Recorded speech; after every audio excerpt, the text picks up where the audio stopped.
Hello there.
Well, hello. There. Hello, everyone. Sorry it took me a little while. Started the stream and realized I ran out of coffee, so I just popped off to make another mug. And then I also got inspired to make it out of this weird, interesting combination of very special coffees. One of them a decaf, but a ketone coffee. And the other one being the Lion's Mane and Chug Off by Four Sigmatic. So we got Lion's Mane, we got ketones, we got and amphetamines. Take your meds.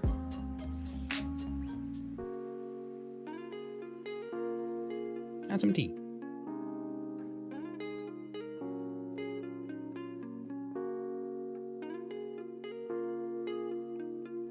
There we go.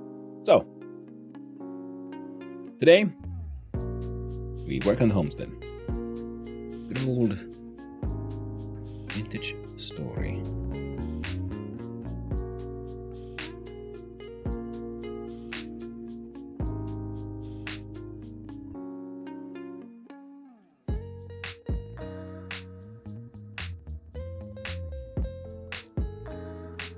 The game capture correct. Do a quick little click-clack. Yeah, there, Beaver's deal. I'm doing quite alright. A little tired. Woke up at like 4:30 in the morning. Not by design, just woke up that time and then couldn't really get back to bed. But other than that, doing okay. How about you, Beaver Shield? Hope you're doing well. Hope you're having a nice day.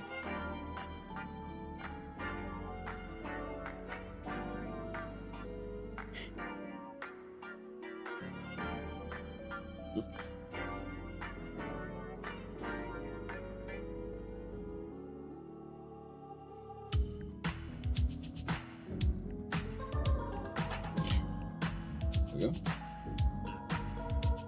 go. Ooh. Terribly sweet.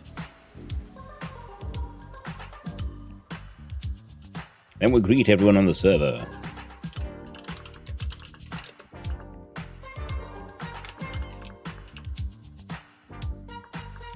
Hello there, everyone.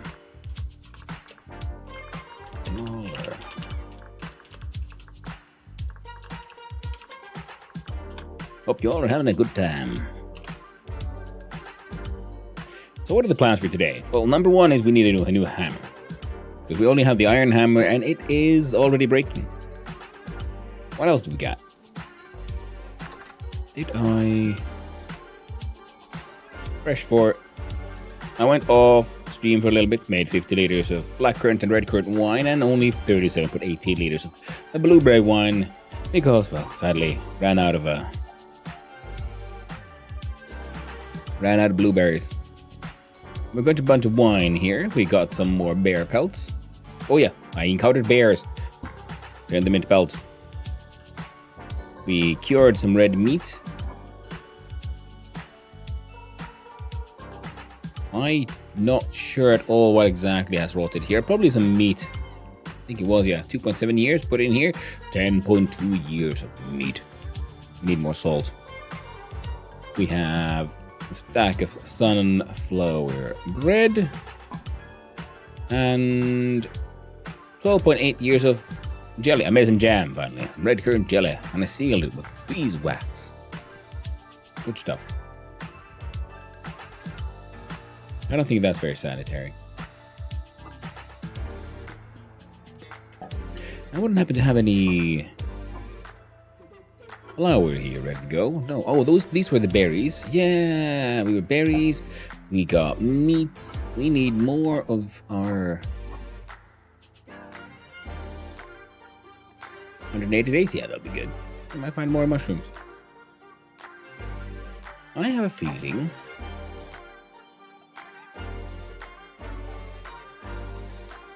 Come on now.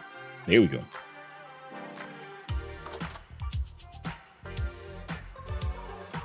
You know what? I just realized I've got the old. I'm gonna turn off the music level. And the windmill is looking quite nice, if I say so myself. Ooh, and last night, As I lay in bed, I had an epiphany. First we do the joke.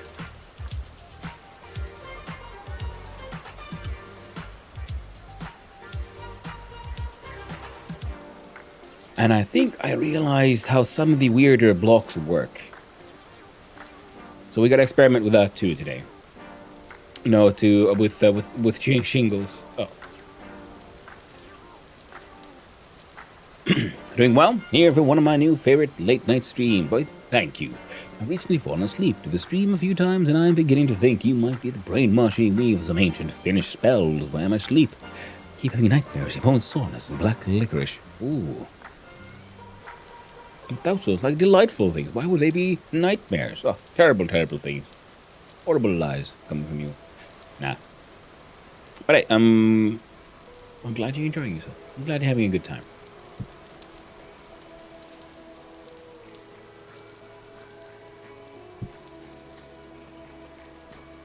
Got a bear pelt. And another. See? They're conspiring. Morning, Rosmarini. How are you doing? But I've heard that my streams, my way of jabbering on, and so on, apparently make for good background noise. So it's not that surprising. I keep on putting you to sleep there, Beaver Steel. I'm glad to be of help. You know what? I need to make a separate playlist that specifically does not have this song, because we just listened to this one. Can I do this? Would this work? No, of course it wouldn't, because that'd be too handy. So we gotta go here and go there, click on the shuffle everything button, and then click next. Now we shouldn't be listening to Hearing Telegraph Hill anymore, which is the name of that song, the intro song.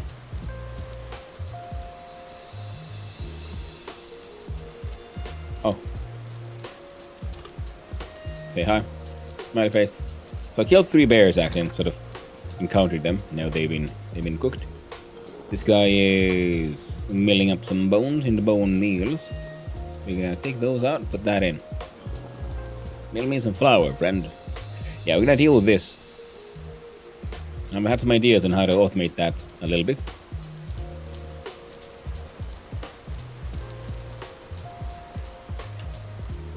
Doing good. I'm about to shovel some snow. It finally snowed here. Ooh.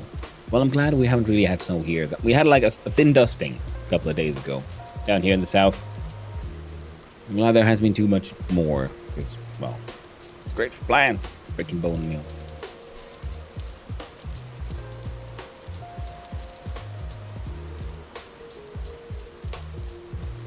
I haven't got borax. Oh, yeah, it's in here, isn't it?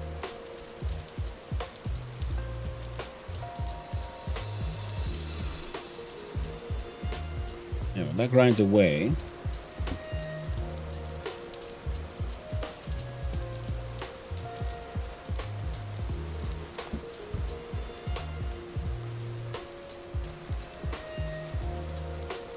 Large amount of rocks right there.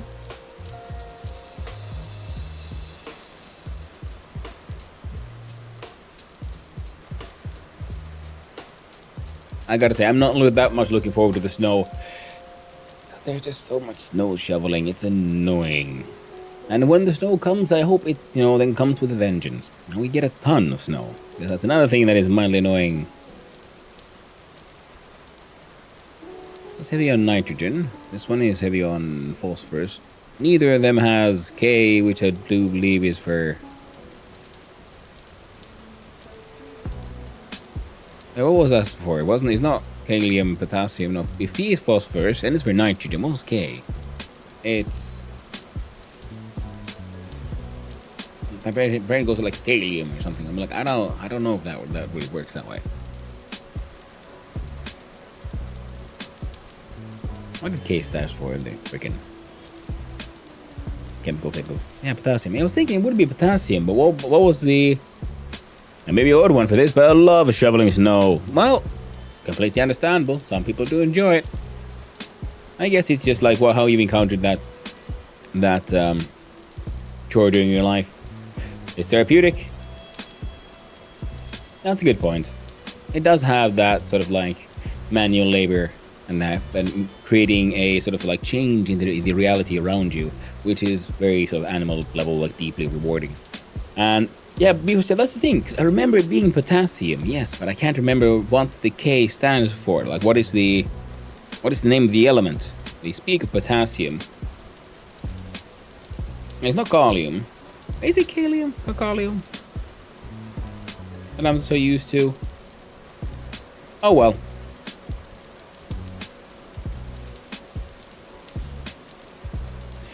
Oh well, oh well. No worries. Think. Did I have anything here cooking? Got bricks. They're done. No, that's fine then, because you know what we can do? We can make windows. Lurk Tuesday's meeting. Ooh, well, thank you, Lurk, Ugla. I appreciate it. And I hope you have a nice and tolerable meeting. And hope it's fruitful and you actually get somewhere. You never know those meetings. Kalium from Latin. Thank you, Beaver Steel. Yes, so then it is, my assumption was correct, and I just got confused with the languages.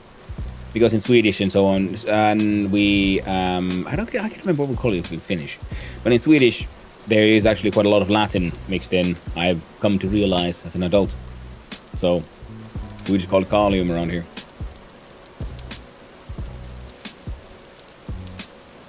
It's a weird one, sort of realizing, like, wait a minute. Swedish has a lot of Latin, of all the languages to be mixed in there. It's freaking Latin. Well, that's what they get for having royalty, I guess.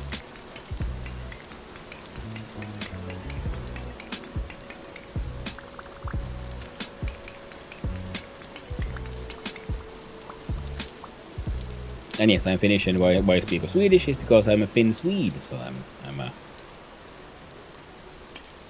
linguistic and ethnic and cultural minority. Indeed, it might be shocking to some American viewers, but there are minorities who are in other parts of the world who are not simply of darker skin tones. There's more to life than the color of one's skin. More to world history as well. Complexity of cultures. Are you fluent in Swedish? Yes. Yes, I am. I like to say that my native tongue is Finnish, but my mother tongue is Swedish. Så jag är helt finlandssvensk. Jag kan tala svenska helt mycket väl. Det är en viss dialekt förstås. Det would be Swedish. Ja mä osaan myöskin puhua suomea. Suomeksi olen kulttuurini käynyt maailmassa, elän pakkoissa oppia täällä. That would be Finnish. I went to school in Swedish, but then the world around us is Finnish. My father is Finnish, my mother is Finn Swede, so well, in that way as well. Very, very actively grew up in a bilingual house, which has helped because I do know there's many Finns. Because even though we are officially Finland is actually a bilingual country, we have two official languages, Finnish and Swedish. Most Finns learn, some.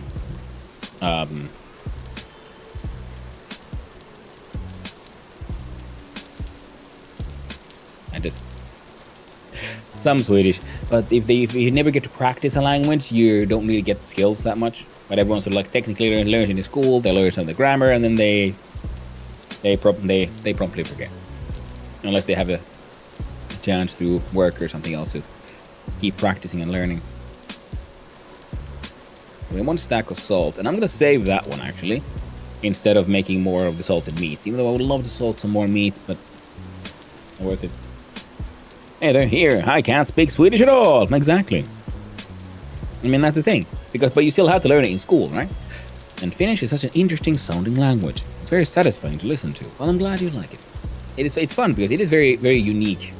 It's part of the Ugric language family, which is this very small separate language tree from all the other like Latin-based ones. I think it's closely related to Polish and close. It's related to Polish and a few other East European languages. No, it's not Polish. Polish is Russian. Is it Hungarian? It's a few other Eastern European languages are related to Finnish. But the funny thing is, because phonetically, I found and others have said this, but I didn't sort of realize it until I gave it some thought. But Finnish actually does sound phonetically similar to Japanese, which is kind of neat. I spent at least 5 years learning Italian at school. I can speak no Italian. Doug and Garland. That reminds me, I tried to take a course in French at school. And I was like, oh, cool, they have beginner's French. So I joined beginner's French, only to realize, a few weeks in, like, wait a minute, I'm the only beginner here. So this was more like a refresher course for everyone who had been studying French for a long time, and I had no chance of keeping up. So I determined, well, I'm going to learn something that I can say in French that makes sense. So I learned one sentence. It is, pardon, je ne parle pas français. Je parle anglais, suédois et finnois. So, which is, in French, I can say, sorry, I can't speak French. I can speak English, Finnish, and Swedish.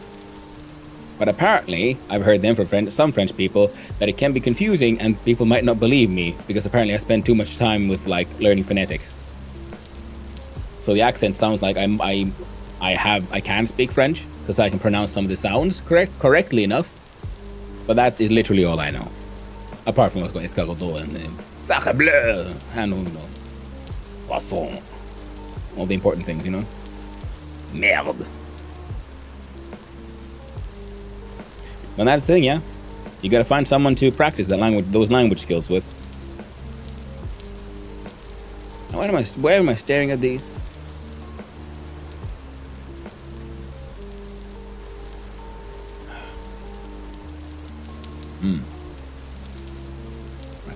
On some leather.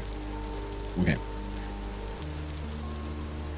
So in school in Finland, do you guys take English, Swedish, and Finnish in some areas? Oh yeah, everywhere. That is the minimum 3, because technically in Finland, your basic schooling expects you to be trilingual. Some people then add on top of that, Spanish, Italian, something. French, so. But technically, where everyone is expected to be trilingual, practically everyone is bilingual, in the sense that everyone can speak English, because you can't escape English nowadays. Finnish being the native language, most everyone can speak Finnish, mind you. There are certain areas that are sort of very rural Finnish Swedish where they speak English and Swedish instead. But not that good with Finnish, actually. So everyone is at a minimum technically bilingual. And technically everyone should be trilingual. The only Italian sentence I have is non fumare per favore. No smoking, please. Which is on a sign at the entrance. See, but that's the thing, because you had continued exposure. If you see a sign, you read it, you sort of know what it means.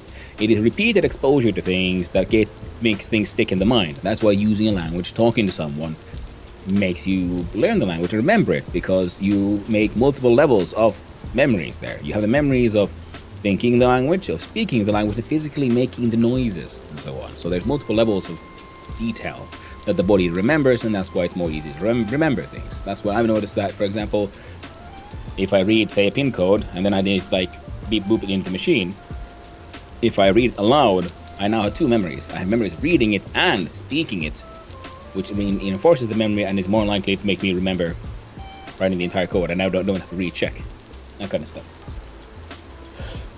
And the processor chaos. Swedish was a horror in school for me. Hello, Hannu Manse of Might and Magic. Well, hello there, Hazazaza. I saw the Hannu bee. An Apsor sent it. It is beautiful and wonderful. I'm gonna put it on, print it out and put a picture on my wall. It was absolutely wonderful. Now my sister's husband is Finnish Swedish, and her kids. Yeah, man, that's the thing. Processor chaos. I've heard that story from many people, because this thing is of course, because if you're in school and you have to learn Swedish, and also because for some insane reason, the Finn-speaking schools try to teach their kids Swedish, and not Finn Swedish. Finn Swedish is much more sensible, dialect-wise, because you pronounce it similarly to Finnish. Whereas the Finns, the Swedish is very sing-songy. It's very difficult. It's a silly language. So, silly dialect.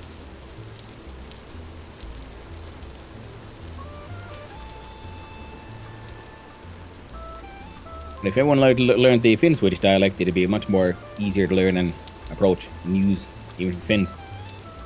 I firmly believe this. But then again, as I was saying, because you don't never use the language outside of your class, so you don't get any practice in it. Whereas a lot of Finn Swedes, they still they live around many Finnish-speaking folks and so on, so you end up using both languages as you grow up, and that's why it feels more natural to learn both. But when Swedish is a language you have to learn, and there's lots of classes in it, but no one's speaking it. So it's purely theoretical language, practically. So it's very difficult to learn for the mind, especially for a kid growing up, because, kids aren't stupid. You're forced to learn a language, and there's no point to it. So your sort of body and mind rebels, like, why am I being forced to learn this pointless language that I never use and cannot use? What is this nonsense? And there came Stockholm. And this is why 4 years of Spanish classes never stopped. As soon as I left the class, I never saw Spanish nor talked with any native Spanish speakers. All I remember now, some scattered vocabulary. Yeah, exactly. That kind of stuff. Now the good thing is, you would more likely have then a good chance of refreshing that course. Relearning the language from the beginning up, because a lot of those memories are still in the hindbrain somewhere. So if you want to learn Spanish again, you find some native Spanish speakers, and you keep on working, and every now and then something will trigger a memory. You remember, oh yeah, right, I say it like this, and didn't I? Or did I conjugate these words this way and that way? So it's still in there. Oh, apocalyptic rift activity. Oh, lovely. Right, so okay. We're gonna have our dude is gonna have to have some fun here on the inside. Now I came here for. Okay, that thing's burning. We got some. Let's bring those bricks inside, actually.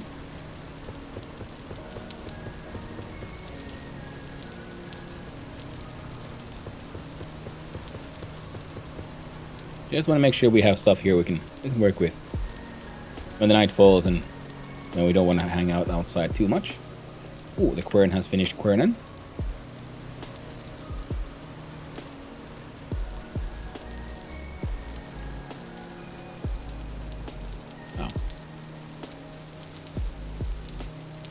I guess we were kind of okay on that front already.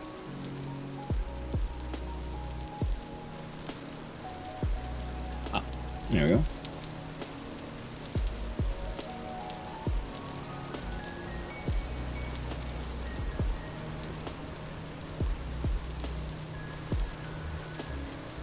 Well, the skeps are doing good, so we should make some more of those.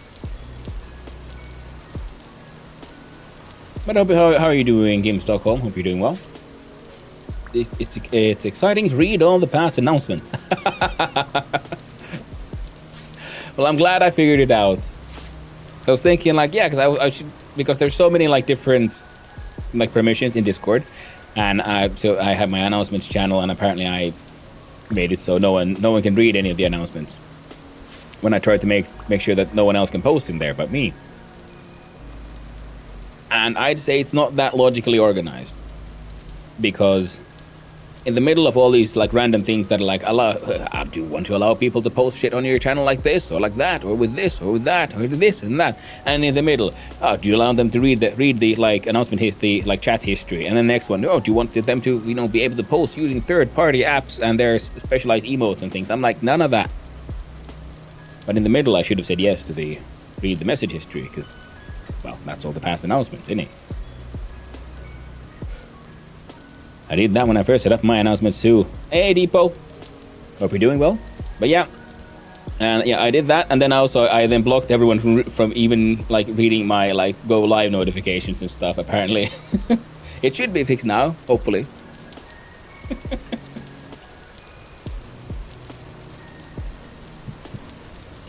So that thing's making glass. That thing is currently grinding fuck all. You have more than enough of those, and I was grinding up these bones. So let's grind these bones. Windmill. Feeling the wind. Hello, big bro. Hey, bro. How you doing? Hope you're having a nice day. Just got off work, so I'm just chilling a bit before bedtime. Ooh, well, that sounds nice, Kim Stockholm. Hope you're doing well. Having a nice post-work chillaxing time. Oh, right. Yeah, and I collected a few more berries and organized them here because I tried to make the wine. We got troughs for animals, but we've yet to catch any animals. Rift activities. Apocalyptic.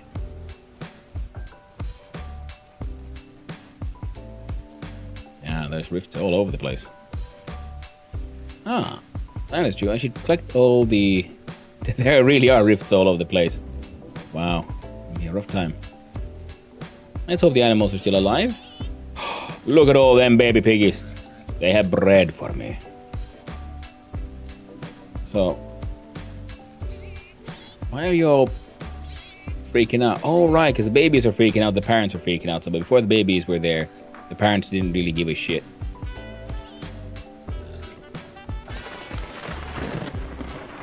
Now we're gonna find something that has some berries on it.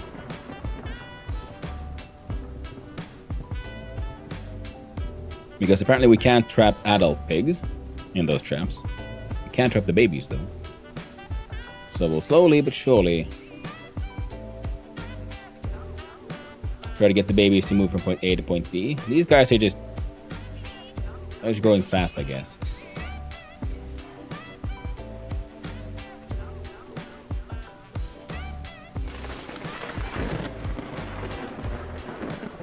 Got snus and knäckebröd. All's good. Ooh, that sounds nice. I really like me some knäckebröd. I got no idea how that actually translates into English. Knäckebröd.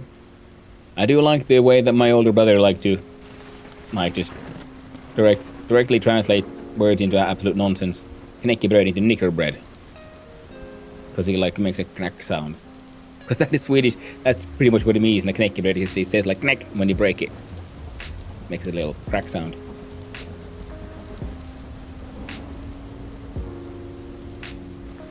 Crisp bread. Kind of like dry as fuck bread. Yeah, pretty much. It's a dry rye bread kind of thing that is like extremely crunchy. Almost like a biscuit, except more rock solid. And salty. Nothing sweet about it. By crisp bread, I think it is the name, one of the names now. Looks, so it looks good now. Thank you, Garland. I do appreciate that, and thank you for the help, by the way, for all of you pointing out my mistakes on the old Discord.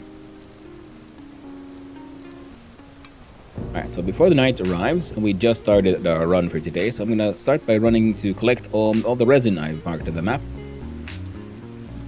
Because they might reset before the day is over. And, well, you know, we need all the resin we can get now, don't we? Also, I think I've already collected all the things I want from these ruins. Yeah. No intact ashlar left. I love the... Here.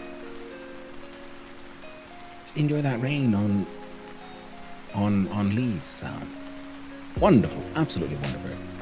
Is knäckebröd the one that doesn't generate crumbs? I prefer those for that reason.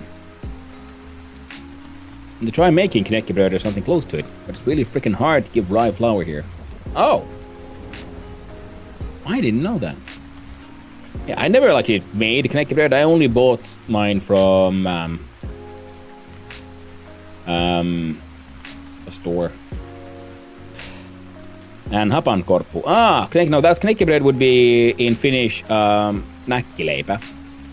Which sounds similar but means very different. Wait, no, that wouldn't. Oh, well, that one must be then the same in Swedish. Would be then the knäck would have to be a mythological creature. Yeah, but hapankorppu would be suurskorppa. So sour.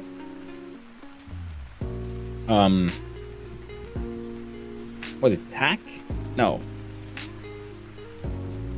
What the heck is skorppa? Or korppu in English? See, this is the problem also being trilingual. See, I can get confused in many languages.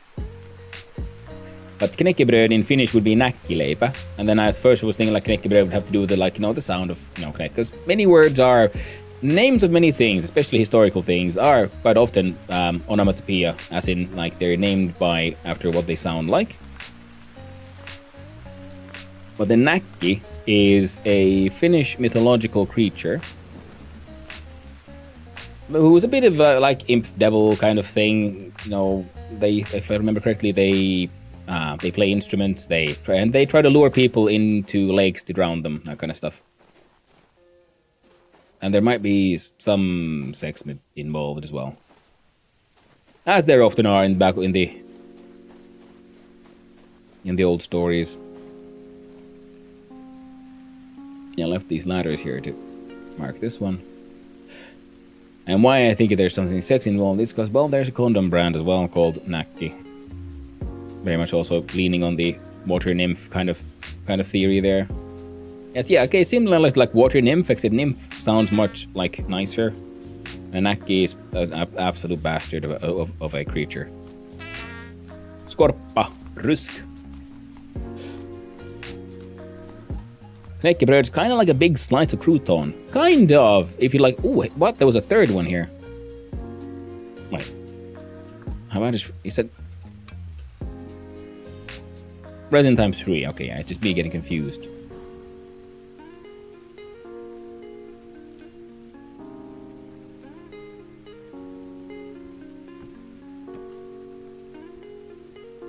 There we go. Leaking.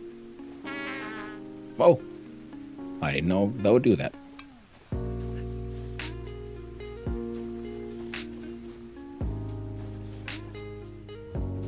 Oh, we got all 5. Nice. Wait, all 5? One here, so 1, 2, 3. Yeah, okay, so we lost 1. Because we're a tailor, so we have 10% chance of failing at any and all foraging. Which is annoying. Or 10% less effective at foraging, so I think anything that gives you like 10 or more things, you'll get 1 less, but then if you get a single thing, like a single piece of resin, there's a 10% chance you get fuck all. Google Translate said hapankorppuis surdegsbröd. Yeah. But Axel said saying like, yeah, skorpa, rusk. Is rusk like as in English? Because skorpa is from like hapankorppu, surskorpa. And hapankorppu, surdegsbröd. I mean, surdegsbröd sounds like official, like proper name.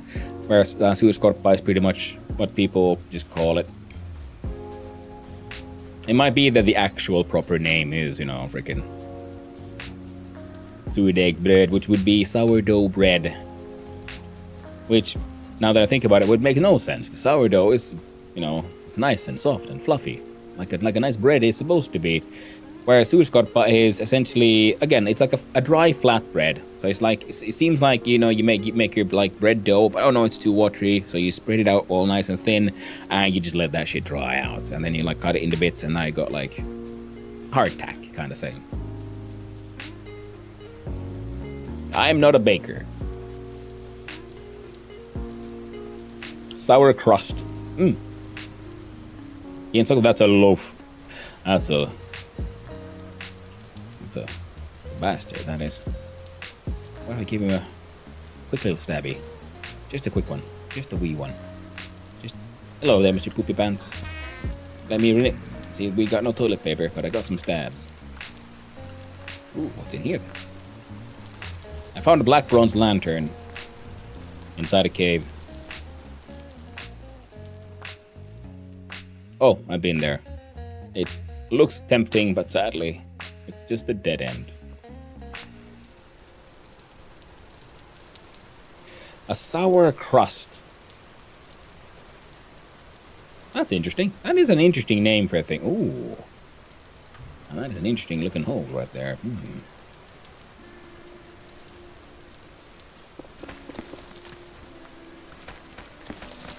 It kind of makes sense when you think about what it is, and surskorpa. It is like if you take like a loaf of bread and you remove all the bread and you just leave the crust. It kind of feels like that sometimes. Let's run in here then. Do you have treasure? Is this an adventure hole? Nah. Doesn't look too promising. Well, they got a little bit of rope ladder left.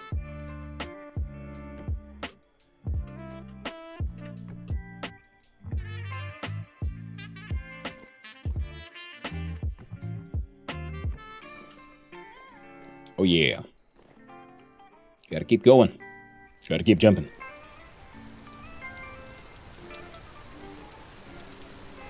What?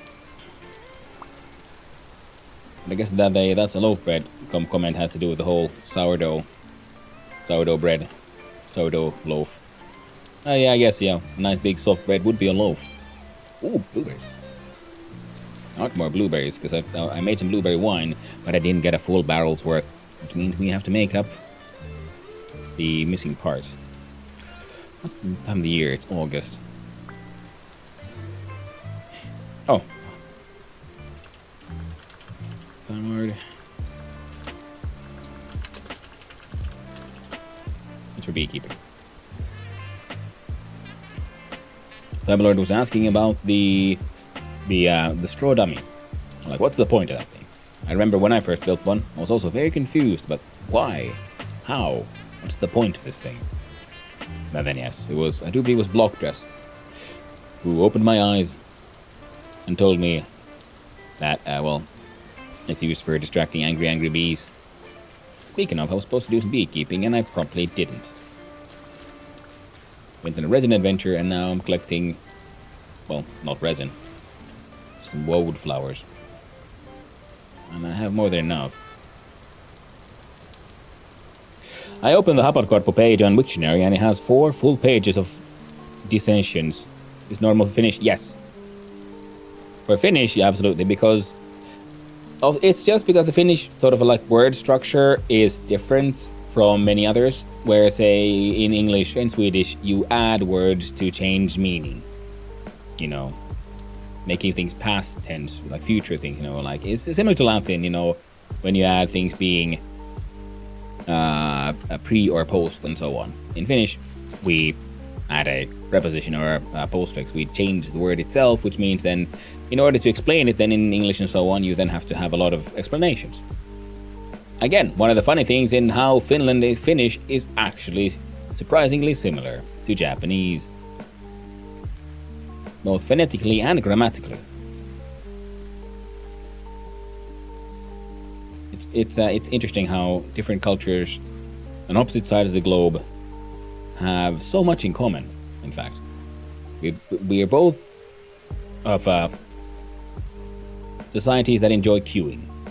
We like it when things are in order, done properly. Things done, you know, it's a sort of quiet competence is the ideal. And we like bureaucracy that we can trust. Alright, so those piggies will hopefully be caught. Funeral bell, that doesn't sound very healthy. Some tapir's liver. Ah, we got some space.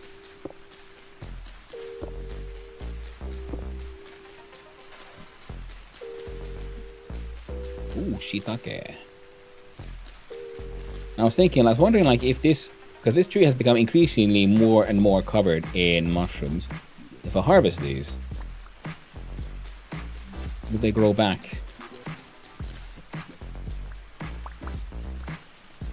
Now, there's mods for this, but I would like to see more, like, mushroom inoculation, mushroom farming be more in vanilla. There's always when people mod in these new mechanics, the problems is that they get so excited with adding all the new stuff. Like, say, the wilderness survival thing, adding like many other cool things, but then the fishing is just overpowered. Which, you know, when it happens, when I think, oh, well, you can just do this and that, and you'll just get all these mushrooms and things. And like, well, or endless fucking fish. Tricky.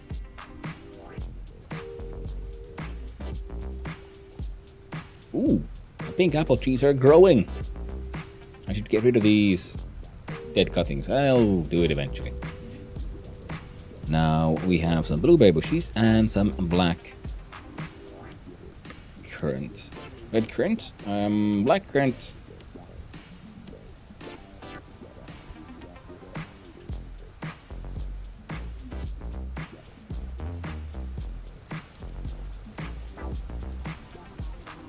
continue this way.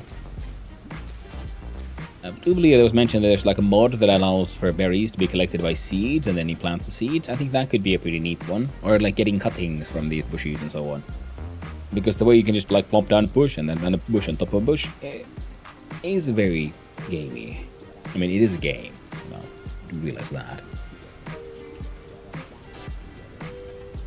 But with a game that has so many other kinds of cool bits and pieces of realism. Nice, some glass. Oi! Well, good thing is, it didn't go into my hot bar, so I didn't accidentally pick it up with my hands. Mill be milling. Mill be done. It's fun how because the bear head comes outside the square, so now we have a bear on the outside judging you for trying to enter the sacred lands of the mill. Wait. Oh, no, okay, so yeah, we can see the inside of the bear. Cool.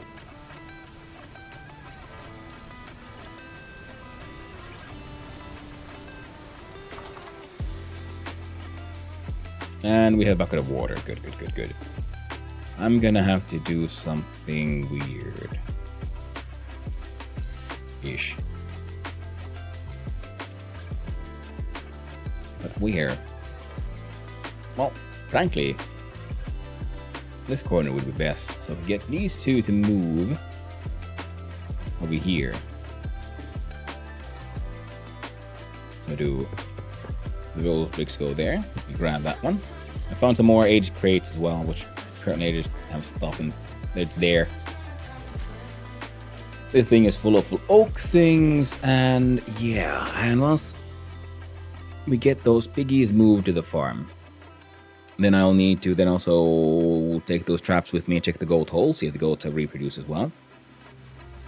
Because with more animals, then we can get more fat. So far, you get like 2 fat for the bears as well, but I use them all to make bear pelts because I just think the bear pelts with a head looks cool.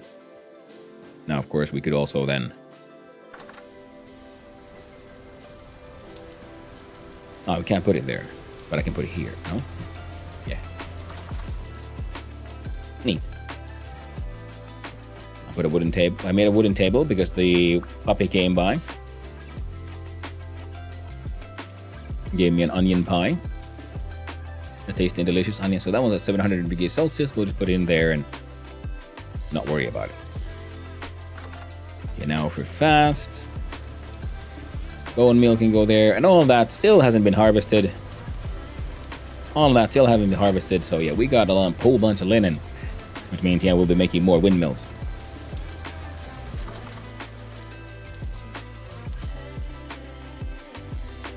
Now...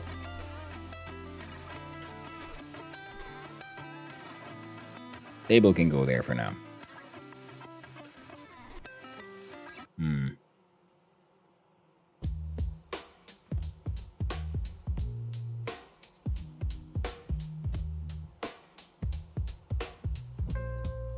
So getting these moved is a little annoying. Maybe it'll be better if we remove that one. We'll eat some bread first.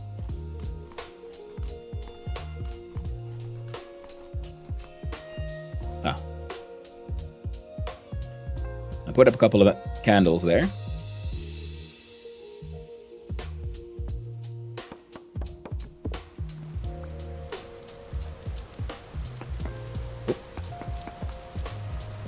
Oh. Turns out I was wrong.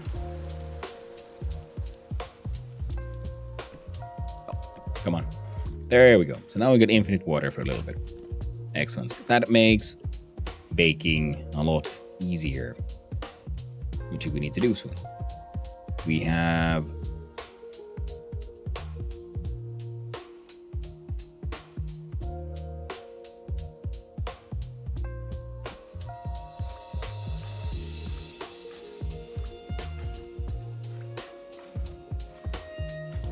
Come on. There you go, 50 liters of water. Then we need 5 oak logs, because that is the recipe. Because it is one log to 5 liters of water, 10 liters of water. We're turning that shit into tannin. 24 hours, excellent. The fruit press.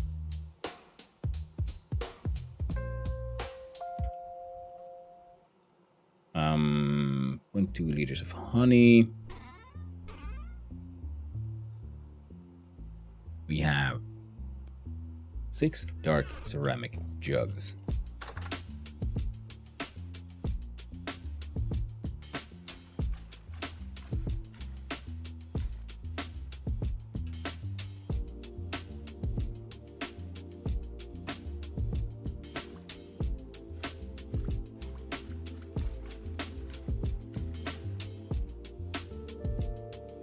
Fresh for 4.1 years.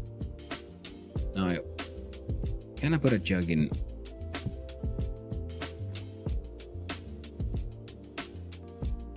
I don't like that. See, we'll just have to move this manually, I guess.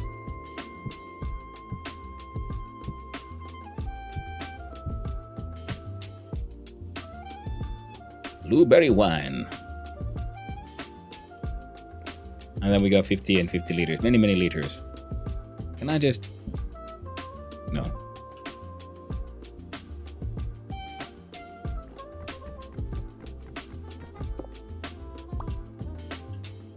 So I got those hides there. I need dealing with.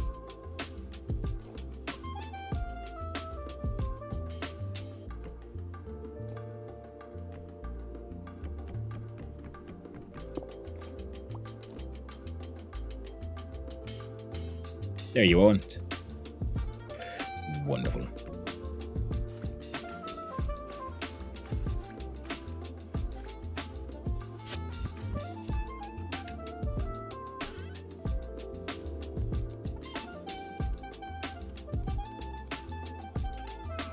And we'll make a second batch. Because we have here both medium and large hides, and they don't stack.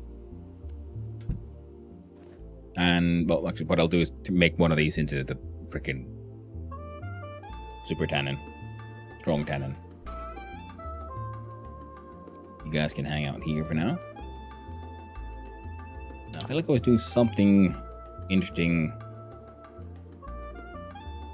Ah, neat.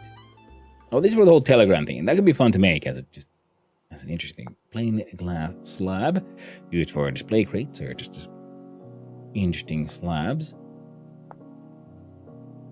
But I want these leaded glass paint. Ooh, the aged one is nice and dark.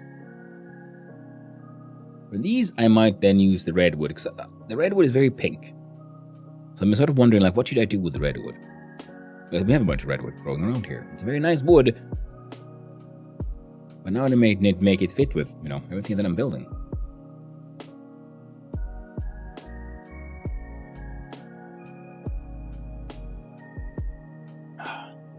That's a weird fucking coffee that I made.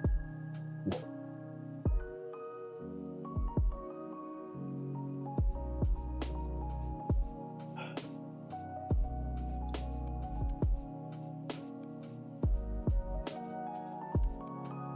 Not entirely sure why I did that, but I did that. If we press here for the oak, and then we mouse around, well, there we go. The oak and windows are quite nice. I like the color of the oak. It gives good sort of contrast here to the grayness of the walnut with a little bit of warmth from the oak. But we need lead. And I have enough lead for making a single ingot. So we gotta make that. Just because, really. Even though one of them would not be enough. Oh wait, it will be, it makes 4, perfect. Then. Actually, things are very okay. Oh, right, all these mushrooms. Now, which one are you? Are you the mushroom?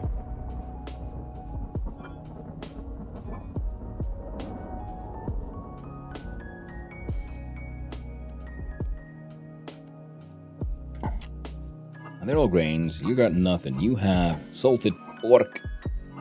These have grains.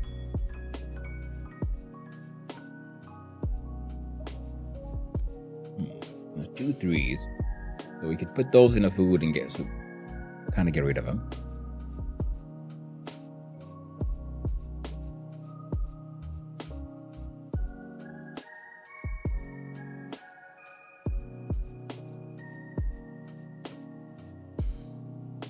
You guys can hang out here. We'll do something with them eventually, I think.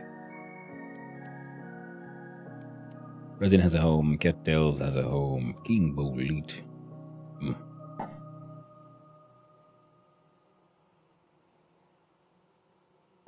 Yeah, we got bread. We could think like, do I need to deal with that now?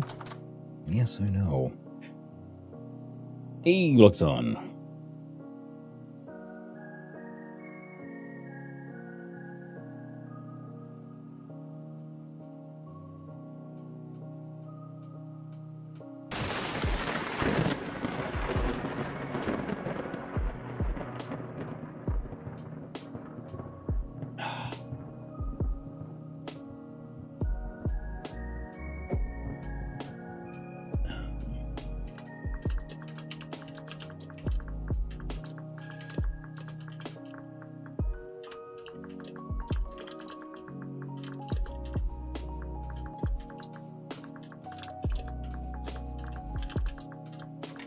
They're discussing the story contents and when to run it.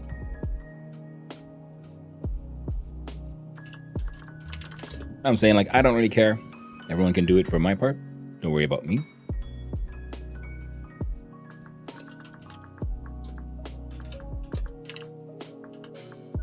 And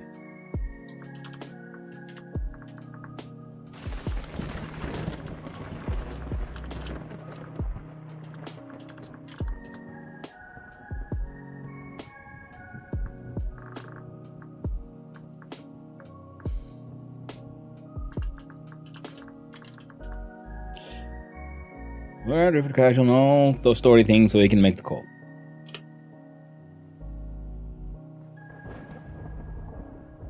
Hopefully I'm just saying something, obvious. But you never know. That's why I like stating the obvious. Because you never know. Why does it do this sometimes? It's slightly too fast, then it goes like, but this one has 4, that one has 6. I'm like, but why did you do it all? Brr.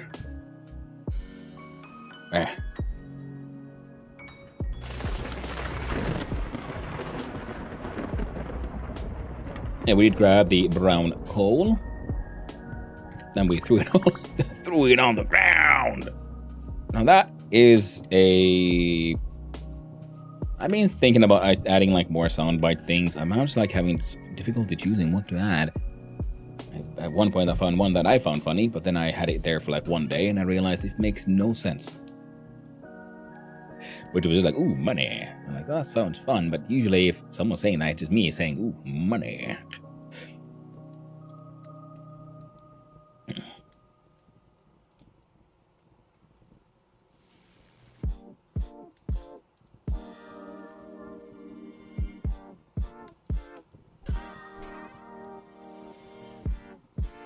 Silly me. I should find those things that you add them to. Add them to buttons. I have many buttons that do nothing currently. Or money.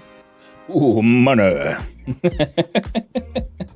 I'm very glad about having the finished TTS, and I'm glad you guys are enjoying it. Obviously, that has been one of my best choices.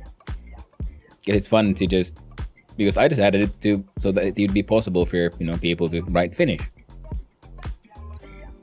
And for it to be, and because I personally found it very neat that a TTS system can pronounce Finnish, because for the longest time it has been impossible. Because Finnish has been just we're a small country with a small population, and no one else speaks our language. So there hasn't been that much money behind like trying to make a TTS system that can speak my language. So having to being able to find one, I was very excited. I think I should have sand here somewhere.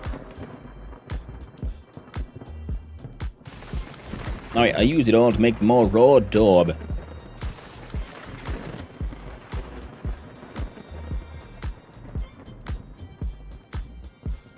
Yeah.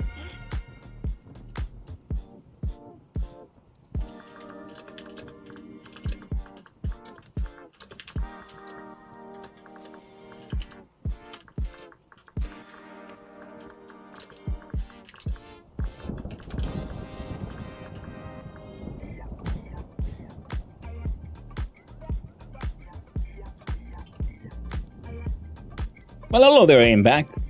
Oh, you're the one. Hope you're having a nice day. Yeah. Before I got confused again, I was saying how much I enjoy having the sort of Finn TTS, even though it has confused a few people thinking it will translate things rather than just use a Finnish dialect. But I just found it also the fun that people have been enjoying it and, well, the accent. Because it's an accent I personally don't have, because if I have an accent, it'll be the Finn-Swedish one, because being my mother tongue is the one I speak most in, and it's the language I speak in. That's the funny thing about being trilingual, because yeah, I learned Finnish first, so I could communicate with my dad. Then I learned Swedish, so I could communicate with the rest of my family, extended family, and go to school. Then at a very young age, I learned English, so I could understand what's happening in Super Nintendo, pretty much. And then I started reading, and then when I learned to read, I started learning books and so on. And also reading was also helped by Super Nintendo. Still waking up? Well, I hope it's a good one.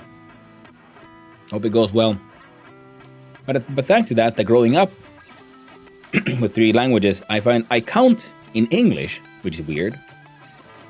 Though sometimes it flips to Swedish or English or Finnish. Mostly, I think in. You know what? Actually, now that I think about it, I guess it depends on my mental state and what I'm thinking about in which language my internal monologue is happening.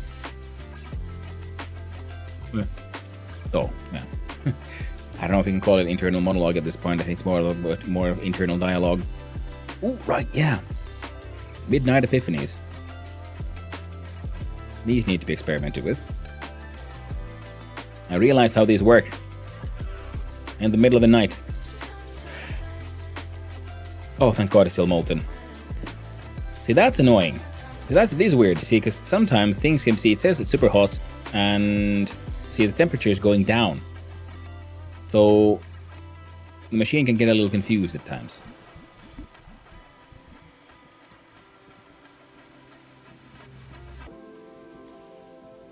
You know what, I'm going to leave it there because I'm going to have to make...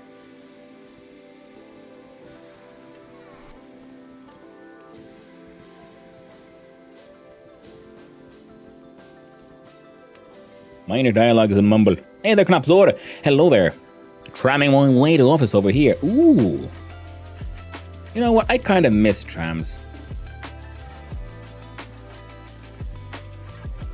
Yep, can't be done. 250. We could do 200.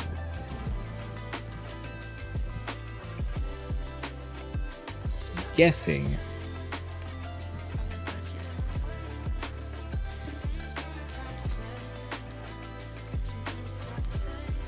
Because I live in a much smaller town, but I lived in Helsinki for a long time. Used trams a lot. They're very handy. Very nice. Trams are good, yes. Ah, yes, Dragon Ireland. I quite enjoy them. I know many people don't. But then again, they're the same people who just, in general, just dislike all forms of mass transportation, which is very understandable because, you know, you have to deal with, people. They're the worst. Everyone hates people.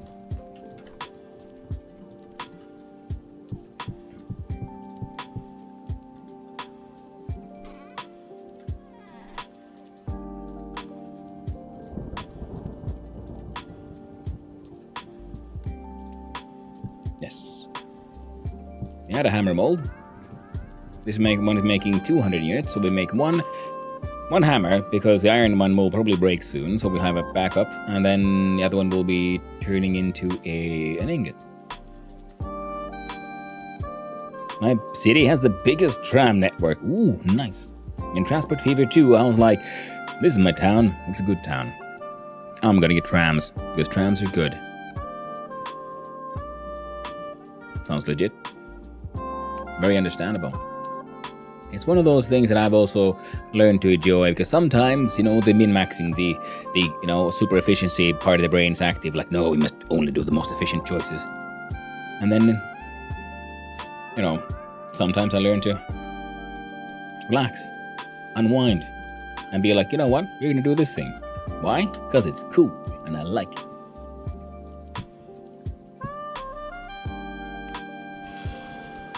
Such as, whoa, are the trams the best choice for this? I don't care.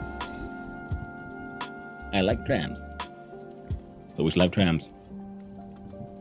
And, it's like, well, the game might think trams aren't the best choice, but you know what? I would like to think that the people using these trams are having a nice scenic route through the city and enjoying their commute far more.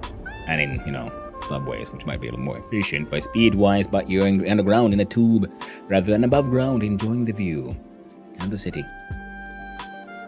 Also, apparently, one of the slowest tram networks in the world. Still very good. Yeah, but that's the thing about trams. They don't have to be fast.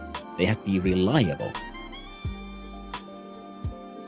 It's like trains. You don't have to have the fastest train. You just need to be able to trust that the train comes when it says it'll be there and gets to where it's going. Trams are efficient. It's the town that is too small and inefficient to use it. Exactly. And also, I still hold with my earlier statement. Not all forms of efficiency are measured, or should be measured in speed. As many forms of efficiency, that would be more of a question of, enjoyment. Does it make people happy? Is it worth it? We could all have the fastest and most efficient form of public transportation that'll take you to work by the power of thought. But will that make it a nicer place to live? Life's about more than just getting to work on time. And that's the lovely thing about lovely cities, is that they're nice to live in, nice to walk around, nice to see, nice to experience. Alright, so that's done. In game, we are at 8 in the morning, so we have survived. Not only survived, but we didn't see any apocalyptic storms, no, did we? But okay. Sorry. Now it's a big question time. What kind of logs do we have? We got maple. We got oak. We got aged.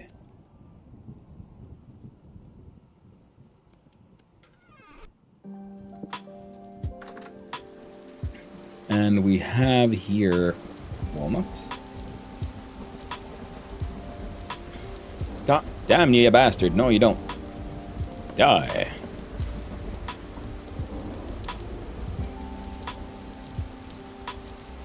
Maple.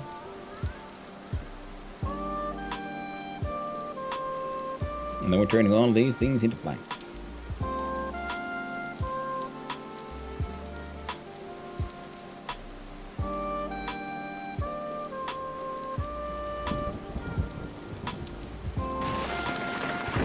And there I thought I knew where Garland lives, but then Wikipage list made it complicated. Bum, bum, bum. They're like, ooh, I'm gonna dox you with your freaking comments about trams and efficiency. Well then, alas, like, oh no. Turns out, there's a lot of inefficiencies out there. Which particular one were they talking about? You'll never know.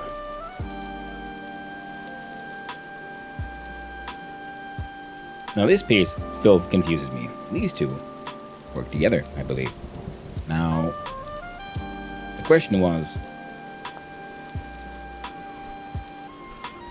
Right, I'll need a single piece of glass to go with my single piece of lead and boards of a color we have yet to choose.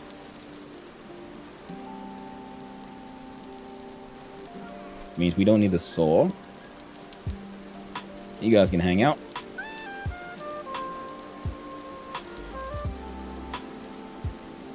Oh, that doesn't count as a wall. Ooh. Okay. If I want windows here.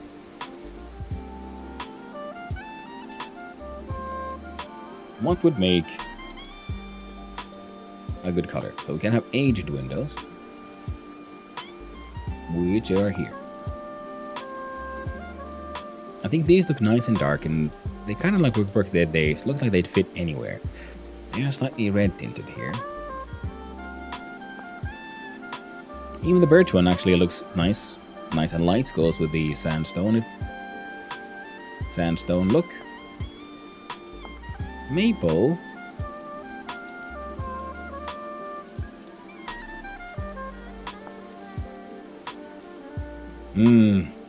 Maple look then a little darker, and also then in that sense would be more of a, you know, I realize it's not sandstone but claystone, where maple is slightly closer.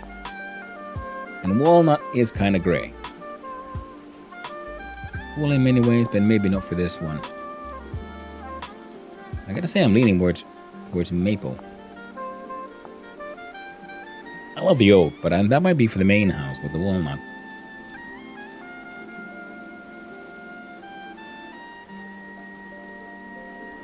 There we go. Choice has been made.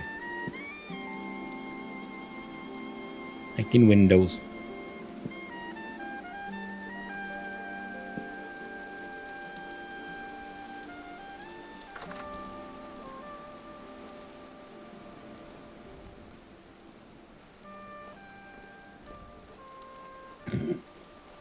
Sorry. Yes.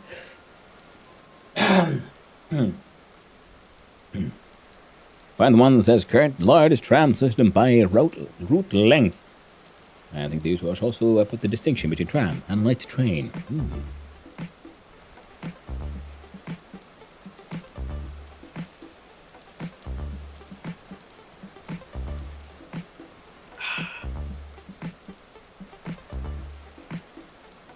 So, the weird coffee is gone. Now it's time for some cold tea.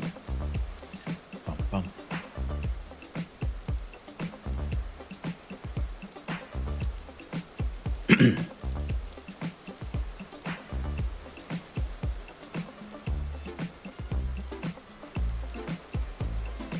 Irrail dance. Irrail dance. Irrail dance. Nice one. Rail dance.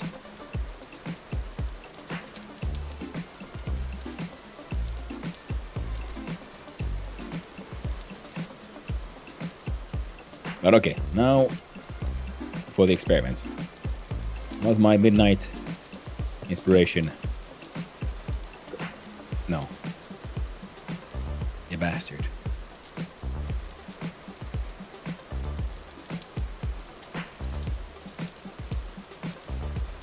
And here I thought I'd figured it out. See, these...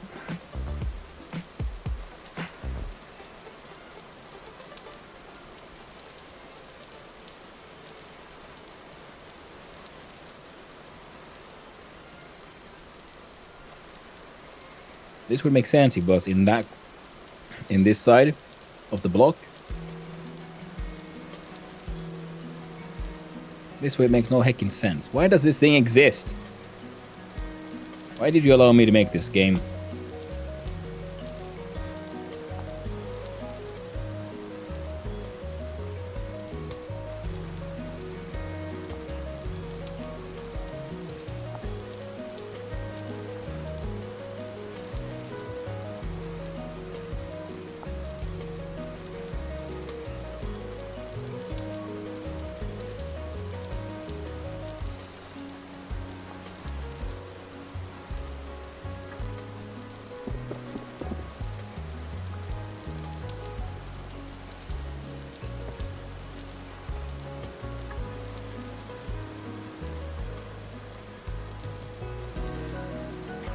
Okay, now it... What?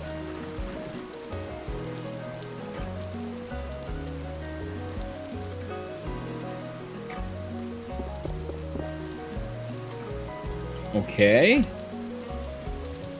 Nope, nope. Nope, still broken. Still makes no sense. Nothing can match up with these. Not a single thing. How's your day going? It's going pretty well, apart from these. I thought I had figured out how these stupid things work, and it turns out I was heckin' wrong. Who would do such a thing?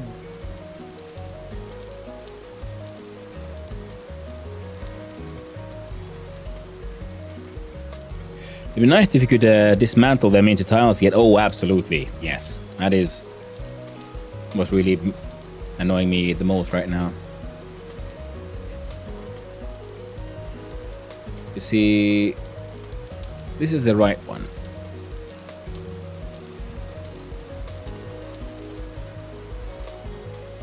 Did I have the left one?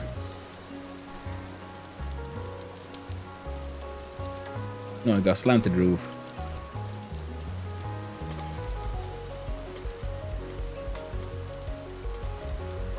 So this is right.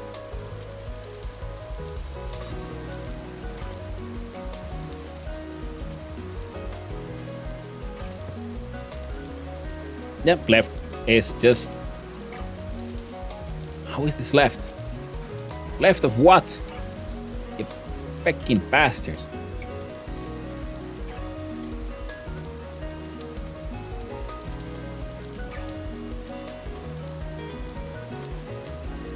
Official treasure hunter.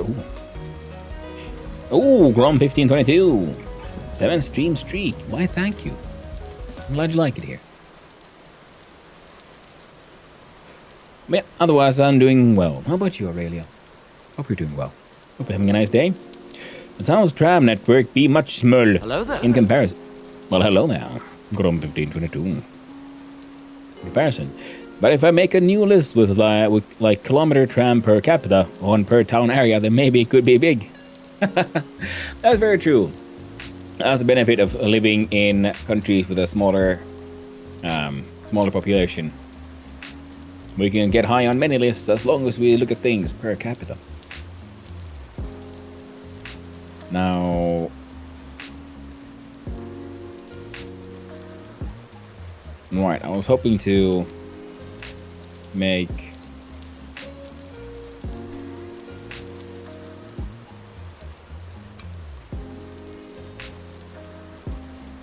One's gonna feel a little wasteful. Won't stop me though.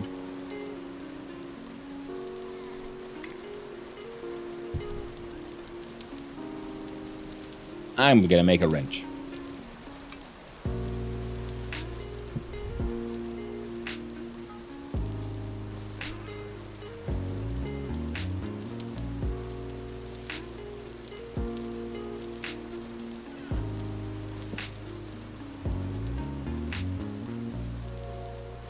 Because I want to know.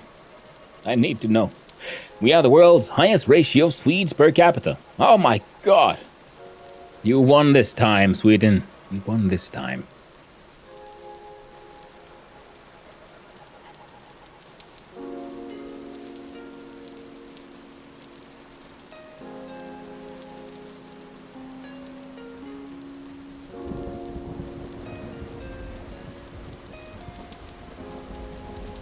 Then we need to go get some copper.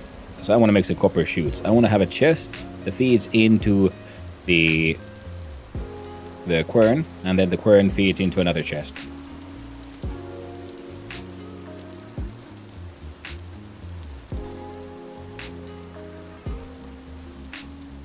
For automatic milling of all the flour. Now, there we go. Tin bronze wrench.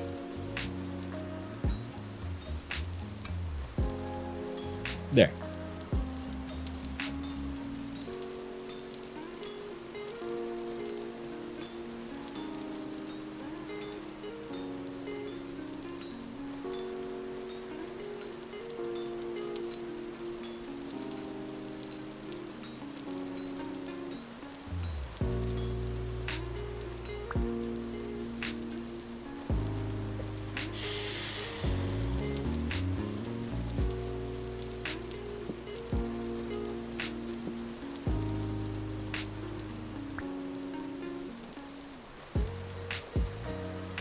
Does that hold true if you include the rutabagas?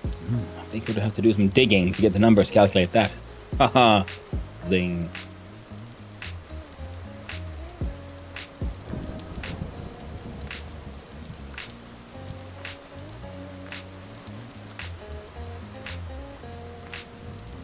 I made the tool for you, and it does nothing. See, we can...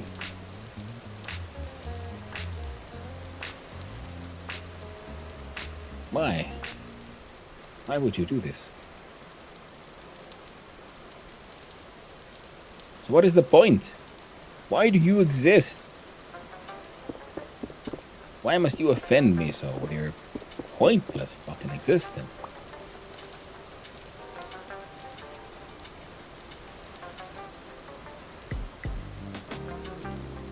I'm just...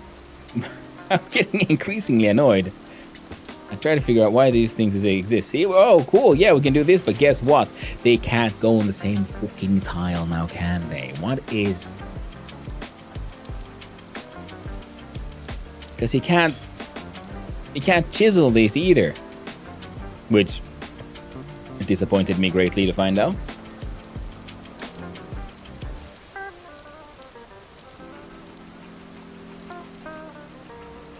If this would just be on the other side, this guy there, we could do something with these. But as they are, they literally stop you from being able to do anything with them. I don't understand. Why? Why would you do this?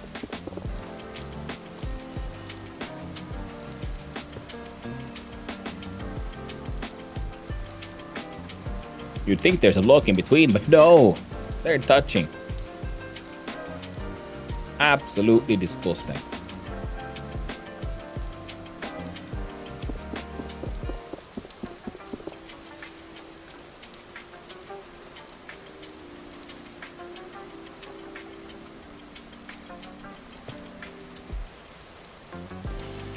Can't put anything above them either.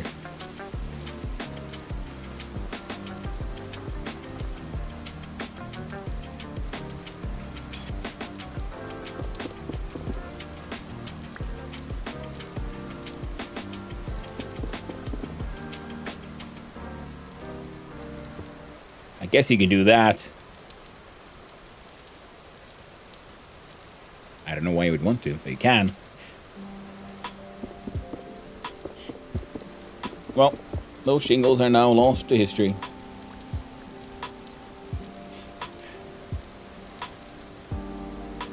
Did you nomatize that misery is out of early access? Oh! It is? Either has. Once more.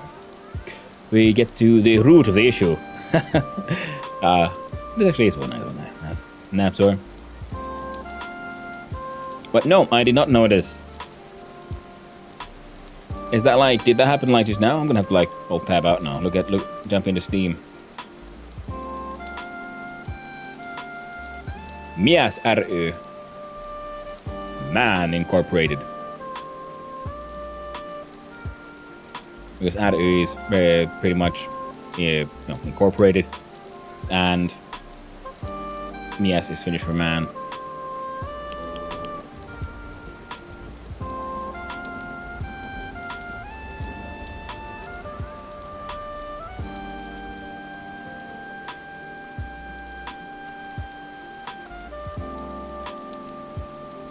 Misery seemed like, well, it's a gang.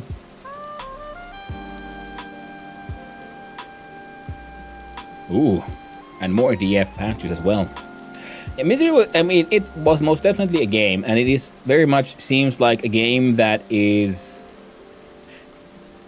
It's more fun in the correct company. Though I haven't played it solo yet, but it very much seemed like it was fun to just play around with friends. And just, dick around. Have a blast. Just, a fun, silly game for having fun, silly times with friends. Now we're going to look at all these red ceramic shingle roof bottom. This one as well. Like, okay, so we have to look at this one. So this side, we know that these are hellscape. You can, like, plump down one of these. And it's like, blip. And then I guess you could pump this thing, like, I don't know, blip. And it's...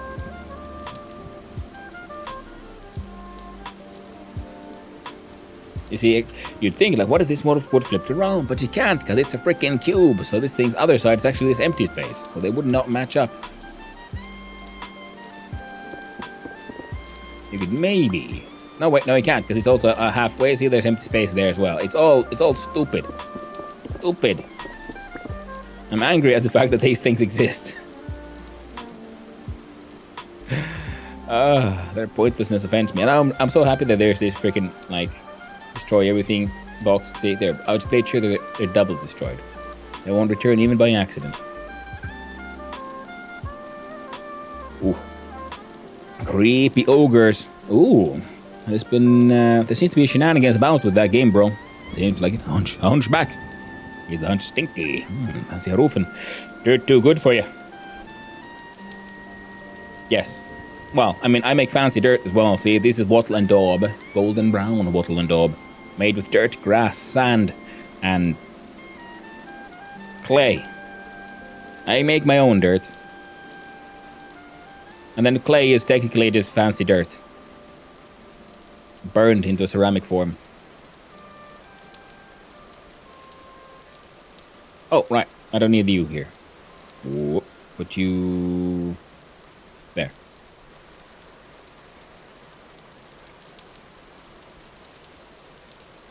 I'm mildly confused again. What am I doing? Why am I doing? Who is this? Where's my suit? All the important questions. They're cooking. Let's go see if those piggies have been caught.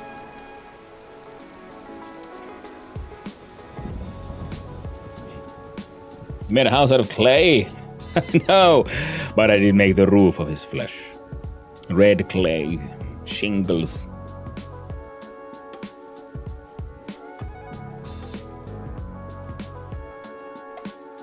You make your own dirt for this? What about the smell, though? Well, you learn to live with it, you know.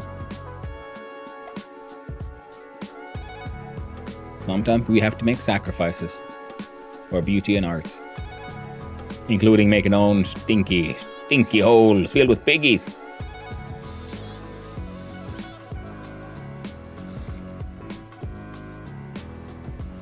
And these traps aren't.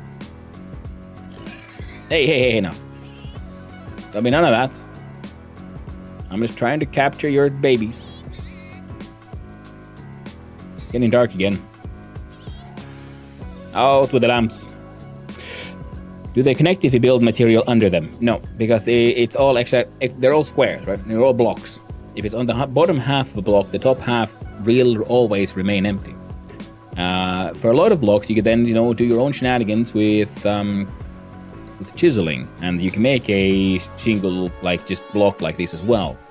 But yeah, the blocks that we have, they won't magically teleport to the top half of it. If they would, then the what was it now? The tool I used there, the wrench, would have been the tool to make that happen, but it didn't.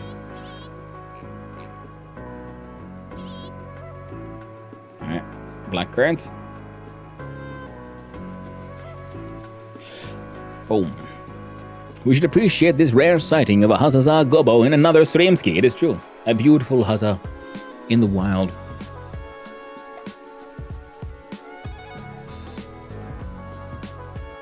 I should survive for a little bit. Let's see if we can show off some of Haza's beautiful art as well. Shared by Knabzor. If I jump in here.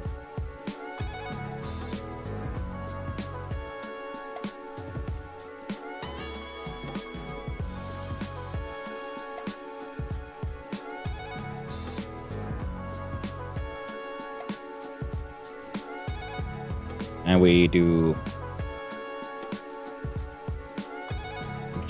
No, wrong one. Timmy to go and put some suksi jalkaan and go by mässykkäs that weekend batin mainassukka. Didn't work out.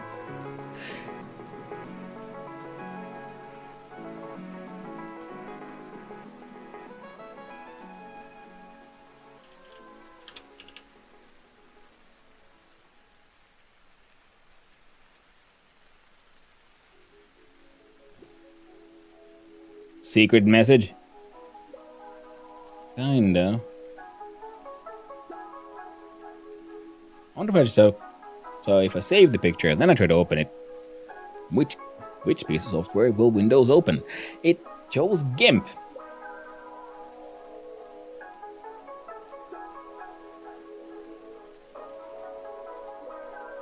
and open it freaking somewhere close. Now, there, the beautiful art. Ordered by Knapzor, made by Hansasai himself, the Honeybee. I like the fact that apparently my mug drinking has become iconic enough to be a part of the art.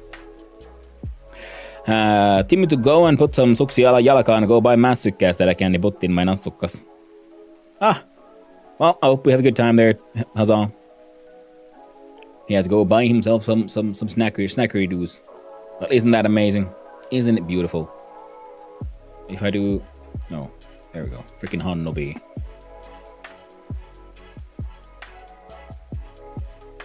I'm touched. I'm honored. True art.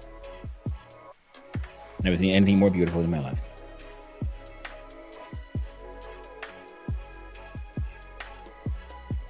There we go. We hide that.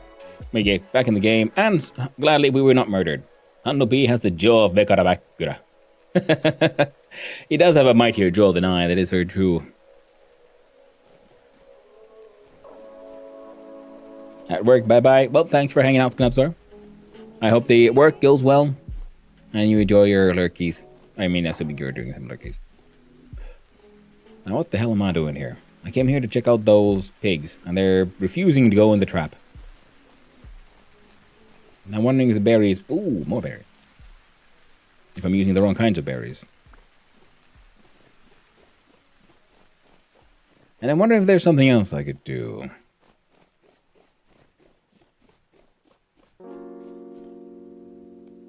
Well, for one, the blueberry bushies will join the army of blueberry... Oh, murder man. Where'd you go? Come here. Shiver me timbers. Ow. Get smacked right in the boot. Oh, trying to be all sensuals. Shaking your behind. Too bad. It's murder time. Okay, so let's focus on... Jumping through these berry bushes, getting stuck. Placing down a blueberry bushy. Oh no, the math ain't mathin'. Oh well, I'll put you there and hope for the best. And we'll go hide inside the house. Have a tiny little bit of a cry. Grab some red clay. Oh, take that off. Ooh, we need to cook. We need to cook. We can do this in between. We can do... Was that 3? Yeah.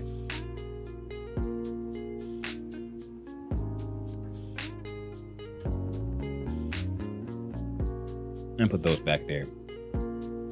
Put the clay back in the box. We're gonna have to do some bee stealing, bee snagging.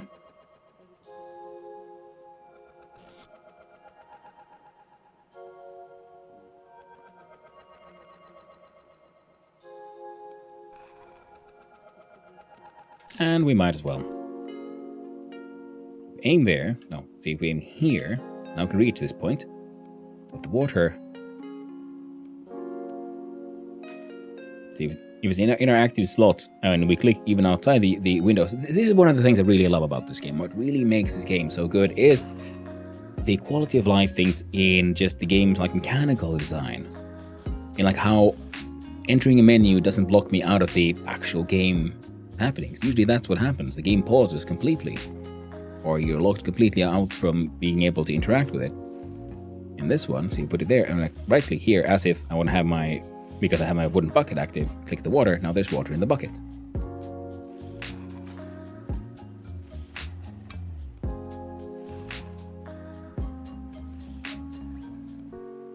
And now it's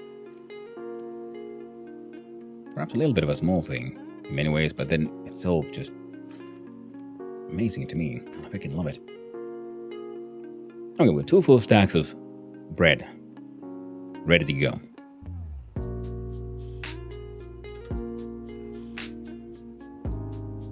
Here's a question though. I mean, keep on burning the fire with it. Let's try something silly. First we do some murder though. Murdering is not that silly, but it sometimes needs to be done. In the name of silliness, sometimes some things must die. Oh, it was empty.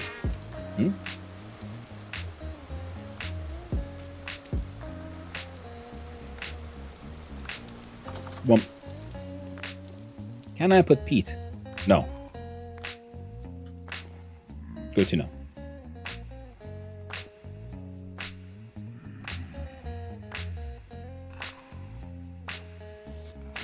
I'll put some peat in there.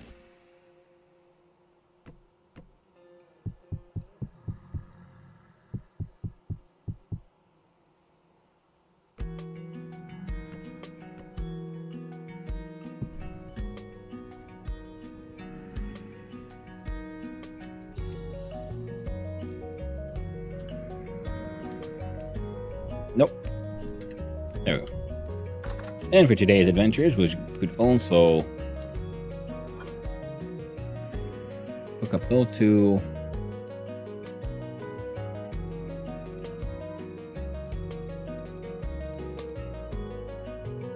Those two.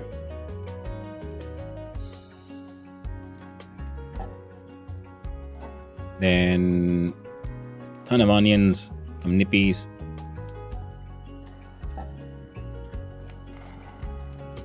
Hey, come on. Oh, yeah, that should work. I'll leave you there, 'cause we'll do some farming eventually. But eventually ain't now. The idea here was...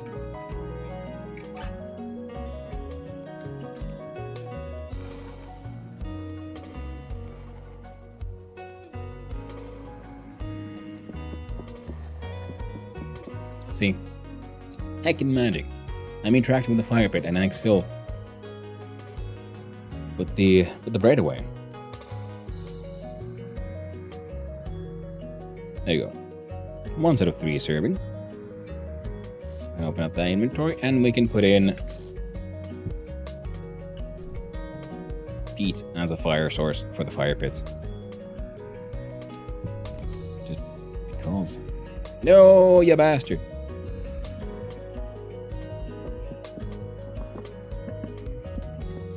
We'll actually go fully reset by kind of an accident. Burn duration is 25 seconds.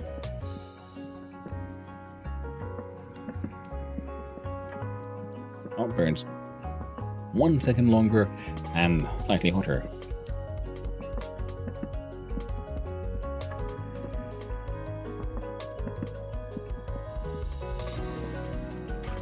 Hey, Reap, how you doing? We wish you a Hanno Christmas. We win you a Hannumas. How you doing there, Reap? Hope you're doing well. Hope you've gotten some decent sleep.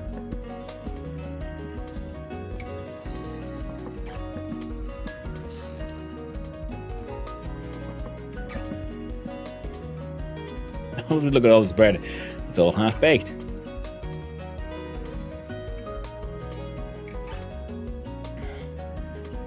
Okay, found out that I was taking my bipolar meds backwards. Ah, well, better late than never to find out that you're doing mistakes with the meds. I'd say that would be a mistake on the... Put those there just to, you know, have some empty space.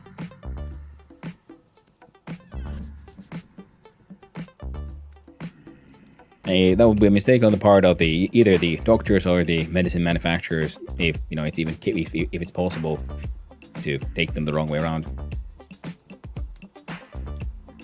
They should inform the users a little better. Oh snap!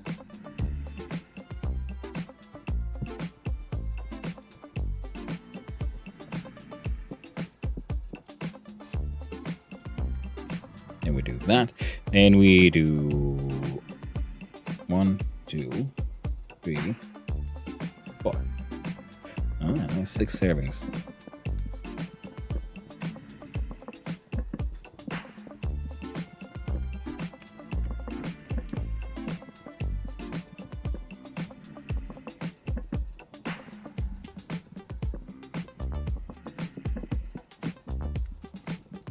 So I have to adjust that, yeah. And that's me because on the bottle it says which one is night and which one is day.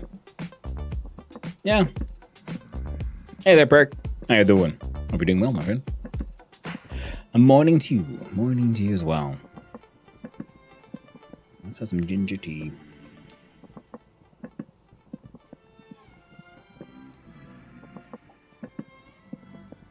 Slept for 8 hours. Congratulations. It can sometimes be a bit hard to get a full sleep session going. I need 2 more onions. And the vintaging is going quite well.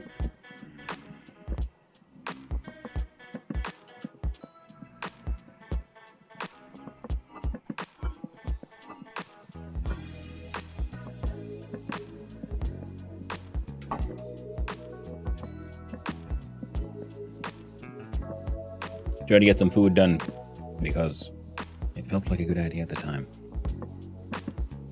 Doing great. Glad to hear it. Call! Indeed.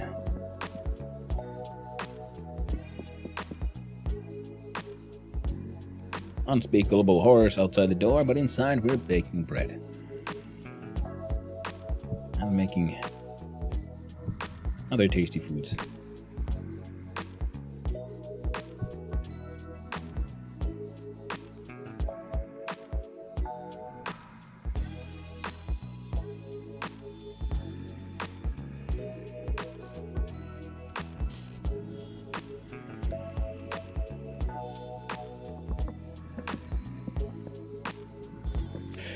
Make that gamey bread, I see. Hey there, Twitching. How you doing? Indeed.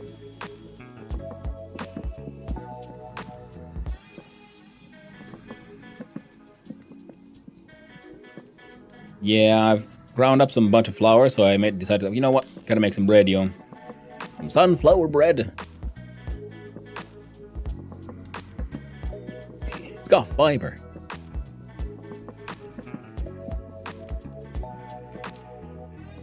And also cooking onions.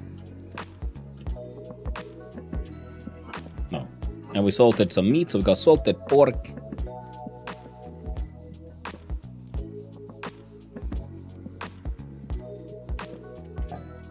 That is the last of the nippies in there being cooked.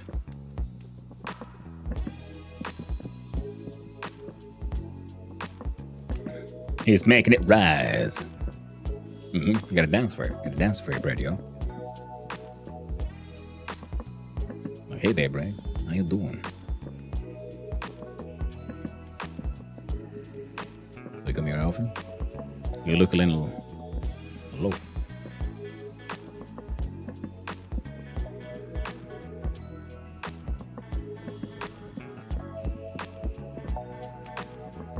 Jamming, indeed, Oxa, indeed.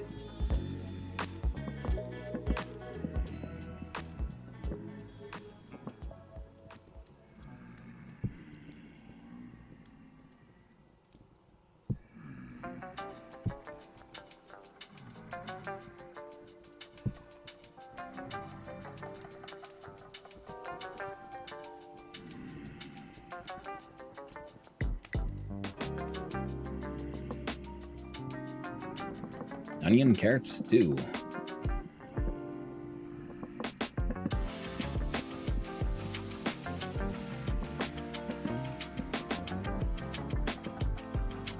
So these will probably... Oh. So they reached the correct... Oh, these are done.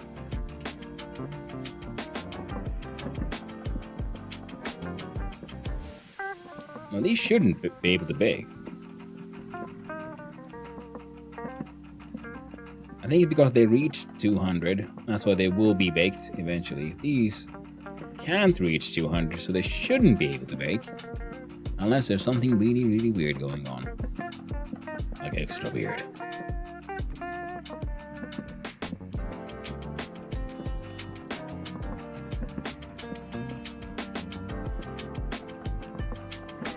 No, they're right. They're rising. Very weird. Oh, by the way, we found a little translocator that teleports you way south. The only downside is it's in the middle of the ocean, like 12 world height, so you better hold your breath. Nice. Now that is very cool. Oh, that reminds me, I did get a message by Neon and I haven't really answered. I think he wanted to do something because apparently there's I think there's the whole... There would be a translocator around here that teleports up to like an island up here as well. I think it might be close-ish to where the Twerky base is. Alright. I got a bunch of food. I did not know. It says it needs to reach baking temperatures 200 degrees Celsius. They're getting baked at a way lower temperature here.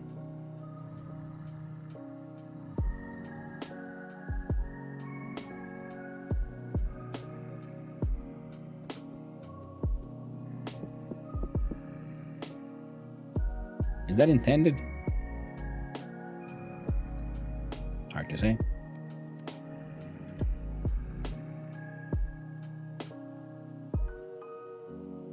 We could make more.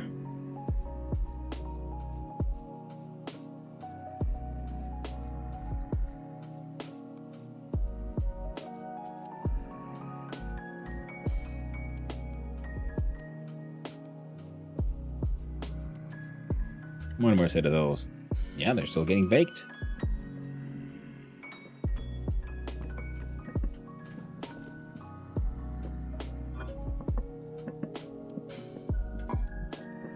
We have a collection. I have a nice little collection of wine. I got some blueberry wine, some black currant wine, some red currant wine. These bottles are full of blueberry wine.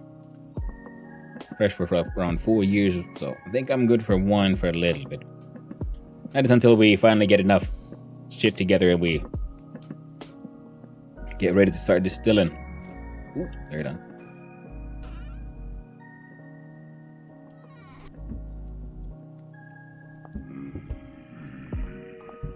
There we go. Ooh, it actually burnt. Charred. Fresh for 35 days, 16 days. I'll eat the charred one. Mind your shame.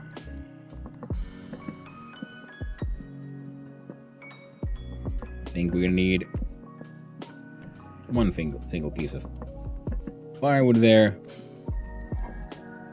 And 11 days, 60. So these are the fresh ones. They can hang up there.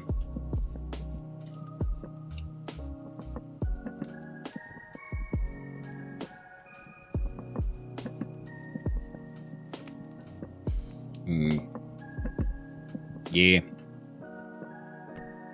They're good.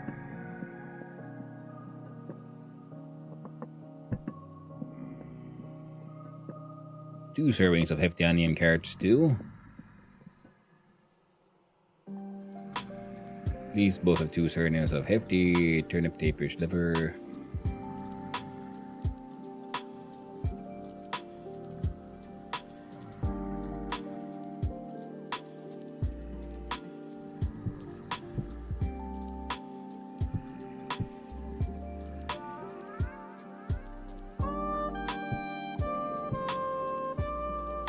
There we go.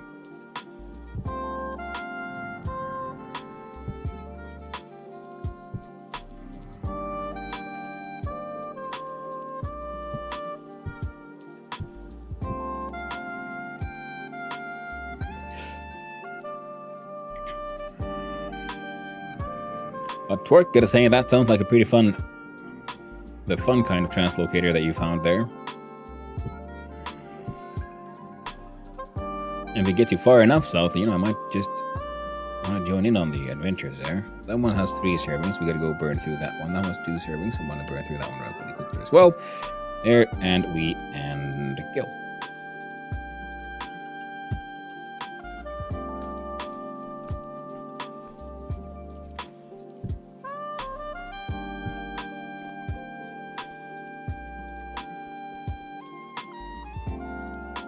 Well, I almost thought that you can't bake bread if the oven temperature has gone below 200, but apparently you can.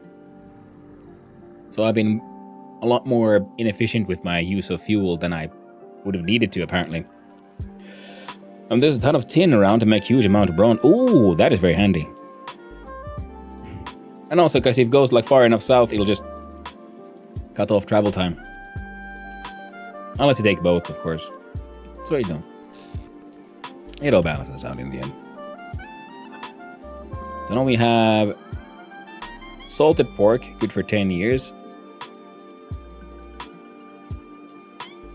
The fuck? Fresh for 1 year. And this one's fresh for 2 out of 40, so if you add this one. Nope.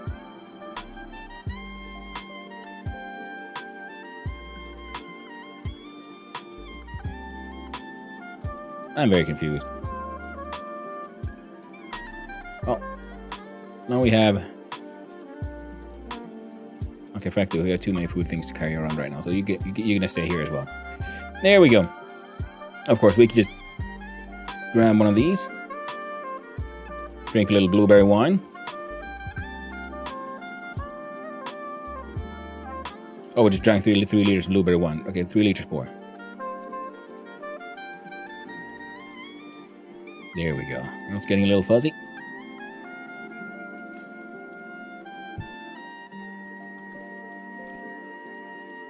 Heckin' perfect.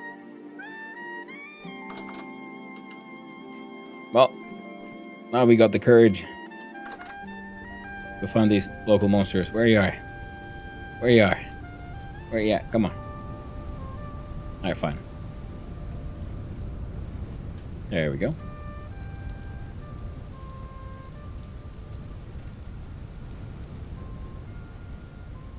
Oh, everybody leaving. Let's look in here. Grab those.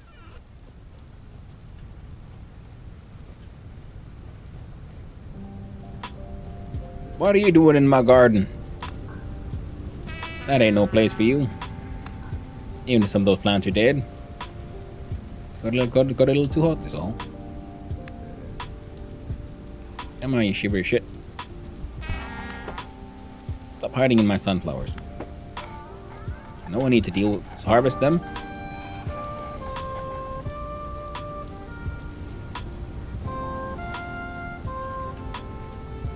Haven't gotten around to it yet. Get there eventually. The beauty of the torque stone.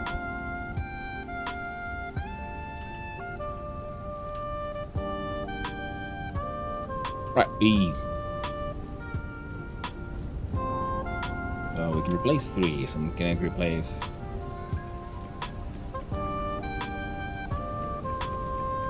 one. 2. Oh, they got angry. Now they're attacking the straw.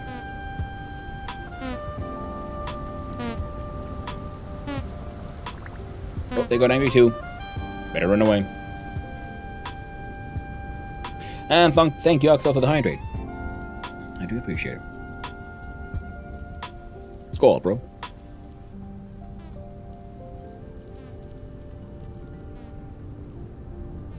Okay, so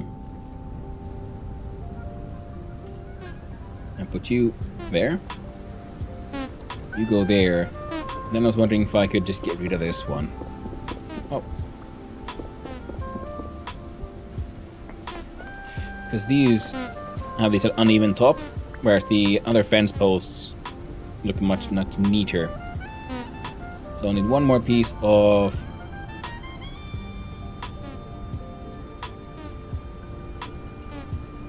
or I get rid of this one.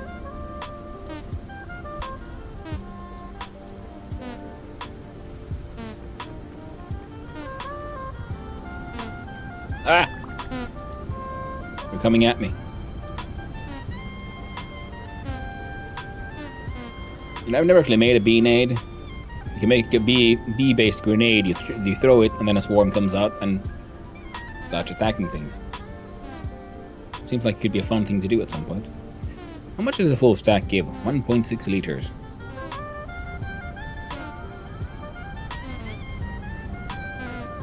I gotta make way more Scapsion.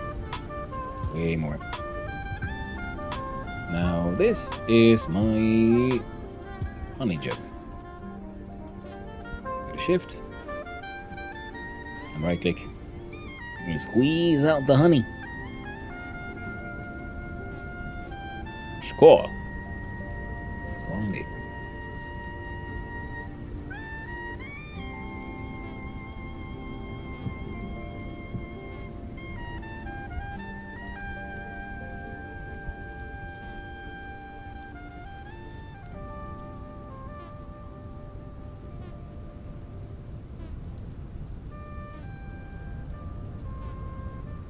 Why does it say it's got 2? I just squeezed extra in there, didn't I?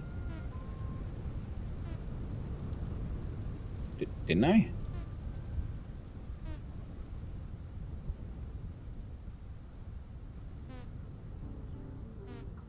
I'm confused. I don't have any more jugs. Oh, it's only one solution. Drink.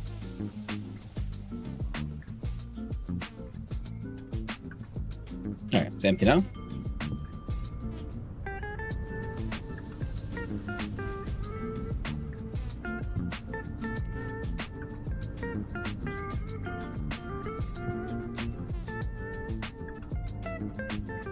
I guess it just becomes awkward with showing how it shows decimals. Oh well. Now we've got some salt dry stone fencing right there. We look inside here and we'll put the wax there. Grab the red clay again because yeah, okay, we're gonna have to need more of those.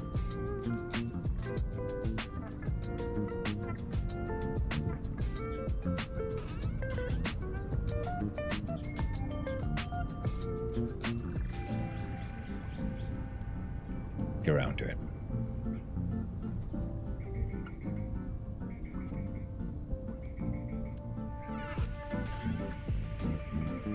There you go, oak. And a piece of oak fence.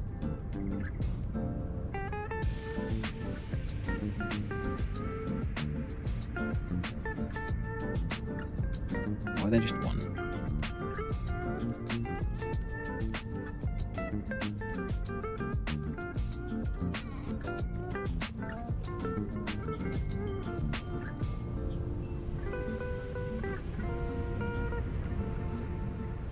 There.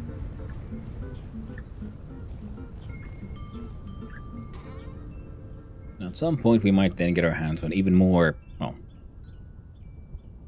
that we can sort of waste.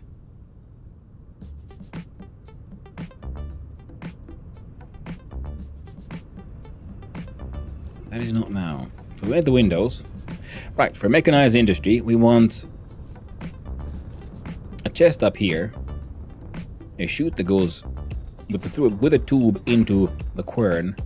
The quern will probably have to move one slot up. And then, so we'll have the chest up here. Tube here goes to the quern. Then the quern to a different tube deposits its content into a chest. Somewhere here below.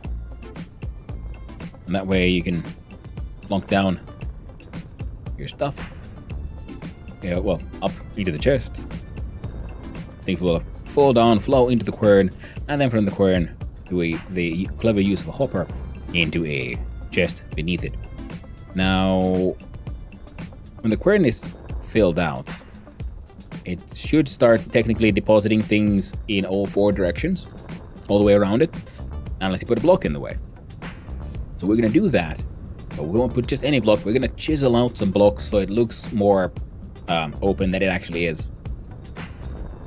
So we're gonna need more chisels as well. But for all of that, all those chutes, I made of copper. So there might be some copper here we haven't fully harvested yet. We have 2 relatively close lignite deposits. This one might have copper. I do believe this one is a surface copper deposit we haven't touched yet.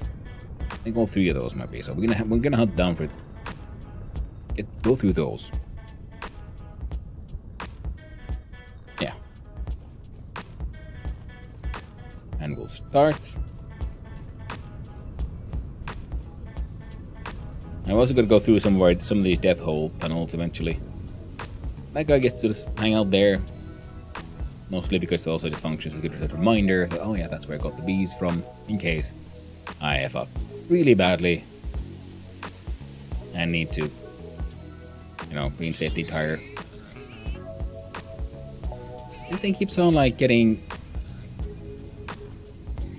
like completely flipped.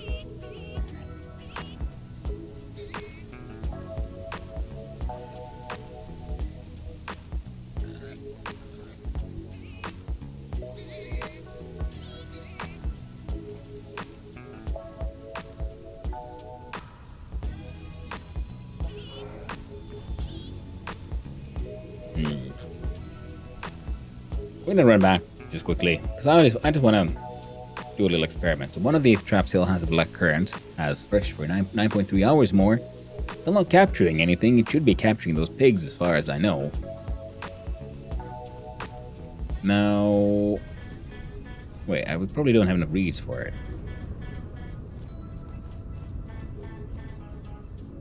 Now, my boat here. Well, my sad little raft.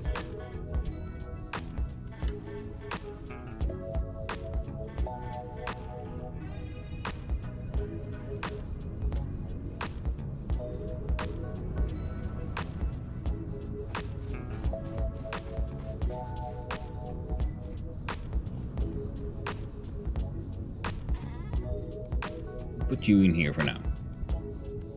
Now a reed chest.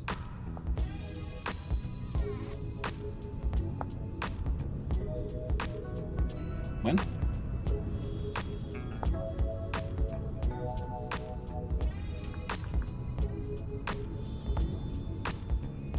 Reed chest and a stick.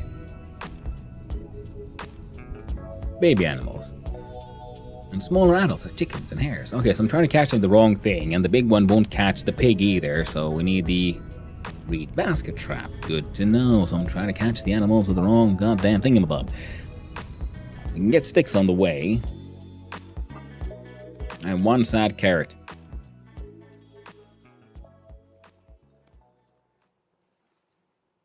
Oh, grab a couple of onions too. Because this means we'll have to then pick up the large freaking crate traps that we had there, and probably take them over to the goat hole. See if they'll work there. It's apparently the frickin' pigs don't give a shit. And then I might have to make more basket traps to like capture the babies. It's weird that that thing won't then capture a pig.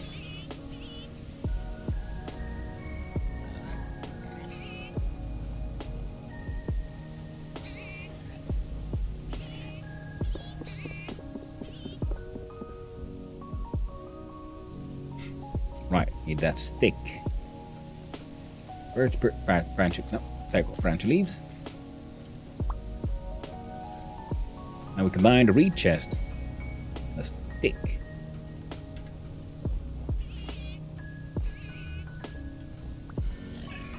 I forgot I was supposed to bring you guys some food.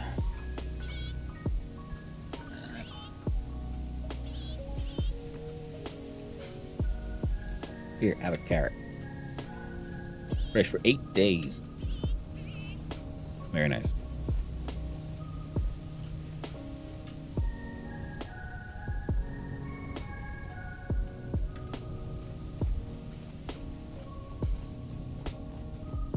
Now we could put their ass feed, you know, grass, but pigs, well, they don't like that, do they?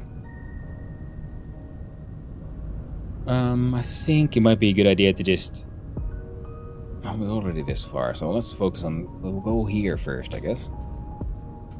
Right click, pinned, save. Oh, there we go.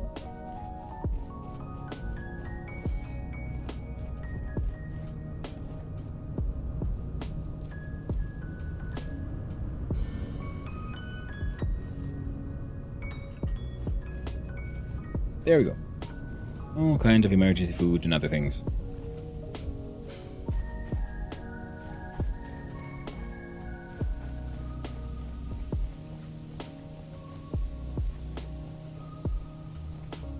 That sounded like another bee. It's kind of funny because I remember at some point, sometimes finding bees is very, very difficult. And this area that I'm hanging out in, well, turns out there's bees heckin' everywhere. Good for me. Ooh, blueberries. Why I'm so excited about the blueberries is because, well, I tried to make that blueberry wine and I didn't get a full 50 liters and it annoyed me. And now I need to make sure the next large amount of blueberry production.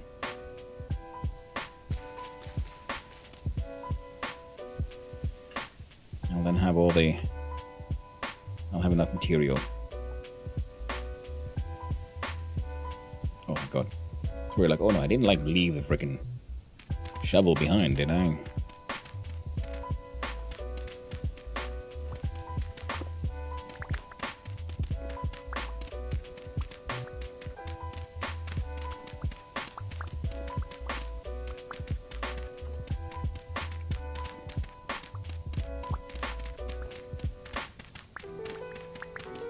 God, I love good tools. I remember digging around with just that freaking flint shovel.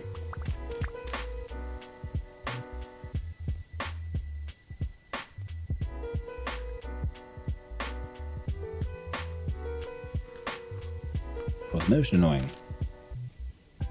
Alright.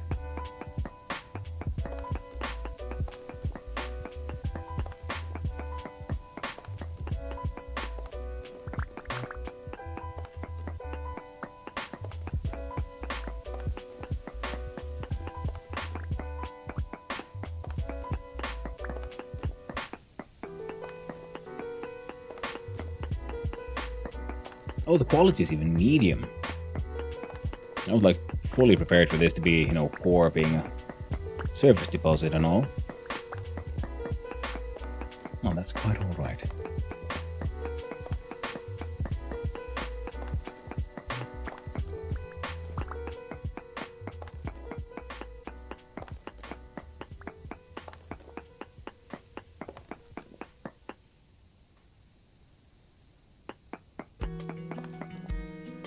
Trace amounts.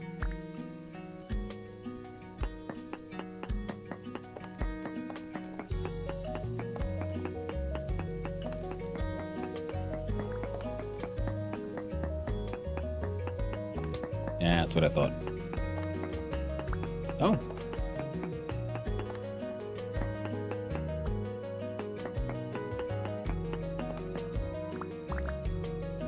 Flint trace amount. Well, I don't like they care about your flint. We should walk around.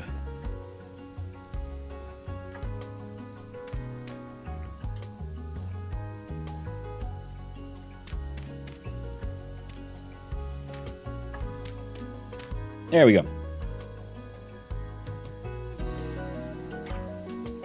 Oh. Very good. Adventure hole. I think I've been in here though, considering. Yeah, I remember this one.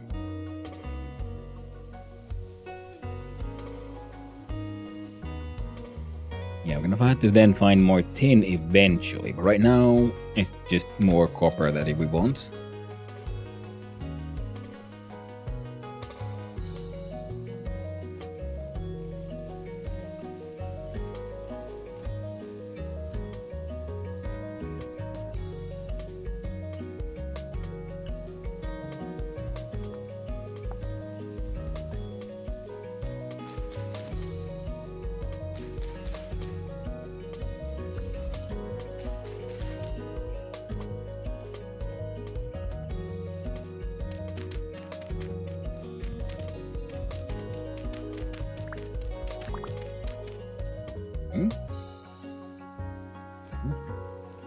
Not in the shadow.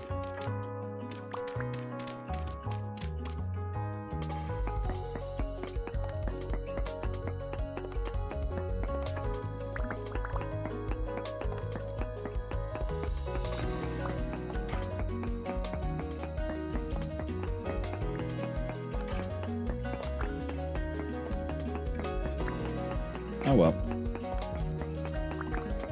Down in the hole we go. Also medium.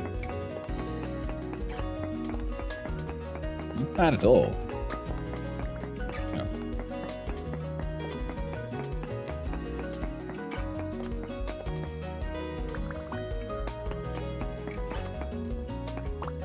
Mm-hmm.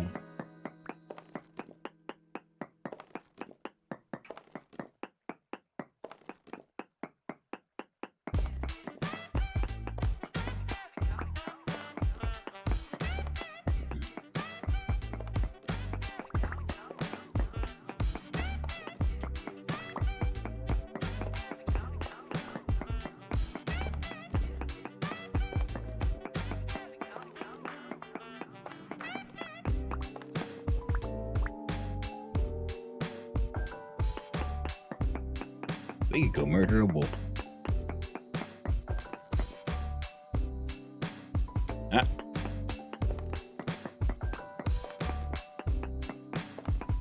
I think that would be the last of it. Oh.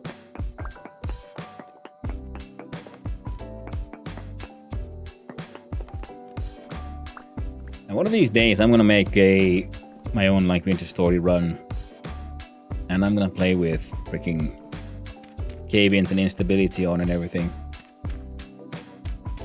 I just realized I should have done this in the other hole as well, because this way they shouldn't have enemies spawning, because I do believe they need 2 blocks of height.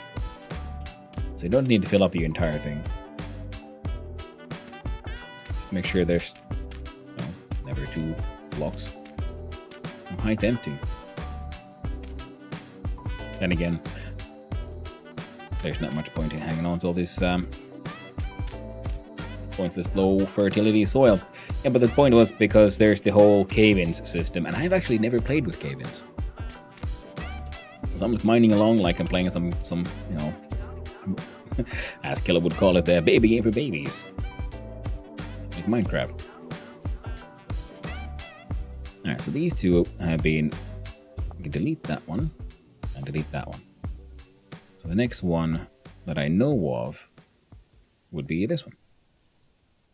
And save.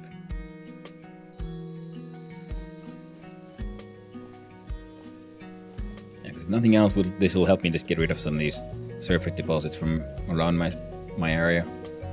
Not that you like need to get rid of them. I'm just some silly completionist part of me wants to deal with those. Huh?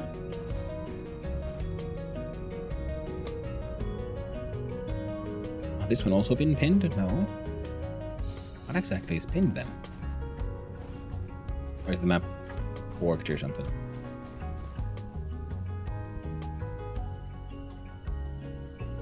Oh, tin. We can unpin that one. We can pin goat hole 1 though. We'll need to check that one out after this copper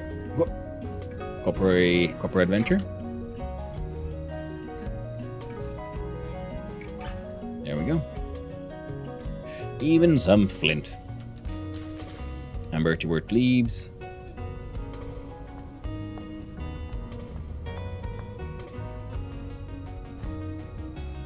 Over here, I'm gonna look inside this indentation and throw away some rocks. The traditional way. We do have a mod now that adds a little slot here for deleting things, which can also be used for temporarily carrying extra stuff.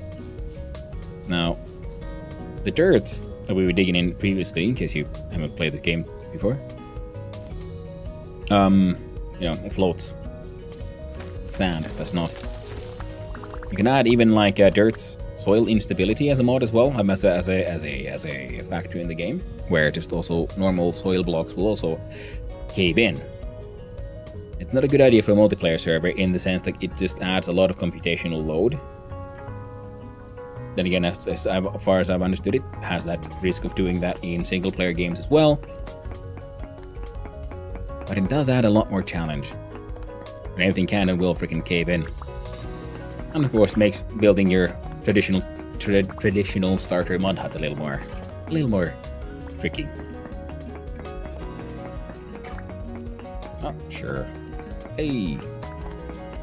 Flint. Oh, it's a little like flint copper vein.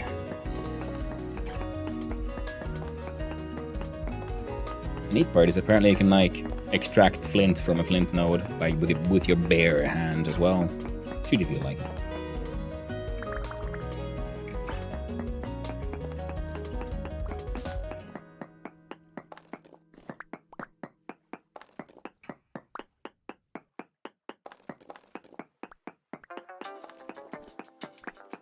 I don't need extra flint right this second, but I will need it in the relatively near future because, well, my main source of fire clay is through cooking and grinding flint. And if I am to be making a lot of iron and other advanced tools, I'll be needing a lot more fire clay. Hey there, Knaps are. There we go. At work, at my desk, work laptop on and protected access to the internet actually working and not just going on, off, and on and off. Oh, I hate it when they do that. Freaking tease. Like, oh, would you look at all that internet? Oh, it's gone again. Oh, no, but here you have some. Oh, no, but oh, did the internet disappear again? Do you have internet connection? Yes, no, well, you'll never know. Maybe you do, maybe you don't. All you gotta do is try. Hope for the best.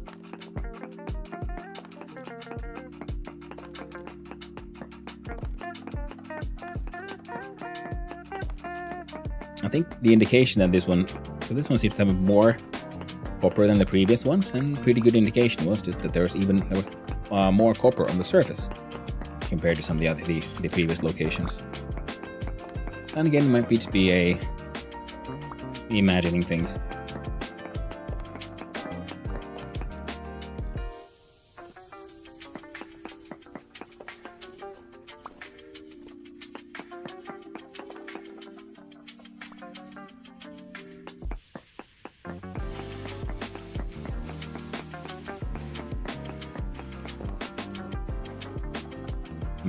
Still has some nice amount of copper, eh?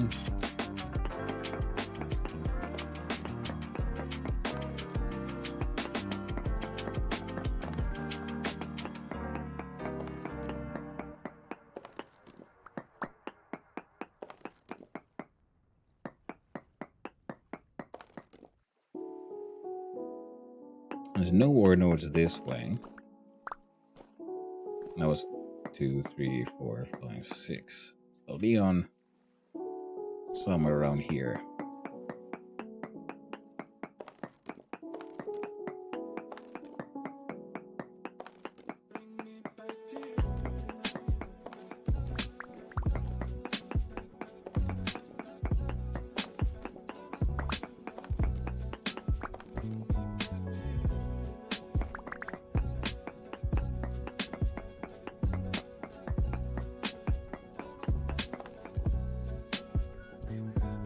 Yeah, still says trace amounts.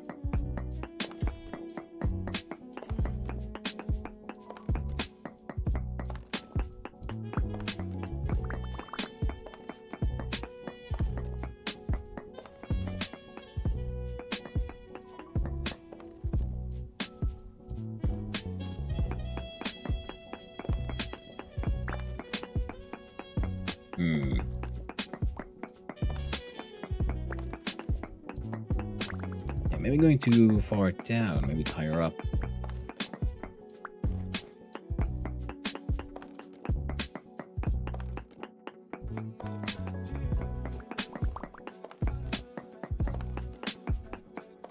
Yeah. And I'm guessing, ooh. I was about to say like that was probably the last one. Well, that's probably the last one then. I like first breaking it up with the normal pickaxe and then finishing off with the prospecting one. Ooh.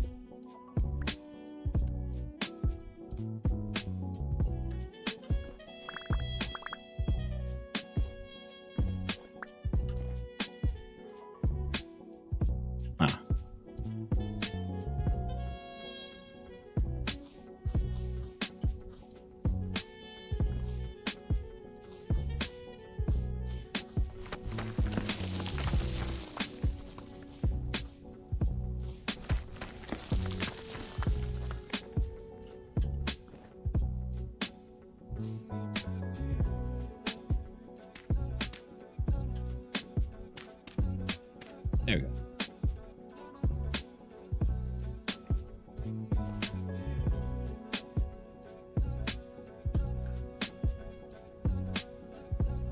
delete that one. There's some brown coal here. That one was just surface obsidian. And that is on the way to the gold hole. This way.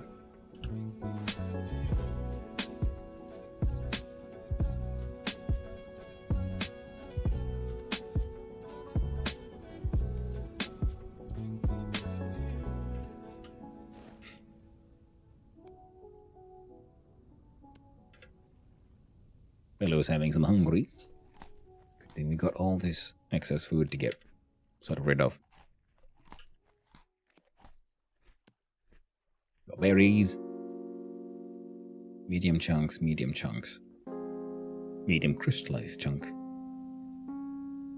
Some straight up freaking onions.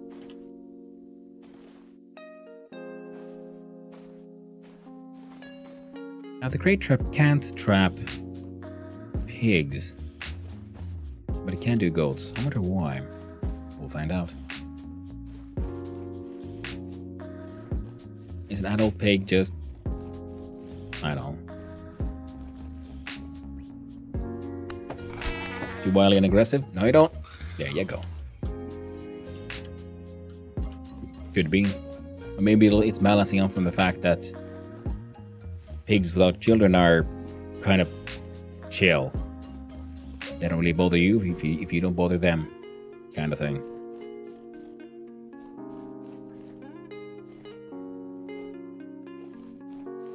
And what am I marked here with red? Ah, I do believe yes, because I found some orange lupines here. Because all the other ones are purple. So yeah, this is for more for the whole flower collection thing.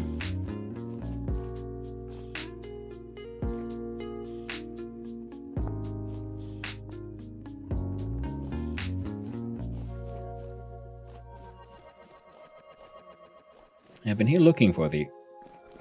We're mining out some copper. Did I not finish? Or have I finished and I've forgotten to remove the node?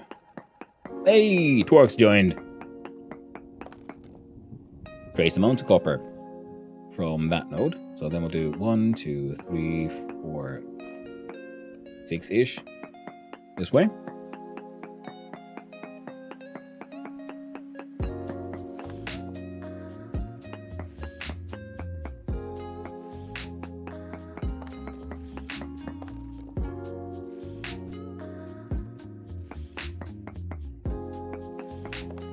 There we go.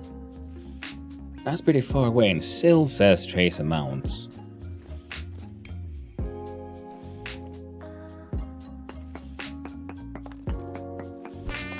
Jesus Christ, you stupid bastard! No! Damn, dirty apes. Well, no place for you here, let me tell you that. So I'm assuming it'll be above or below.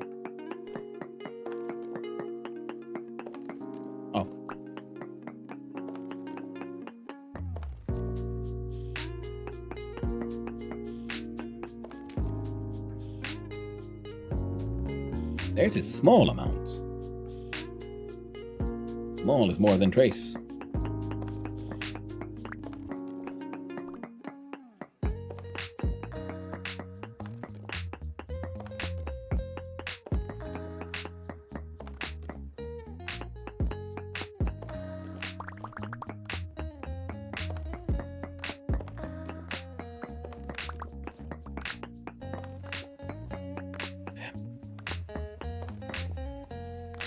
Now it says trace amounts.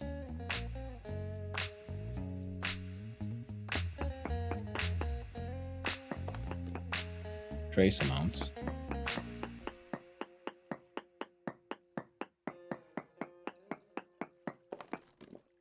Small amounts.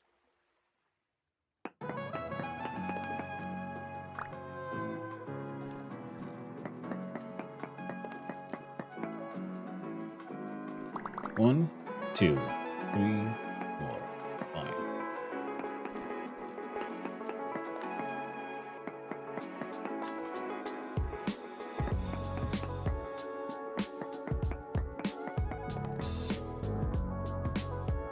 And here also small amounts.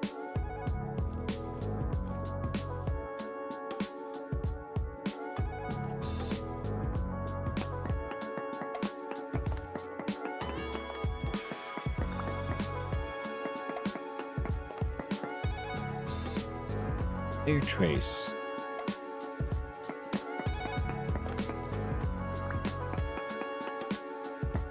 And here, small.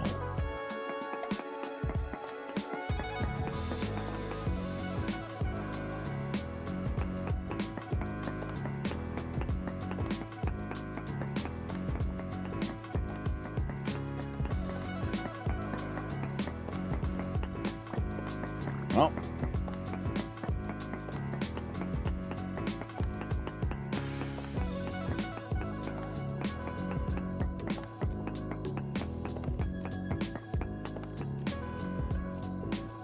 One slice.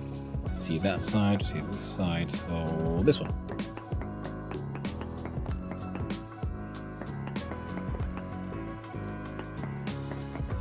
Oh, that was poor.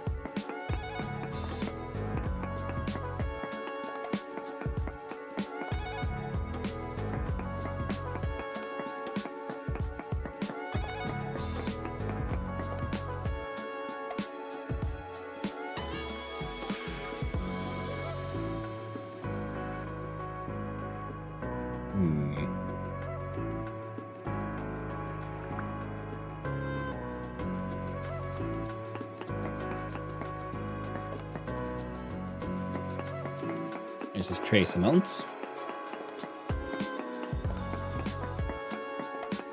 Trace is like 1 or 2 nodes, I think.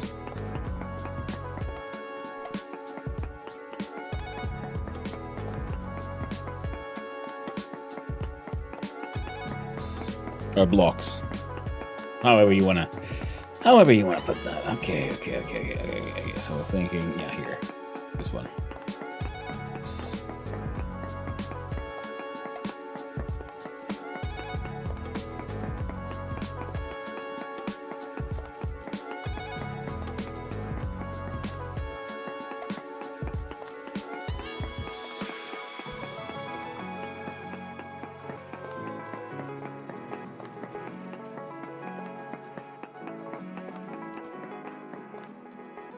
Yeah.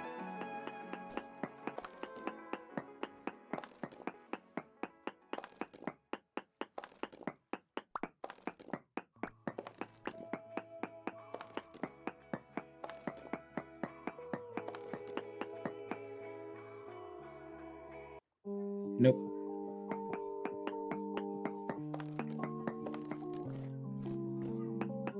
I understand better now. My Switch keeps on complaining about me using his intro song.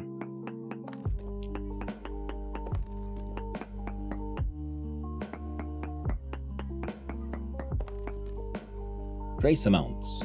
Still.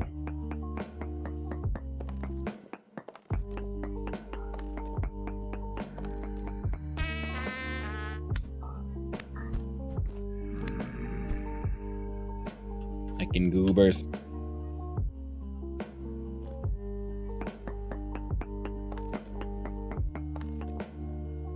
I'll do 1.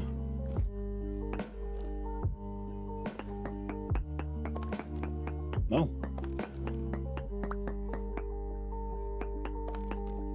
No or no nearby.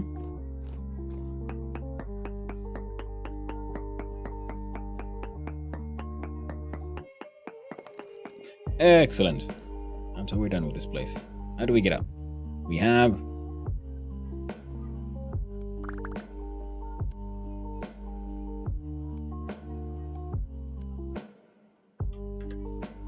Make dry fence.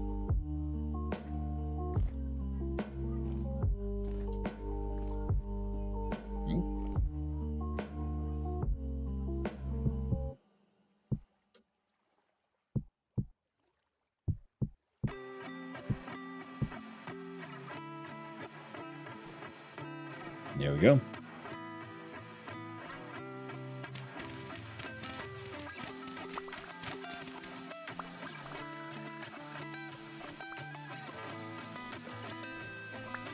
All those weird little animal sounds.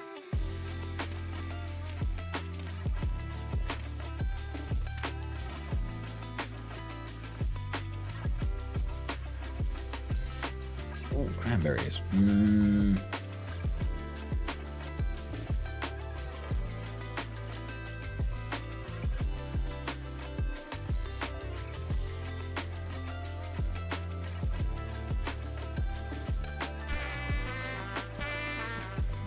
Suck it.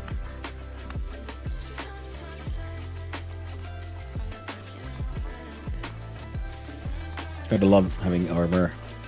I mean, when you're unarmored, these things just hit so hard. It's so... Oh, sorry, wrong button.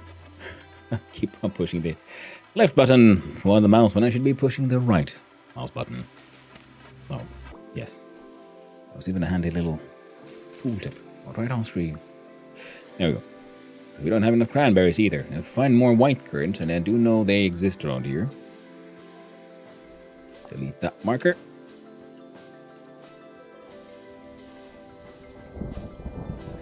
Red currants now.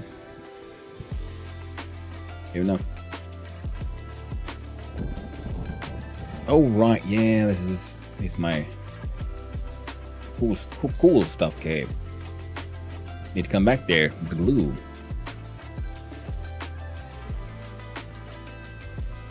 Kind of neat stuff there.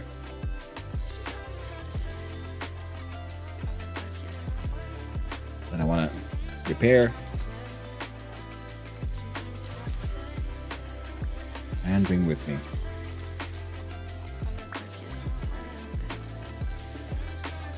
There we go, there we go. Come on, come on. Cram these berries, yo.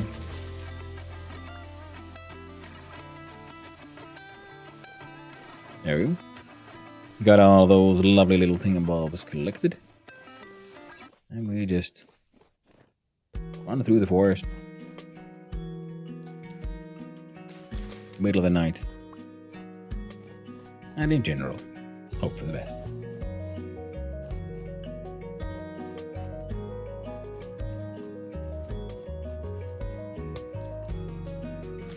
It's a good thing I came here during the night. I had totally missed that there was a trader there. My knife is gone. Sneaky trader. Sneakily hiding away here. The bold cypress.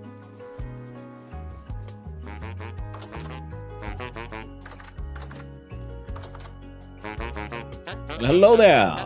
What's your name? Oh, Aram. Got anything to trade there, Aram? Oh, he sells headlights. Local goods. Mark that as trader.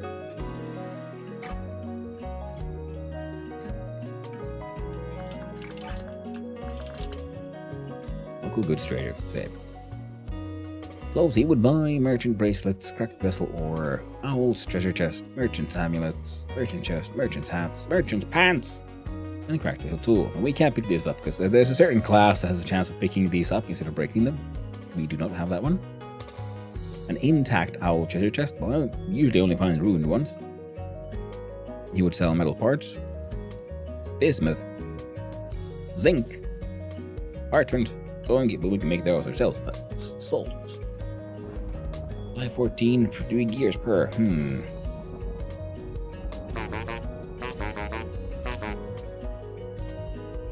Good to know.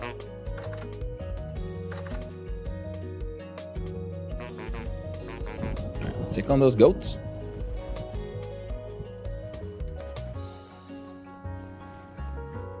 Yeah, we got this peat over here as well. Good, good. There's the goat hole. Well, goats be goatin'. So you are a bighorn ram. You guys are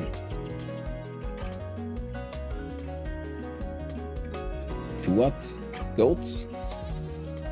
One male, a couple of females. So we should probably kill off the bighorn because he's just eating things that are not meant for him. I didn't make him for you. Good thing we had a bunch of flint, because I realized we don't have a knife anymore.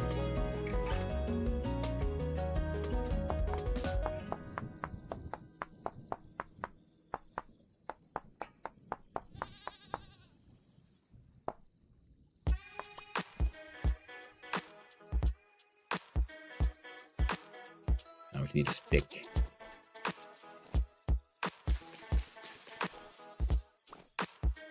We have stick. We have blade. We have knife. And why do I want a knife? Because we can use our lovely knife to get our hands on a bunch of grass. And we can feed the grass. That's a lot of peat actually around this area. Hot dang. Isn't it, right? Yeah.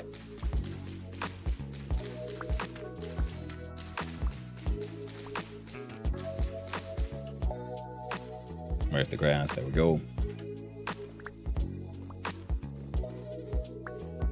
We have the trap.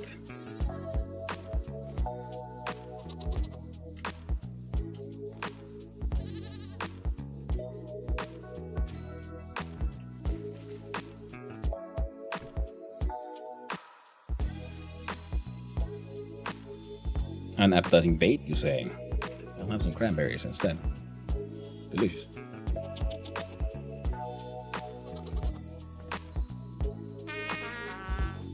He punked me so hard I flew out.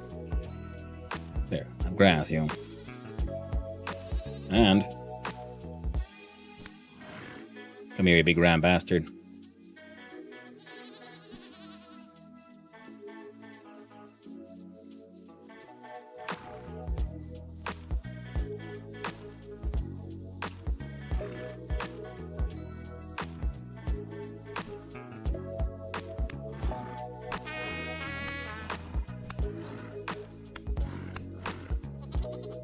There we go.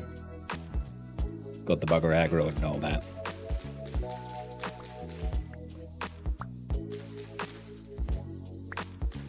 So 7 and 8. Pretty sure. There we go. So 4 portions.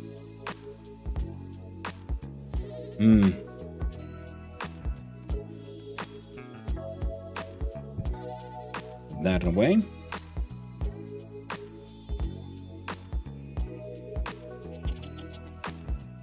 Yeah, looks about right.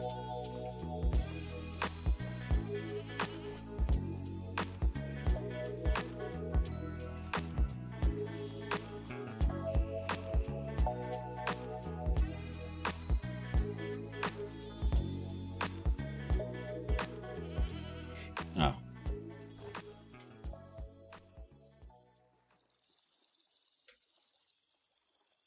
Got meat, fat, and a big old hide. Heck it aim. Cranberries, fresh for 4.8 days. Hope for the best. Now we gotta run. Back to our home, back to our house. Get some cranberry bushes on the way. I mean,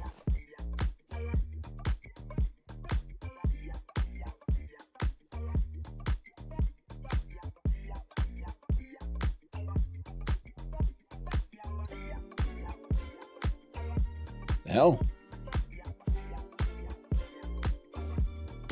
I'm not the only one here building goat holes around this place. I see. I wonder who's been here. Oh well.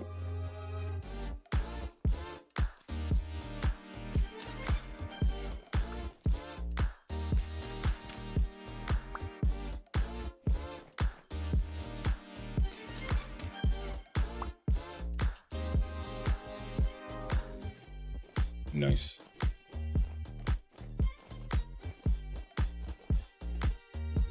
This way towards home. And once you get there, well, Beamer Man needs to have a tiny little break. He's about to piss himself. Ooh, that's a bear. I don't have any good anti-bear holes around here. He's very angry, that one.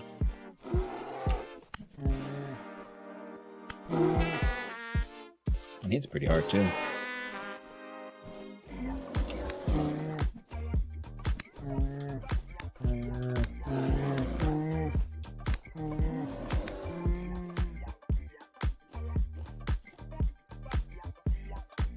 Barely made it alive there. Barely made it out. But I did. Now we've got 3 bear pelts of black bear, so I don't think we need a 4th one. So his fat will go to better use. If anyone was wondering about my farms, I have actually like water beneath these blocks.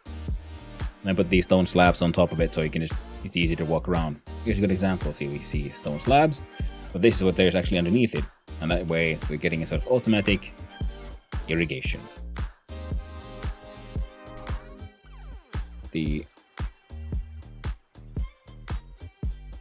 sushi's in there. We're gonna yump and wump. Put you away. Put you away. And eat the food. There you go. Don't starve. Starving is bad, okay?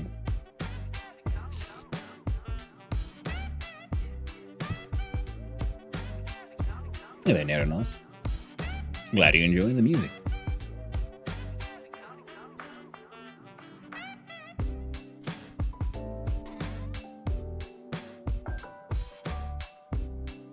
I'll put the berries in here for now. No, we'll deal with these eventually. We'll put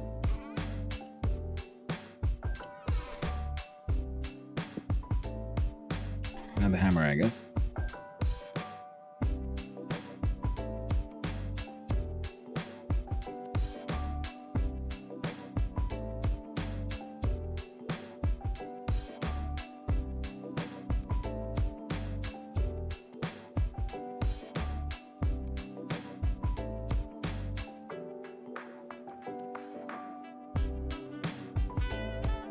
Yep. Nice. Now we should have enough copper for a few smeltings. That is 3 full stacks at least that I see. Now this one has flax.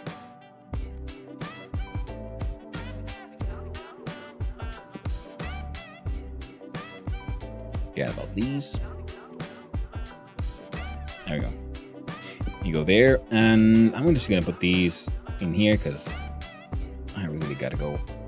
But I don't want to forget about the bear, so I'm gonna go deal with the bear quickly. Then it'll be time for me to have that tiny little break. I've got that music. Keeps us going, keeps us dancing. Are you just repeating yourself now? Oh well. Was around here. There we go. Big chunky boy. Ooh, weight is even decent. Hopefully it's a good source of fat. Oh, a single one. Tragic. It would take 2 to make the pelt, which we're not gonna make anyway, so that's okay.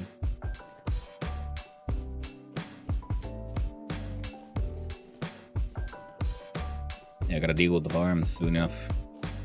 Soon enough. Right now. Oh.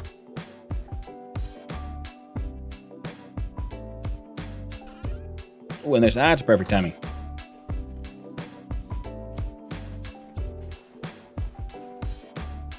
Enjoy the sight of the farm and the workstone. So. Yubby, be right back. See you soon.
I've returned. Now what were we working on? Oh. Just in time, apparently. Apparently we're getting the hungries. Eat some bread.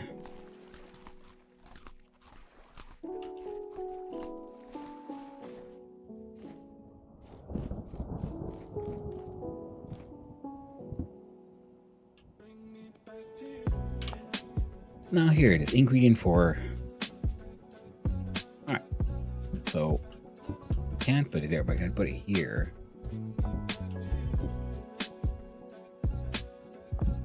Sure, let's soak them.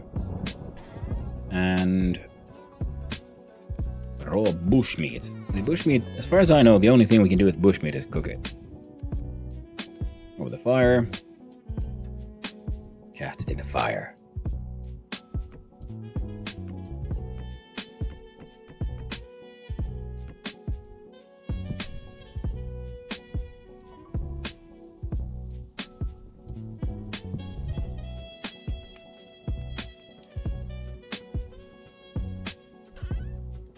There we go.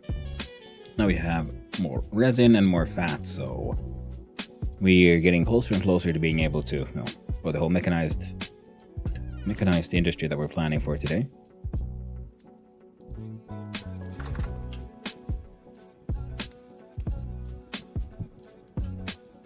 There we go.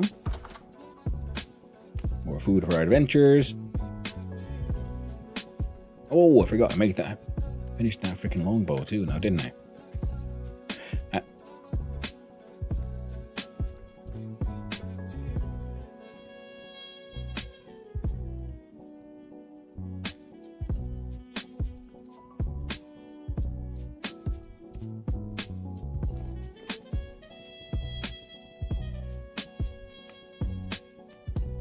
Ah.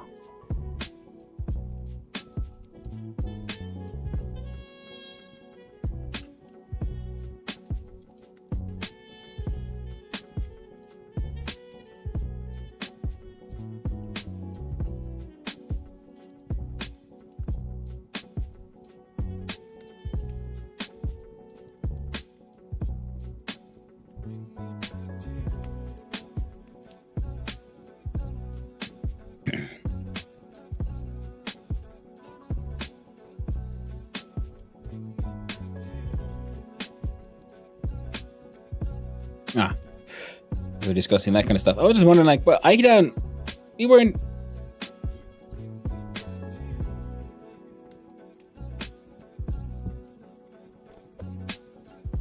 Like, I know for a fact these aren't mine.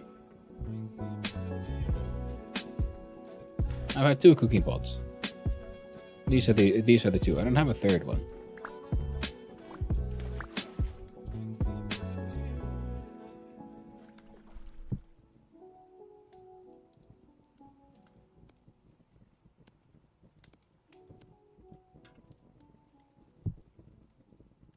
So I'm confused.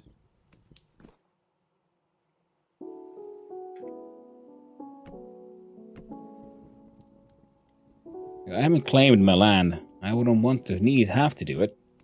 But I'll do it if I must.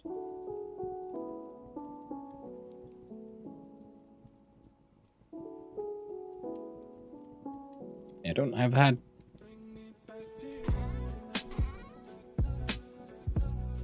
I guess I might have to then. I got no memory of that. None at all.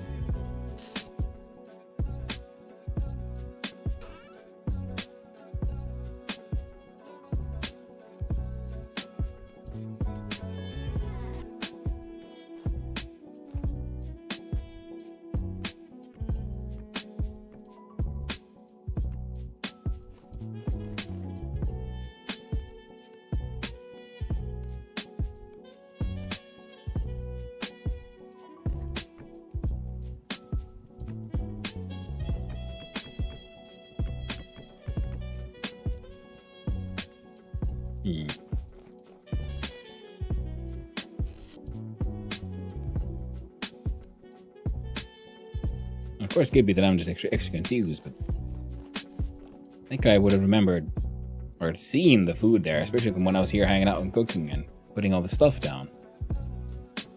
No memory of that at all.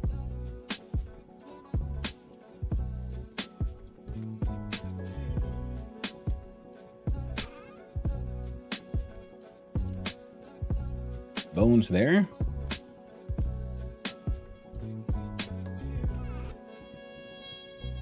There we go.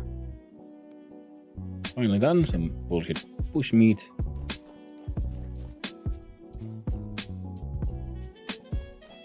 Double check up. Yeah, no, nothing seems to have gone, at least. That's nice. Just can't exactly remember where the hell these things came from. Oh well, doesn't mean it wasn't actually me. Not exactly the most. I'm the best at remembering things. Now...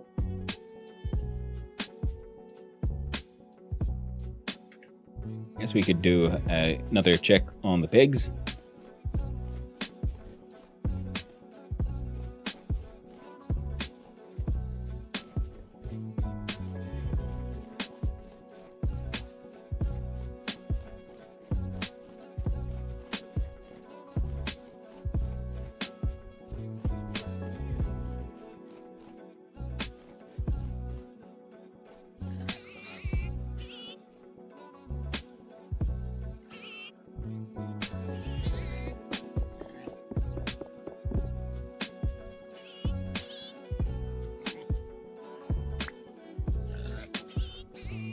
The hell?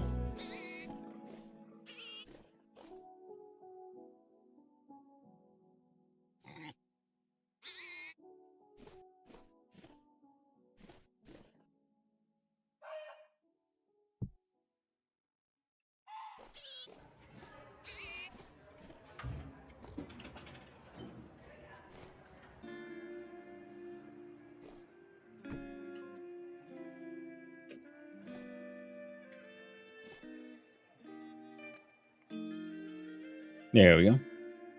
There. Put an onion in there.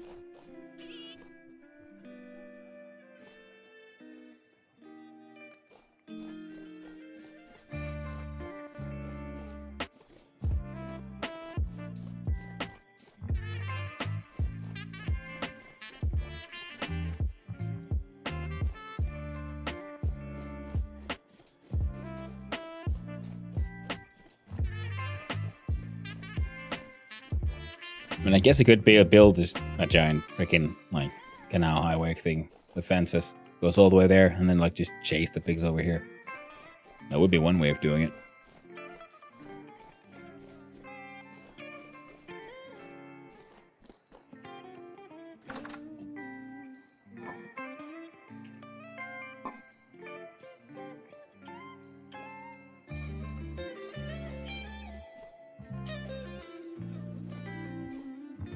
Might even be faster than this. Trying to wait for these piggies to get freaking caught. Just build so many goddamn fences though.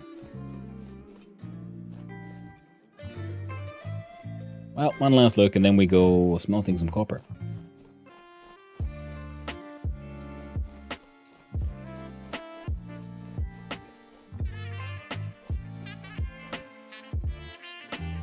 I'm looking at getting a hell hammer done.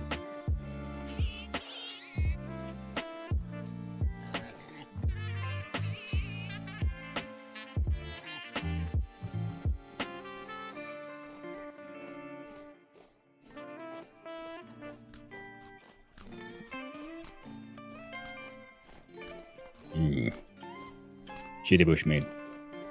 It's the protein. So good for the health, good for health in that way. Hey, Knapsor.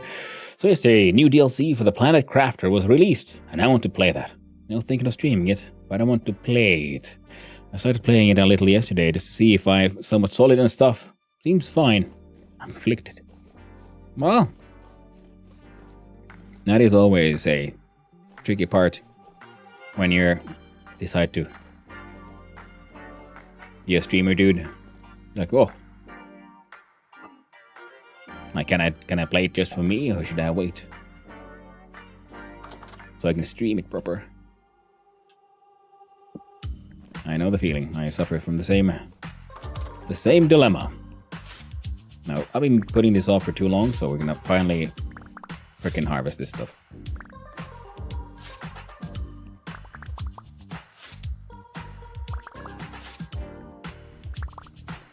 Oh yeah, the Planet Crafter seems neat enough. I remember, I've played the demo. Seems fun.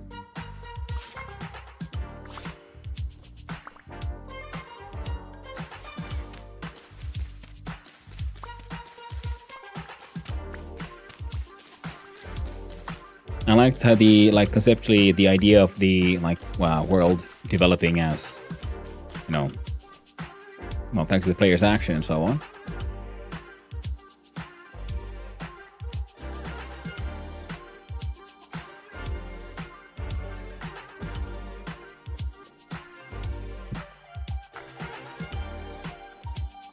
So many high canap sources. Well, it is. I mean, I move on over, see a name, and I say hi because I'm just so used to it. Then I realize, oh wait, I've already said that 3 times.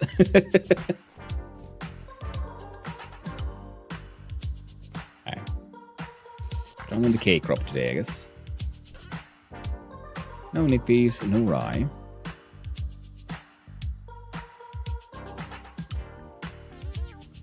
More flax.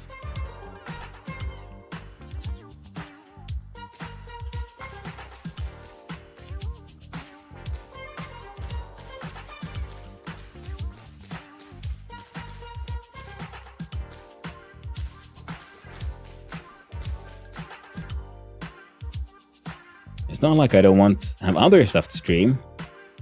Like I only did 1 stream with Power Wash Simulator 2.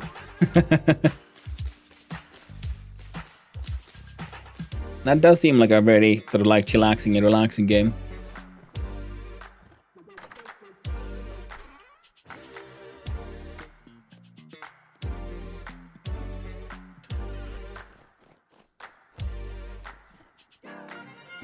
Now we have a mill.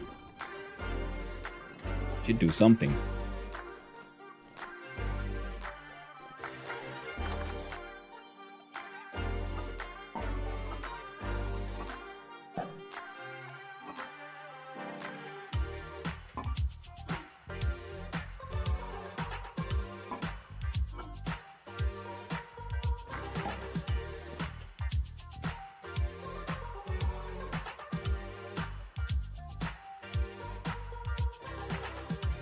Take these to the gold hole. See if they achieve anything.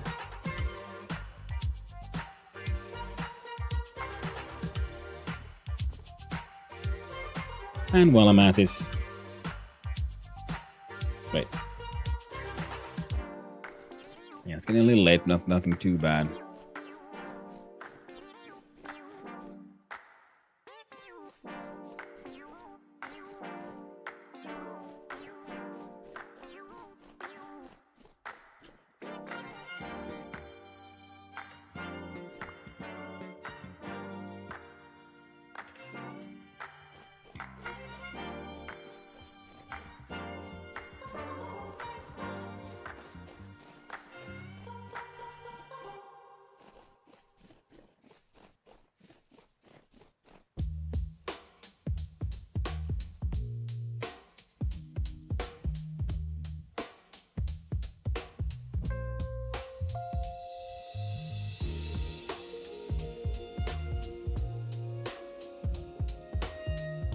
Here we go. The goats await.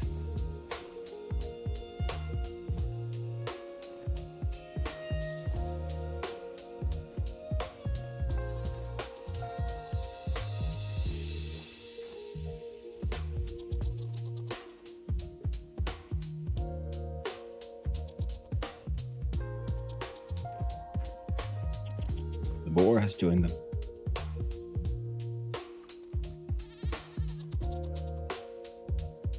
Oh, cool. But it can't trap the frickin' boar, though.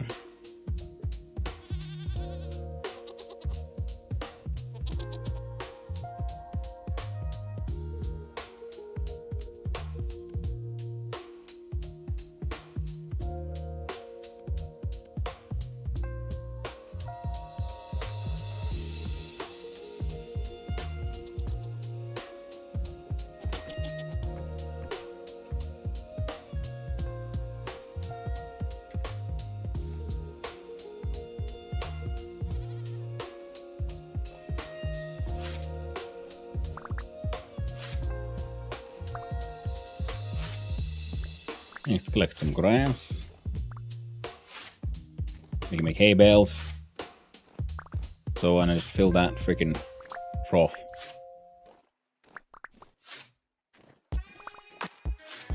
Keep the goats goating.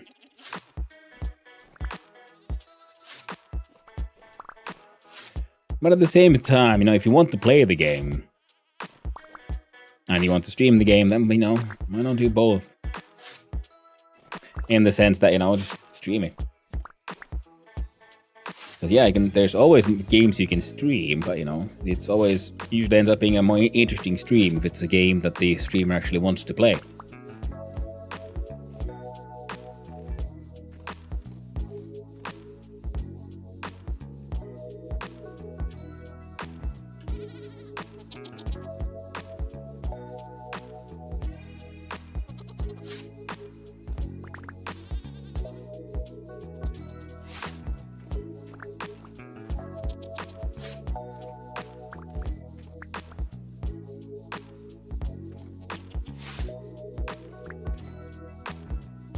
Well, but then I have to wait potentially and stuff and hold off and time. But yeah, I'll have a ponder on it. Yeah, it's one of those like tricky questions because it really depends on you and how you know want to deal with things. I need 4 more. 1, 2, 3, 4.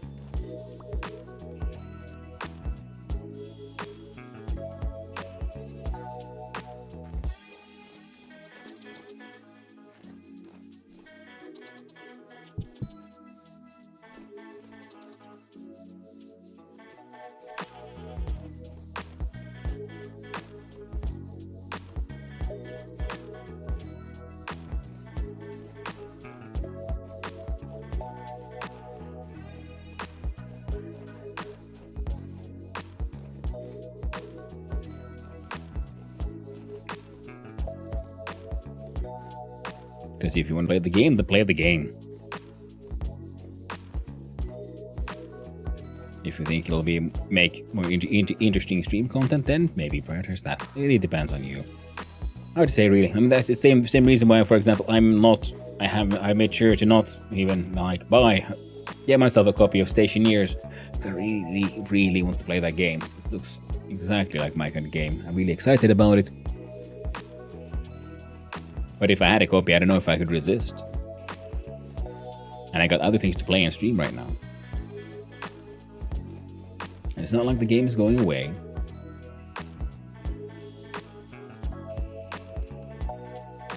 And this way I won't get too tempted.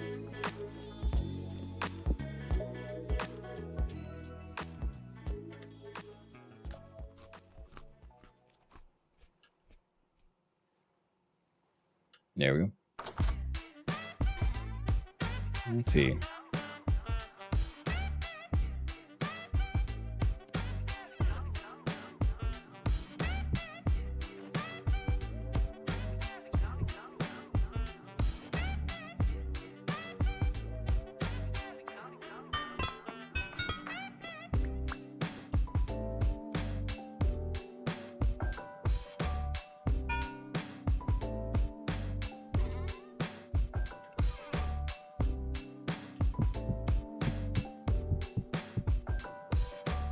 We could do 800.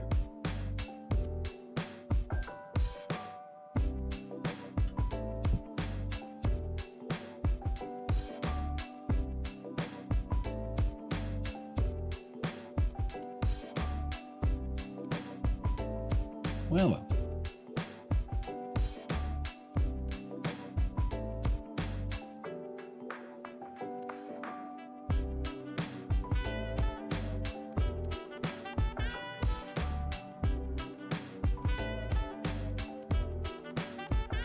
There we go.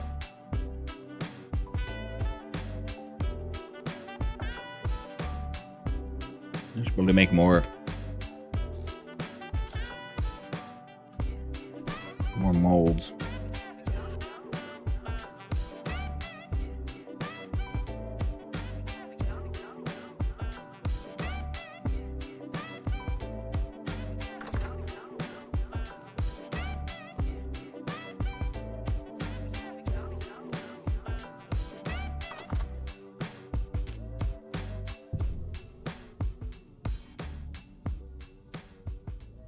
I thought that Enshrouded would be my kind of game. If it wasn't from a family account, I'd have been a bit mad. I don't try the Stationeers myself. Yeah, Stationeers looks freaking amazing. Super fun. Enshrouded looks also super fun. I remember playing the demo. No, not the demo. I mean, I haven't done, like I bought it on early access quite a while ago. And I remember like sort of enjoying it, but it felt a little hollow. But then again, it also has had a lot more updates now. So it could be, it's actually like a really cool game now. It'll be fun to try it out. How's joined? Say hi, smiley face. Hi, smiley face. My Stationeers look super cool, and I've been watching like Discount Engineer play it. I've been seeing Percuss play it and such, and I'm like, god damn.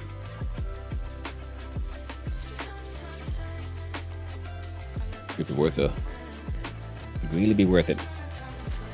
Because it has such convoluted mechanics for dealing with, you know, atmosphere, pressure, food production, electricity, all that jazz. And then, you know, it has in-game coding and everything. And it's like, oh man, it's just like my kind of brain candy. And that's why I must hold off. Because otherwise that's all I'd do. Bit pricey ATM for me. Yeah. But looking at it, I'm thinking like, well, I mean, I would gladly pay full price for a game that I know will give me like hundreds of hours of enjoyment. I like to compare a game to a pint of beer. How many hours of fun do you get for a pint of beer? And how many hours of fun do you get from a game? And then you do that, you know, bang for your buck ratio there. Well, then, you know, that's everyone's own personal things, and some games are just so disappointing, and you know, you don't really want to, even if you played it for 10 hours, but then they come to the conclusion like, no, I wish I get my 10 hours back. It's rare, but it can happen.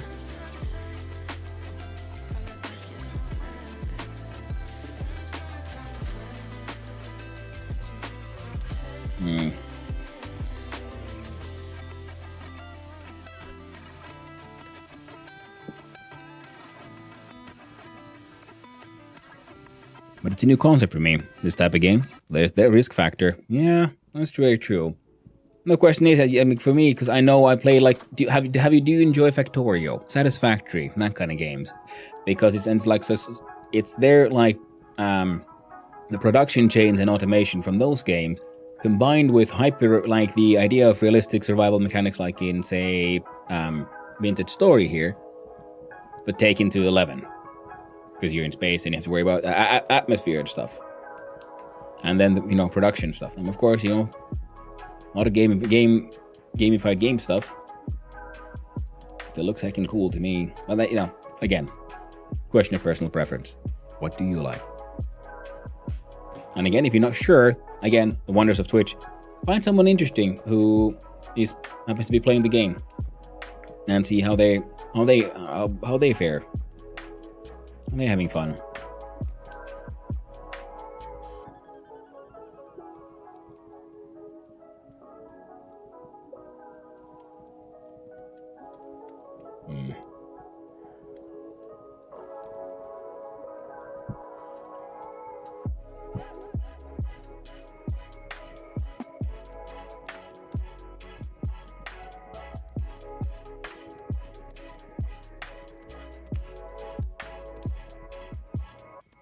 Like I would recommend, for example, Discount Engineer and his combined adventures with Urban Venture.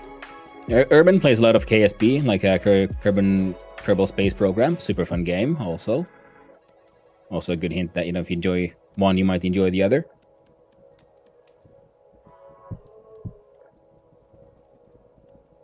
Still very different. But both have this sort of like science-based cool logic behind them.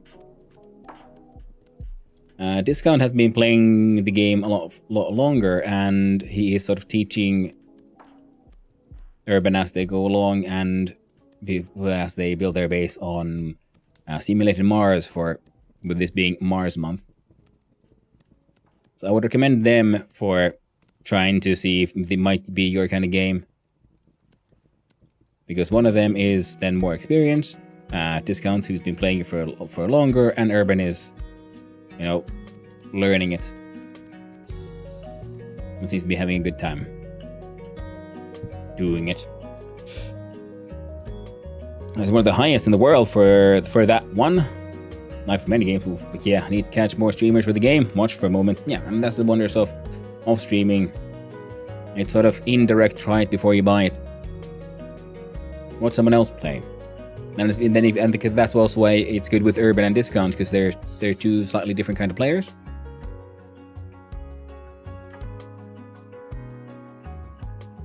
Hey, we just got there.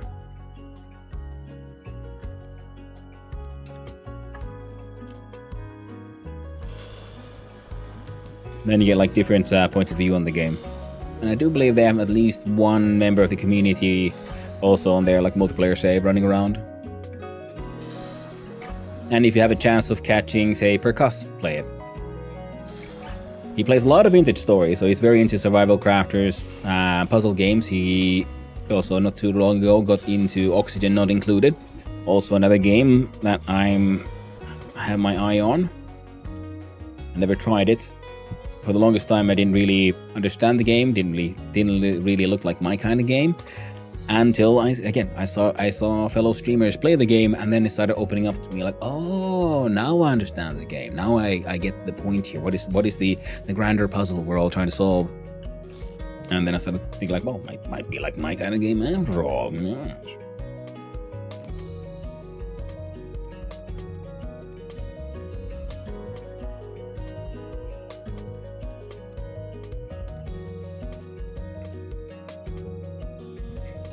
It's like I would never have gotten into Vintage Story if not for Hazaza and Mitchell playing it. Because again, on paper, not my kind of game really. So I'm like, no, it's just another like Minecraft cloney thing. Then I saw people play it and I realized, wait a minute, that looks freaking amazing. Wait, how many do you have? Wait, 1, 2, 3, 4, 8. 8 plus 6.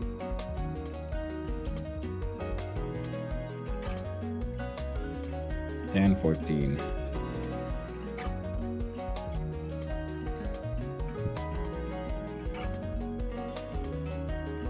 Anything else I want out of clay?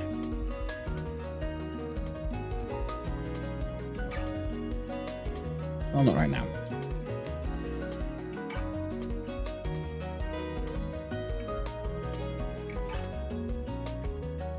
Price tag is highest in the world. Ouch. I was thinking, like, wait, wasn't it Stationeers like $30? Not like one of those AAA games. We can always wait for discounts as well.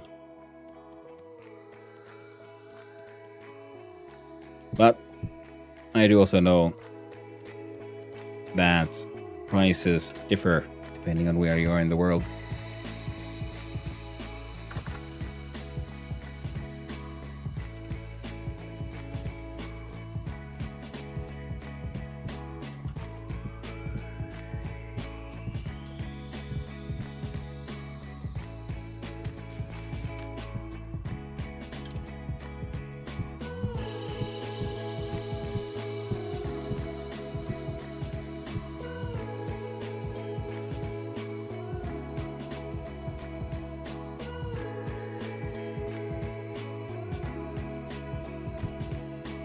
There we go.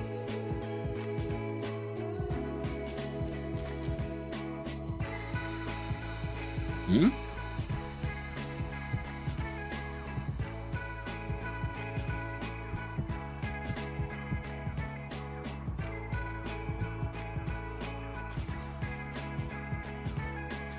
There we go.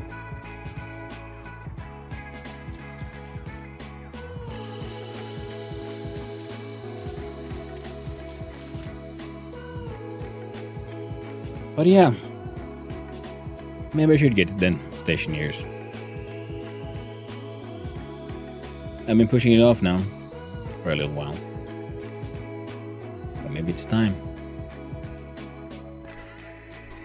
So one of the reasons I didn't want to get it was because I wanted to finish more stuff in open sewer. So But even that one is sort of reaching the finale, I'd say. How much is it actually? It's 8? Yeah.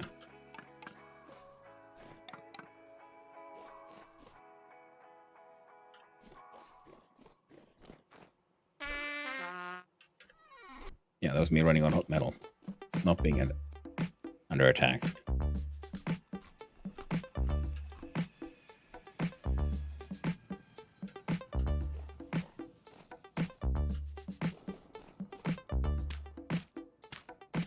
There we go.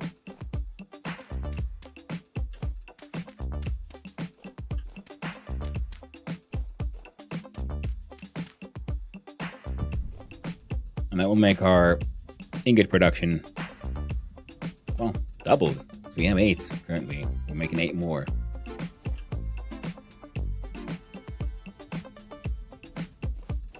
And I think this week is pretty much will be mostly just VS and Open maybe some more Misery, depending on if we can get our schedules to match up with Twerk.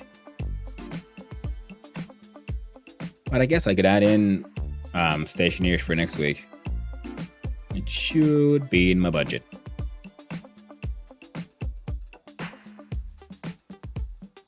Wasn't able to catch up to the full extent of the Misery stream. Yeah, it was a fun one, sort of like extempore. Had some timing things and so on. But the game is chaotic and quite fun, actually. But very much the kind of game that is at its best with like a good crowd.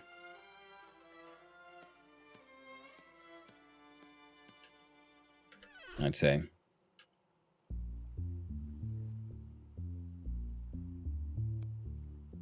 Yeah.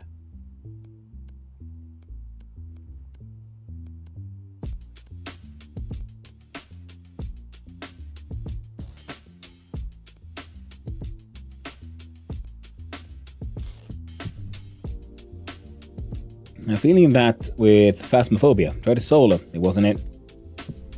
Yeah, Phasmo is one of those things that also I've been having my eyes on for a while. It looks fun. I even got I should have a copy of it that I got a while ago. Never really gave it a proper go though. We want shoot sections. We're gonna want one of those.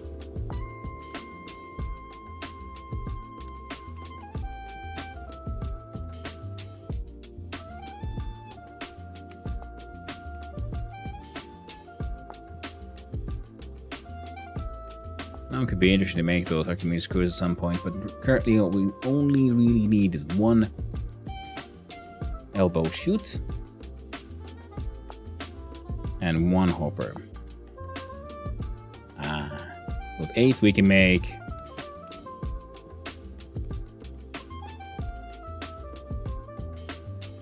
we might be able to make all of it.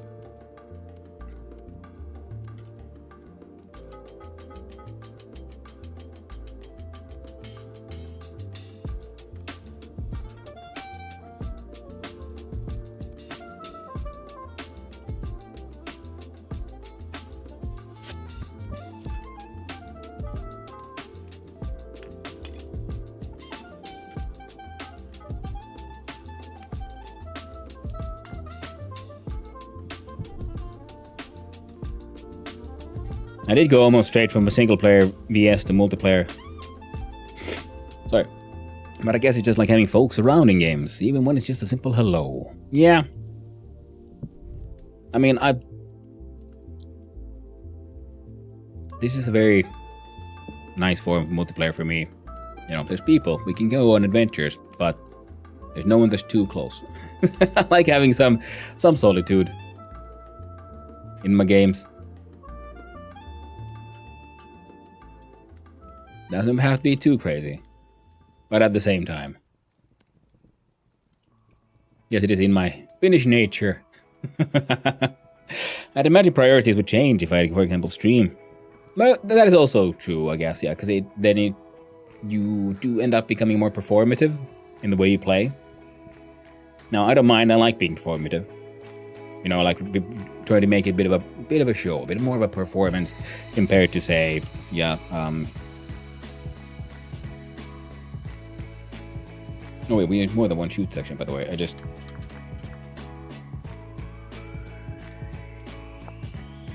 You only need 2 of those. Alright, we'll start with those.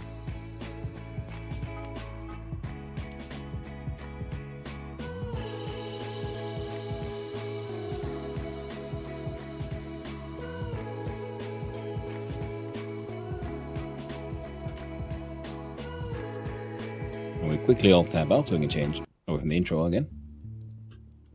Wait, wasn't this here like just a second ago?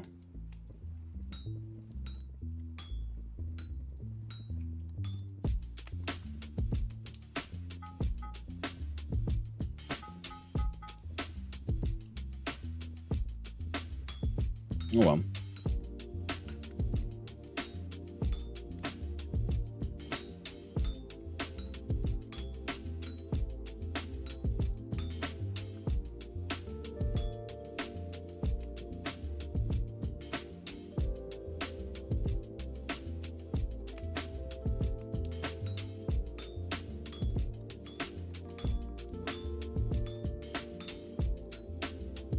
Yeah, the whole up, yeah. Sorry. Losing myself here. Hey, become a little performative. But yeah, streaming has taught me, it turns out I'm a little bit of a drama queen in that sense. Nothing wrong with that.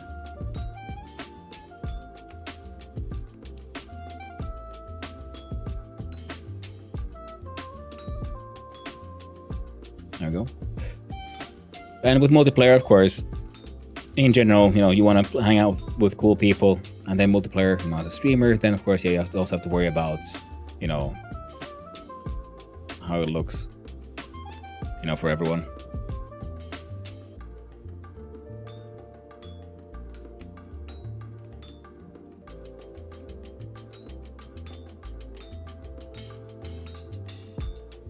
Oh, sorry, optics and all that. Because, well, we can all be as, you know, debauched and silly and politically incorrect as we want in our own private lives. If you become a performer, well, you gotta take that stuff into account a little bit more.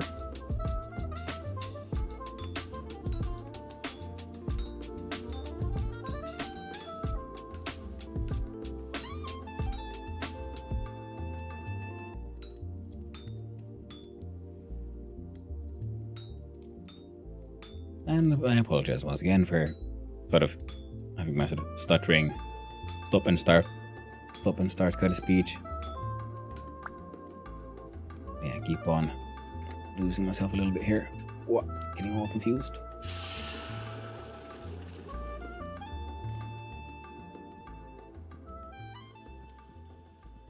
And thank you, Invisible G, for the hydrate. Really do appreciate that one.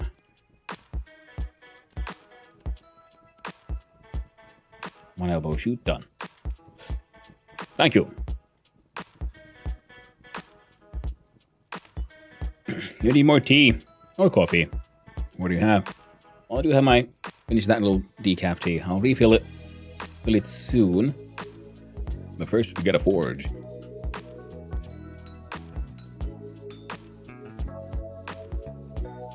Come on. Spinning it too fast.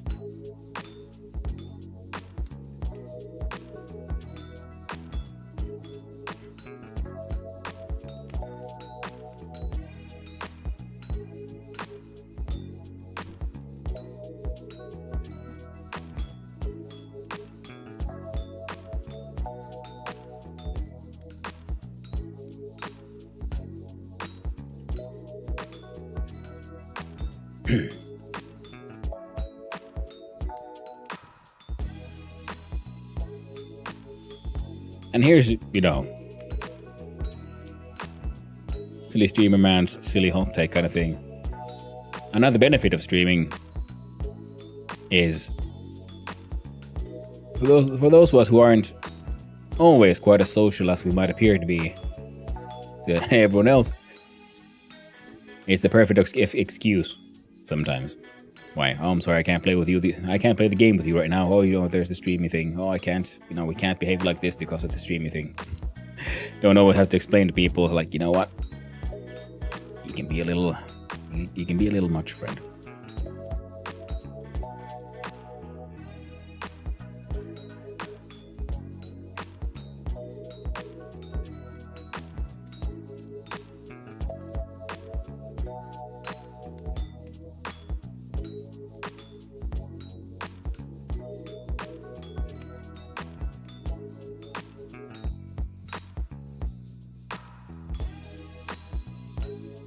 So I found that I am that odd combination of an extroverted introvert kind of thing, or an introverted extrovert.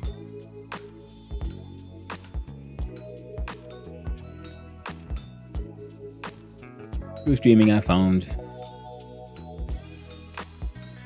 maybe the word is rediscovered a joy for performance. To enjoy being on the stage. Haven't done theater since I was a very, very small kid.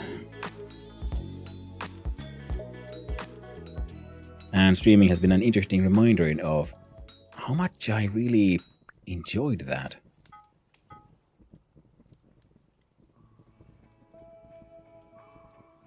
Oh man, I can't wait to get that Hellhammer going.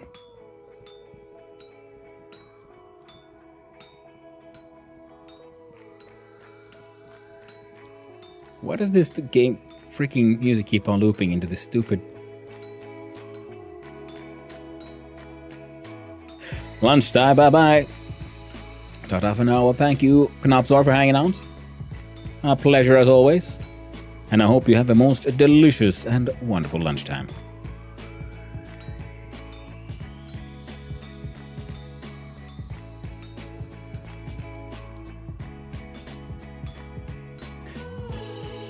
Yeah, back to the previous topic of was it Phasmo?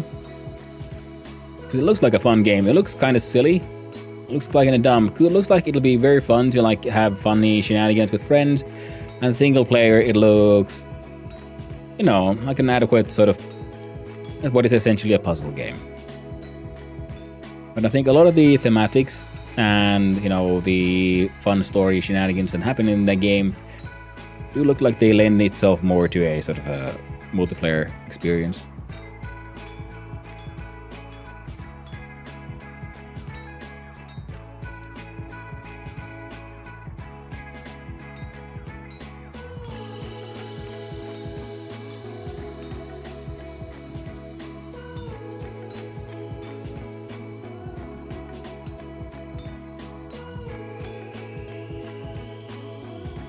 And it's the story of being a ghost hunter.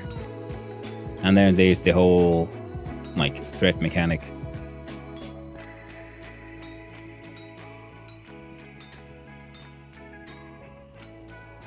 It looks like it'd be more sensible with a crowd and suddenly having a friend disappear kind of thing. Like, oh no, they're gone.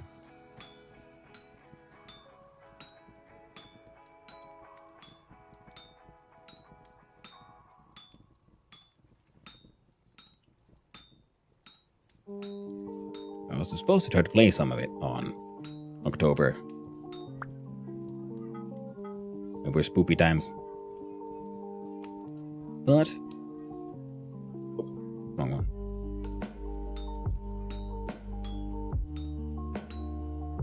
An open sewer happened. Now there was no going back. The sewer was too strong.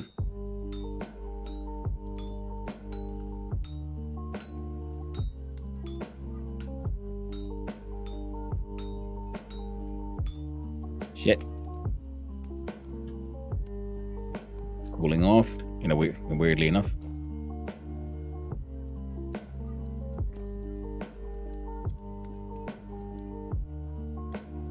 Alright.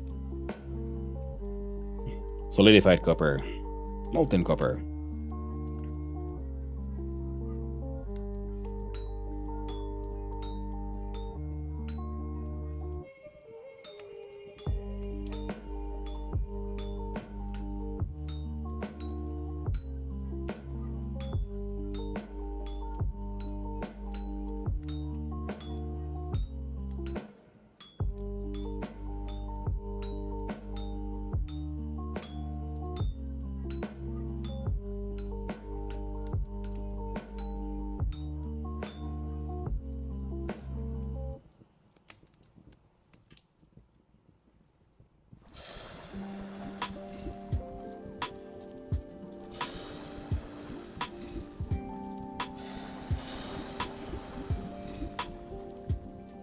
I think I burnt myself a little bit there.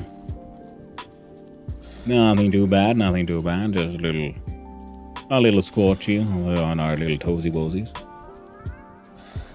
I do need another coffee soonish though. We'll have a look at it.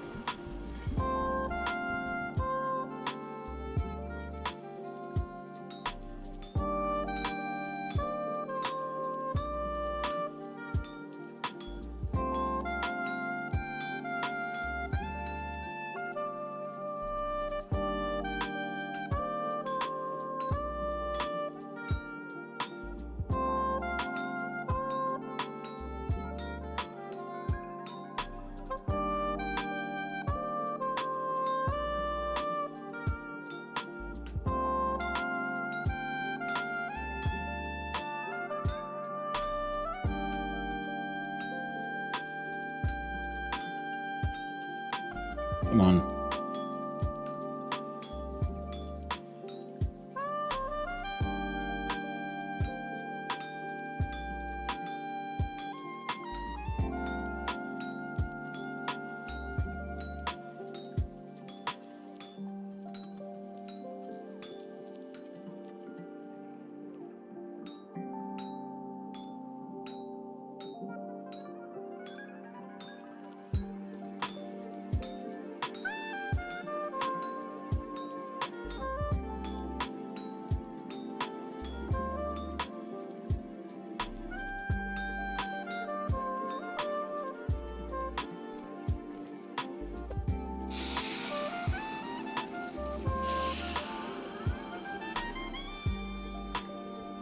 And there we go. Ooh. Made it. Go to bed.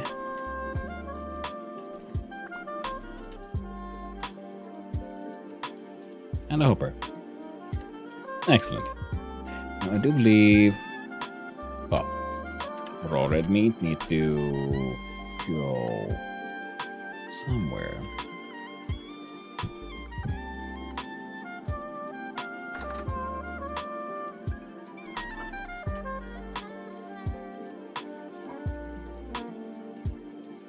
I'm okay for 8 days.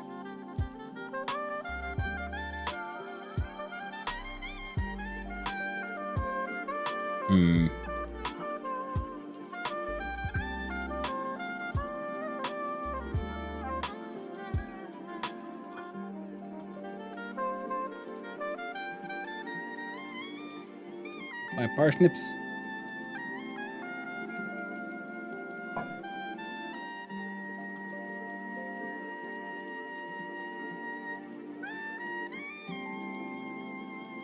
There we go.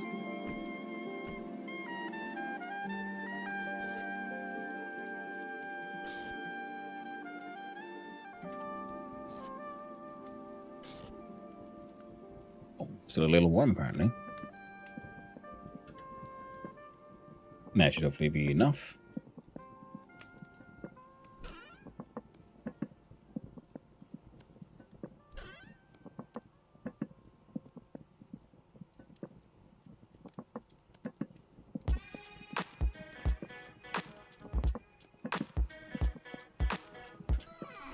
There we go. Oh, perfect.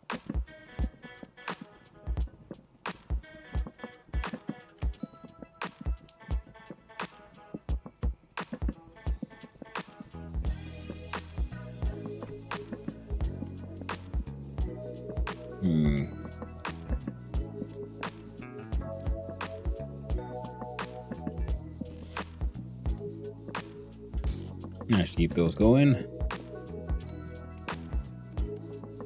Yeah, from here through that into there. Now, the question is, how do we... What do we put around the thing?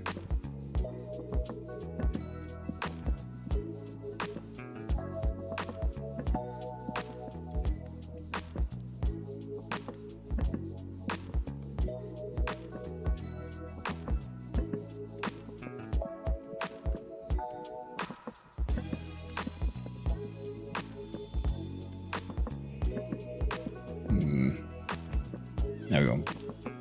There's some options.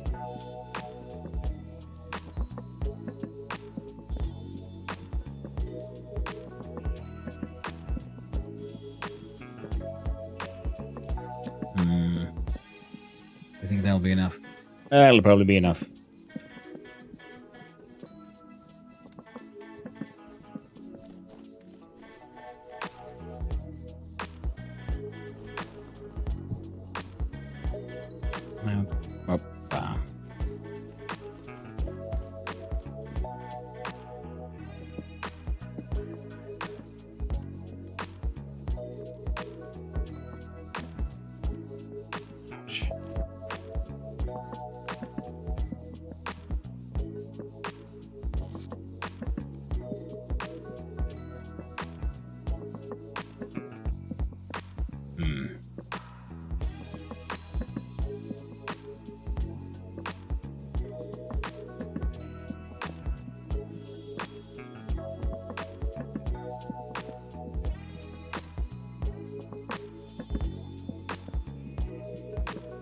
Yeah, we'll make it just fine.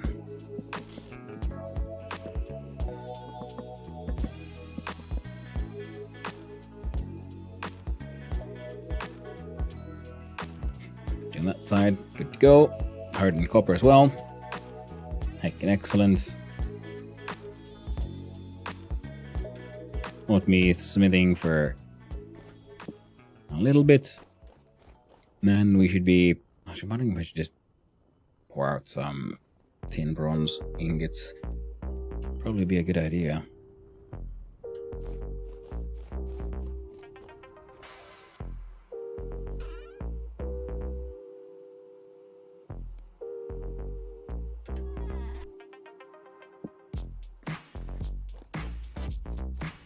Hammers are about to break.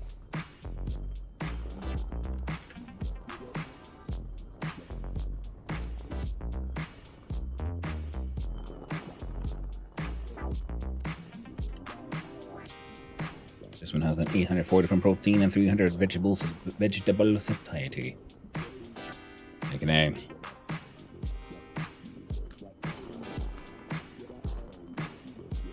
Eating that thing for a while.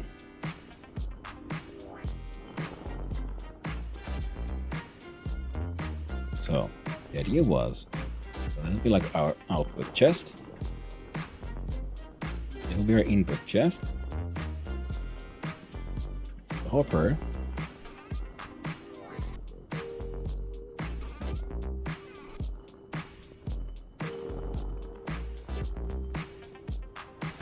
Goes here.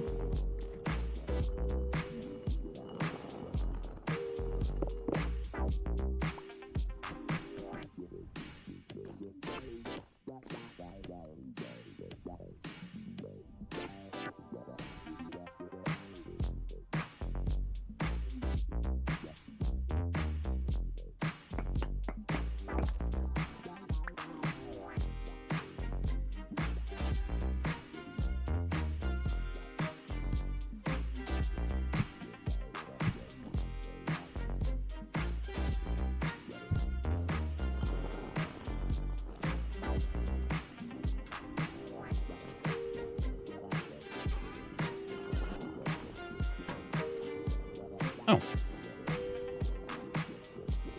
Now we'll make sure this thing doesn't, quote unquote, leak anywhere else.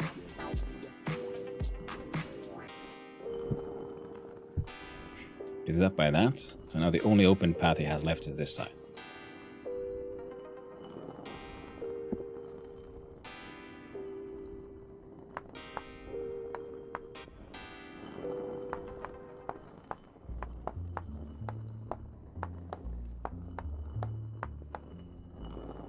Yeah, we gotta make better chiseling tools soon.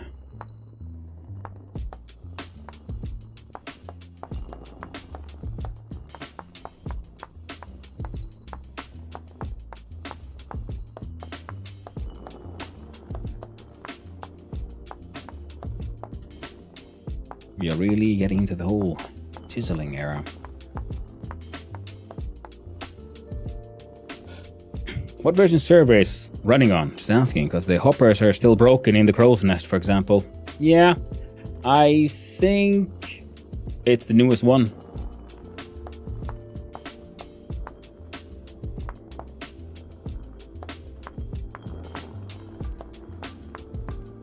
Are they still broken? Wasn't it fixed a while ago because it was like a version error, wasn't it? Like it was a vanilla error.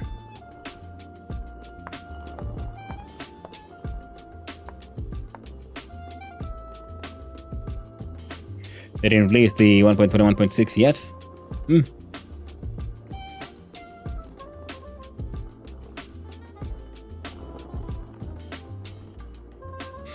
Well, here's hoping for the best, I guess.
Came to the conclusion that that is a nope. I believe there might be a tool for unchiseling these things somehow.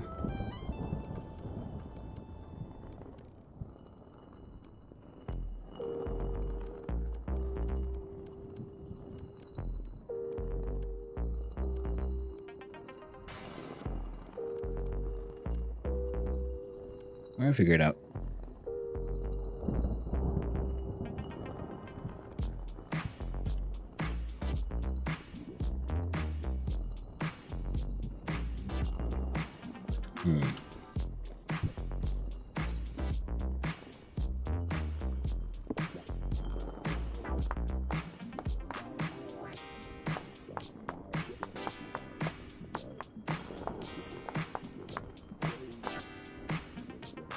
Hey there, Carpathes. Hope you're doing well.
Well, gets the job done. Our chisel is getting a little too hurt.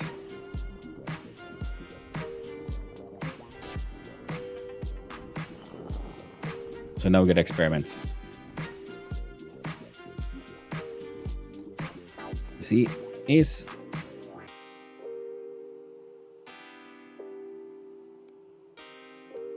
stuff still broken? And if so, then how broken?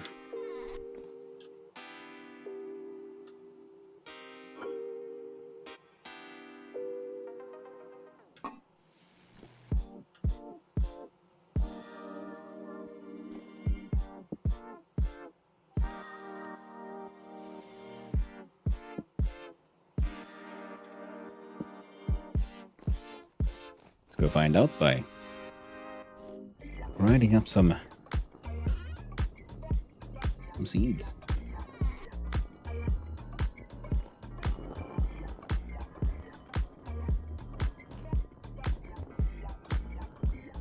Eventually should start spewing stuff out. A bunch of folks are using hoppers at the same time as you. Yeah. But I'm assuming, there's a high chance they probably are. So we'll see if it's, how it works out.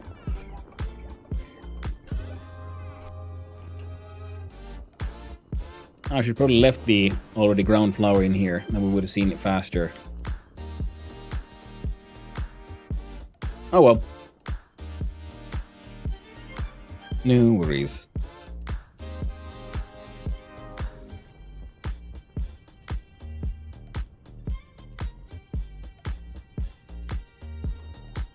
Seems to have the windmill here. You could place a soil or something in the output slots. I mean, we could, but I can also grab a stack of this.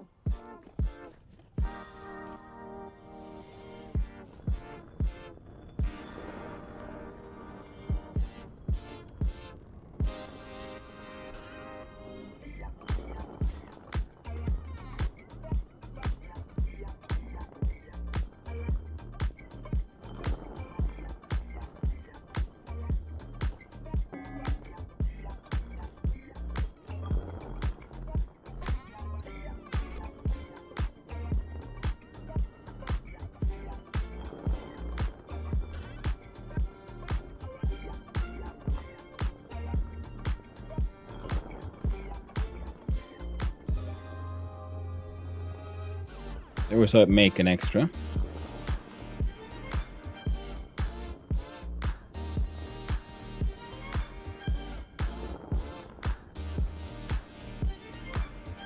Doesn't feel like it's just the hopper here that's broken, so I'm not seeing them spawn.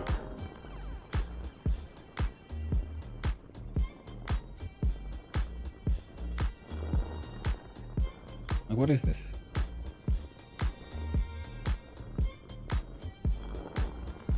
Or is this because it's inefficient? There it pops. I didn't see them dropping out to the quern either. Yeah. I think it's because the quern becomes inefficient the more walls are blocked.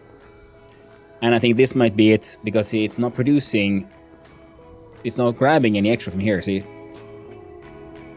It sort of finishes, but then it does nothing. See, nothing happened. And then it'll do it again.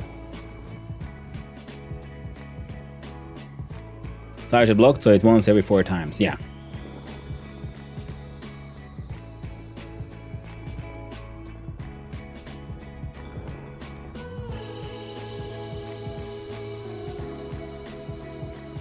There we go.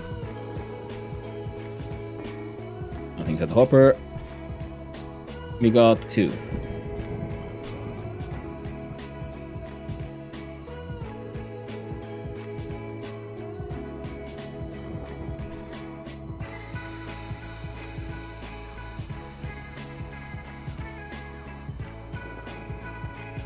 Let's see what happens.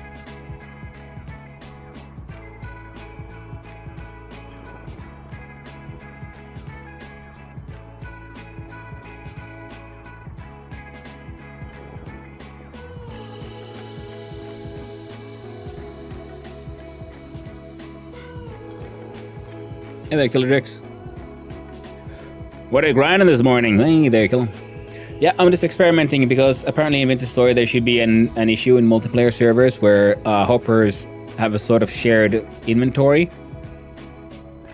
And I just wanted to make sure that, the stuff I'm grinding is actually functioning, going through the hopper normally. And it looks to be working just fine, actually. So we're grinding our sunflower grain. Ooh, fun sunflower. Well, flour. Now with everything here, I might eventually then try to make a different kind of system here. Oh, I accidentally picked up that one. There we go. Got it, man. I need to find some time to get another VS run in. Yeah. It's a wonderful game, yeah, because this side is blocked. With a chiseled block. This one's just plumped here, because I need to do some chiseling and generally figure out how to make it all work. So I kind of want to see if I could bring the... So I can remember if this was an option. So if we open this one up... Nope. That is absolutely not an option.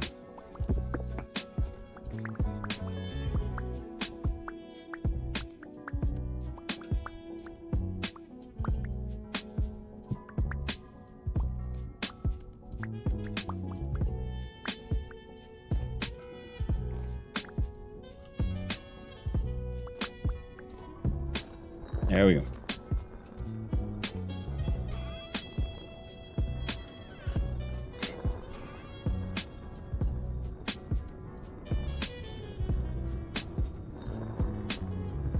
There we go. Actually working out again.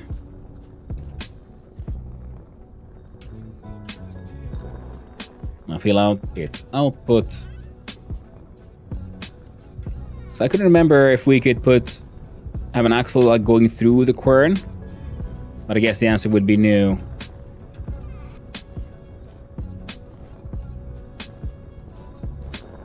Because I know a quern can have the axle come in from below. Chaos! It is very true. It got really chaotic. So I was wondering if I could do that and then have the same axle like go through the entire quern, then go through a what's the word now? The gear, the freaking angled gears, and then fuel a Archimedes screw next to it, and that way we could have output and input here below essentially. Then the Archimedes screw would help pull up items from the input chest up into the quern, and with the quern higher up, we could then have hoppers on like 3 sides instead of just 1, and then the efficiency would be not as bad as it is currently, because now it does one proper grind once every 4 rounds, right? Because it essentially tries to pop out 1 per side, so it can't do here. So that's a failure, success. And then instead of being at 25% efficiency, it would be at 75% efficiency if we had hoppers on 3 sides instead of just 1. But for now, it'll do. My little windmill.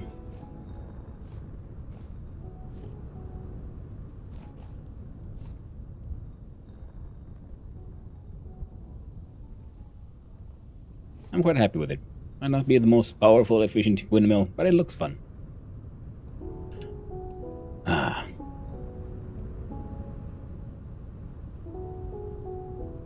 Right, we need a helm hammer next.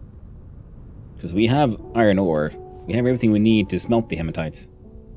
The little cabin here is coming along. We got bears on many fronts.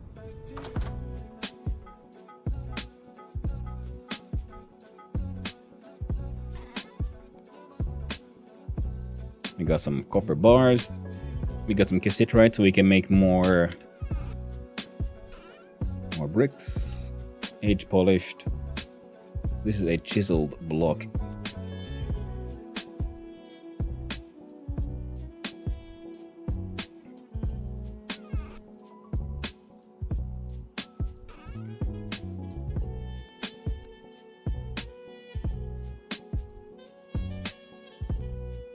I'll go next for those.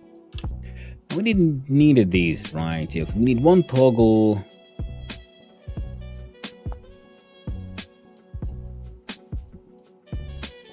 Took 4 resin, dang.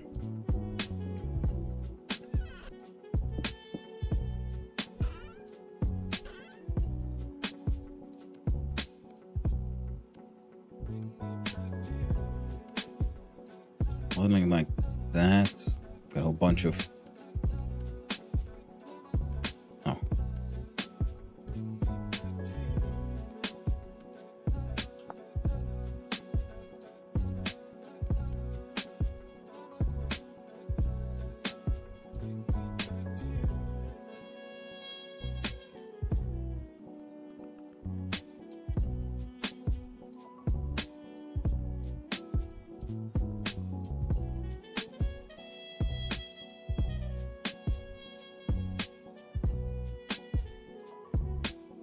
Okay.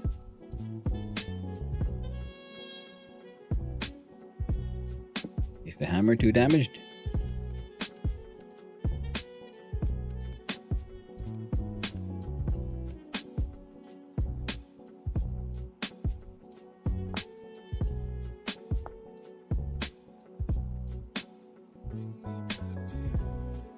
Too much chiseling. Yeah, I know, right? Well, poop. Yes, we're making some more smelting some more shit, eh?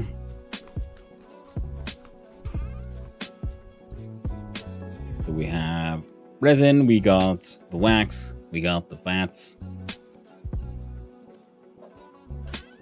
You can hang out there.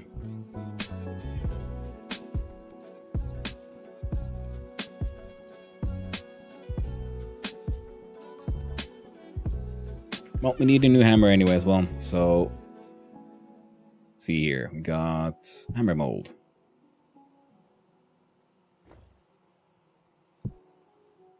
That's a grand total of 900 is the maximum we can sort of make here. All right.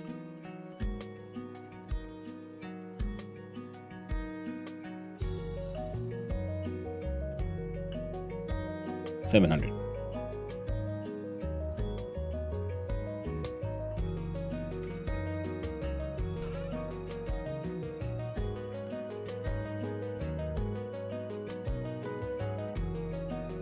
Wait. What's the alloy for bismuth bronze?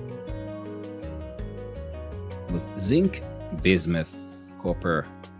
Because this is more durable, right?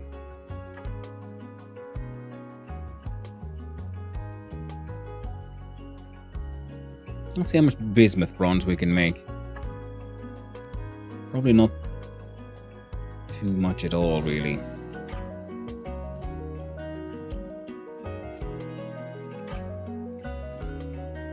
But we'll make as much as we can, pretty much.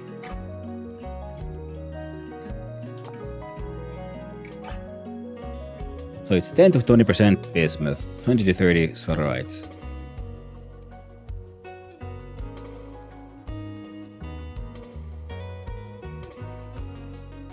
$50 to $70.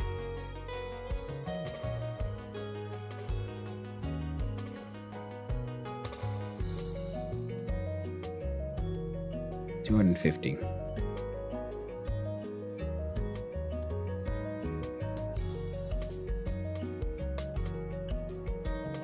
I got 200 units.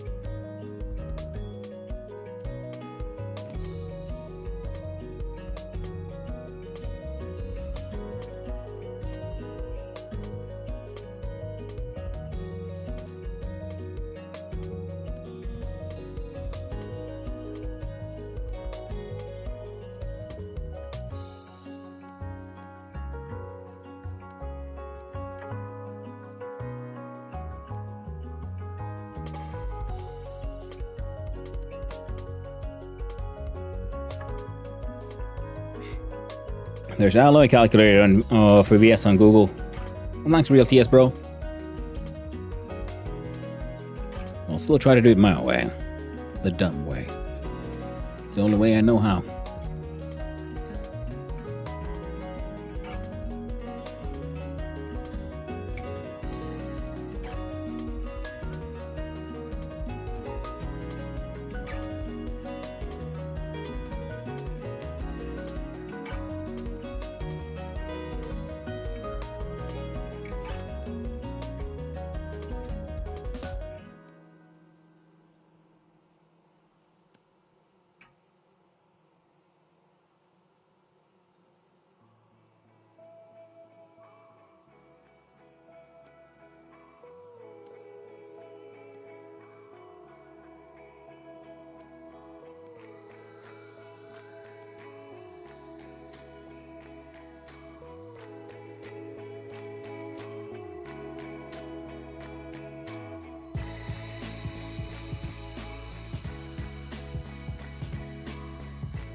There we go. 200 units of bismuth bronze.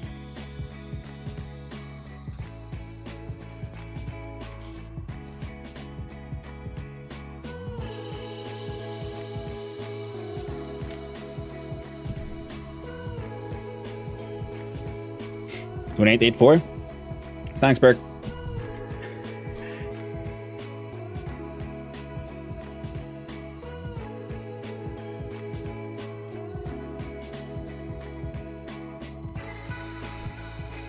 I got there in the end.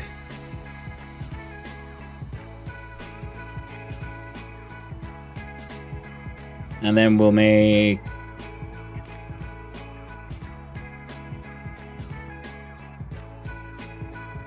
We'll make tin bronze eventually. We'll make a...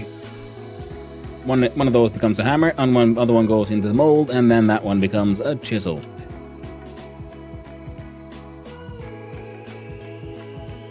Oh, that'll be nice. It's funny that we have molds for like hammers and pickaxes and whatnot, but not a chisel. No. You gotta forge that one. It's nice and just a straight piece of metal.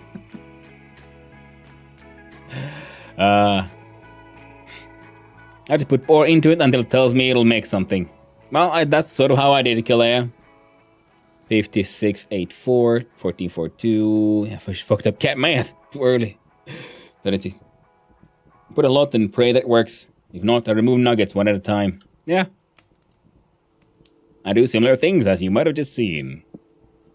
It's one of those things I can kind of do the math, but at the same time, I'm like, I do like visual scales, you know? I saw, okay, 4. Well, okay, it was 10 to 20, and the other one was 20 to something. Okay, so if one goes 4, then it goes 8, but then it goes, well, the next one will be like 70%. I'm like, I keep on like putting one at a time. I know the number is here somewhere. And keep on experimenting. We'll get there eventually. Someone who doesn't get it will think we are sending nuclear codes in your chat. And if only I looked over at the chat earlier, I was just so focused on like figuring out the puzzle, putting in different amounts. Got there eventually though. Would have gone there faster if I would have seen your answers, because you were telling me what to do. Giving me those right answers.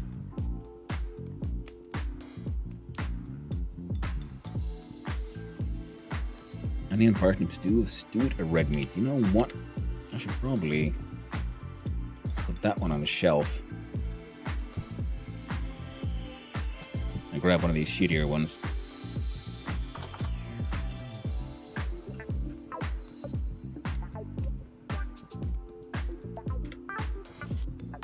Here, have some brown cool.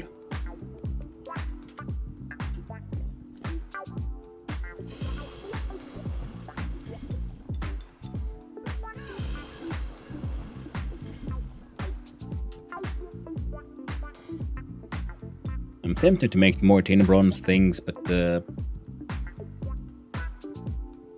like ingots. Well, I'll hold off for now because I might need more copper for, you know, other mechanical things. Oh, they're done.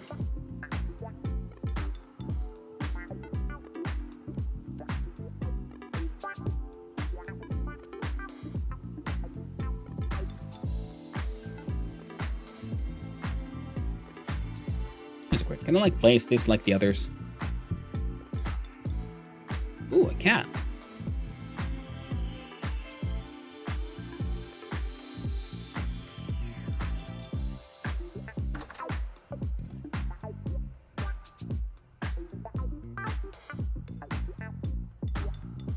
And actually it looks kind of fun.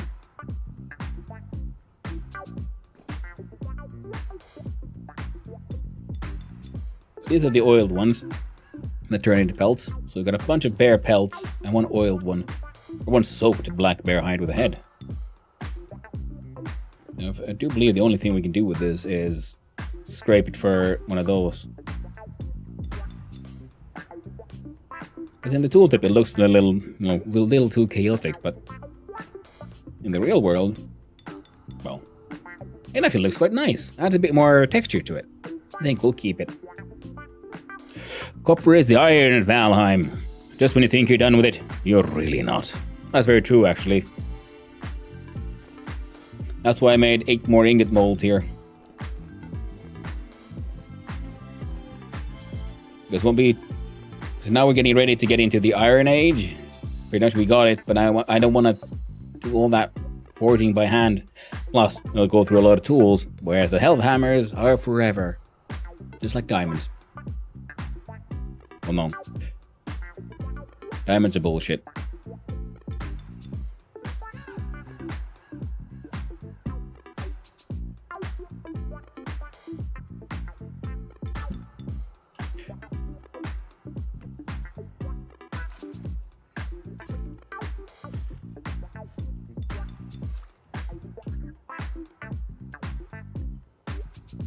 Is empty. So this way. Now this one.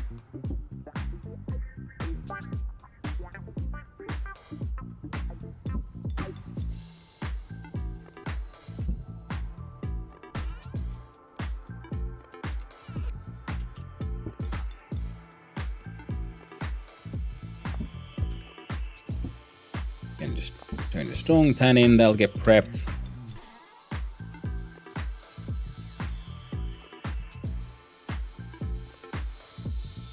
There we go, and we'll get all that dealt with eventually.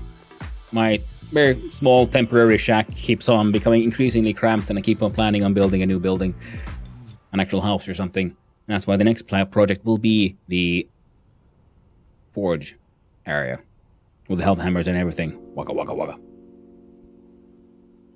What about all the De Beers marketing? Well, I mean, that's the thing, yeah. I mean, diamonds have very important value as an industrial abrasive. They're hard. As a gem, they're really handy because they're very heat tolerant, so I can cast metal right around them and they usually can take it pretty easily. So it's cheaper to mass produce stuff using diamonds. Just like white gold, you can then, because it's very popular because it is actually pretty like corrosion resistant. So again, good for casting and mass production. Now, mind you, having a tolerant like jewelry that will retain its luster is valuable. It is good. But the fact that all the marketing is just swamped with white gold and diamonds, is hey, look at all these colorless white, just shiny things, but have no character. Ugh. Again, matter of taste there. Just having a history in goldsmithing as well just means that I like things that have something interesting about them. Like this one. It's made from a Finnish jewelry company called Kalevala Koru. And what they started out is they make jewelry that are copies from Bronze Age jewelry that archaeologists have found. And this one is an actual bronze ring. Then it's not not brass, not any other like more common mixtures. It's really hard to find bronze jewelry. It's a really fun one.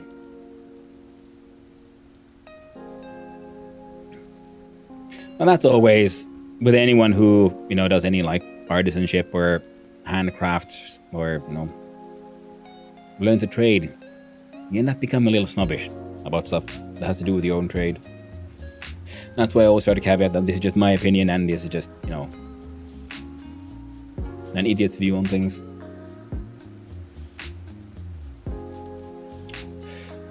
But the torque stone keeps on looking cool. Here's our guardian spirit, keeps the place nice and safe. So I was thinking, like map-wise, we think of this as a like I said. And I was thinking this will then probably at some point be expanded into a living space, but primarily it's supposed to be a kitchen with our local small garden and then larger plantation behind. There's one fish here that is still alive, and I was trying to like lure that and build a fish pond here. This is where currently is flowers and bees. They'll probably move around the fish pond. Here's an enclosure for animals that has no animals. Windmill. So I was thinking then central would be the sort of workshop, and then we'll build a bit of a port when we eventually get around to building a boat. As someone without a trade, I just trust people who do. Lol. Yeah. I think about growing your tiny home. It's time for a full-blown factory complex yet. Well, carpet, that's sort of where we're heading for, yeah. The smithy. But again, with jewelry and all things like decorative, which jewelry is in the end, it's a matter of taste. It's, it is whatever you want it to be. I mean, you're allowed to like what you like, and you should like what you like. Don't like what people tell you to like. But diamonds are extremely overpriced. They're not rare. It's made of freaking carbon. From what all of life is made of and so on. I'm gonna check on the pig hole. Yo, piggies. Keep on making more piggies, but no one's going in the basket. I'm gonna have to make a tunnel or something that leads them over there. Here we have other random animals. We can collect fat from those at some point. But for now, they mostly hang.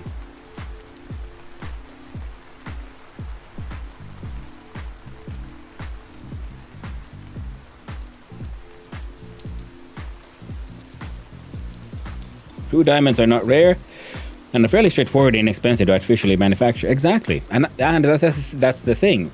Artificial diamonds are superior to natural diamonds in every way. Because naturally there's all kinds of impurities and things that can happen to them. Actually, that's one of the things that what used to be sort of a low quality diamond is now repriced again as a champagne diamond. Because it used to be, this one's dirty and brown. Oh, no. It's champagne. I'm like, ooh. Now this, third-rate diamond is worth extra money again.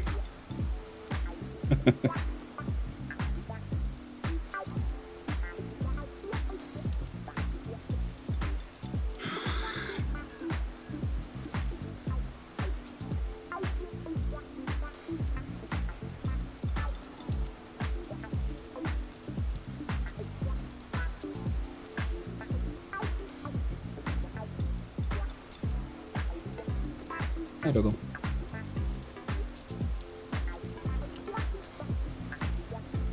I don't know why I keep on looking at the inventory. Nothing there I need to look at. I'm trying to think, so if we open up...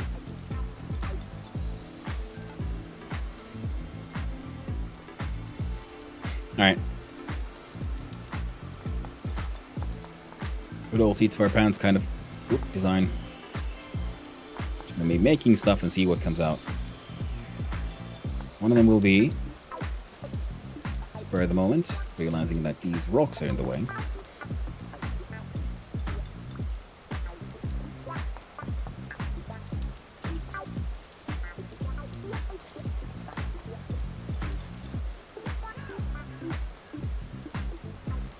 If we envision a path out from the door,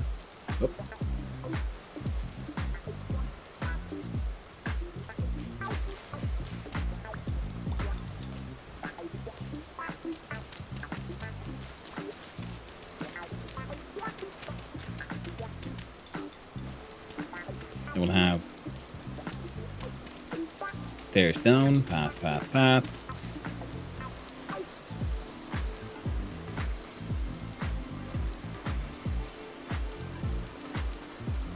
I'm seeing a kind of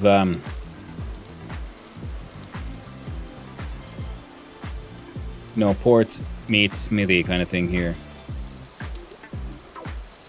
I think it'll... Oh, does that mean it'll end up here? Looks like it. I'm intentionally... Yeah, diamonds are pretty lame unless it's in the rough octahedral termination with some clean record keeper etchings on the faces. Termline would know. And the name is a bit of a hint there. They are quite the mineral aficionado. And that's the thing. See, they can appreciate stones in a far better than I can, because what I just look at them as, sort of how they look and how they'd work in certain metals, and what's the story behind it. Like, say certain stones are more interesting to me because these are certain things that are like only found in Finland, but they're kind of boring, they're kind of gray, but there's a form of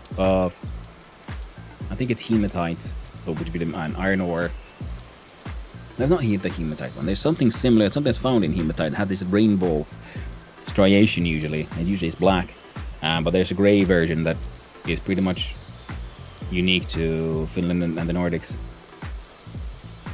And that's why I like it, because, you know, it's special. It has something to do with my home country. And that means it has a story. Similar to why I like rubies, because rubies are technically the rarest gem.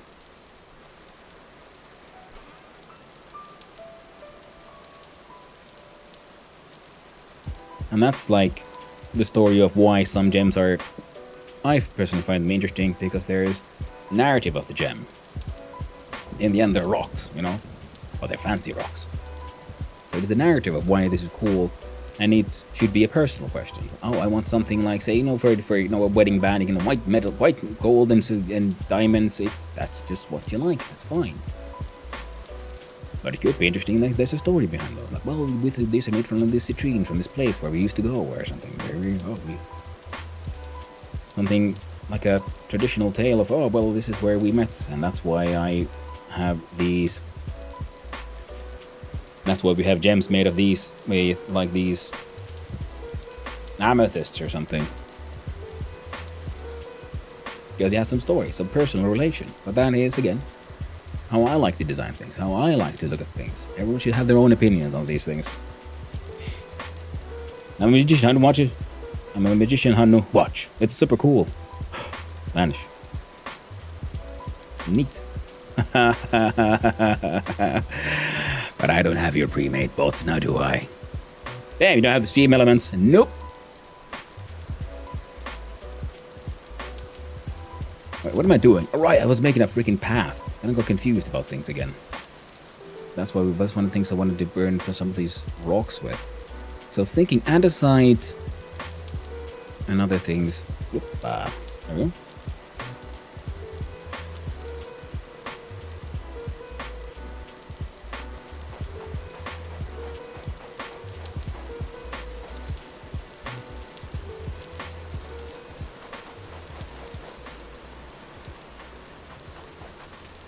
There we go. There we go. Fuck you and your home brewed pots. I like peek with the suit again. I want to see the new map. Ooh, that is true. We should get peeky with it. Sorry. I love me a good ruby. I still need a Vietnam on that one. That is on Marble Matrix. You see, I understood the first half. The last one goes whoosh. And again, yeah, like I was saying, like I like the gems and things and understanding like their story and whatnot. But I do also know that, you know, enjoying gems is just in many ways. And there's things like, you know, then there's the art of lapidary. Like, oh, so certain gems and things are cool because of how they're cut. Now, there we go. Like stone setting, stone cutting. Its own wonderful... Why? Why is there... Why would you do this? Why are these slightly lower, but then the stairs do not follow their logic? I am deeply offended and hurt by this. We're done. Spectralite, yes. I do believe I need mean Spectralites. Thanks, bro. Because I have a piece of cut Spectralite. And I enjoy it. It's a fun one.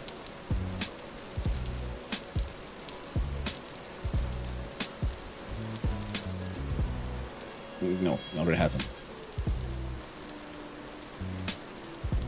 I think I'll need one more. Why I have... I'm confused again. Yeah, my goddamn senior moments. It's two on both sides, right? There. No, that's a slab.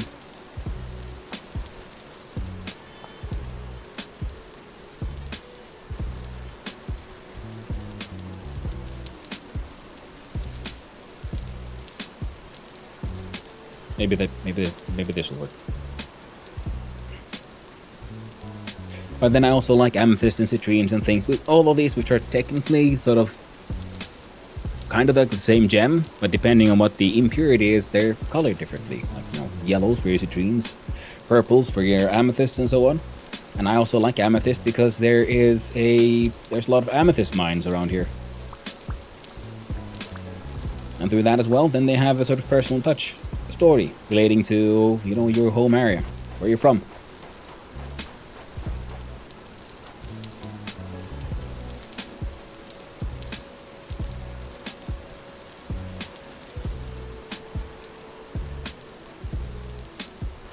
Now if we do this, should the smithy then be here? Then we'll have a crossing from here to here. But the smithy, this road goes maybe somewhere, perhaps. Maybe we'll remove it. And the road goes this way. This will be the industrial complex. With a potential dock here. So I tried to make sort of like ocean-based farms, which is something I've done previously, but then, well, I discovered that the ocean is salty now. So they promptly died. Then I made better ones up here. So it all worked out in the end. I want to start a mineral and rock collection one day. Ooh, nice. Well, if you have any questions and Tourmalines has the patience, they might be able to help you out on like answering some questions. The only rocks I have in a collection are in like small boxes with cushions. In the sense that I have some gems that I've been meaning to turn into jewelry at some point.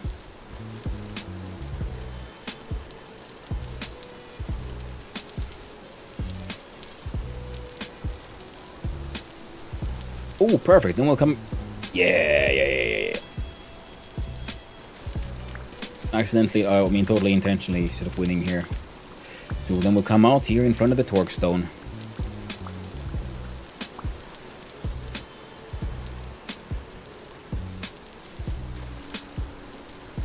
It's gonna be fucking grand, it is.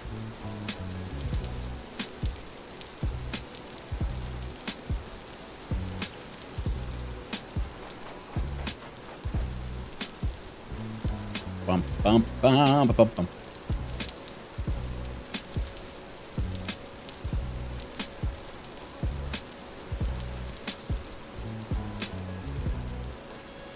But again, I keep on feeling the need to and want to reiterate the fact. And my attitude problems relating to things like diamonds and so on have to do with my own schooling and life experience and just personal tastes. If you like diamonds, it's okay to like diamonds. If you like white, if you like the light sparkle of white gold and diamond, that is also absolutely fine. It's more the overprevalence and the marketing and the overhyping of the things that I have the issue with, not the actual metals and materials per se. Never be afraid to have your own tastes.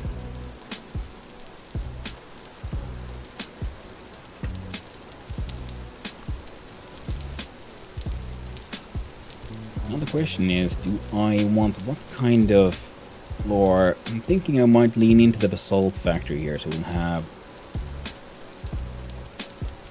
There are like weird kind of dirts we can make, right? Like cob.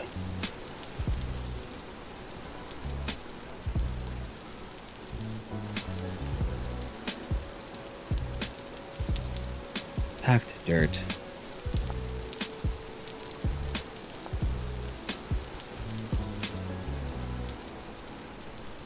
Make it rammed earth. Well, that's how I make rammed earth. I never made rammed earth. I feel a little silly now, don't I? Wondering like how people made rammed earth. Just check the handbook. That's where you slabs? Ah, let me go be. So I need. Oh, right, for the paths. Yeah. Ah. Oh well. Yeah, because the slabs would match very nicely here.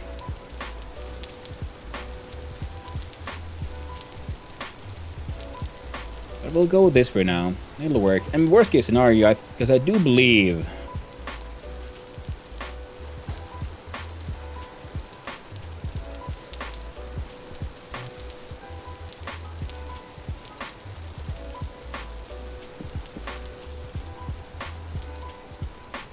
We're breaking anyway.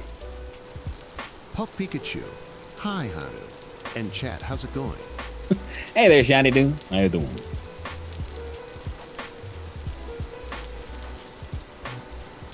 No, we can't chisel the path. Ah, poop puzzles. Ah, well. We tried. Understandable, though. He's one of these weird ones. So it doesn't have the same height as everything else. Material gravel walks. Speed 1.2, 1.3.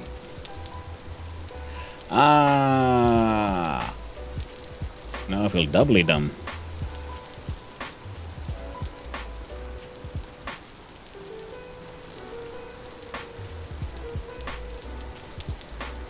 You meant this, didn't ya?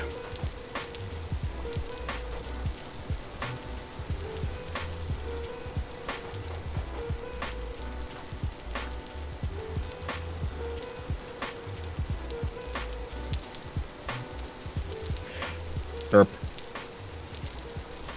Of course, been crazy in life throwing curveballs, but I'm managing. Well, I'm glad you're managing, Xanadu. Life can be a series of ups and downs. It never really stops being a series of ups and downs. That's just the way it is. But, like, you know, the famous painter said, there's, you know, the light times and the dark times. But the light times always do follow the dark times. And my collection is pretty nice now. I do a lot of my own prospecting, hounding, mining. My next goal is to get into gem-rich pegmatites. I just don't have any where I live. You gotta travel over to a different state or country to do that. Ooh, well, that sounds cool. Yeah. I remember when I was studying goldsmithing, we got a visit from a gemologist from... I think she worked in Tag Gems, which was an importer and supplier of gems, and I do believe they make some cutting as well, so some lapidary. And they were telling us how they got into gemology and where they studied. So because a lot of that is in Thailand, isn't it? No, not Thailand. It's in well, Thailand is Singapore. Now I have massive brain fart here. Which country was it that was like the gem capital of the world? For the study. I think it might have been Singapore, actually. I personally mine my own quartz, amethyst, naturalites, stilbite, analcime, chabazite, agatized fossils from earlier Miocene epoch, pyrite, augites, calcite, and many carnelian agate with rich banding. Ooh! Yeah, cutting is huge in Thailand. Yeah, because I think it was either Singapore or Thailand, but I think Singapore's for other things, and Thailand has more the whole like gemology trade and so on. That's also how I learned that if you want to be a gemologist, you might want to make sure your eyesight is as good as possible and you do as little as possible to damage it, because your eyesight is one of your most important tools. And that's why taking even a single pill of Viagra will permanently damage your eyesight. So be careful with that. And if you wonder how that would be, that is because Viagra is a heart pressure medication, which just happened to have an interesting side effect, which when they pivoted and sold it as something different. And as a blood pressure medication, it raises the blood pressure in all your capillaries and things, which is why it has the other effect that it does. And one of the tragic side effects is that it then bursts blood vessels inside your eyeballs, permanently damaging your eyesight. Might be big in Singapore too. I see a lot of Singaporeans in different live auctions daily. Ooh. And why isn't this knowledge well known? I mean, this is the kind of facts that are bad for business, you know, so you don't want to advertise that one. You advertise the other effects, you know, keeps you hard, gets the blood flowing, opens up all those veins, get the blood in there. How about that, like more sensitive areas? Well, it goes there too, but don't worry about it. You know, Stay strong. You don't need to see. You hump. Sorry. Okay, then I'll take that. Not make it in the gem industry. Hold it in high blood pressure medication. Yeah. I mean, you can still make it. It's just one of those. It's one tool you want to make. Yeah. Keep better. Keep safe. Like maintain your eyesight. You know, if you do want to become a gemologist. But if you don't, then you know, doesn't really matter that much. Unless, of course, you know, don't want to lose your eyesight and all that, or damage your eyesight, because it doesn't. And I think the other thing is why it's not that well known, because it's not that big of a worsening. It'll become a little worse, but not really that noticeable, unless your very job is based on, like, usually visually trying to detect minuscule details and imperfections, and like how light might be twisting inside a piece of a gem and so on. Sorry. A little shaky. Getting a little cold. I should get my hoodie. Or warm drinks soon. I keep on getting sidetracked. Right, we were supposed to build a thing, which means we need this cobblestone. We're hanging on to some of this. And some of these. Yeah.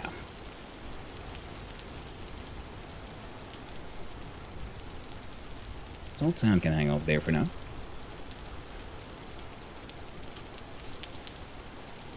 There's Jordan, you gotta say hi. The smiley face. That's what chat says, right? Say hi. What are you building today? Well, right now we are... Every now and then we run out to check out the traps, because we're seeing about if we can trap some animal babies. But right now, I'm gonna build a more dedicated smithy around here. We got windows for a windmill. I kind of want to do a window frame, and we'll get there. And then we got to forge that new chisel. Now I gotta see about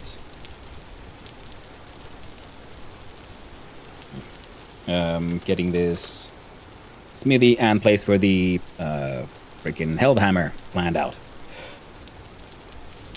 Ah, Claiborne saying, "Oh, the Finns are evading." To which we can only reply, well, the server is finished. My gemstone collection is mainly aquamarine and topaz. I have a bunch. Ooh, nice. And favorite gems. Also got kunzite specimens. I want to grow my gem collection, but my taste is too expensive, and I like calcite too much. I also need to get more fluorite. I only have a few of those. Also very pricey, depending on where it's from and the visual aesthetic, etc. Yeah, exactly. Well, that's the thing, yeah, with gems. The pricing is more based on the, like you said, the aesthetic of it. Like I said, the way I then value things like the aesthetic narrative of it. Like, where did this come from? Why is this one special? Rather than, you know, diamond good because diamond. Like, okay, cool, but why? Because, you know, the advertiser says, right? Diamonds last forever and all that. They're a girl's best friend. All this jazz.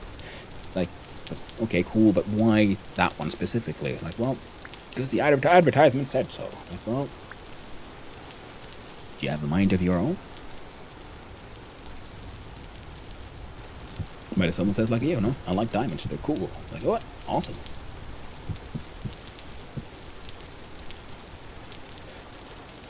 I was thinking I want to mix a little bit of the stones around here, but seeing as the local biome is a basalt one, so we're going to use basalt for some of this. We got 1, 2, 3, 4, 5.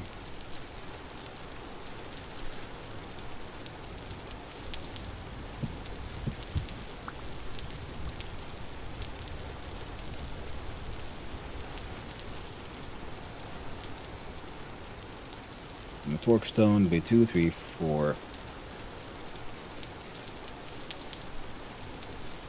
Yeah.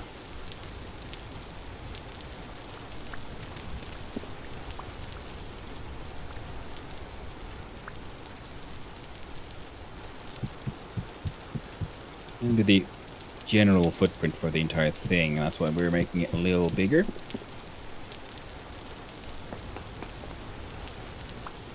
Then we'll see about adding some,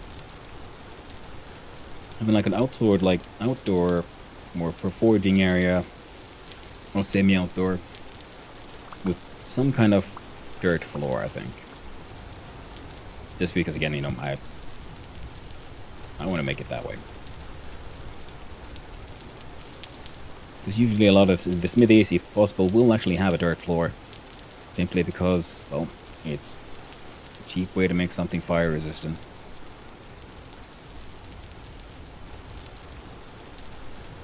And if you drop something heavy in metal, if it falls down on some dirt, the dirt will yield before the metal does. So there's less risk of damaging whatever you're working on in case it slips and falls. Unlike, say, on a stone floor. And the other option usually is concrete because, well, concrete is strong, durable, fire resistant, and cheap. And yeah, the fire resistance is very important. That's also why dirt floors are handy in many smithies. It takes a lot to set random ass dirt on fire.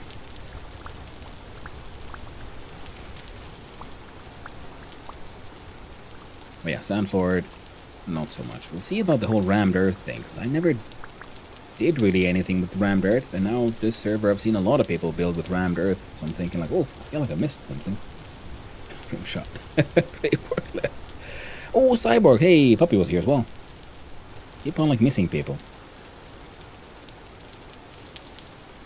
Blood land to collect my lake feels so wrong. Need to reclaim land.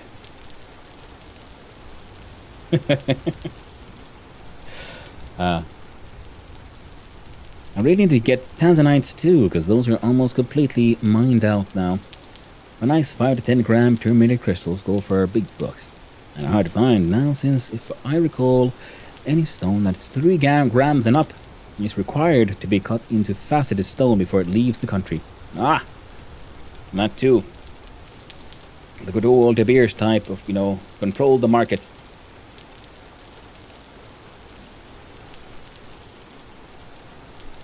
People say like, oh, why do I want to bought stuff, you know, this way?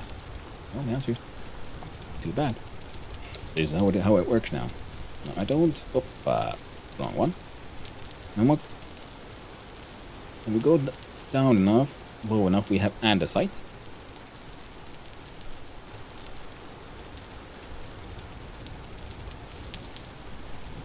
I was thinking that as, like, if we come in here, we have, say, a door.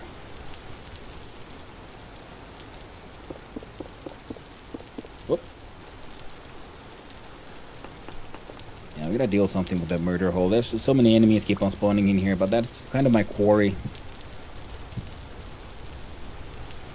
Well, that might be a little too bright. That. Okay, for helping me visualize bit of what I'm going for here.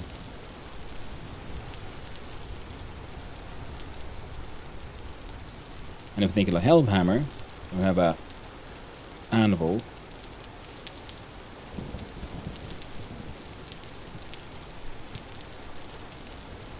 Yeah, we're gonna have to make one of those mega helves anyway.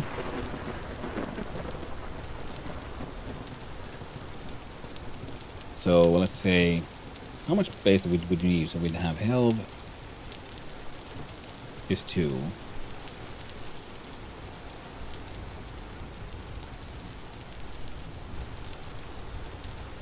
So I'm thinking I want one of those 3 hammer ones.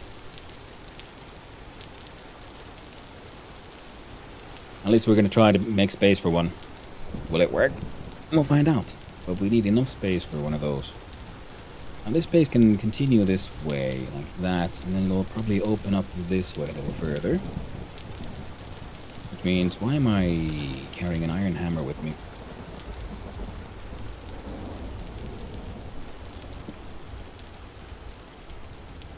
I guess wait for a little bit. I also underestimate how much space my machinations need. I often have the same problem. That's why I'm trying to sort of figure it out now in advance as much as possible, because I'm pretty sure however big I make it, it'll still be too small.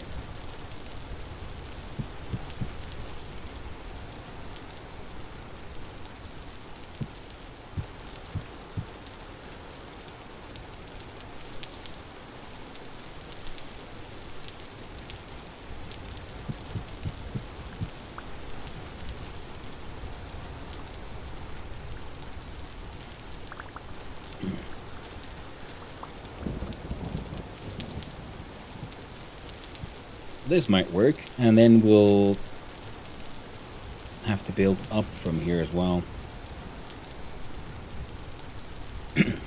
Some people just nerd pole their windmills. Yeah. But I try to plan it out, you know. I like this windmill. I like the wattle and daub. I'm actually pretty proud with how this one worked out in the end. Or I might have to do something about this layer of dirt. Just because, you know, it looks a little... It looks like, what's the word? It looks like bad foundation, pretty much. And I want to chisel this block somehow. I haven't really chosen how, but or probably all four around here. So that the window has more of a window frame around it. Right now it just looks kind of stuck in the hole in the middle, which is what it is. It's been fun experimenting and playing around with shingles, but I got really annoyed that these sort of like special shingle parts you can make just make no sense. The only ones that make sense are these tiny extension pieces. See, these fit and work in a way that makes sense.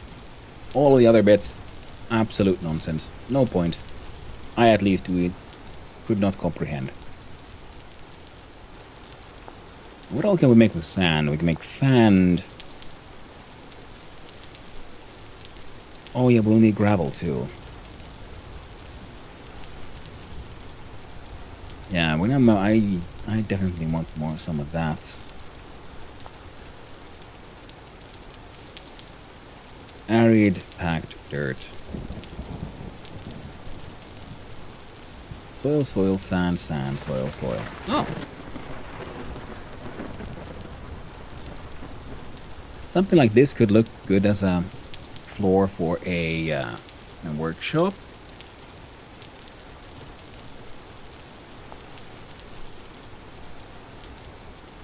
Some of these mud bricks actually do look pretty neat. So they could look fine as a construction thing. Plaster is kind of fun.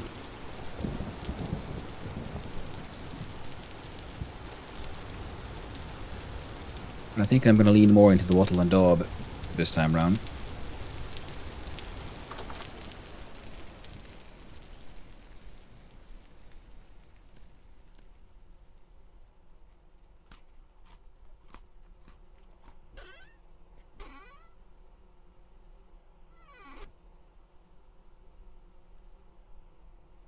We'll save the sand. We do have some claystone cobble, good. This gets claystone, andesite and basalt that are the local stones, and I'm going to see how much I can use the sort of local materials to build it. We did find some aged basalt ashlar blocks, but this makes really good like wall material, same as the aged polished rock makes good floor material.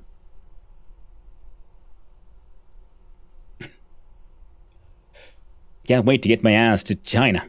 In the near future, though, I have some connections over there to get into some mainland markets, so I can break bread to some local artisanal miners and directly source some stuff, and also hopefully get a chance to visit some mines with some uncles. Ooh, now that sounds fun.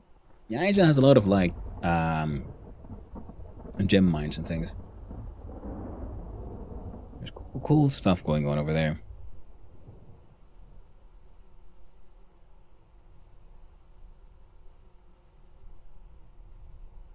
Well, I just realized My music has died. Oh, perfect chance to put the game music back on, I guess.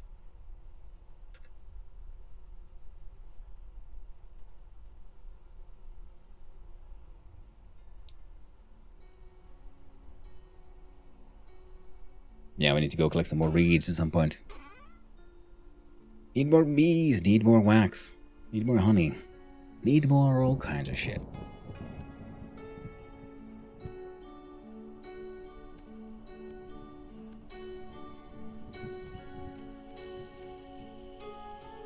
I'm gonna make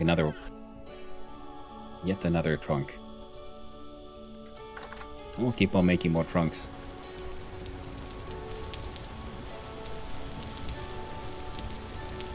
There we go. I would like the trunks to have their like metal parts and planks be affected by the metal used for the hinges and the wood used for the planks. I do hope that's planned for down the line. Because I would love to have like something really insanely opulent, like freaking gold metal parts and a purple heart chest. Now that would be, you know, just ridiculous and amazing. I think I would enjoy it very much. There we go. We have food, we have lamp, we need...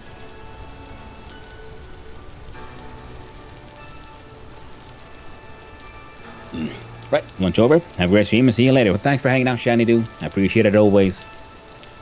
Hope you had a good lunch. And I hope you have a lovely rest of your day, my friend. And speaking of bread, I'm making today some... Ooh, nice. I wish I did more often. But validate making sourdough started. I never made sourdough, but I have... The bread I've baked the most lately has been ciabatta. Very nice though.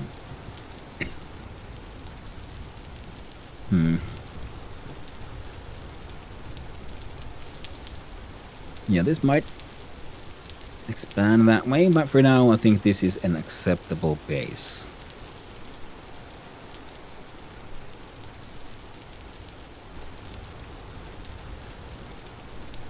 Now, what kind of floor? Well, we were talking about those dirts and dirt alternatives. Now, packed dirt looks neat enough. You could turn this into... Now, cob is something I keep on seeing, but I don't think I've used myself, so we'll need a little bit of grass.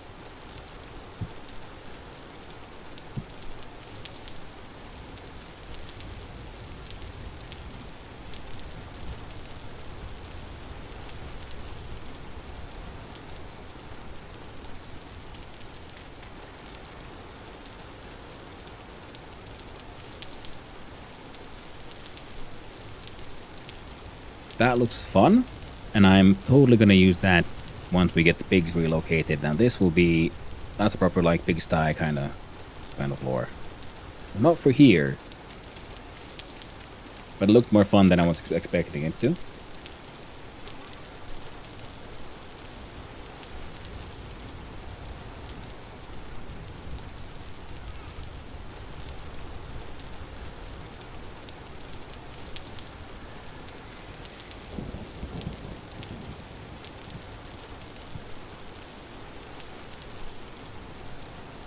Ciabatta is delicious. Oh, absolutely. And it's easy to make because there was this recipe.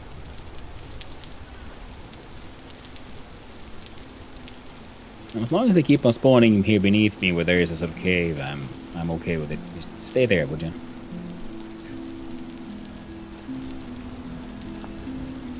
Let's see here. Mud brick, dark mud brick, packed dirt, stone bath, strewn straw. I guess that'll be more for the goat types, or maybe more for the animals anyway. Perhaps when broken 1. Oh, we should have made 10. I wonder what happened to the others. Oh well. Ah, wrong button. Next, I found like 4 ingredient, like super minimalistic ciabatta recipe, and if I remember correctly, it was wanted to rise like overnight, so you make it in the evening, and then in the morning, you stick it in the oven, and then you got yourself some ciabatta. super tasty. It's the problem is in the evening when I should be like prepping the dough, I'm usually tired and lazy as all hell. So I then end up thinking like imagining, oh, I'm gonna do the thing, and then well, I don't.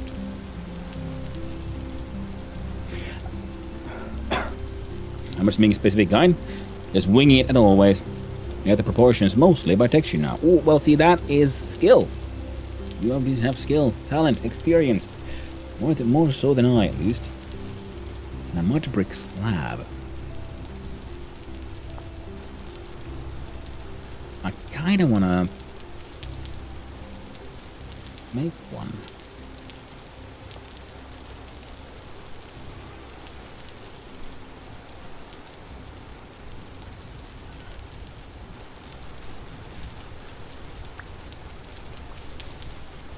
I don't know if I've seen one. Wasn't it like that?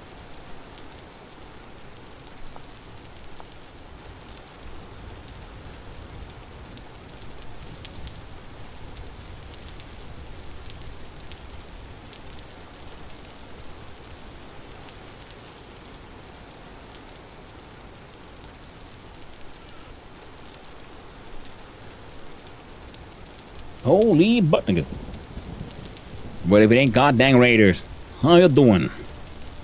Oh, ciabatta is a panini, in a panini with a nice selection of meat, cheese, onions, arugula, and pesto sauce. Ooh, that is very true. Yes, that's very true. We were just talking construction materials, floors, and bread. But welcome in, Raiders. How you all doing? Welcome in, Casual. Welcome in, James. Welcome in, Claiborne. It's a casual goddamn raid. Hope you're all doing well. Hello, hello. And hey there, Wacky Wayfaring. Hope you're doing well. Sorry. Hey, there's just a little lot of stream on mute, and within 3 words I knew it was good. It was to you, Hanno. Nice. And hey there, Casual. And welcome in, everyone. Those who don't know who I am, hi. I am Hanno, son of Hanno, variety streamer, and occasionally extremely amateur game developer. And of course, here having grand adventures on Casual Elephants. Frickin'. Oh, thank you, Poofix, for the follow. I've been to Story Server. Currently trying to figure out floor options for my smithy, pretty much. I'm sort of discovering rammed earth. I sort of realized I've sort of been sleeping on that one. Yeah, and the whole amateur game developer. So on the weekends, I try to take on Sundays specifically. I try to take part in a game jam that happens every weekend called the Try Jam, where you have, as the name implies, 3 hours to make a game. As an extreme amateur, well, my games are pretty shit, but it's fun to do. It's very informative. I might like to think that I learn more every time. Slowly but surely, I gain skills. Sometimes they work out. Oh, thank you, Ian Eaton, for the follow. I appreciate it very much. And I hope you too have a most wonderful day. Oh, the follower goal met as well. 670. Nice. Ooh, lightning. What a celebration. For that follow. I know that voice and accent. Well, I'm glad I'm at least easy-ish to identify. I've been doing that with some noodles. My Chinese friend shared a nice recipe for some from Byung Byung noodles made from just flour, water, salt. Ooh, that sounds nice. And doing great. Been enjoying watching people play this game. Looks great. It does, doesn't it? Right? If you're Finland, right? Yes, she says, I am Finnish. Finn-Swede, to be exact. Part of our good old local ethnic cultural minority. But yeah, it's been funny. Like I say, yeah, this on this wonderful server, and because I've been seeing a lot of people now build with the whole rammed earth, and I'm like, I didn't know this thing existed, and I didn't know it had these cool patterns. So even like just smooth is smooth, but then I've seen people use this at like freaking walls.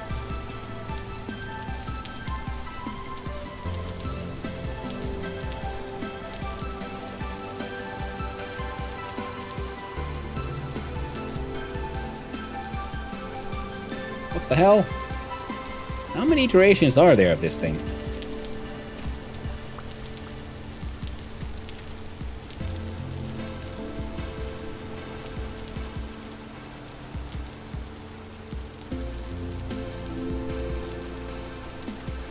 The heck? Man, dirt. The gift that keeps giving. Game jams are awesome. They are, Biggles, they are paid actor like me. Looks like Minecraft. It does look like Minecraft because it was inspired by Minecraft. If I remember correctly, it was a sort of a Minecraft mod called, I don't know, Vintage Craft or whatever. And they essentially came to the conclusion that, well, you know, the engine wasn't really meeting their needs. Things were getting complicated, so they went, you know, like, well, you know what, we're just gonna make our own Minecraft with crafting and more realism, and they goddamn succeeded. This game is amazing in my opinion. It is everything that I ever wanted Minecraft to be. It is, as an adult, what I imagined Minecraft to be when I was a kid, pretty much. No, not a rip-off. Yep, Minecraft rip-off. No, it's just, you know, inspired. Now, Minecraft, I don't think was the first voxel-like block game, and certainly has not been the last. It's just, it's similar. And I think the last of the Minecraft DNA in this game is the sort of crafting grid, and they are working on trying to get completely rid of it.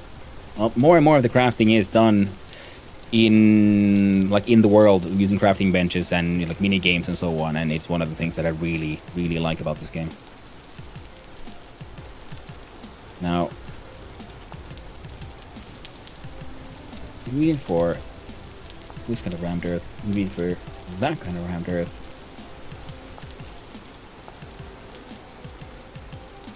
So there's 1, 2, 3, 4, 5, 6. 6 different versions of rammed earth. Hot diggity dog. That's pretty cool. But how about you, Casual? How are you doing? How have your adventures further north been? Sorry. I'm going to try the mod itself to see what it had. Yeah, and you need to try this again. Oh, I would totally recommend it. This one. It's one of my absolute favorite survival crafters ever, pretty much. That is in development. It's an indie studio. The world keeps on, game keeps on growing, and because it was made by modders, it also then from the start they've designed it to be more or less extremely mod friendly. So there is we have a very vibrant modding scene. Now I believe we had these here somewhere. It could be you. No.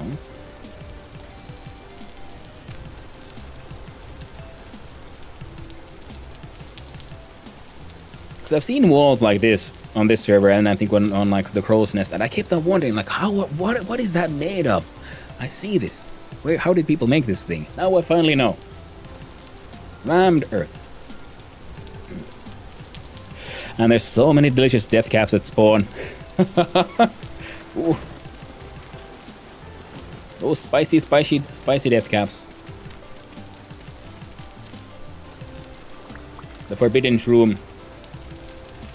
Yeah, and that kind of stuff. And the game has a lot of... It's already super fun. And I can only describe it as having... like, potential. Like, incredible potential for what all it...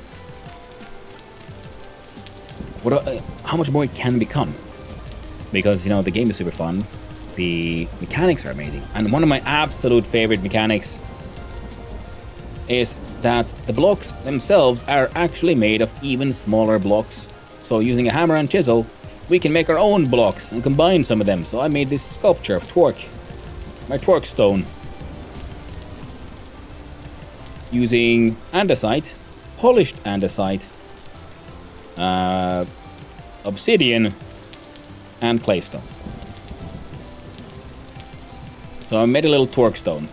And then the Tuchin came and he found some skulls and placed around it. Little Twerk totem here. Sweet. Yeah, and that's some of the stuff we really like about the game. I'm actually going to write and do something with them. Oh, so answer here, in-game shot that can be turned into compost.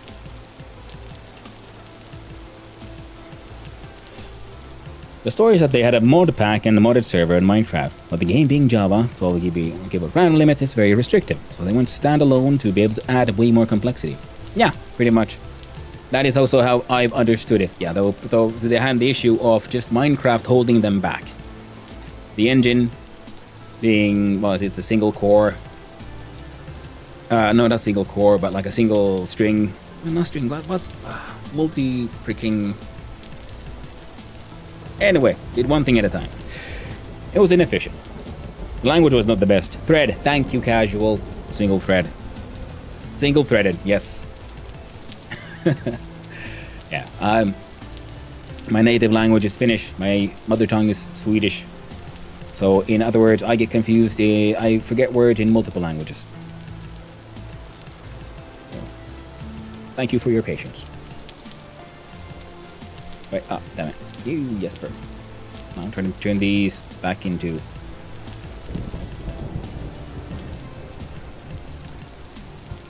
There we go. Wow, so...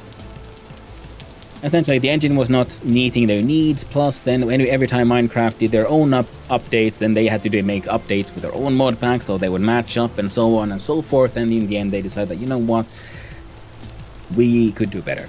We want to do better. So they made their entire own engine, and they've delivered. Absolutely, 100%. I would like to thank Hazaza and the Mitchell, because it was... I saw them playing this game on Twitch. And that was my first exposure to Vintage Story, and I got intrigued by seeing Hazaza playing the sort of metalworking games. In case you haven't seen this one, and of course you have. You are coming in from freaking casual stream. See, let's put down some coal in our little forge that we made. Grab up a torch. We heat it up. And the wonderful thing is that not only the objects here in the world, but then if you do like in a crucible where you put small amounts of metallic materials, heat them up, and you can smelt them, pour them in the ingot molds, your tongs. All the assets change color depending on their heat. Oh, hello, Dogo.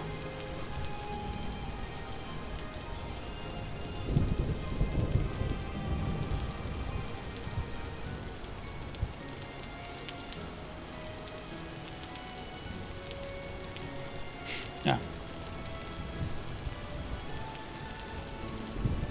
And right now, I need to make a chisel. So I've been meaning to for a while now, so I might as well wait for it to happen. Hey, I'm going to build a proper smithy here. This structure will become a kitchen, possibly expanding into a house, and that is currently my windmill, where I grind my sunflower seeds to flour. And to be fair, Casual spent most of the last like 4 hours of stream emulating colonial Dutch companies. Nice. Oh, it should be hot enough. And we're making a very simple tool, just a chisel, because I need one. We made a bismuth bronze mixture because I could. I like this, see, because you actually forge. It's actual minigames. You press F and we have different tools. For a heavy hit, we just smash shit in every direction. We can move these voxels around. And when we chose what kind of object we're making, we then have to, move the voxels around, so we fill out the shape. And then we, left, right, and so on. We right-click with the mouse, the object rotates, and then we have split, where we remove voxels. You can also hold down Alt, and then we can see the mouse here, cursor, and we can aim with that one. So it's depends on the player preference, really, how you prefer doing it.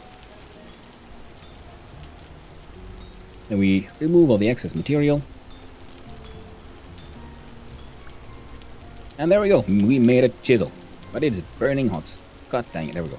See? We can't actually grab onto it, so we gotta chuck it in some water.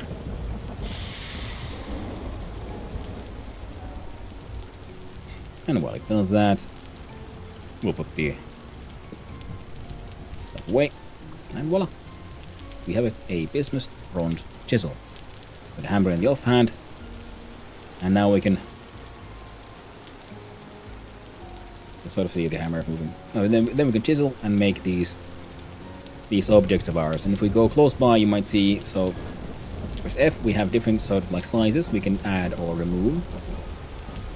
We can rotate, I do believe just the entire object. There's flip, there's like all kinds of like options here. And I think the options might increase if you have better tools, can't remember. And here they see the list of stones that I've added to it. Andesite rock is what the original block was. Then I added some obsidian, I've added some claystone rock, and I've added a polished version of the original rock, which is slightly darker, which is I used to get these sort of shadows here. And on some details on the face. Damn, that little bit of food talk made me get a snack. Nice. The spice must flow. That's true. Spice must flow. Otherwise, you know, the worms will come get you. Now, we also needed these to make certain tools. Okay, let's see. Can I like... Oh, it got destroyed. Too bad. Now from here... and here. Oh, this is something I really just like UI-wise. Oh, again, you have your menus open, you hold down Alt. Now we can look around. We can even move around. And this way I can open multiple chests at the same time. Even crafting benches, essentially. See? The fire pit. So you can do a lot of things at the same time. And you can interact with stuff here in the background. See, in top there we see barrel. Also cobblestone, food press. I wonder, can I activate the food press? See?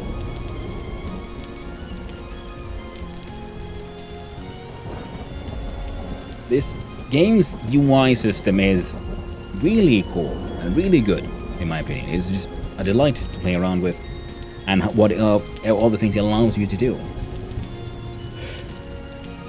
Yeah, I never do that with the alt.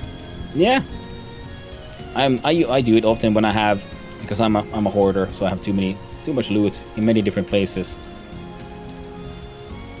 So I came here to get these. And this, and that. Some planks. And then there's the chisel and the hammer. And did I forget something again? Wooden cobble. There we go. This is a tool I need. And then we go back. Oh, and the handbook in the game is just absolutely, it's ridiculous how amazing it is. Works so goddamn well. Hammer base. We need one resin there. Planks. Chisel heat. There we go.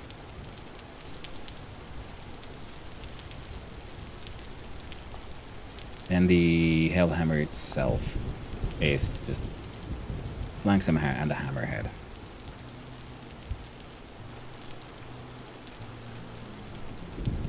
Made the hammerhead already. There we go. So now we have most of the necessities for a hammer. We'll also be needing, close this one, mouse over the axle, press H, and what do we make with an axle? And the recipe for one. We'll be needing more of those, but that's not what I wanted to look at. Is under resin? Yeah, angled gears. We'll need entire logs. Anvil, hammer, that, resin. Do believe, well, yeah, you should have some sticks. Oh, and then a saw. Oh. Can't have the handbook open though when we're interacting with stuff. Gonna put this one here. Give me a quick sec.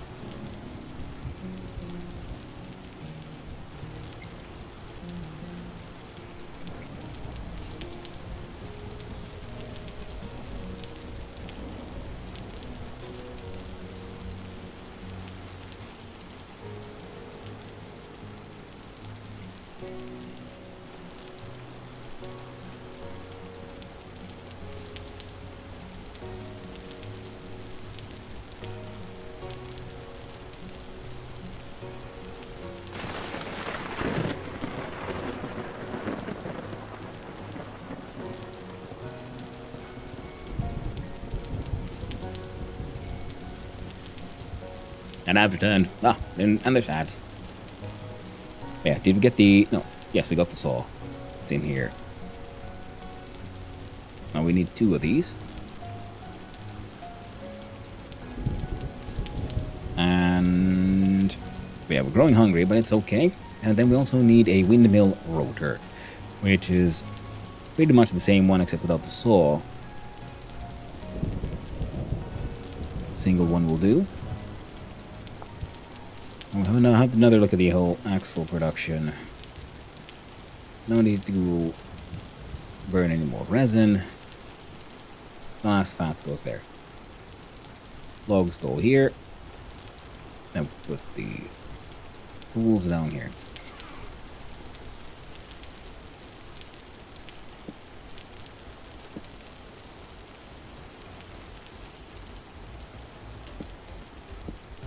There we go. Now, a lot of these tools I don't technically sort of need right now. I just kind of wanted to demonstrate making them, and I needed to get them done anyway. So, iron held hammer base, wooden toggle, and a bunch of shit. That's...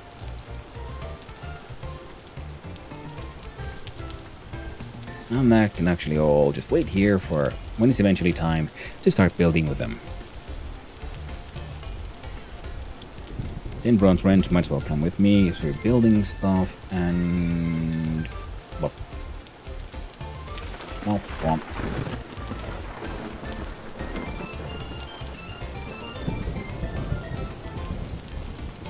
There we go.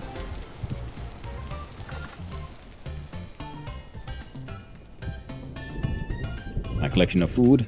My collection of wines. I have blueberry wine. Blackcurrant wine. Redcurrant wine. I should have a bunch of cranberries. We could make cranberry wine. But I'm kind of low on... Like... Oh. Wait.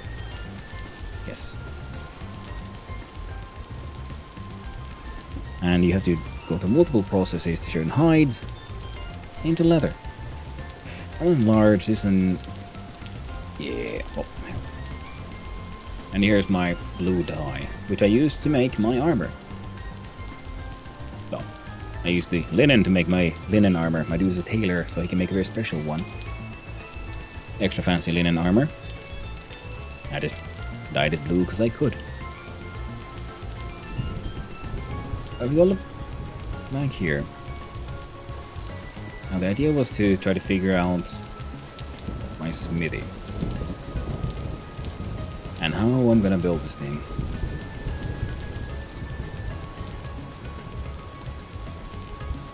I'm not sure if I want to have the andesite floor, if we should make a claystone one. The thing is, I have a whole bunch of claystone cobble at the ready.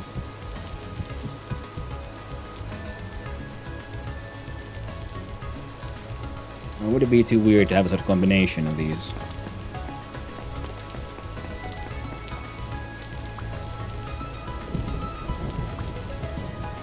This kind of stuff then, you know, often gets me just stuck in the game. When I finally start like, well, I'm gonna build a thing. Like, just spend a little bit of time like just designing and trying to figure out how do I want to make my windmill. And now we're making another structure here.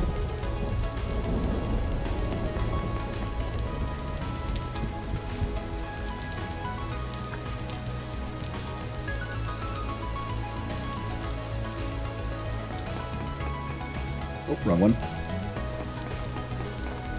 Totally get that. Well, I'm glad I'm not alone. That is one of the things I really like about this game, is that it lends itself for, you know, creative expression very well.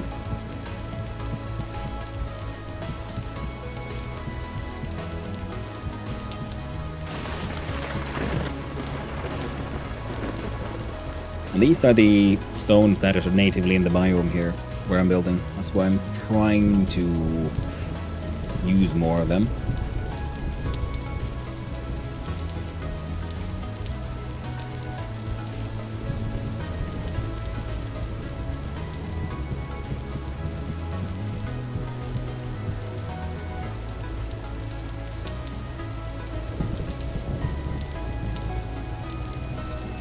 Oh, crap. Just remembered, it's been over a day again, and I need to go check all my traps because animals caught in traps, I think they have like a 24-hour death timer kind of thing. So you gotta remember to check your traps. And I'm trying to trap some piggies. I mean, I've already had them trapped in a hole, but I need them caught in a like technical trap so I can try to transport them from point A to point B.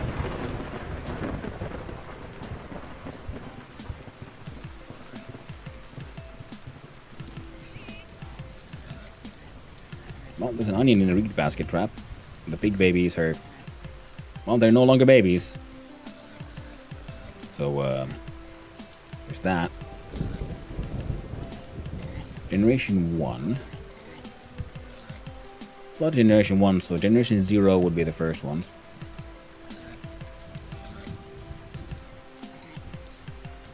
Well, maybe they'll just get to live in the pig hole forever, I guess.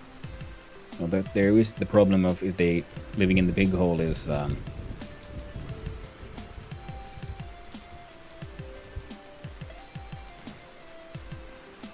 well, if a bear falls in, we'll probably murder them all.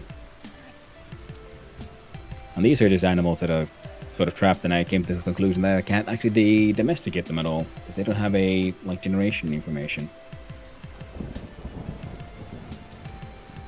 Several days before ready to mate. So... yeah.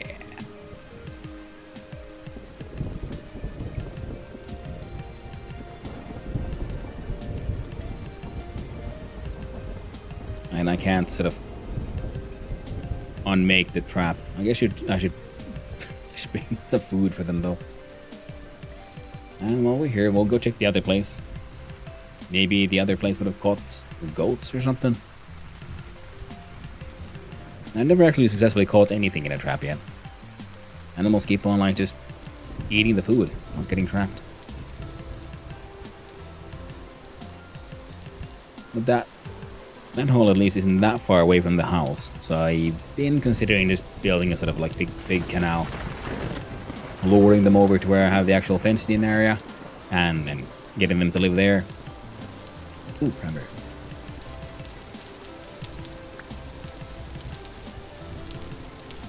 Like I said, I don't have cranberry wine yet.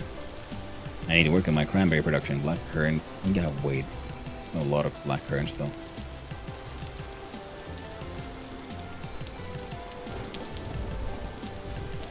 And again, on the previous comparisons to things like Minecraft, you see, with your hand you can dig through dirt. You cannot dig into stone. For that you need a pickaxe, metal tools. Nor can you punch down a tree. You need a minimum of a tier 1 tool of stone. So you have to have a minimum of like a flint axe made by napping. Wonderful minigame, that one as well. Or walls instead of a canal, depending on the location. Yeah. I mean, whether I dig a tunnel under the ground to hurt the pigs there, or make build walls to lead them from point A to point B. Well, the goats are just goating. The pig be pigging. And we got a trap with... that one has an onion. That one at least I can pick up. This pig is just hanging out. Deer, gazelle, goat, moose, bighorn, sheep.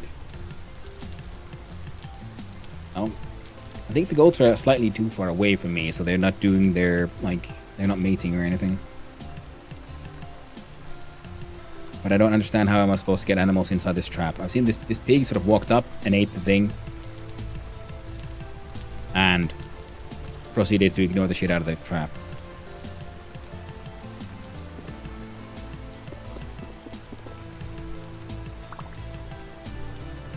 Oh no, don't hang out too much. Because, you know, male goats get angry. And they will attack you. And they can kill you.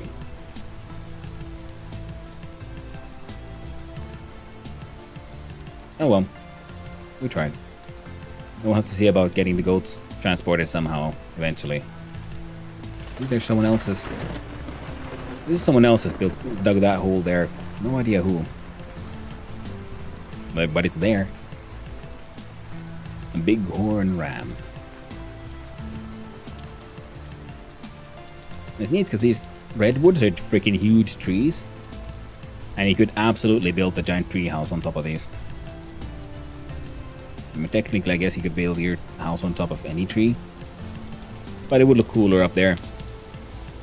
Then build the little bridges back and forth. Nice little Ewok village of your own. Now, wouldn't that be lovely? Well, yeah, we checked the traps. And nothing we could do. Yeah, this is bugged up. Those should be deleting themselves, but they sometimes do that. They somehow support each other just enough to not fall down. Because I've been like removing all the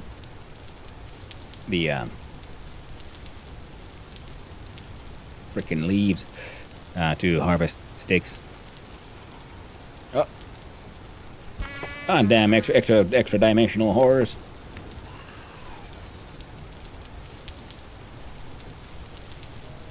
They didn't have anything. And there's my fish. There were two, but I accidentally killed one. And I've been planning on also using a canal system to then move that fish closer to my house. My bees are... oh, they're doing okay, actually.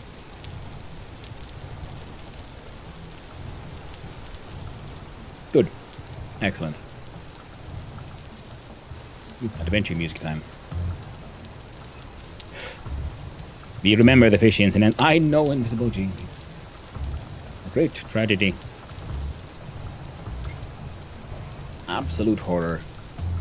A great shame of the Hannu household.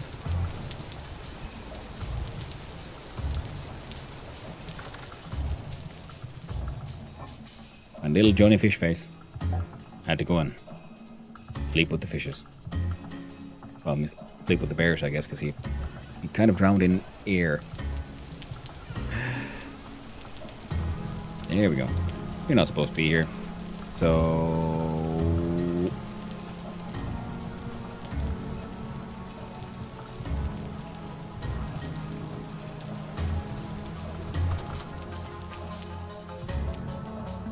smush this one. We fill it with cranberries. I'm gonna make some cranberry juice.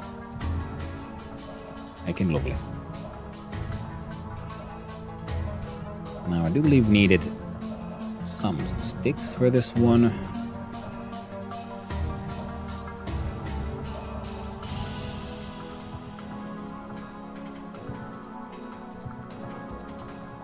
Nope.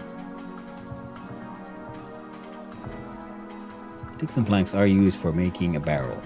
There we go.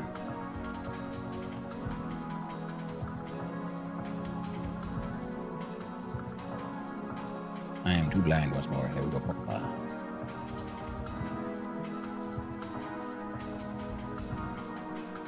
One barrel. Oaken boards. Open that up. And goes away. Inside my celery here. Oh, I might as well put you there. There we go. Right, 10 liters of cranberry juice. We have a dry cranberry mash.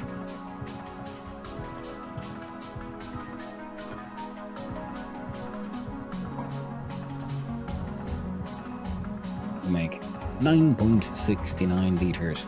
Nice.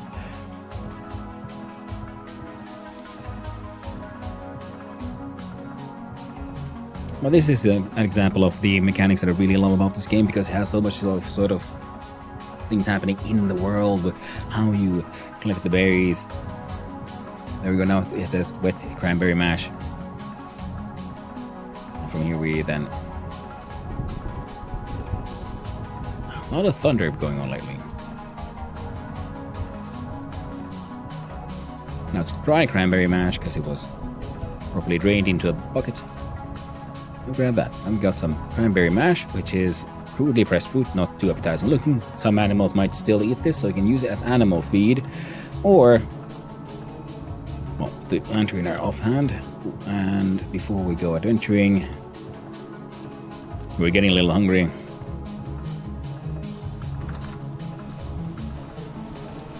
inside this basket, things rot extra fast. And you want that, because we're gonna then compost that rots. Nice! Got me a temporal gear from that guy. As a reward, you get death. Using a false blade nowadays has a chance of making these extra dimensional horrors drop their inventory. So that's handy. Especially if you're down in the mines, deep down underground, where the extra bad ones keep on spawning in. It's handy that, you know, you can keep on fighting them, killing them, and then, like, having a chance of them to drop their loot, so you don't have to do the harvesting like this every time. Because that can get you killed while more enemies keep on spawning around you. So they have a chance of dropping loot. You can still have a grand old fight and still have a chance of, you know, getting something out of it. And with the andesite and claystone, it looks like this. Now,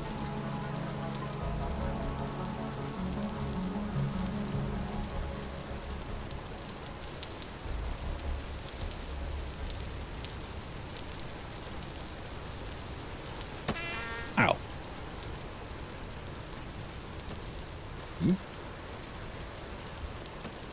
There you are.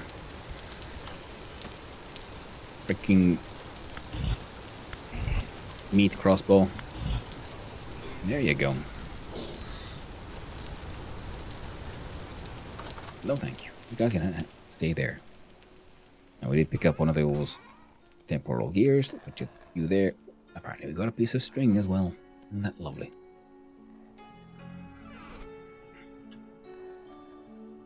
Well, they'll keep spawning for, what is that, 6 more hours?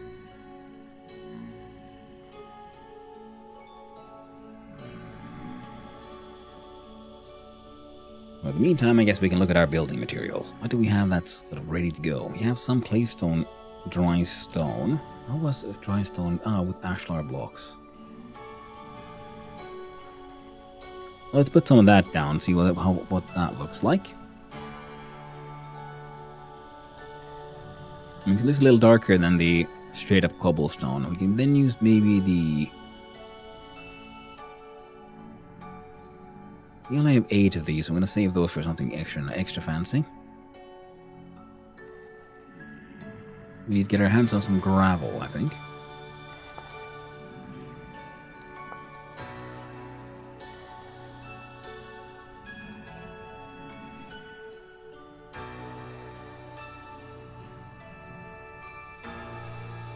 Made of slate, shale, or basalt. We can make fanned cobblestone, which would look nice, but I think that one looks better as a floor than a wall. Maybe a lower level wall, perhaps. And then it is...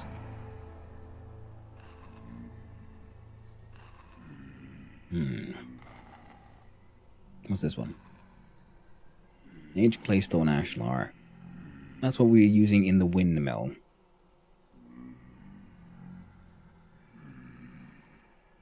And we have the aged basalt ashlar. And when there's called aged, that means this is something that the player can't actually make.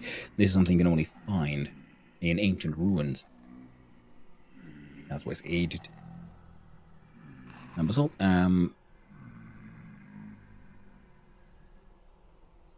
basalt ashlar, though, could be cool.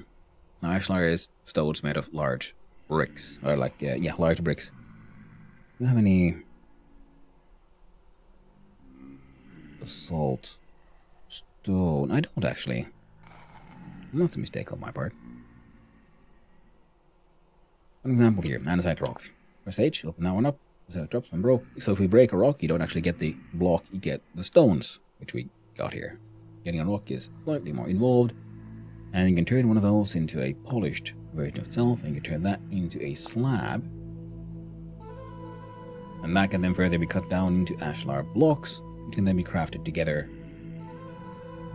to make ashlar block walls.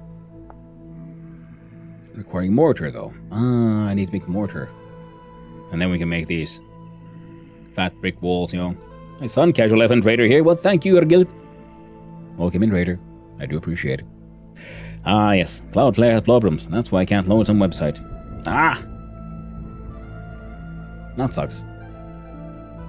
Yeah, was it yesterday or the day before when, you know, also my entire server crashed, and then people were also dropping out of the server here as well. So, like, my internet crashed, so there's all kind of stuff that happened. You'd be lurking? Hey, well, thank you for coming by and saying hi, Ergil. I do appreciate it, and thank you for the lurk. You know what they say, lurkers make Twitch go round. So I do appreciate it very, very much. Thank you. Now, how do we make mortar? To make mortar, we need sand and slate lime. How to make slate lime? Well, we make quick lime and water. Make quick lime by cooking, smelting, or roasting lime. Ah. Yeah. I'm slowly getting sold on this game. Watched it on and off for years, lol. Played some of the mods it takes from back in the day. Ooh, 3 points. Hey, nice. And thank you for 25 freaking streams streak. Thank you, procrastinator. I do appreciate it. No one procrastinates quite like you. Well done. But yeah, we need to find lime. Grinding marble. Yeah, all the marbles, some scallops, or limestone. Thinned by breaking pink marble. You know, if we could, I never actually found marble in this. I would love to find some marble.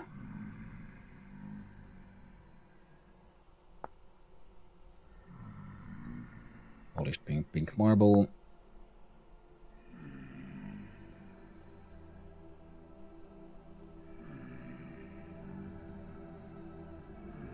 We make pink marble top tables. Pink marble slab. Ah. I was wondering, like, wait, can I make it like pink marble ashlar? Apparently not. Ooh. I know, lol, 25 seems high. I've had to miss a stream. Yep, apparently it didn't. Oh, nice. I feel like the same, but I guess I do lurk. And I do appreciate it.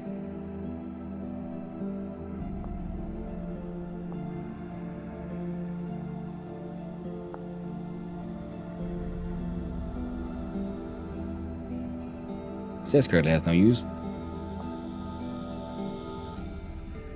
Lapis lazuli graphite.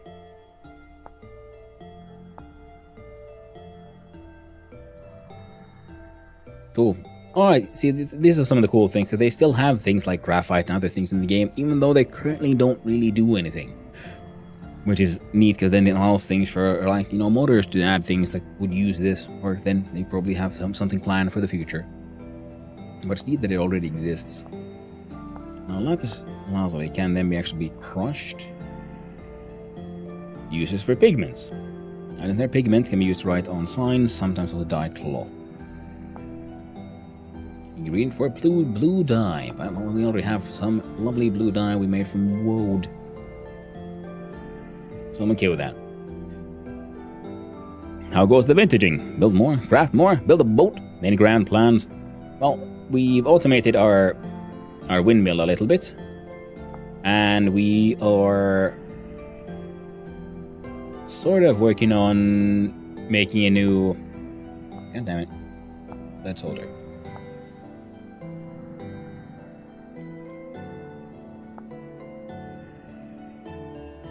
So tin and lead makes solder. Neat. Our smithy. You see, if we close these things up.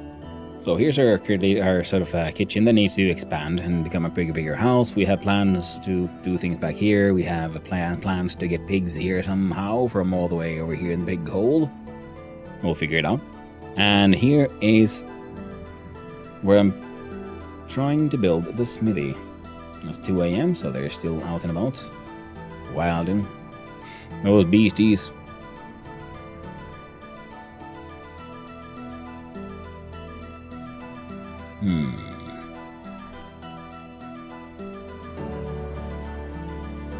Ah, you know what? I do believe I can put that to the side. And one of you has some lime.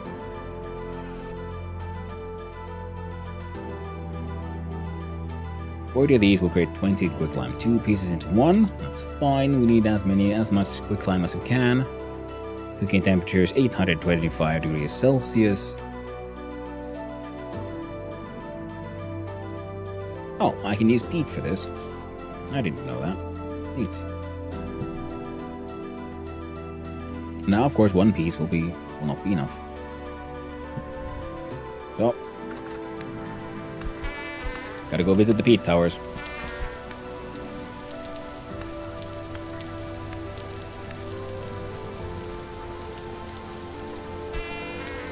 There we go.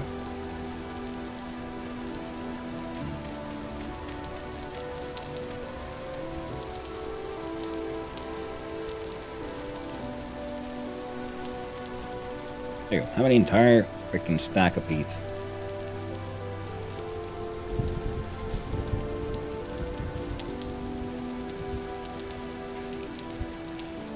Well, oh no, still going well. Getting lucky with cogs apparently today. Well, that's nice.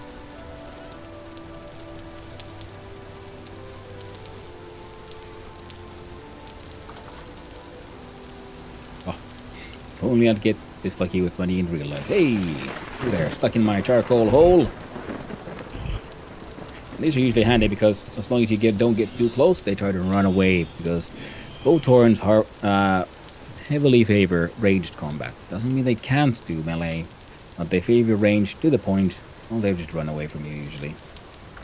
So windmill automation is sort of working. Windmill is spinning the quern. We have a chest here where you put the seeds. The tube here feeds the quern.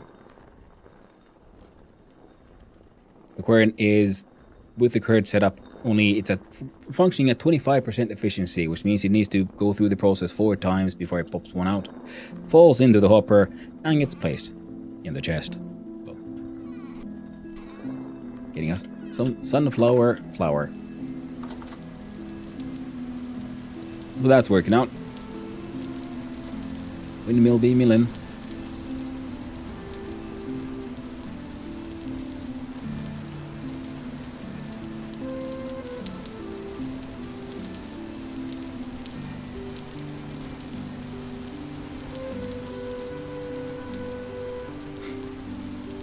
You put this in the off hand. Tool in the main hand. So how would you look here?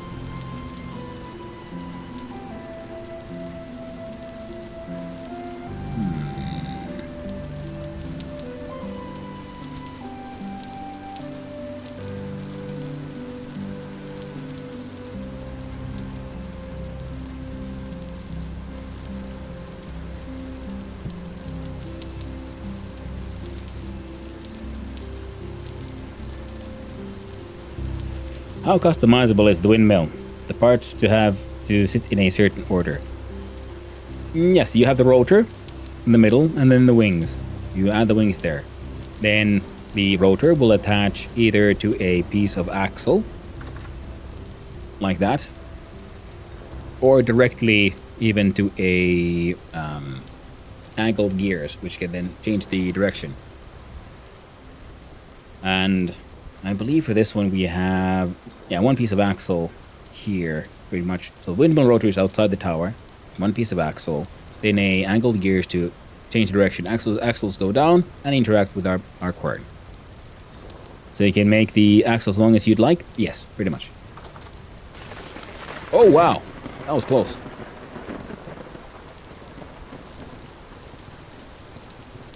And at some point I really need to deal with my farms. At least I dealt with this, the smaller one. Larger one still has work to be done.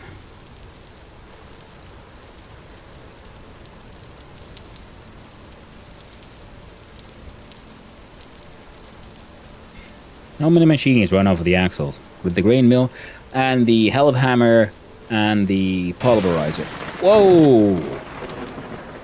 You got hit by lightning there. First time for everything, I guess.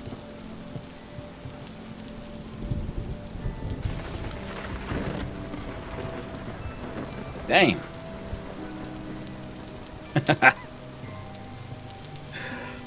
My very first lightning strike. Yeah, so we have a helm hammer here planned out. And you can have multiple helm hammers hammering on a single animal. No water pump. Well, no fountains. Yeah, sawmill. I mean, the problem was what would the sawmill do, I guess? Turn things into planks, but using normal saw is efficient enough as is. Now, in the future, of course, there might be something like that. But currently, mechanical power, you know, it needs to somewhat make sense.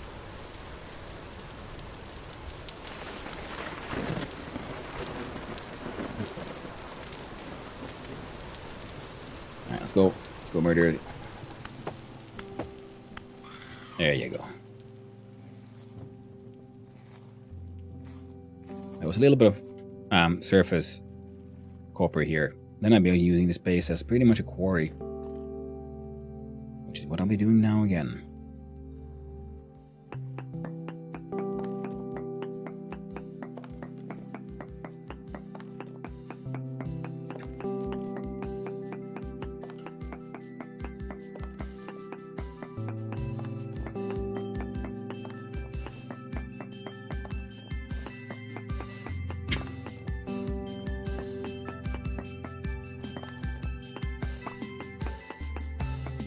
Now, as I said, the game also has a vibrant modding scene, so there are increasingly a large amount of ways to, you know, that people have come up with what to do with your mechanical power.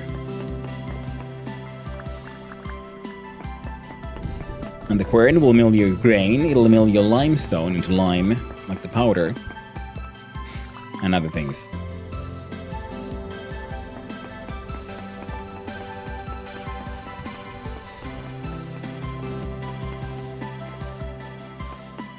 Slowly but surely collecting these entire rocks so we can make some of the ashlar blocks.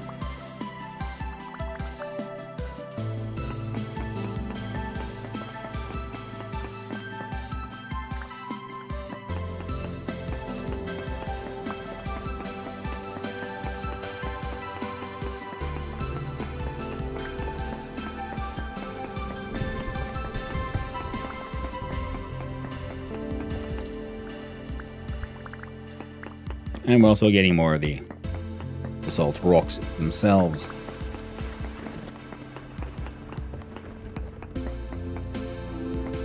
Yeah, might as well.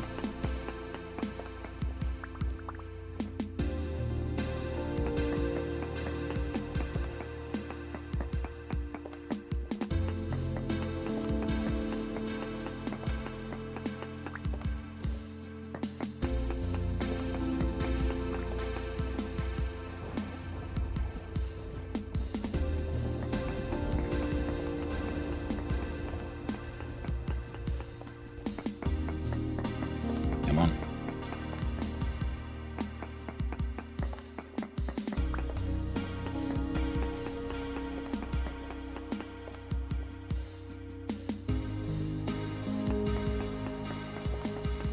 Wait for a vein? Nope. I'm quarrying for stone.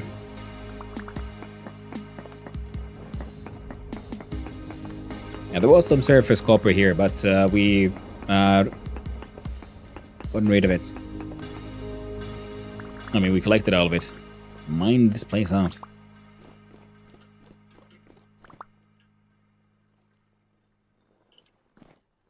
$18 basalt rock.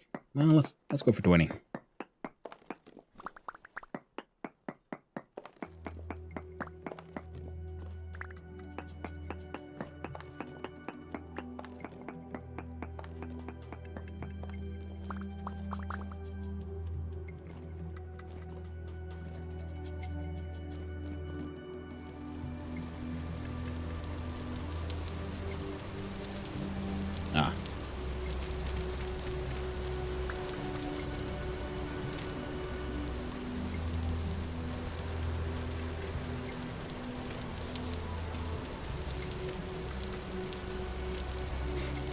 There we go.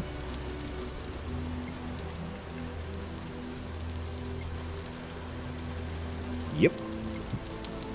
Dry grass away. Put the piece of string away. Lantern can go here for now. And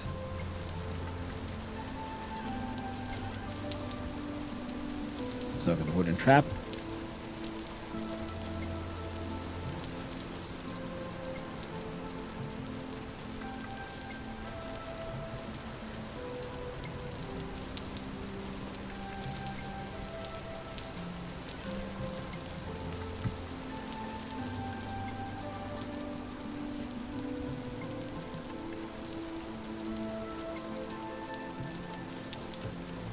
Oh, the number is for 77 seconds. Oh well. Still getting quick climb. Slowly but surely. Well, go botanist. Or go botanist. Thank you very much for the follow. I hope you have a I really do appreciate it. And I hope you have a wonderful day, friend. Okay, so. Well, look, see here. We slap out all the crafting materials, and we're gonna have to go and hunt down some clay. The good thing is, there's a bunch very close by.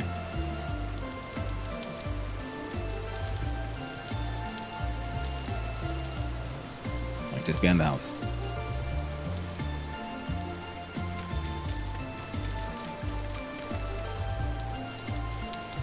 We must do our best to preserve the integrity of the fish tank. For now. Eventually, fish will have to be moved.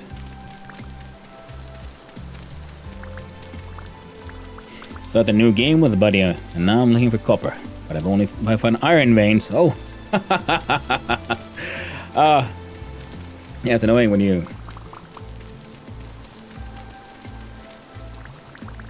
find resources you can't really make use of yet. You think like, oh cool, we found all this iron, and oh wait, no. I can't mine it out. I can't work it. Need copper. Need tin. I have similar experiences in the game of, finding iron, being really excited, and then, for example, realizing I only have copper tools, which means I can't make use of it.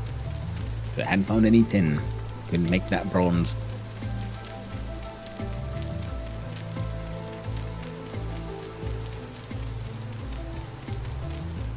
But yeah, my iron tools, a few iron tools are breaking, and I can't be bothered to do the whole bloomery smithing by hand. So that's why we need to focus on getting that smithy done, so we can get those helm hammers up and running.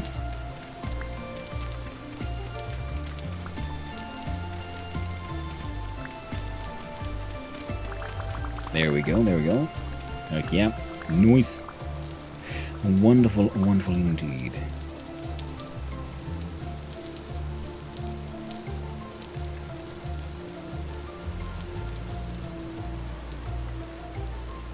I do have plans for the area. I do have plans. I'll get there eventually. There we go, so. Piece of clay in the middle. All the way around, unless you make that cobblestone. Before we forget, we need grab all of them so we can see if we can wear out the old ones. Oof. Our basalt rock, we put about the chisel and the hammer. Turns into polished. There we go. Now the polished ones we put back because they turn into slabs. Put them again. More slabs into ashlar blocks.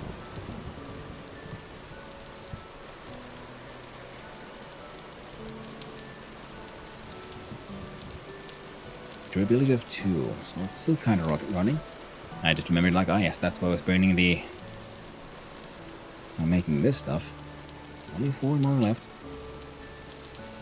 We'll make a grand total of 20. For slate lime, 1 liter into 4 of these makes 4 slate lime. So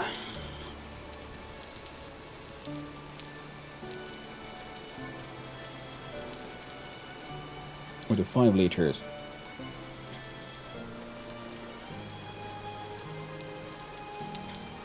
For all of those.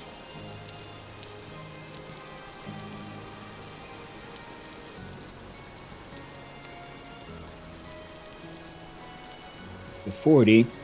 Oh no! Casual has perished. A most casual death. Very tragic. Very tragic indeed. Now I'm looking at these and...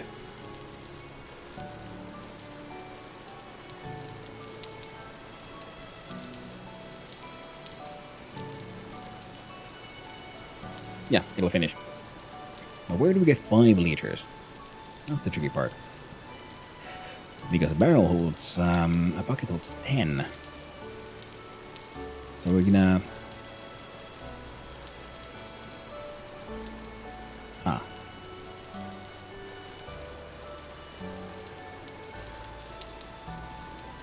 And that as well.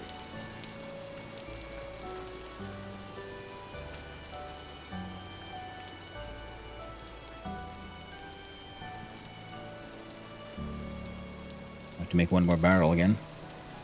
I got no free barrels.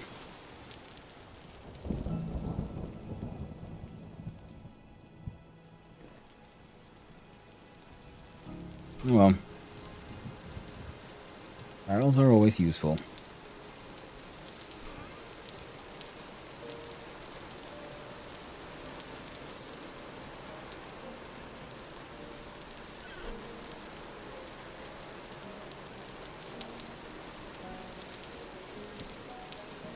This is getting a little cramped here, eh?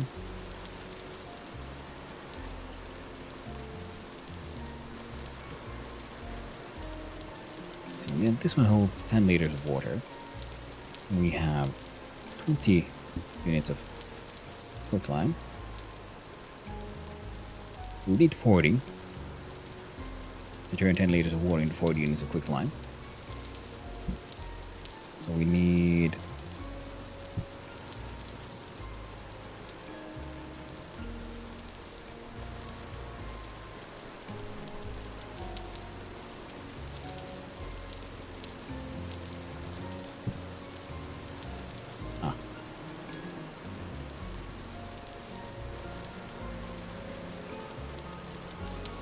there we go.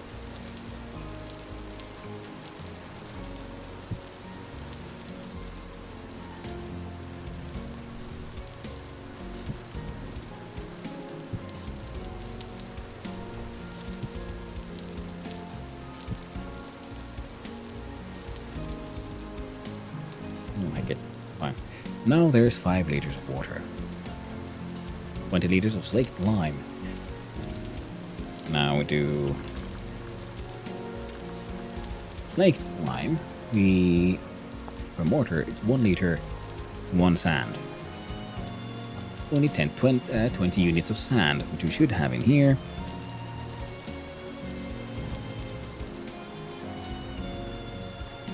There you go, easy as pie. Well, there we go, and we have 160 units of mortar, which I do believe is higher than its sort of actual stack limits. So don't break mortar stacks unless you have to. Ah, right. This guy could join here. One max out stack of rots. Put in there. And turns into 16 compost after 20 days of seeding. So there we go. We got compost, more compost on the way. Alright. Now if we look here.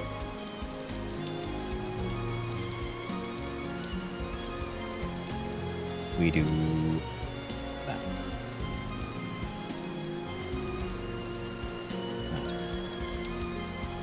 And we have 44 basalt ashlar blocks.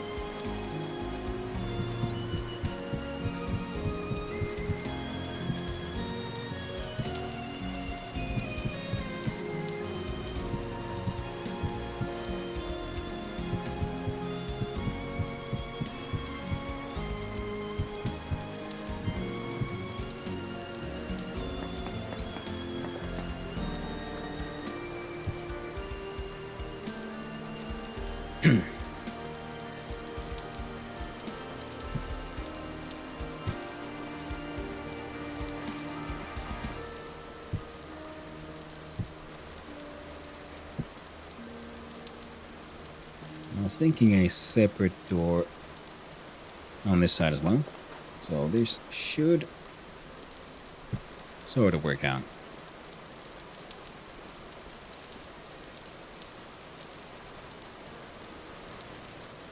We got the mortar.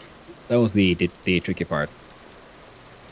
We can get more ashlar blocks easily enough, and I was thinking the smithy here. Wait.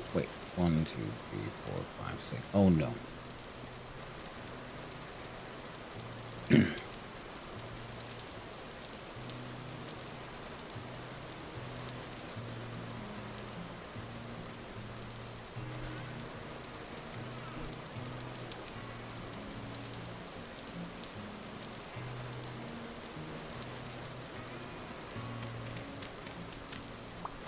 Alright. We're gonna need more. Oh, need some more rocks, eh?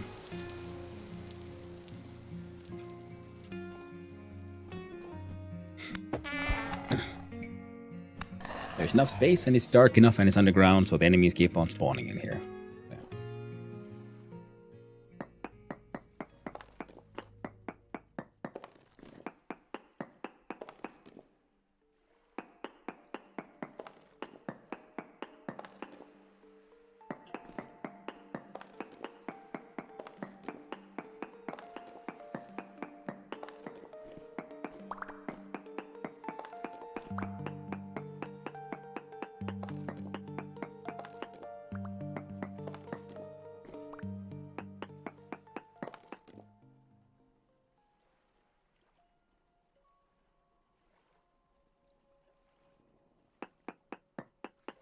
Is it just quartz? Or it would be something exciting inside the quartz. Native silver in quartz. Not bad. So, I have a quartz and silver mine apparently beneath the house. I'm okay with this.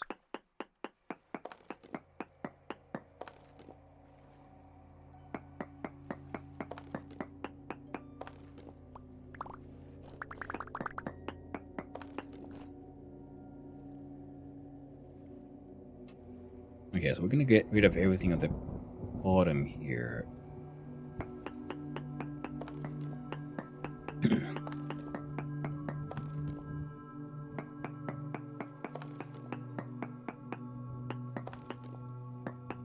Means I'll be turning this place into a bit of a checkerboard. So that when we mine out that layer of quartz, we'll have as many of these bits of basalt as possible to just pull down.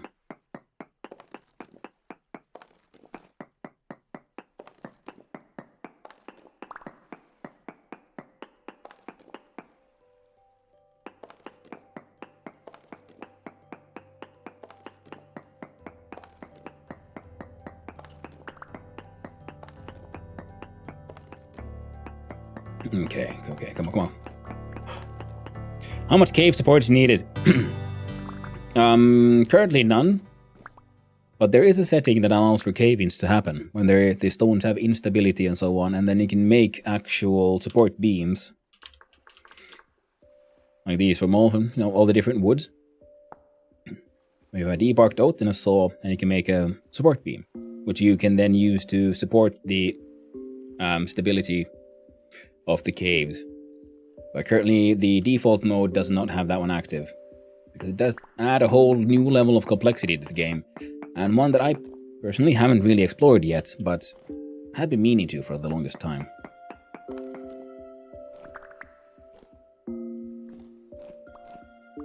Pickaxe still has some strength in it.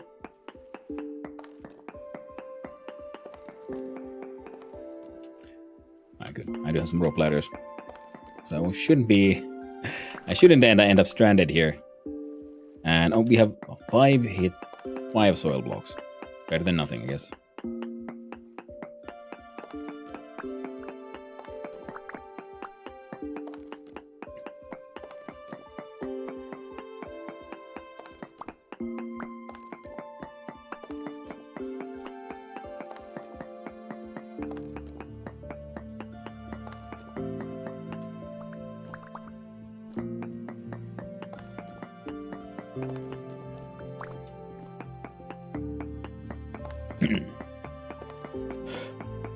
What material gives bronze? Copper and tin. Go to your handbook, check out upon tin, bronze. For any of these, then you look at what it's made out of, tin, bronze bits. You click that, and it says it alloyed from 8 to 12% tin, and 88 to 92% copper. Congrats with Bronze Age, by the way. Well, thank you. I'm in the Iron Age, technically already. I'm just lazy. So if I was ADHD and overfocus and forget things, lol, how possible it is to break a higher ore level tool and have to make a level 1 tool to get the ore to build back up because I used it all? Well, you learn that the hard way by doing it possibly more than once. Just saying. Been there. Yeah, that's why it's good to have backups nowadays. And also, just make sure you have things to at least make tin bronze or something. This is the tier 2 pickaxe. No, tier 3. Which is better than copper. But this allows you to mine things like iron and so on. Now, once you start making a lot of iron stuff, that's also like for me, it's often happened with hammers. And then I'm thinking, oh crap, well, I'm working on iron and stuff. And then like, well, I can't just make an iron hammer because, well, the copper hammer is too soft to work on iron. For a tin nugget, nothing tin under. Oof. Like cassiterite? Well, just remember to check your node search. Sometimes things are on the surface. It doesn't mean there's 100% chance. It just means that there's a very high chance of finding something like that beneath.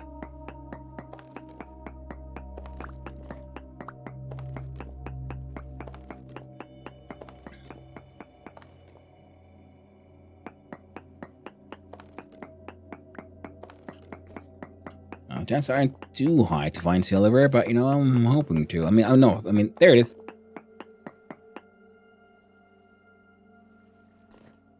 Oh, no, it just looks like silver from the side, my bad.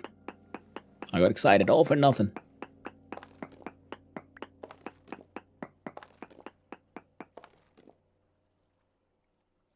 Because the tooltip up top will say, like, tin, silver ore in quartz. In these large quartz veins is where you usually then find small amounts of gold or silver. Oh, I should be digging this way.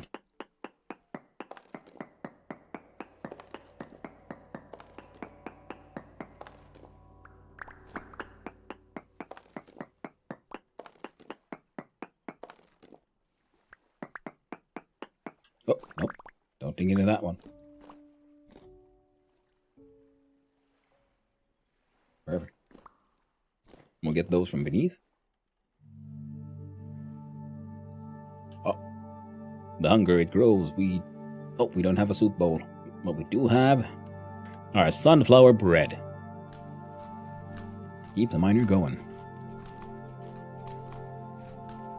The quarry hole, it grows. Yeah, it would be really cool to try it out, like, properly one day. With the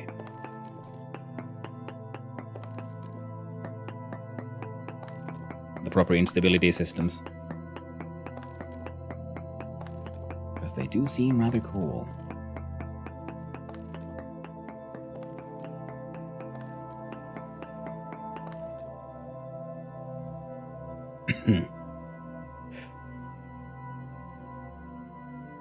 So how hard is to break a higher level tool? Yeah, because, I mean, all the tools, the higher levels simply have more durability, but the durability always goes down. And of course, they have the different tool tiers, which then means that they have, you know, better mining speeds, for example. And then the higher tier tools are needed to then dig into more higher tier ores. So you can't use a copper pickaxe to pick out iron ore, if I remember correctly. You need a tin bronze for that one. Copper is hard enough for your like bronze acquisition, so your tin acquisition.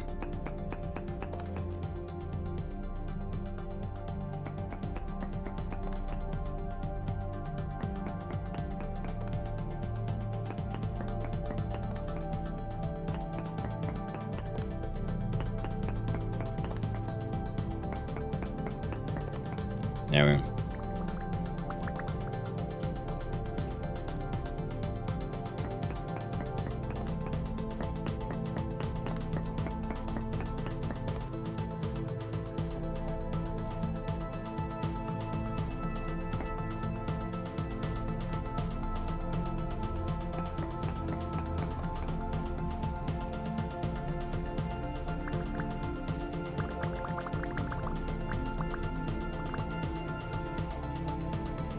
So I think here.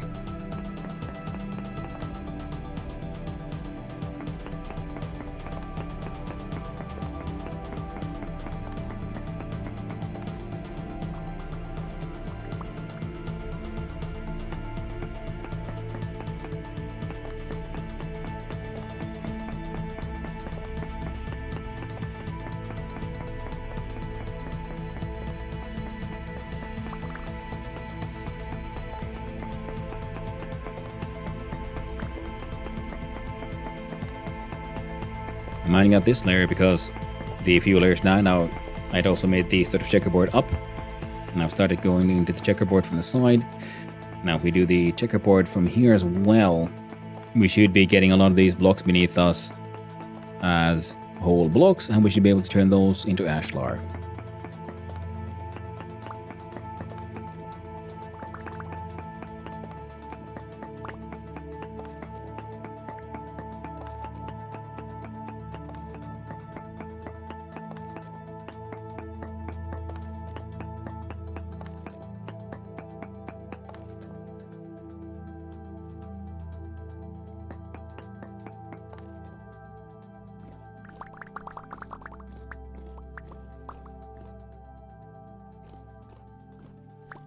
We've got the mortar made.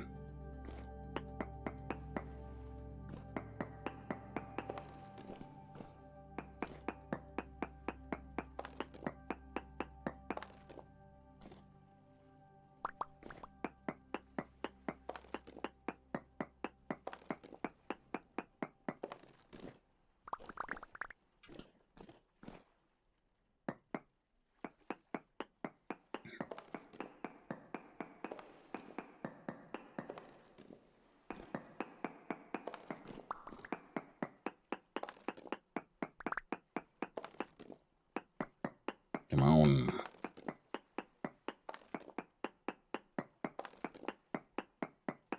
There we see, native silver ore. It looks very similar to the quartz, but it has those little silver nuggies. And of course, yeah, and then it says native. Oh, but and it was poor, low quality. But still, it's something.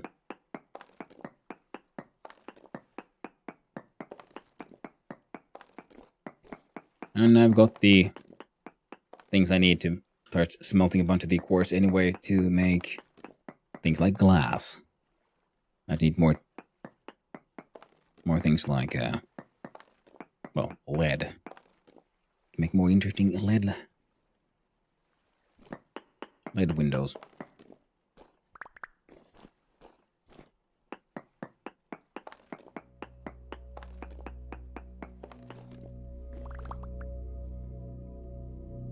Nice.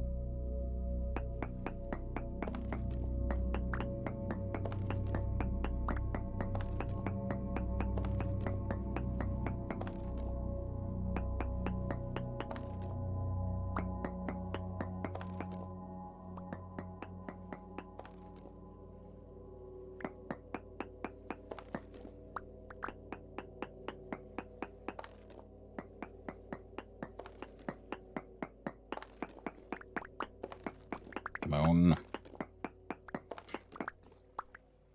Surface bits I think it might be a 100% chance, but tin surface bits are pretty rare, so I don't quite know if that's right for them, yeah. I think so. I always thought that because the game even says like there's a high chance of finding a sort of like surface ore deposit when you find the surface bits for copper and so on. And high chance is not 100%. At least it shouldn't be.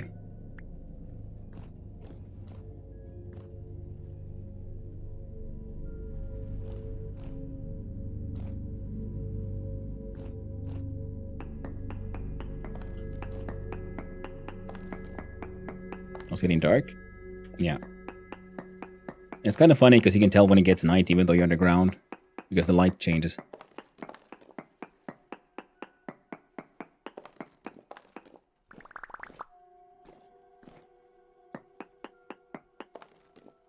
It didn't work twice for me. Iron and quartz under 2 of my copper bits. Bom, bom, bom.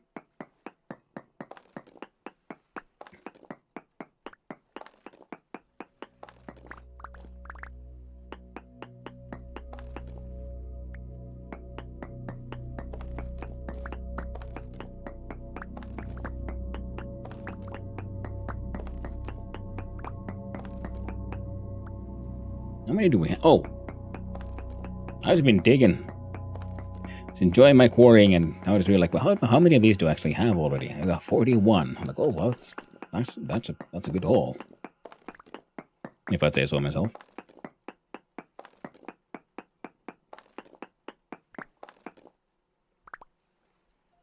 This should be the end.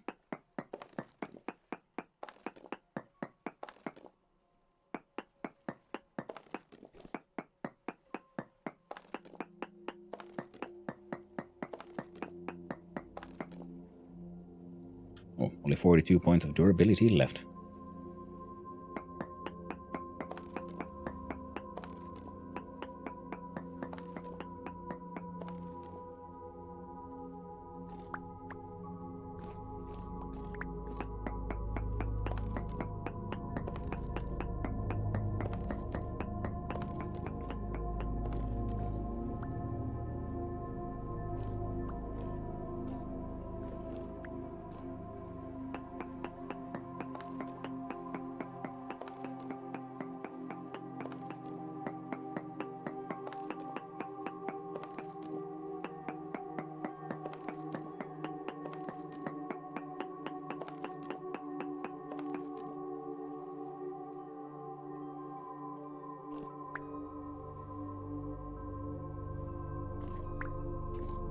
Native silver ore.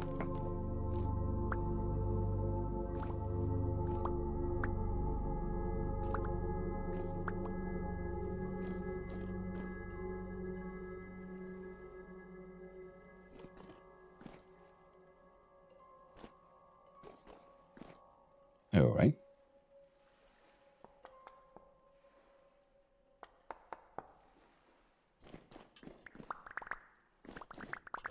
Let's just pick up all the things. As much as we can.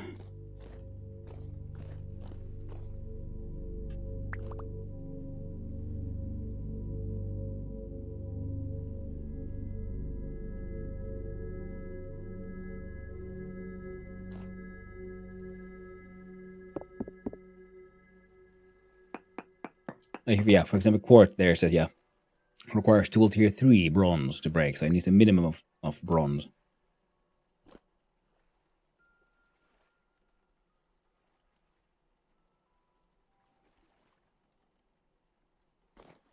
Yeah, some of these, yeah, silver is hard to see. I think if we're digging a sandstone, which is kind of yellow, so the silver might be a bit more obvious. Whereas in this one, I would imagine if we'd find a native gold, then the yellow would be slightly more, would pop out a little bit more.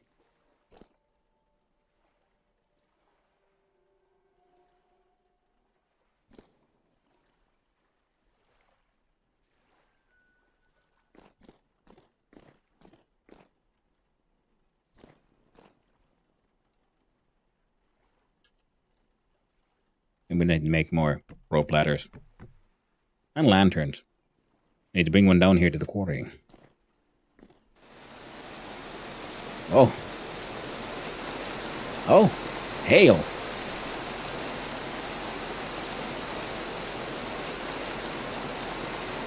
Neat.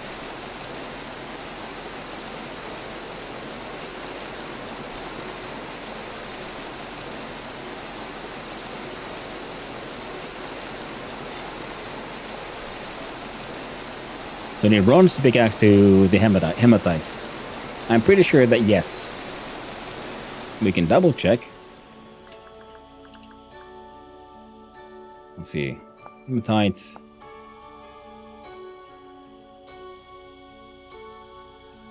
Ah, no, sorry. I don't. This won't tell me actually.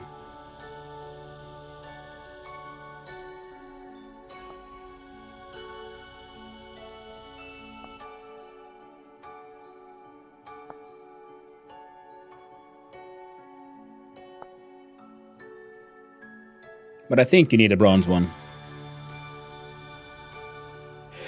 Hematite is an iron ore? Yes.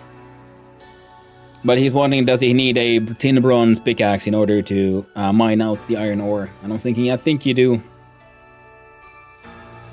Because I'm always lucky then, eh? Yeah. I mean, I actually can't really remember not finding a deposit under a surface where it says like, hey, there's a surface deposit. Oh, those are borax. Here we got some quartz, and clear quartz.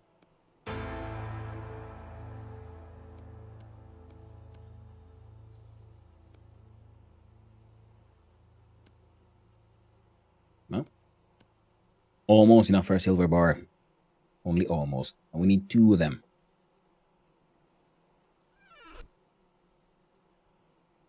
Oh. Man, I'm dumb. Oh well. I say put the large prepared hide in the strong tannin already. There's one more large hide coming, and I had 2 medium ones. We should have probably put this in then the first batch, and then the second batch would have had 3 large hides. Oh well. Can't win every time. Found him that location. Nice to know. Probably next time then. Next year, I mean. Soon winter hibernation. Ooh. Well, in game it's only August, so you can have your sort of, you can hibernate the winter away inside the magical land of casual story. At least until, the next cast time starts, and then everyone has to go crazy again. All my tools are getting pretty worn out, which is why we want the iron stuff to be working soon, which is why we need a place to work. And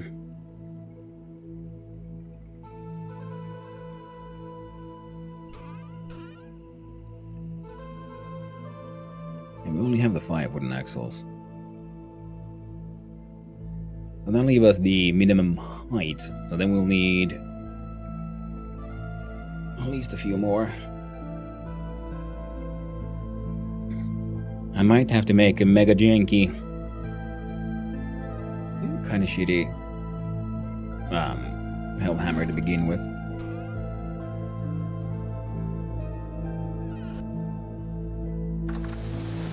Because of the condition of my tools. Wow.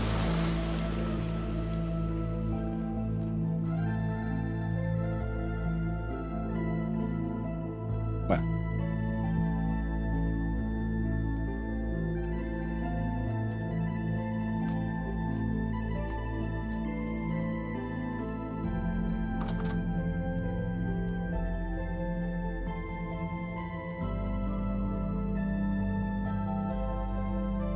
Yeah, bring all of that to the other place. Oh wait, I got a longbow.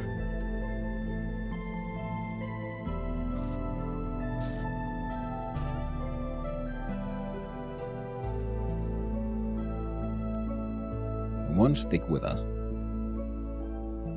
just in case. And some flint.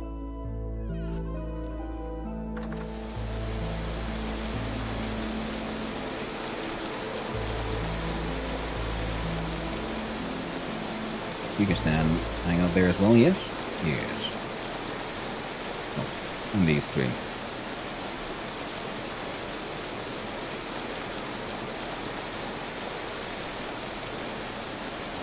We're gonna have to go and cut down some of those stags. Wait.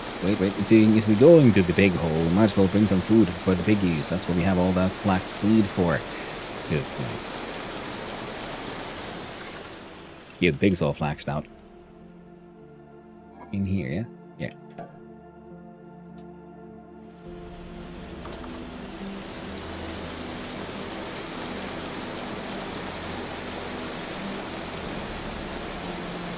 The pigs will breed quickly.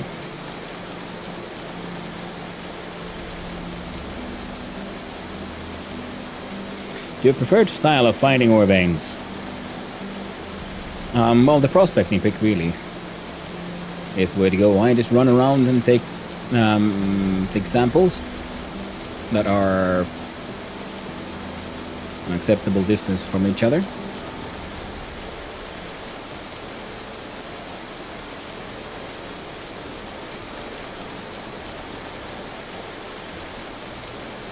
Okay, let's see here. See, these are all my prospecting things. Then I look for what I'm looking for. Oh, bituminous coal. Nice. I'll say for a change, cassiterite. So then I notice that, okay, from my samples, like these are getting closer, then I start, hunting it down. Hot and cold. We continue in a direction. Now it gets colder again, then we take a left, we take a right, and then we sort of like triangulate the point with the best adjective for this one, high cassiterite, and the highest number. And then we go down. And I'm using the technique that I learned by seeing Percuss play, which involves then using a bucket of water to make a sort of water ladder thing. I think that would be the male one. Really piss off the male. There we go. See, because that was aggroing us.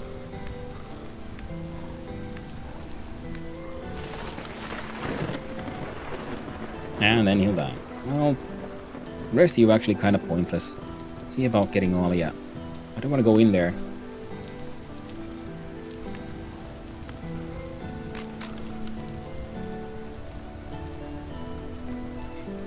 Well, now I actually can, because the ladies are less likely to try to murder me.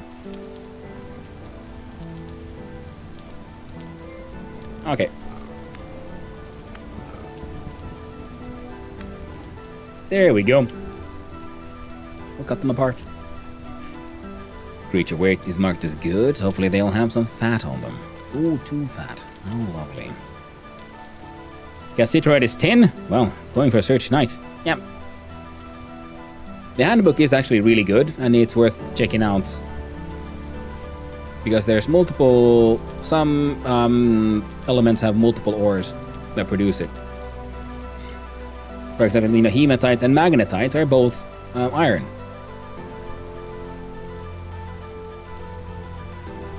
Come on, you crazy rabbit. Stop it. I'm mid-slaughter right now. Could you heckin' not?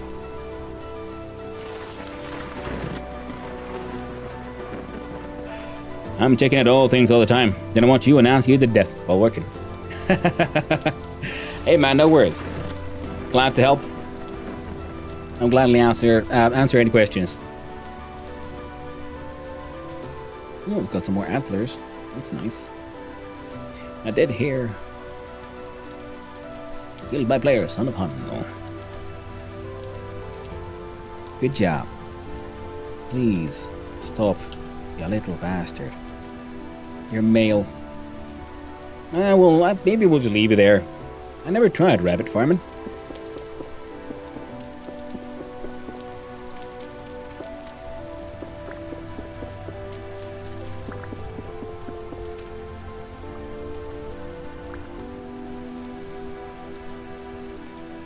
So 5 fats should give us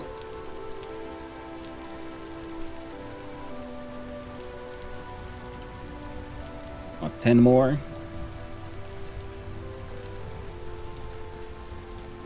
So the pigs in the pig hole will soon start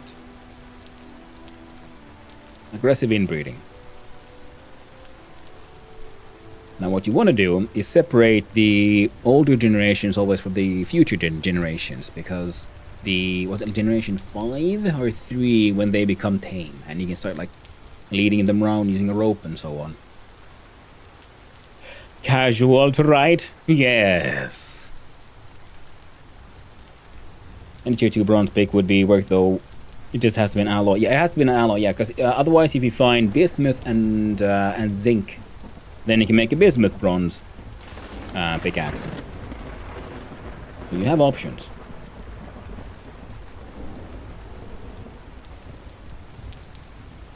Oh.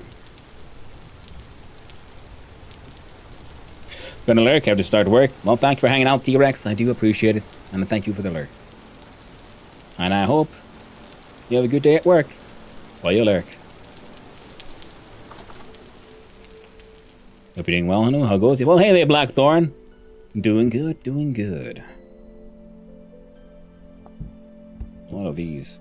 Let me do that one. Those are done soaking. I'm pretty sure we'll at least be able to empty one of those barrels. I'm gonna start moving stuff around here. 37 red meat.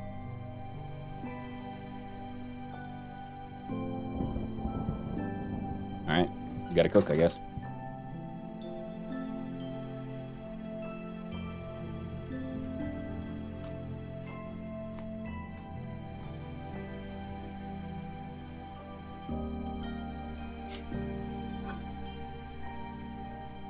A 30 cured red meat.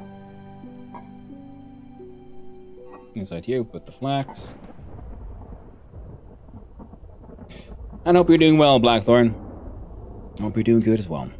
Now let's see here. We do cooking pot.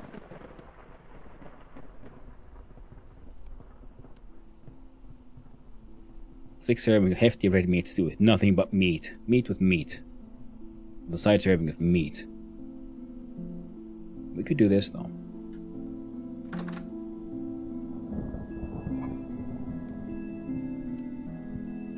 Meat and onion. Wait. Alright. Something else we need to do. Something I don't think I've actually done before.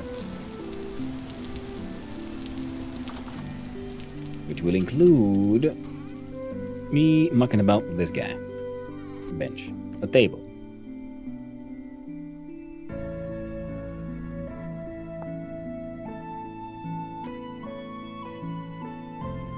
Has Hanu had any small breaks?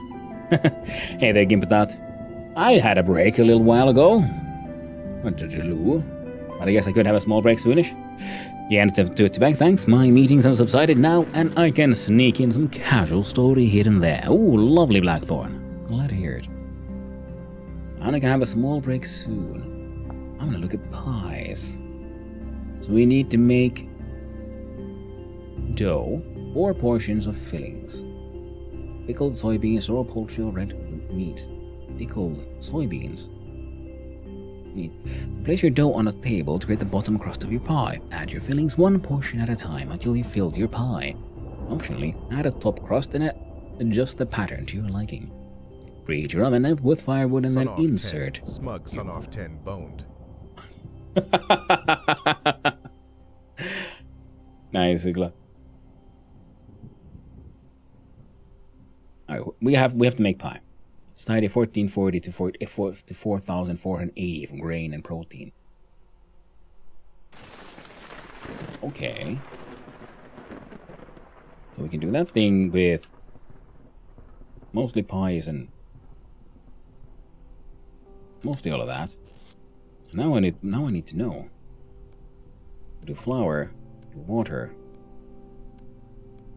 We can do 2 pies. We got 2 ovens.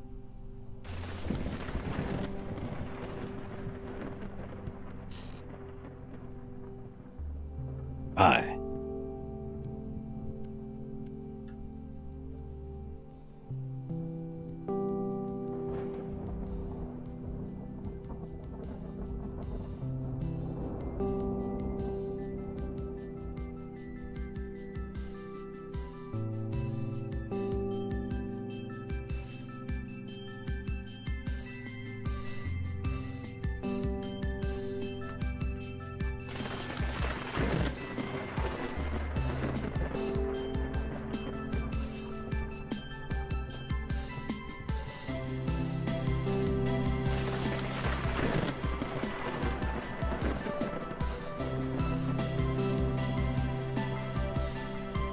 Meat pie.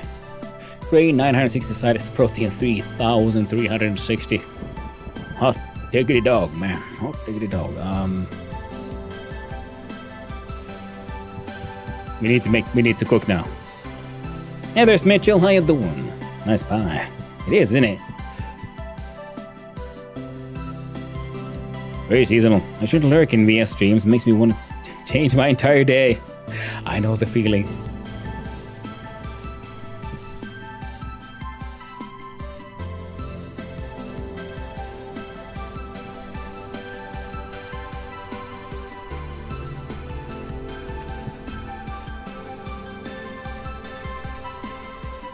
There you go. One raw pie.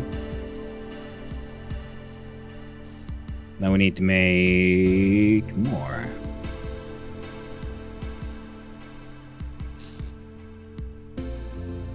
The question is, should I put in just more meat?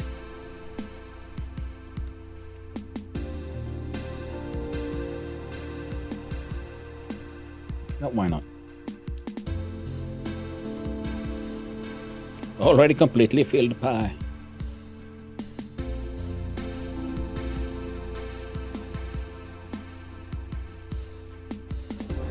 There we go. 2 meat pies. Ready to go. We got 3 bits of red meat left.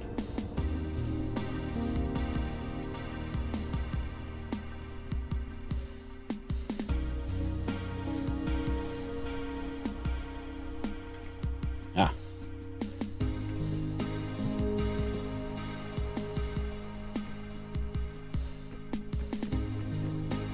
What are you doing, Mitchell? Hope you're doing well. Food. Novel idea. Good point. I should consider food myself at some point. I'll put the fat away so I don't accidentally eat it for some like a moron.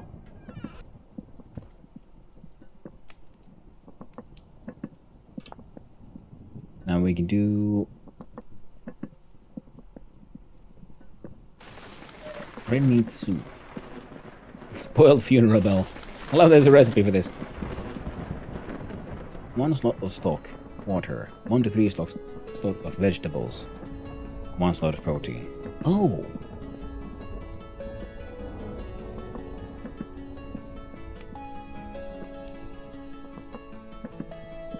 Oh.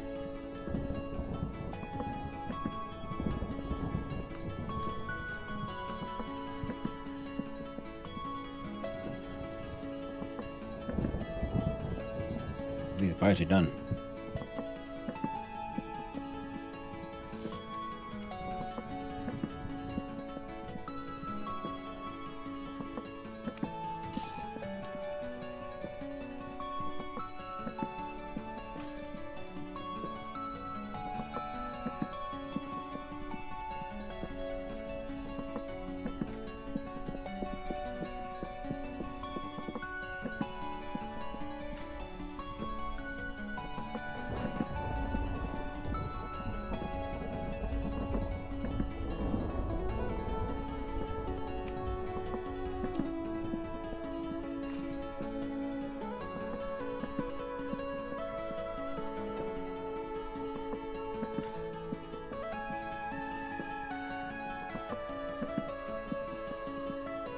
Alright, slowly but surely cooking.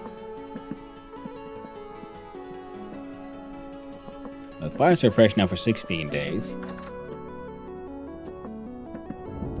Put it on the shelf. Fresh for 60 days.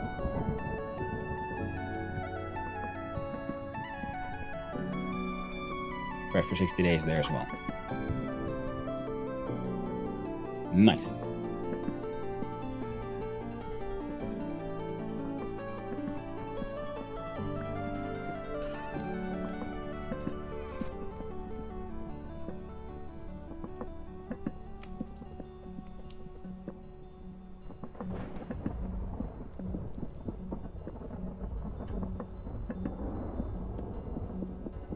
There we go.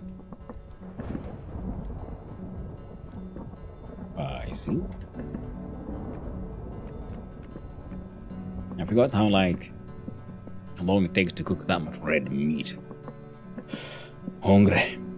But fat sealed can be quite long. That's very true, but I have better uses for my fats. If I seal it with anything, it would be with wax. And that's what I did with my jam. I made some red currant jam. And I don't think we can seal the pies though, so I'll I'll be eating them in the near future.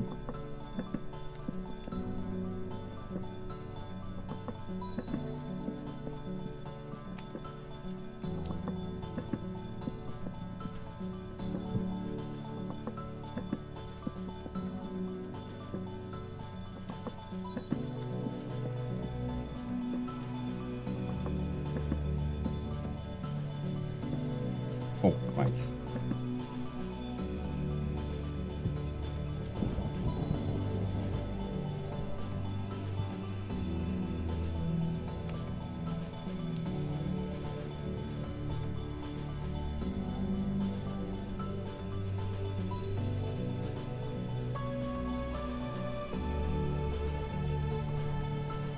There we go.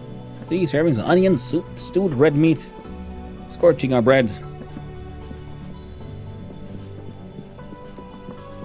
Alright, then we got 8 more to go. Then we got all this shit cooked. Wow. Place empty, escaped myself last night. Hopefully full of bees today. Nice. Yeah, getting that first beehive in is just... That's good. That's good moments. Feels like really, you know, making that progress. Because then you can choose where you put it. Then you just put bees, puts all kinds of cool stuff all around it. 2.2 years, 1 year, 233 days. The onion's away. First servings of mega meat. Protein 1,260 satiety, man. Mega meat.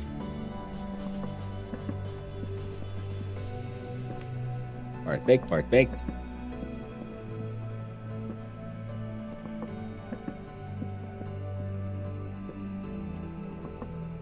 It'll be fine.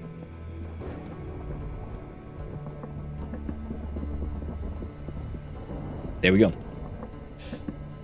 Wham! Oh, and the soup is done. I haven't made a soup. I don't think I've ever made a soup.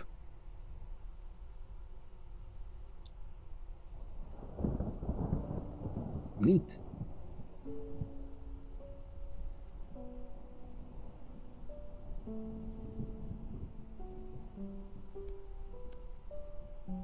$600 for. We're gonna try to eat that one first. Ground, turns into one bone meal. Antlers from the marsh deer. Don't I have any other antlers somewhere? Thought I did. What if I did? I lost them a long time ago. Because I know that I have some outside above the door.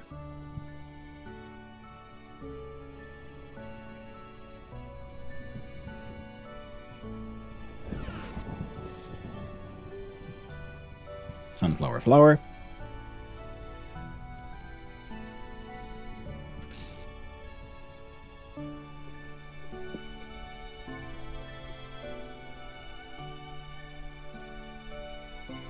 We could cook more, but we won't.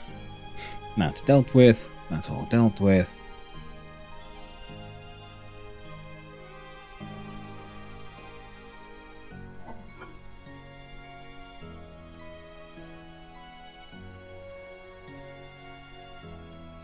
No, don't grab one stack of those. We'll leave them there.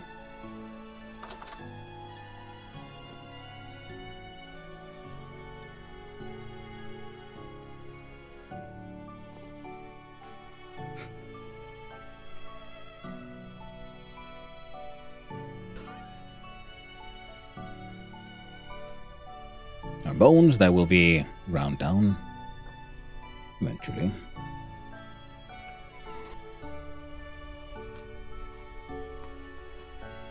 There we go.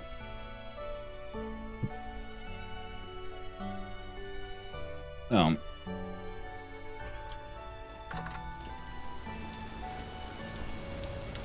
They should be doing better. They will have a closer look again.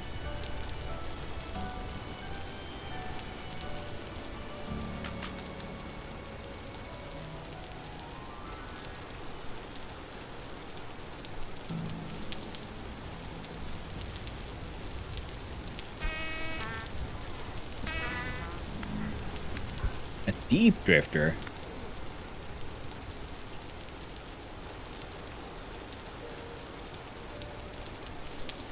I probably should put some lights in there or something.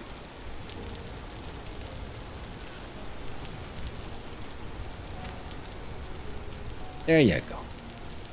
Now I don't have to worry about it. Out of sight, out of mind. Now I do believe we just made 64 basalt slabs. Means we gotta smash them all up. 4 stacks of ashlar blocks.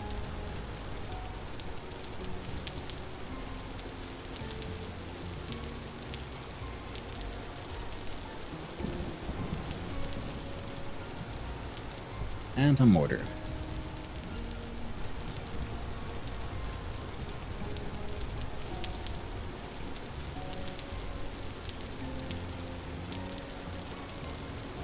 And a full stack of ashlar blocks. Nice. Now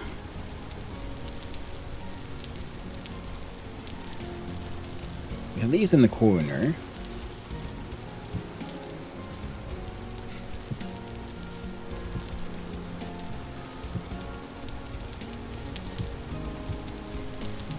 Nah, damn it.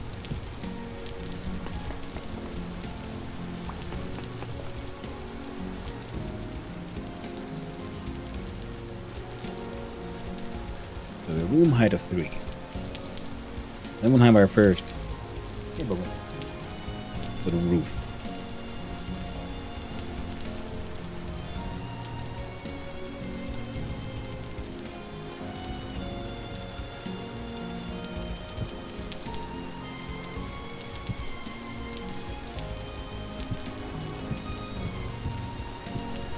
Let's see how this works out.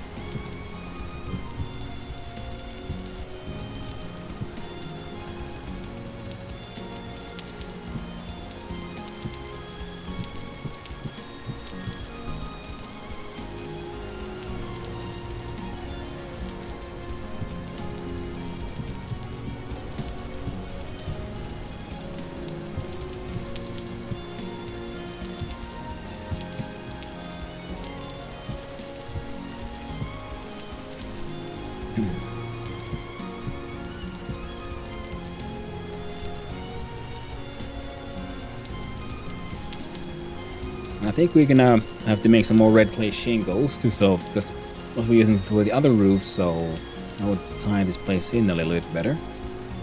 Then we'll have some kind of maybe should we make these walls? Also some of that wattle and daub. We'll tie this place in a little bit, and still have the. See here we have the walnuts that grow around here, and the wattle and daub. Here we have sandstone and wattle and daub, and here we have ashlar and wattle and daub. Maybe add some more windows though. This path will probably grow and or just be moved a little bit to the side.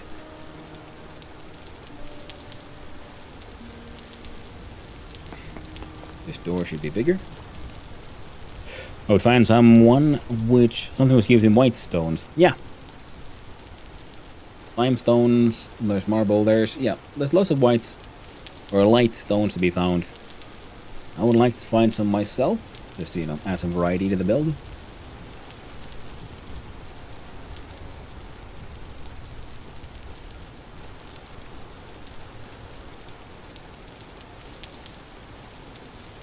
Yeah, I think we have the sort of core of it here. At least the base of it. Now, we'll then need to use these, of course, then make the tower.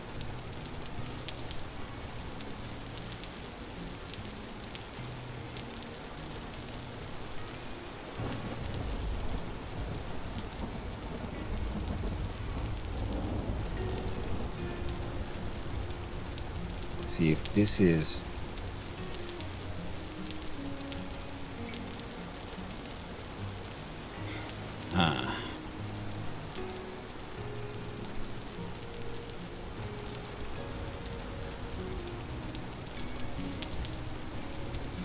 Yeah, I'm starting to see this. I'm starting to. Start to open up.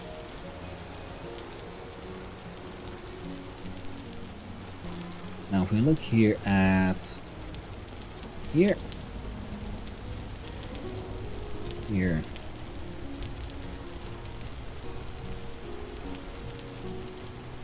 it is no.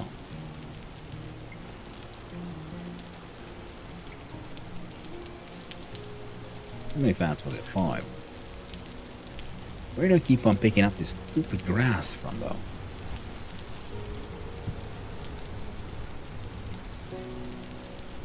Or is it the same one that's been haunting me for a while now? Okay, see. Yes, 1 to 1.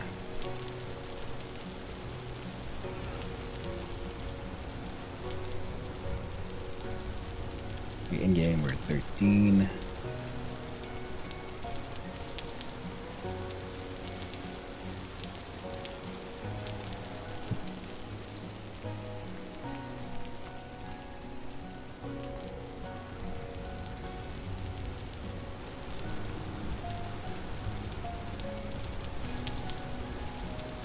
There. Well, subtly hinted that I should be having a little break. So I'll be right back. Gonna stretch my legs a little bit. Fill up the drink. I'll be right back. Couple of minutes. See you soon.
And I have returned. Oh, just in time for ads. Alright. Well, let's look here somewhat. Yes, we're going to go hunt down a heck ton of sticks again.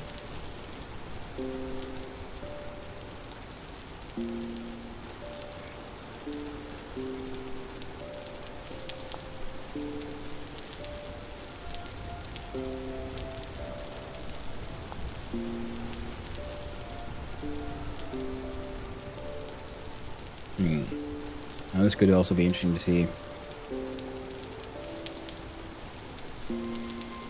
The darker daub. But would the light one make it too big of a contrast? We'll have to find out. We'll have to find out. And we'll start finding out.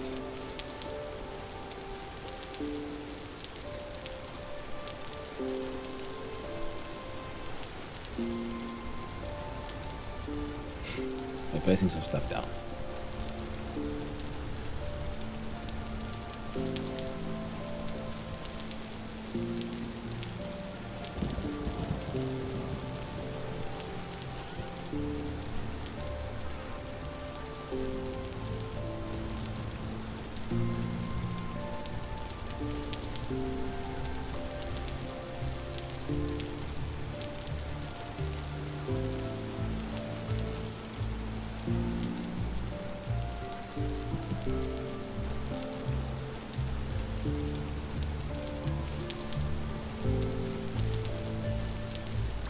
Whoop. Got that completely the wrong way around, eh? Oh, didn't I? So this one goes here. And you go here.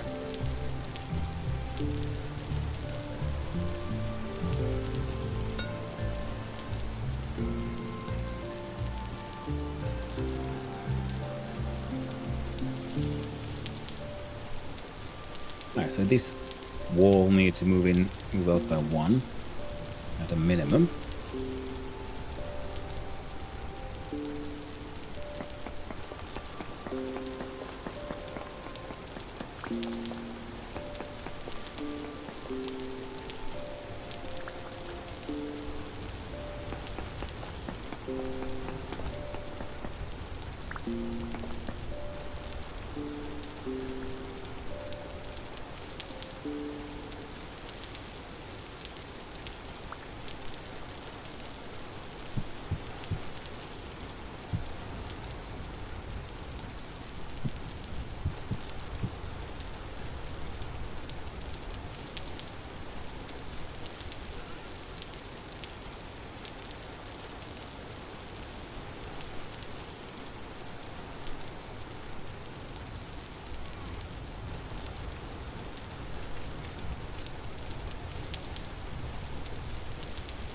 We have cable,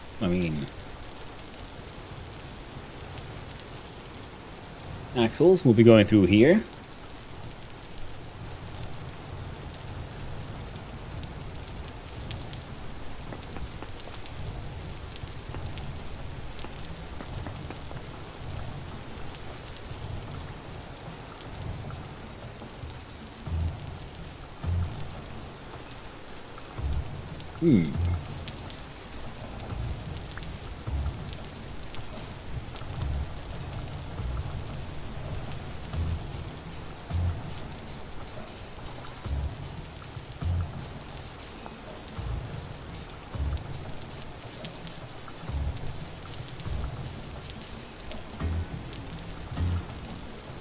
We'll be needing more of these, but all in due time.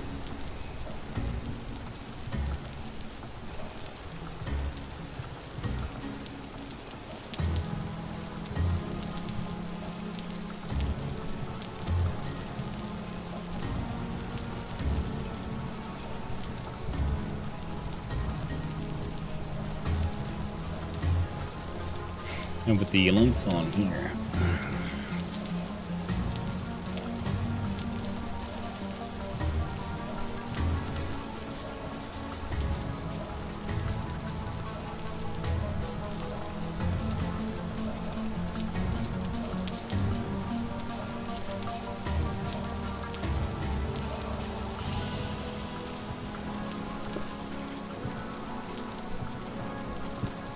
No point in doing that now. Not yet.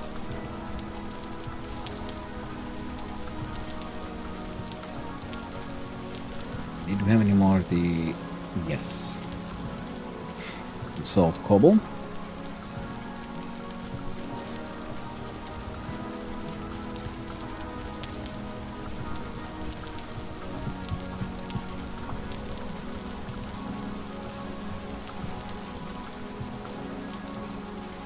Be 1, 2, 3 and that one.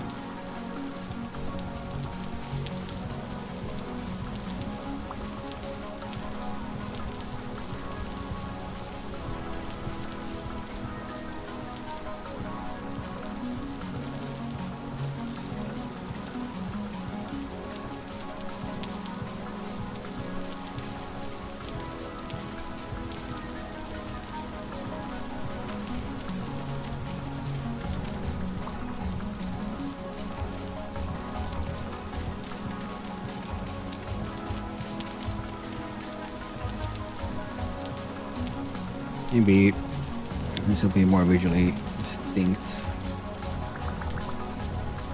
There we go.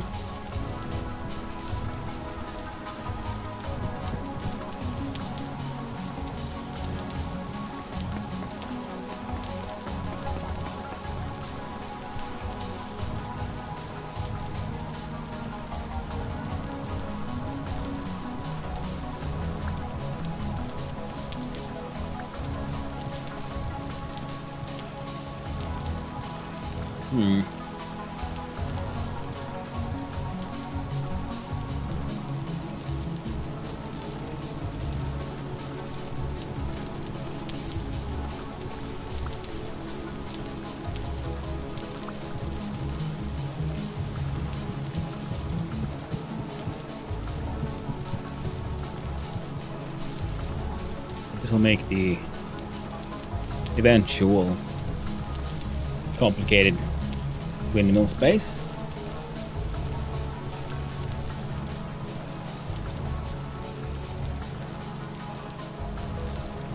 I guess to start with we can make it smaller.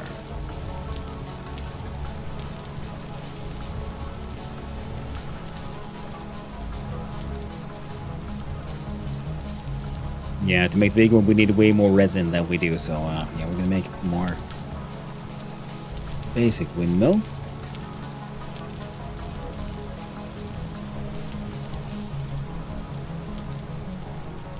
And for that,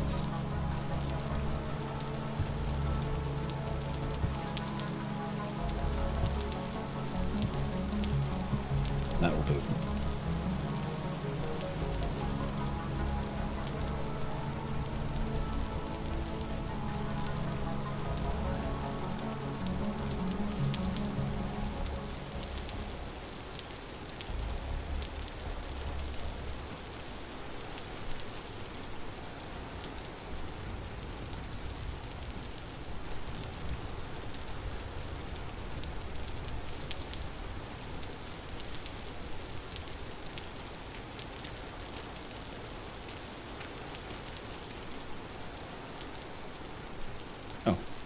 Shared ourselves. Oh, we didn't.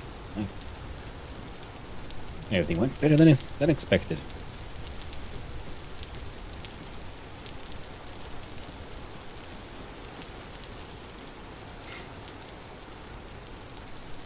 I know it's a worm.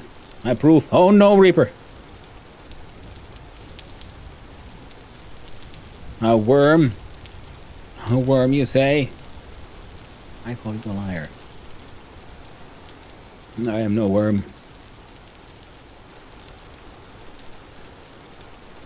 Show me then. Show me your horrible proof.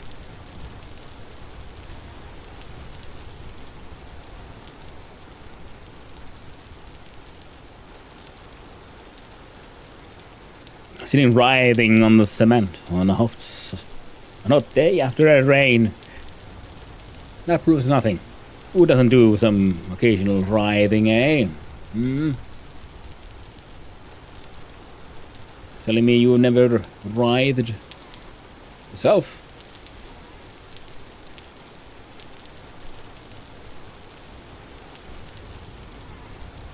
Hey there, Lord Nappus.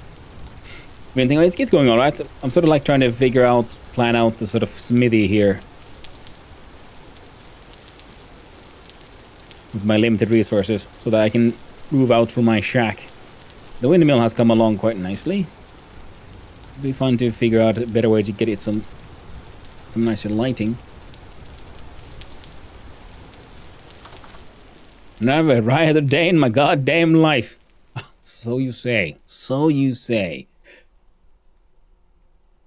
But besides, I have photographic evidence. There is in fact no Hannu worm, only a Hannu bee. Smithy, truly the most important part of the base, wouldn't you say? In fact, it is very true. Because this will be the kitchen. Hopefully. Right now it's the everything room. Let me show you, Reap. I will show you the evidence.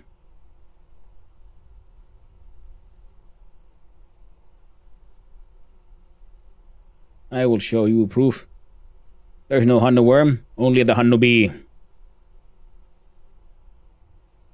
Done by Hazaza himself. Yeah, it's real. The Hannu bee. Redeemed my Knapsor. I think it's amazing. I love it. Oh, come on. Game. There we go. OBS caught up in the end.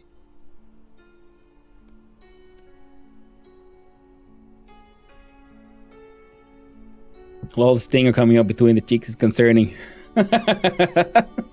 Well, where else would it come from, man? There we go. And... yeah. 1, 2. That's one stack.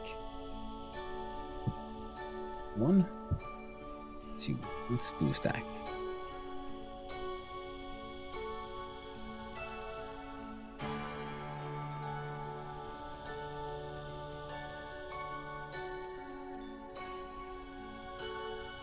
Oh.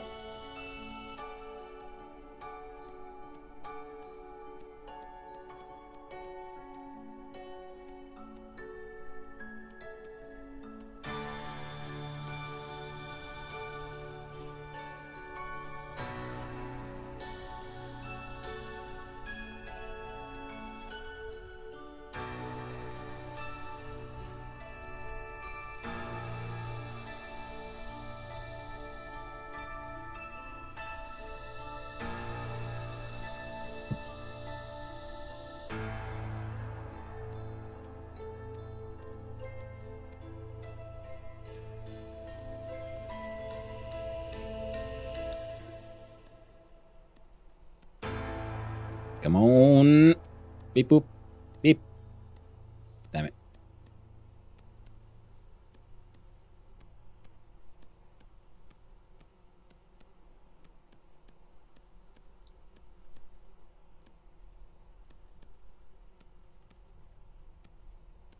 Now after we get these cooking, we'll have to go hunt down some more sticks. So we can get our wattle and daub walls.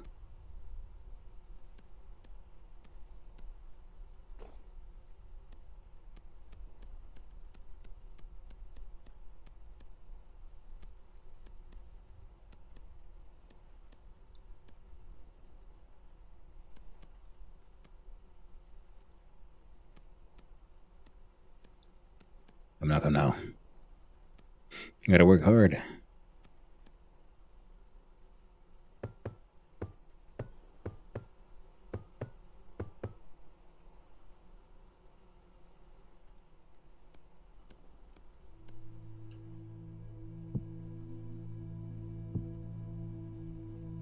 There you go. Oh.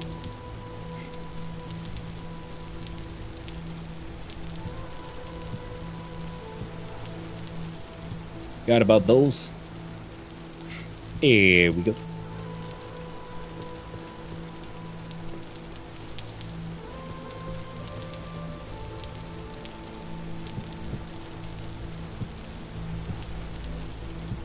Oh, perfect.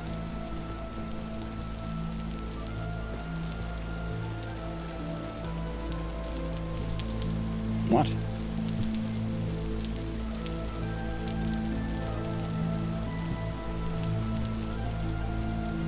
Ah, yes. This. No! Bad. Bad. Bad. Shame on you, thrifty boy. Ooh. I think.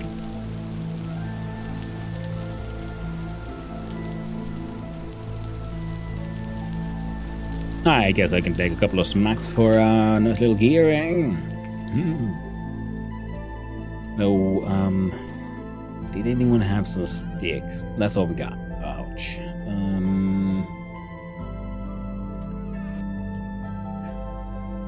Right. Time to put this one down here. Grab that one instead.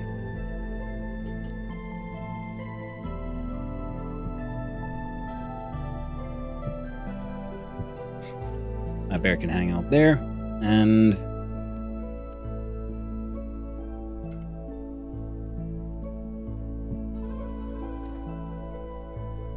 there we go.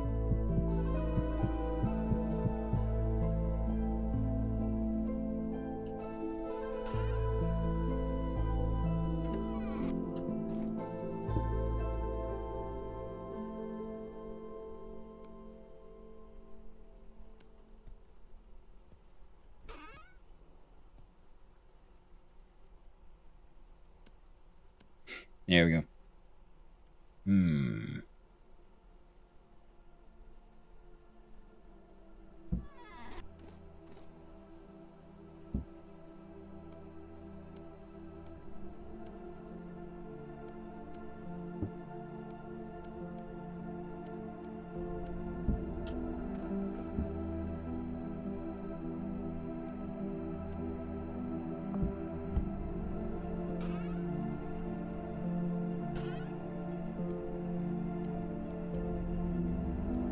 Everything's turning into these friggin' everything chests in the end. I tried to be good. Tried to keep my stuff organized. But in the end, everything always turns into and ends up being an everything chest. Truly a tragedy.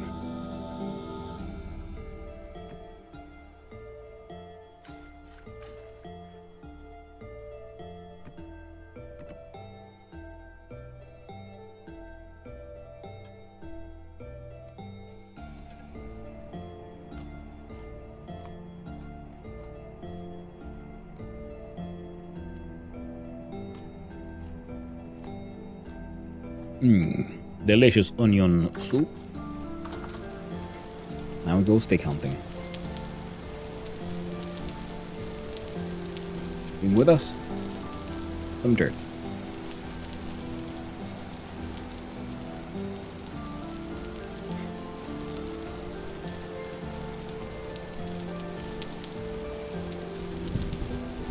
I don't know, there's one tree here that I want to get rid of. Whoop.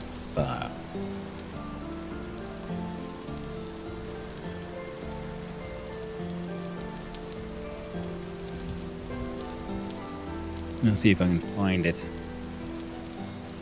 Shouldn't be that hard. Well, of course it's hard now that it's dark.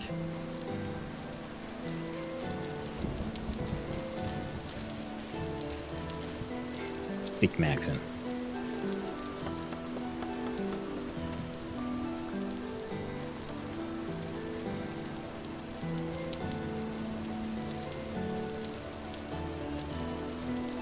I don't think this is really symmetrical enough. And I would be correct.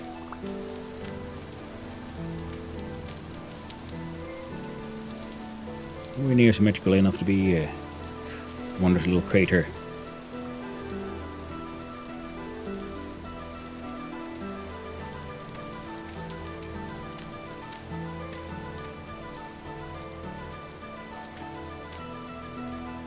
Yep.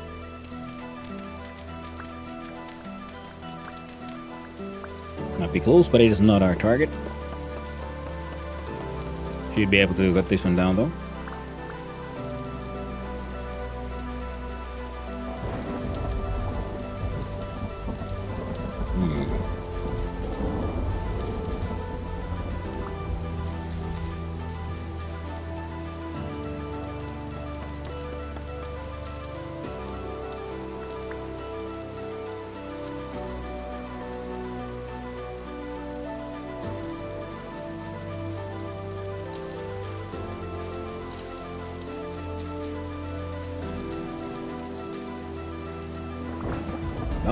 Doing our best.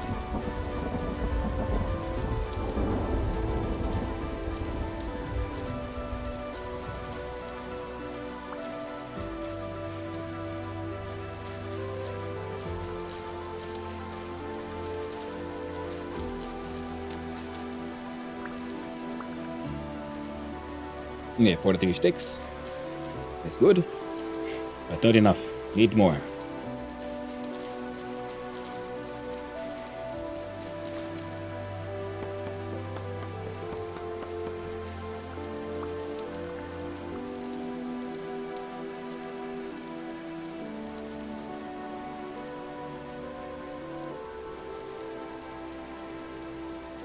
Hello there.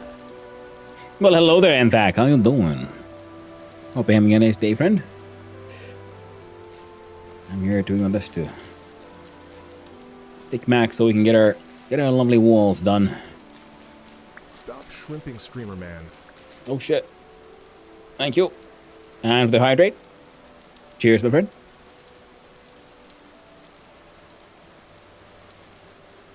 Bring some tea. Thank you.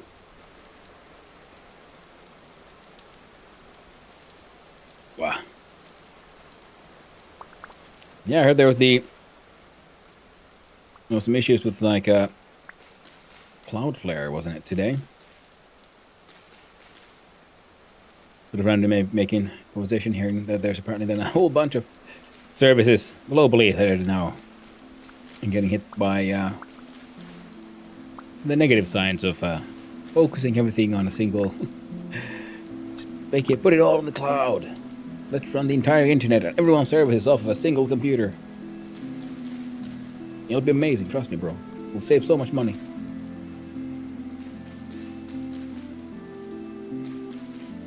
Still are, yeah.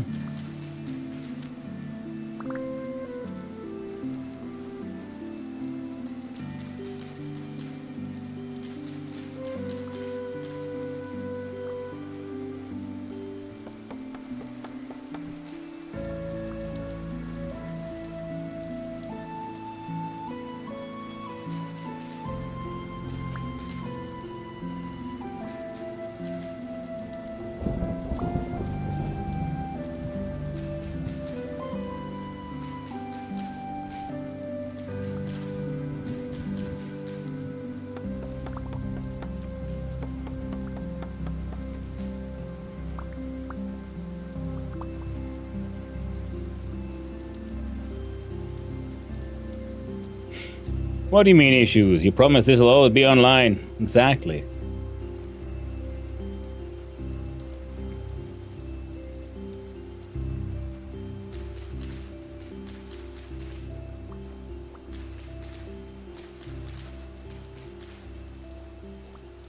Who knew there'd be risks in centralizing everything? Building a whole bunch of infrastructure and then letting it all be run by a for-profit company. Why would they ever like prioritize anything except reliability and efficiency?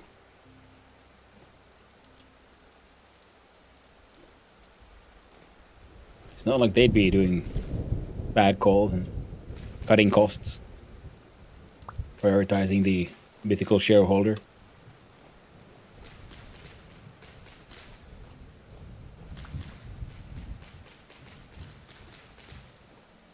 Over such, nebulous and strange esoteric concepts like reliability and, customer.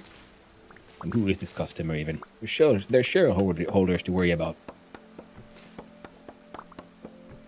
If we cut the costs, we can make more money this quarter.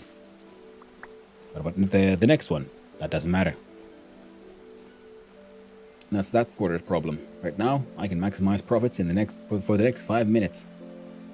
And that means winning.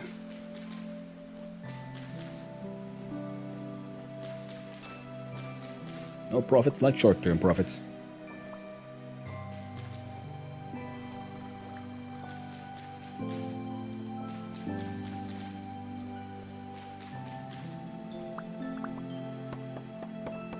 And as usually in many places of the world. I love it as well, when competition gets too fierce, well, that's where you start lobbying to make competition illegal. Now, of course, this has nothing to do with the cloud flare situation. I'm just feeling like I'm on a roll here. Complaining. There we go. That's what I was looking for.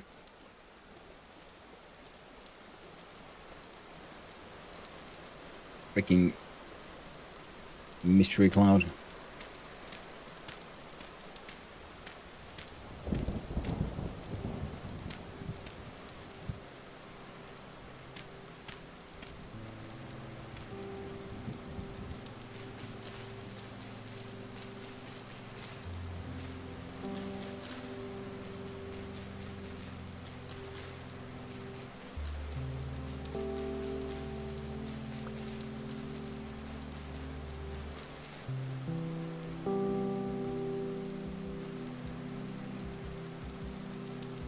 Alright, finally. Shit's despawning.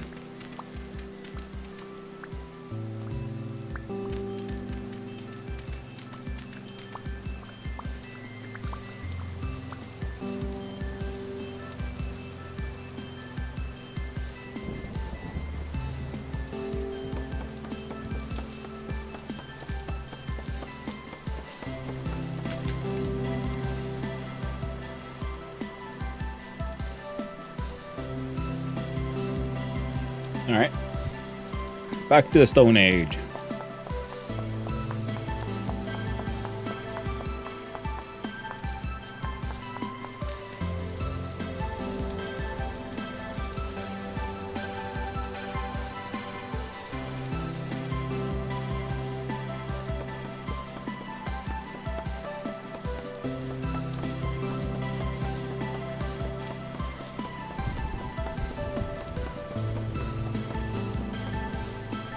Ah.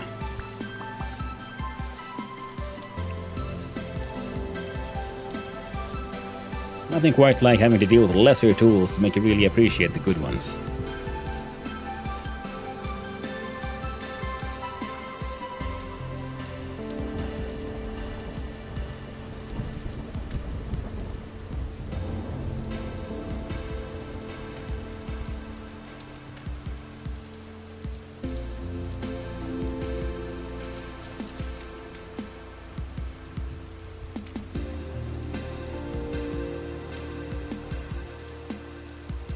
There we go.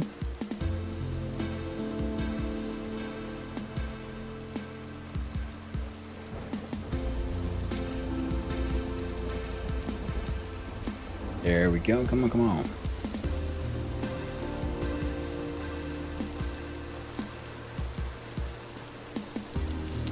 Freaking homesteading like a pro. Whoop.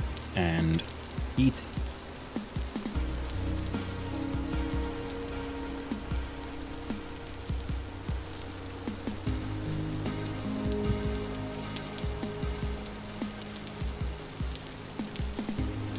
And we'll prep. Knife's about to break. And we're about to make a lot of stuff that requires the knife.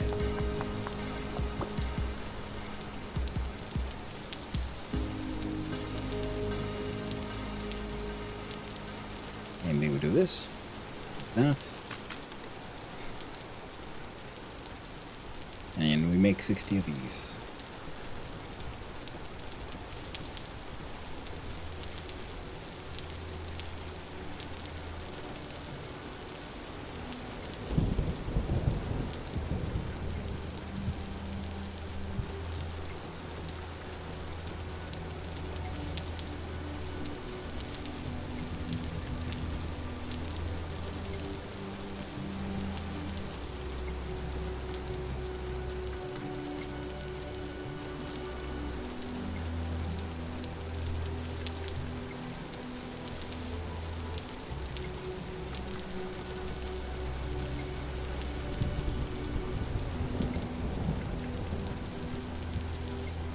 Ah.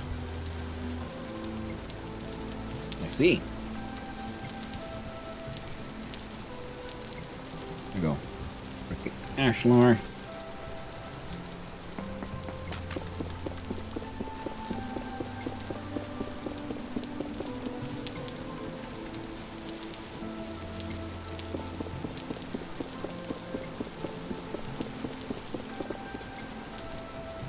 Now How's that my freaking iron pickaxe gone? Oof.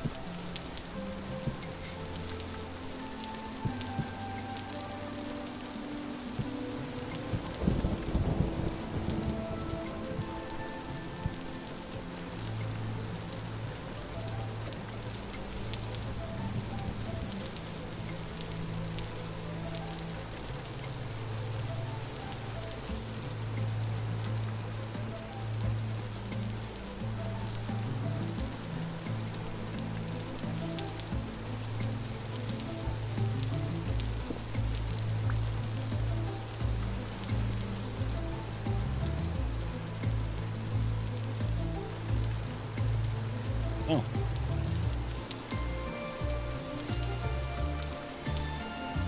And another 60.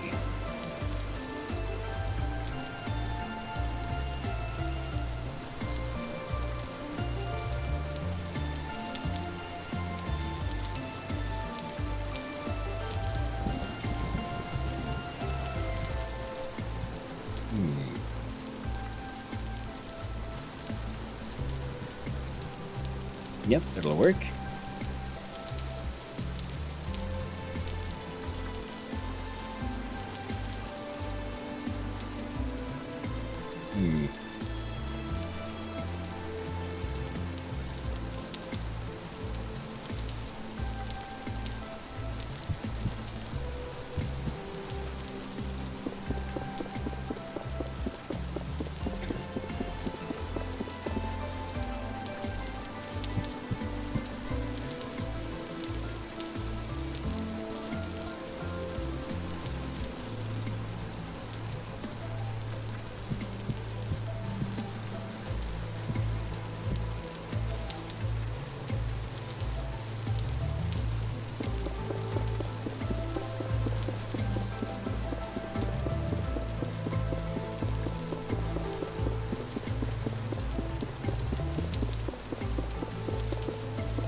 There we go. That was a weird little lag attack there.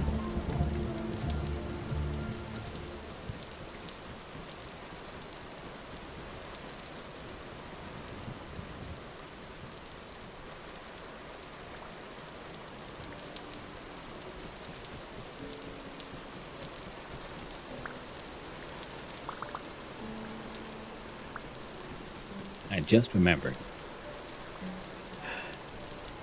We needed the sticks so we can make the shingles. No, among other things.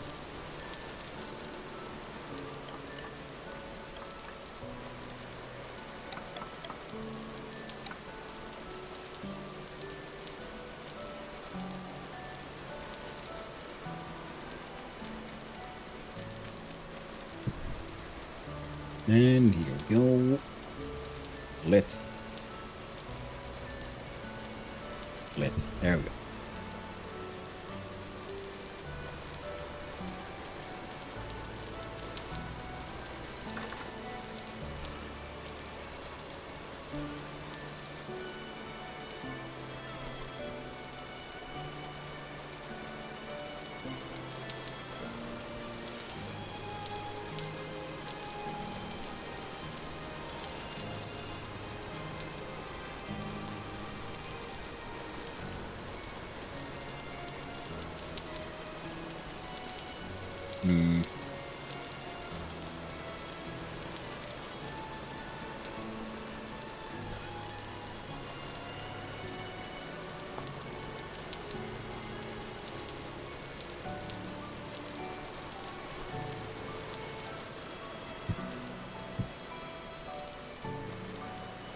Let's have a look. See here. If we do then the salt sand,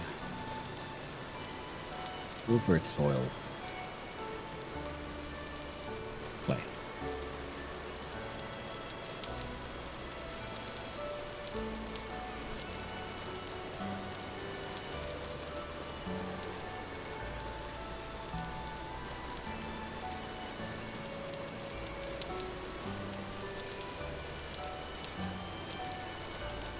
The brown one here does look match more of the darker colors here. That is a little too light, I'd say.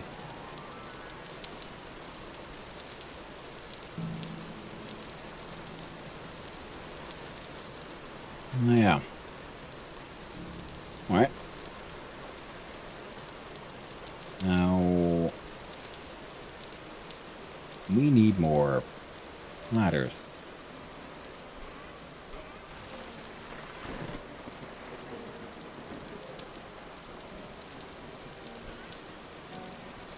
Which means we need more stakes now, don't we?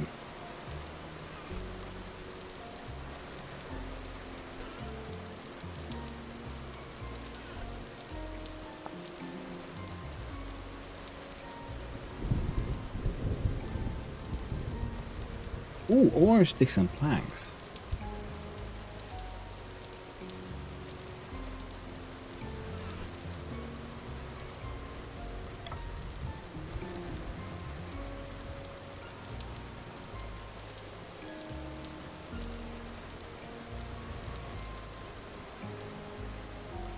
Funny how... Oh.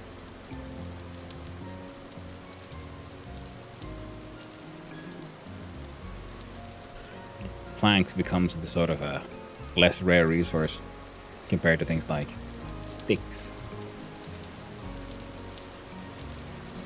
I know, hard to beat a good stick.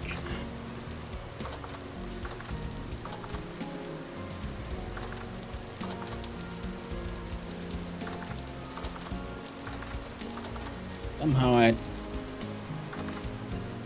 hadn't thought of that. I don't know why not. Very good though, very good. Now let's see.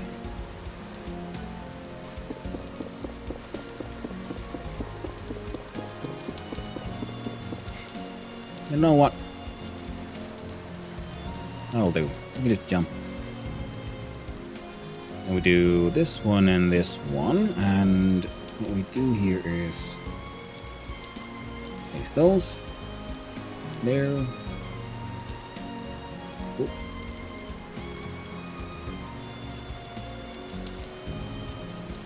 There we go. Sorry about that, everyone. Now I'm thinking about Mom. No, let's see, how high can we get this?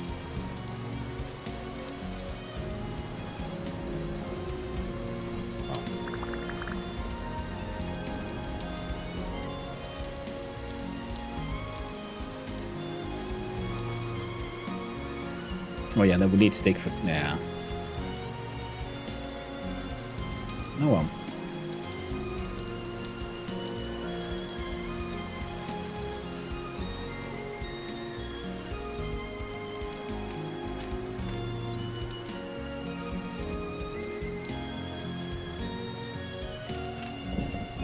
That's 1, 2, 3.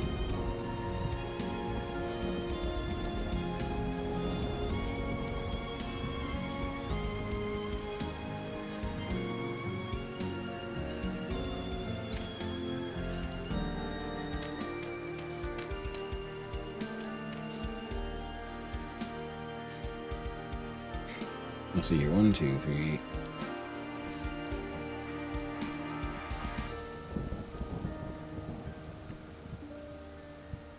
Huh.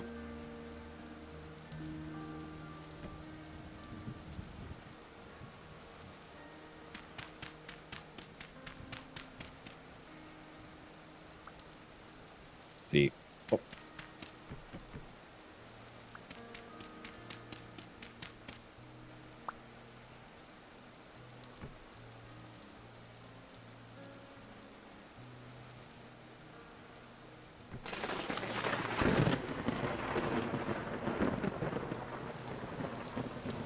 Now, I have plans for this thing to, make it all nice and sensible eventually. Right now, we just need to make it kind of work.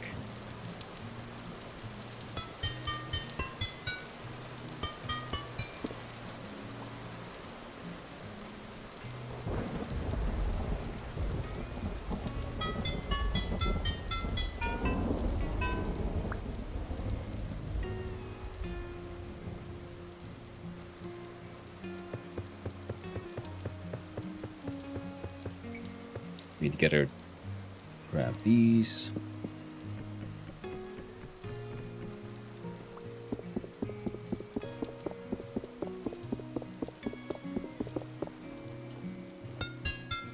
Oh, silly me. We need all of these, of course.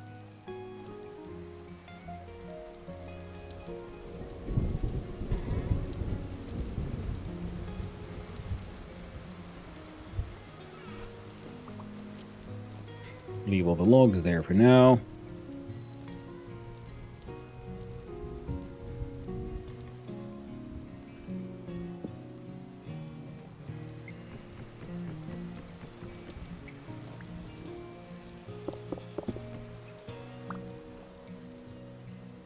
There we go.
There we go. We can start that.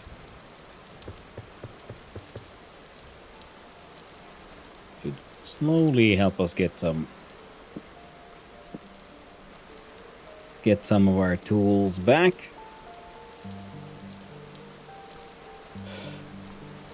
Oh, the hounds of Hunno. Well, hello. In fact, they are doing quite well. Oh yes, well, you've been here before.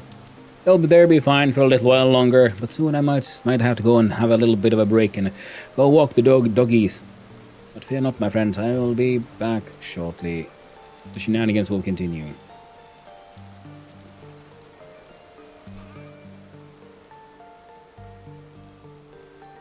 One single.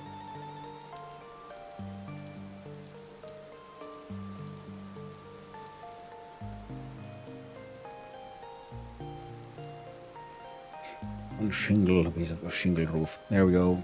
Make use of those, I guess.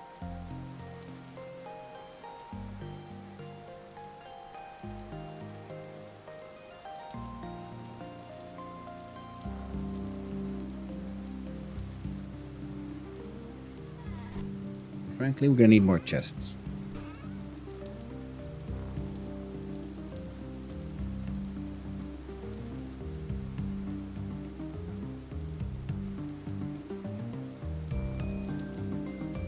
There we go. How much storage hell does this become? Well, all the unique parts and materials, boxes everywhere. That depends on you. I have a hoarding problem. Always had, always will be. I know this. I admit it myself.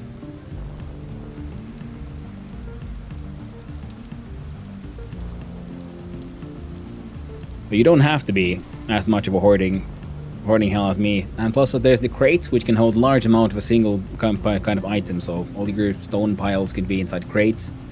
And clay, which is usually the better way to store things. Right now, that's why I'm being sort of building a storage hell inside my tiny little space because I've been sort of meaning to build a proper system eventually, and now I'm sort of approaching it, but in the middle of the production of building everything, and I have of course created yet another storage hell, so getting there. Slowly but surely, getting there.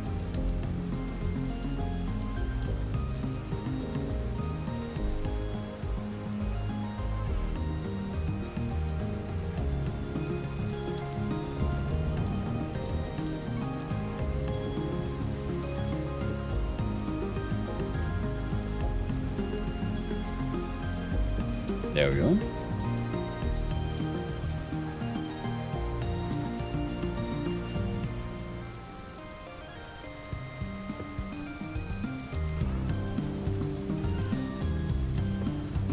You make a lovely barn. Yeah.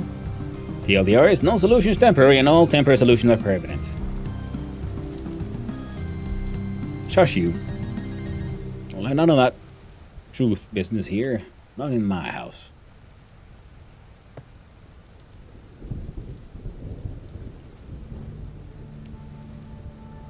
I don't think you need a floor.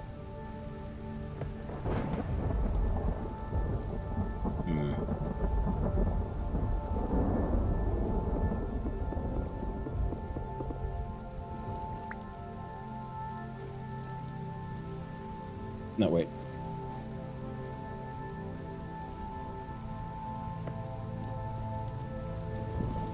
I do this the dumb way. But a way that kinda works. And in the end, that's all we really need. We need just certain things to be protected from rain. Certain small things.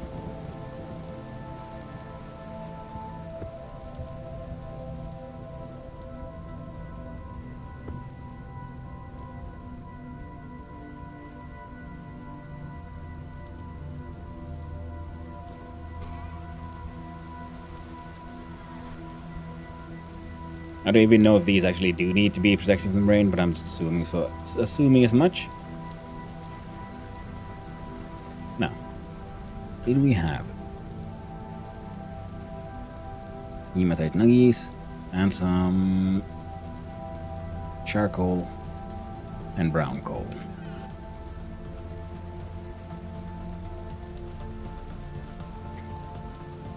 Until a different solution is made and the previous dismantled, if the old way is still partially in use, it's still a permanent solution. That's true. Yeah, but the idea is to make this sort of crafting area. As I was laying it all out, it was looking a little big. Now it's looking a little small. But the thing is, I'm probably going to build a basement or then an upper story. Now this will become a proper tower there on the other side. But this looks like they should at least be enough space for some smithing and some smelting.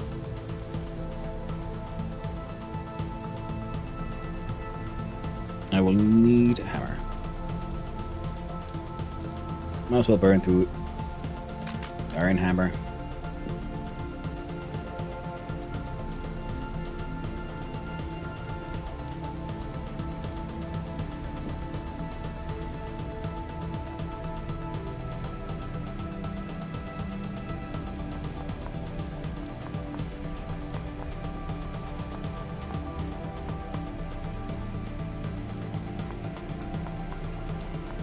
When I drive shaft to here, I'll make another windmill. I'm making a separate windmill, yes. The water wheels? Not in the base game as far as I know.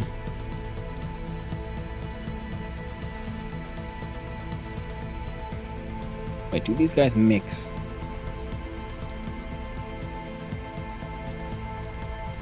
No, it says magnetites, okay. So, we'll focus on the magnetites.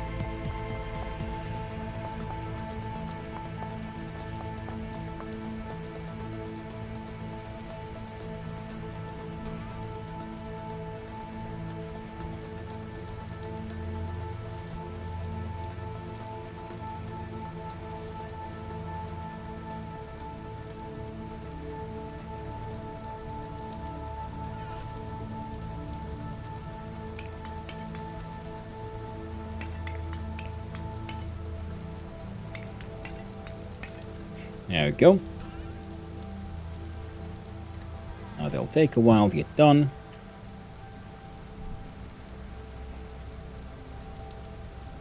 In the meantime, we need to then run and get our hands on a bunch of sticks. Possibly deal with the flax fields. Yeah, that is essentially a second windmill. Just ugly, but technically functional as long as we, give it some blades. Which means sticks, I believe. Yeah. A heck ton of sticks. Did I just put down the shears in here? I think I did. There we go. Shears come with.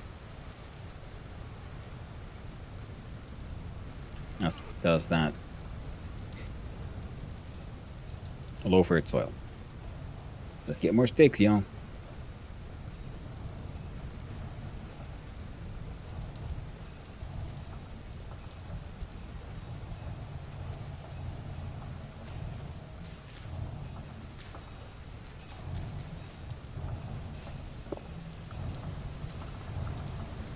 Almost died.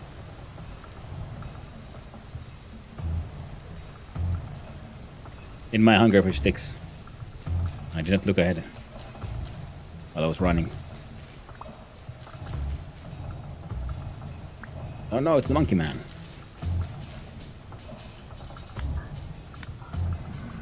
Take that, you damn dirty ape.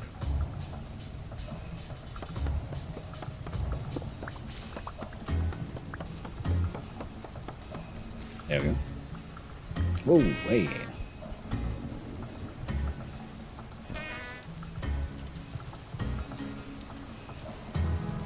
Oh, current rift activity is at very high. I got 17 sticks, that ain't enough. Need more stick.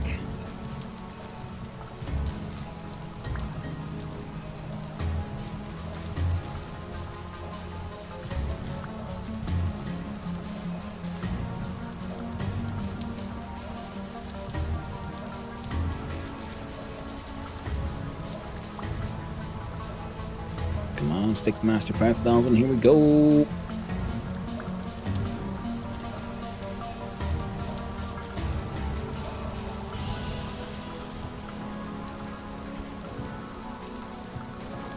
And this is where we brought the soil.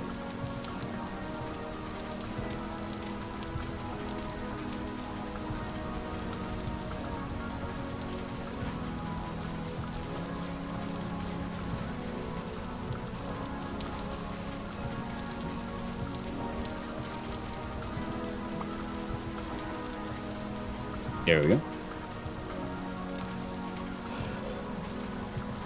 Another design idea for a different looking windmill. Kinda. I mean, it'll be, like windmills. Bladed rotors with axles on top of a tower. So I'm hoping to build then a more complex one that has multiple windmills, powering a sort of a large wheel. Because Hellhammers are actually very power hungry. So if we can get multiple windmills delivering the kinetic energy we want, it'll be more efficient, more effective in every way, and we should hopefully be able to produce enough power to power multiple Hellhammers.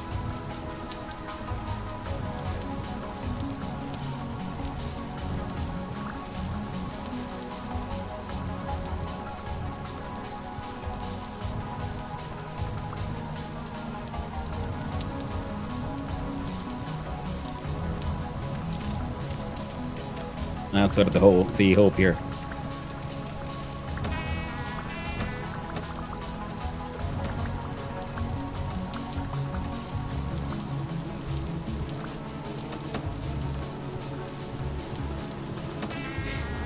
So that's a lot of violence.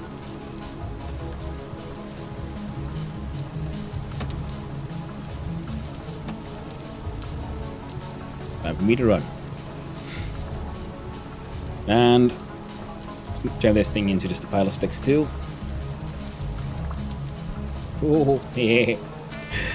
Too bad. Can't catch me.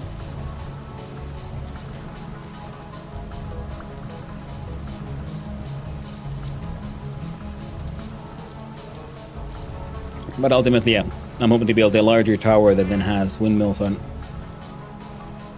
from multiple directions.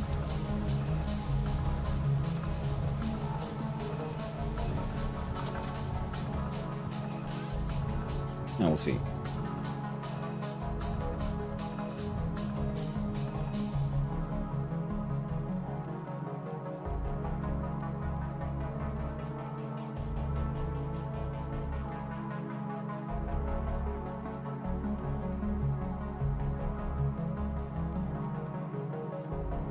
Five is the maximum we can put from one rotor.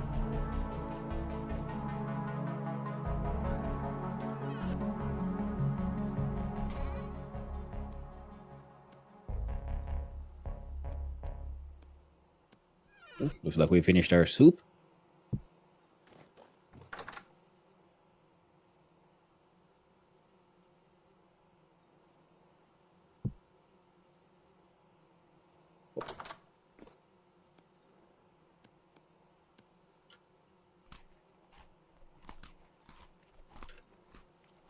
Yeah, already getting a lot more space in here. A lot of this crafting stuff will go away. The food press will remain. We'll be probably expanding the basement. Gonna be heckin' grand.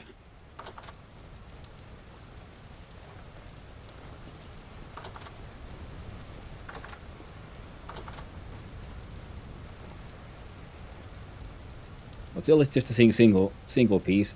And there are these really large cogs you can make. So I'm gonna need to make at least 2 of them.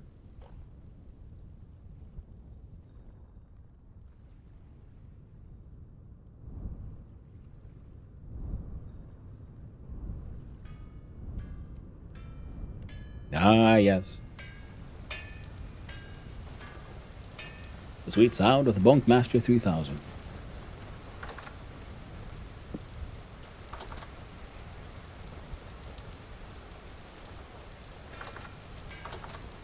Well, these are done. This machine will do a lot, if not most of the work for us. And with multiple windmills, hopefully they'll be able to fuel multiple hammers, all in a single animal. We get three hammers. And it'll be like bonk, bonk, bonk, bonk, bonk, bonk. A nice, fast, and efficient way. Get the job done. Ah, wonderful. Temporal storm has arrived. God bless my trusty rammed earth panic room. Nice ballpoint, West. Nice Blackthorn. But yeah. This is the first time, because I never even realize that turning off the temporal storms was like an option. And now that I'm playing the game without it, I'm pretty okay with that. Because I've never been that into the whole murder the enemies kind of thing. In this game, I much more enjoy the adventure, the, looking around the building, the architecture, the technological advancement. So, I don't feel like I lose anything there.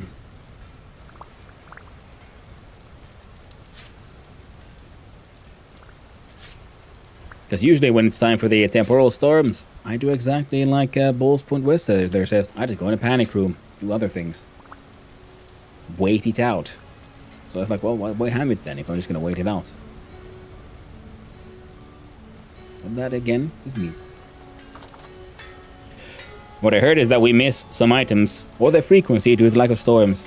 And I'm sure what... I'd say no, really. It's for those people who want to rush endgame. They're like, no, I need that so I can get more cogs. Well, you can still get cogs by fighting normal enemies. All you have to do, instead of waiting for temporal storms, is head deep, deep, deep underground. And fight the enemies there. Because that's where they normally are as well. people excited, like, oh, it's got the 2 heads, because they have higher chance of some of those Jonas parts for the end game, like some teleporter kind of thingies. And it's like, cool, but again, just go in the dungeon and fight them there, rather than every now and then getting the end game enemies to spawn at your current location.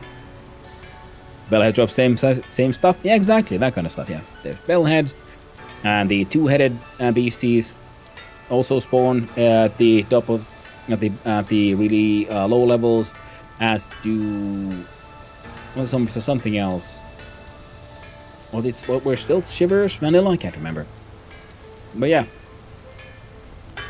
you'll just have to go out and explore instead of just, I don't know, complaining. Well, they're gonna keep on churning, and then we're gonna hope they get done relatively soon. Oi! That was scary. Oh, amazing. Oh, then he has a seizure. Let me put you out of your misery. There you go.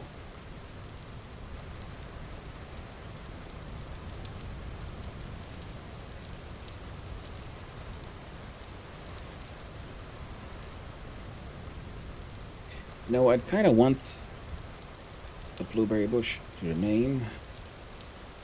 There we go. Oh, didn't have anything anyway. Now I came here to grab some oak boards so I can make one more door. And to see if we had grass. Just like, ooh, we do have some in this form.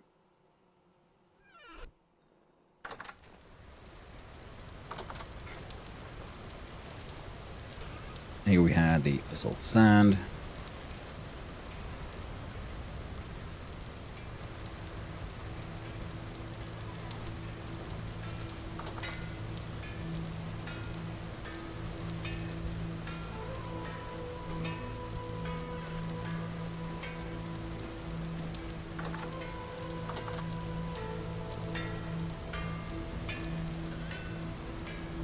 Now let's see.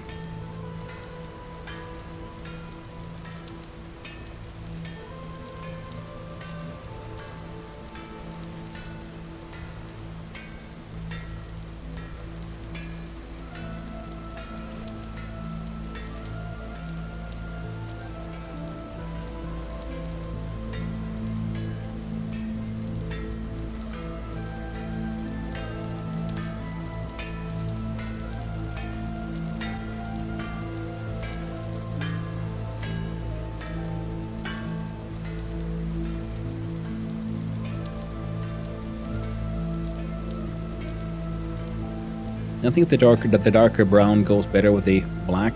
They will have light floors and light roofs and dark walls. I think that'll work. Now this entire area needs to be a little bit redesigned. But I think these walls at least will stay where they are. That one will needs to be dealt with.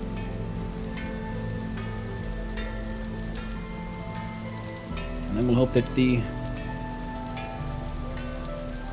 wind remains effective. Of course, if we made another Hellhammer, we could then have a second anvil right next to this one, and we could have like Hellhammer on like right next to the Hellhammer.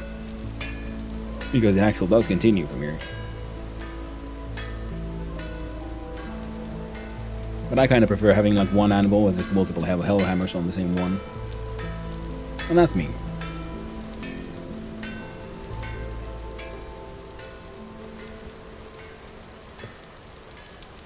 There we go.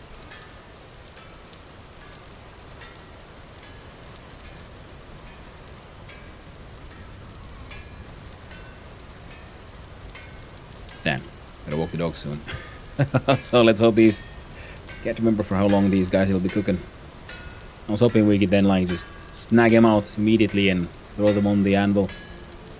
But it's looking like I might have to then reheat them on the forge and just hope we have some rain left by the time that happens. Oh, we can check on the... Oh, they're still cooking. If they're still cooking, we can make some more.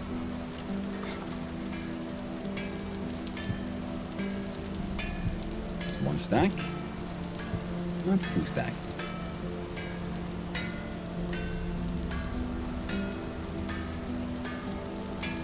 And we'll have to see how we incorporate the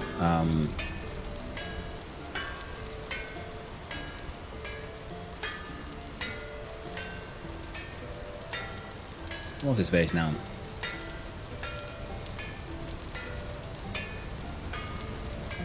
The beehive kiln, because I think that'll be the next one. You know, like steel making and all that could be fun, and it'll make more durable tools. But I quite like the whole mucking about with ceramics part. So beehive kiln will be the way to go. Plus, you know, making all those bricks is way easier with a beehive kiln than these individual freaking pieces that you do with these small stashes we do with the freaking pit kilns.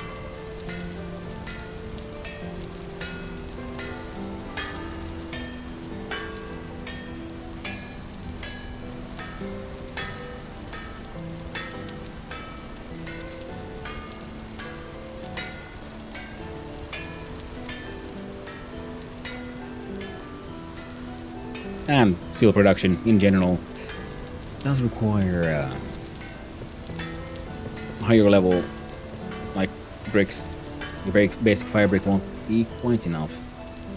Would like to prefer the refractory one.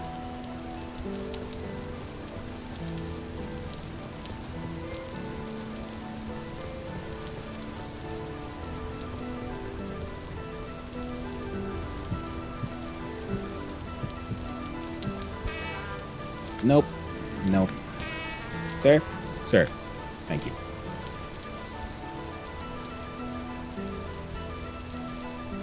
Well, then you don't really have to muck about with so much grass anymore.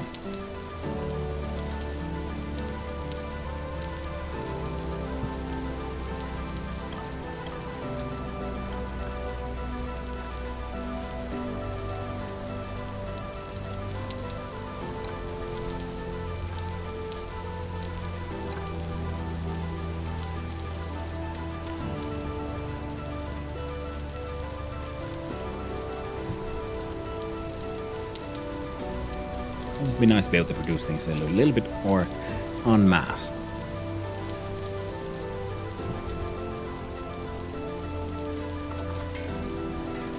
Now these, we can at least start.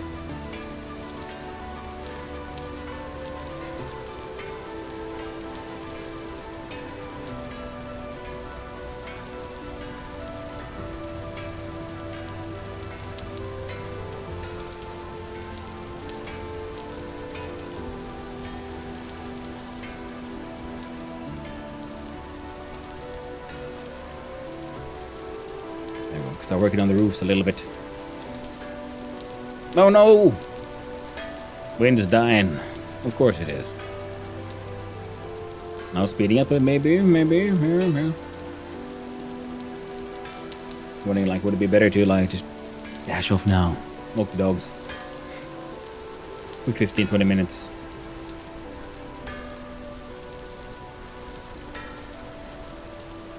And then just hope for the best with the whole bloomery situation.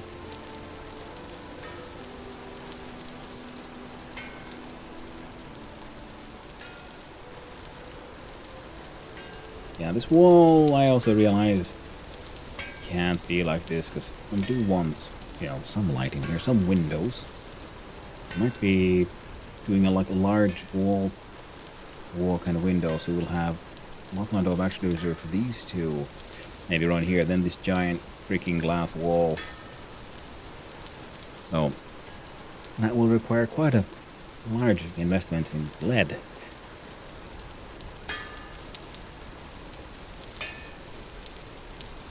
It isn't really a problem.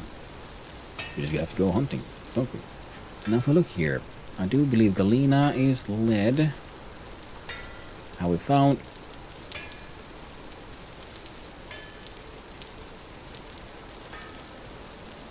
Minuscule amounts of lignin. Okay, so lead might be... So I think there was something else we might have been looking for. There was also possibly found to the south. If we have any chance of finding cinnabar, that'd be also great. Didn't we find something? Neon does nothing.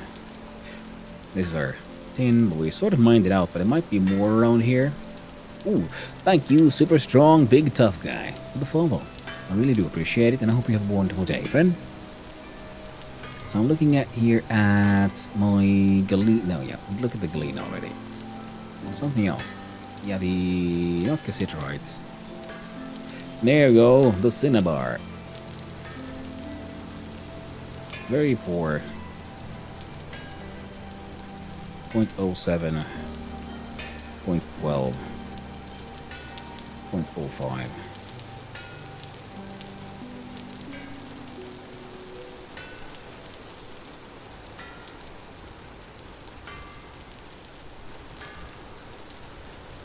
Weird. Very weird number. But it's sort of leaning in this general direction, I'd say. Because if you look at everything, okay, so obviously I need to do some prospecting in this general area. But for the lead, we'll have to go down. Of course, we can do... Oh, buckets.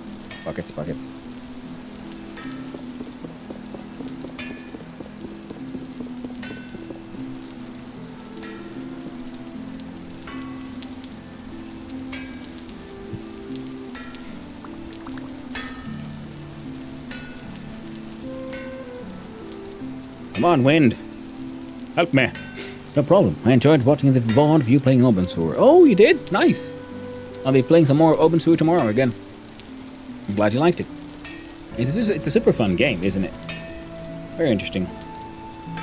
Yeah, I've been playing it now for... It feels like it'll be like a couple of weeks, but I think it's been more than a month now of me playing a lot of Open Sewer.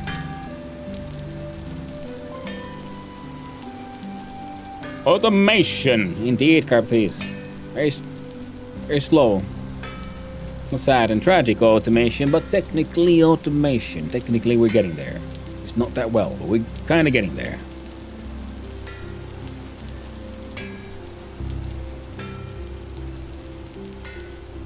Yeah, so that thing's protected from the rain. That thing is not. So, there we go.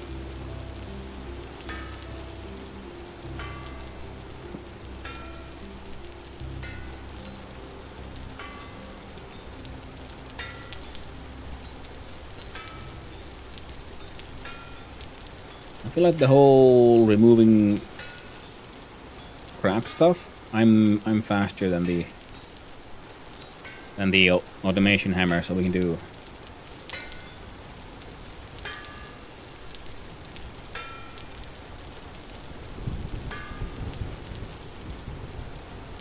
There, you work on that one.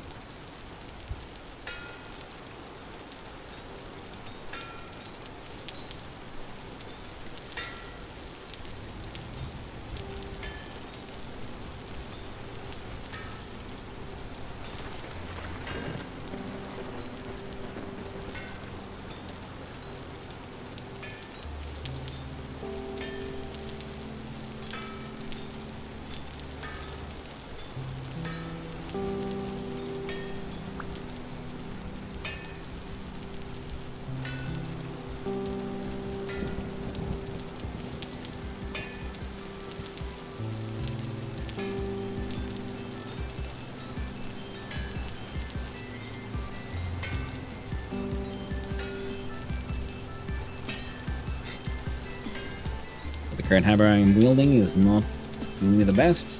That's why I'm trying to desperately and quickly make a new one. Before it gets too cold.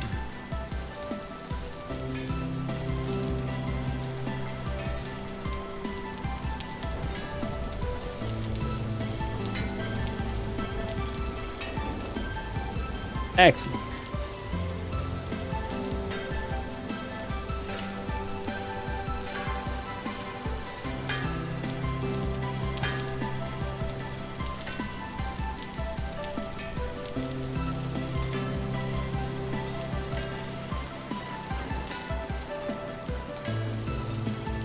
That was pretty much one of the things I really wanted to just get done, no matter what. Was a new iron hammer.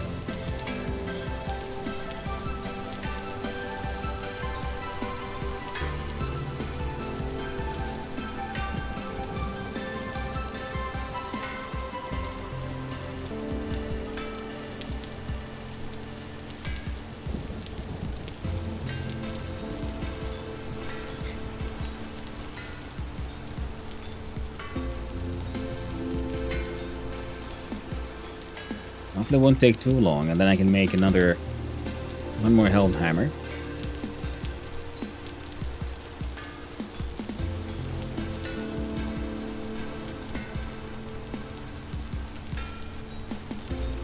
Nothing else, getting some of these iron ingots. I mean, iron ready to be getting into some decent ingot form will already help quite a lot. Too cold to work. That's what she said.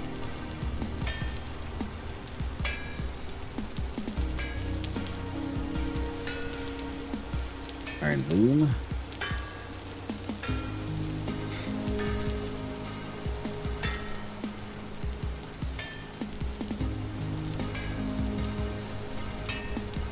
That can remain there as a generic.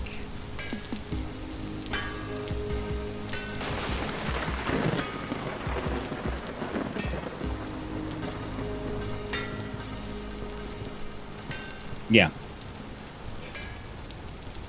Now, by the way, we can make money by skinning cats. Yeah, that is very true.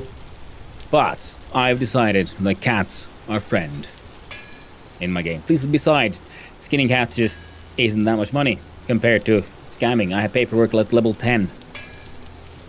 I make insane amounts of money there.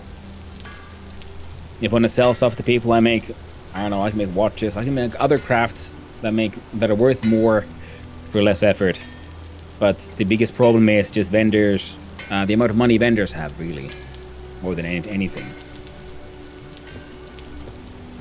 And ooh, I know. You can do something mildly silly. Silly might be the wrong word here, but no.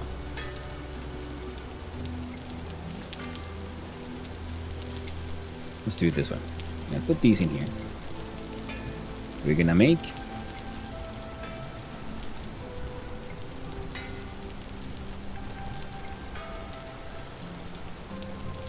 We have enough for 2 more full sets, I believe. And we'll make nuggets, but it won't make a full set.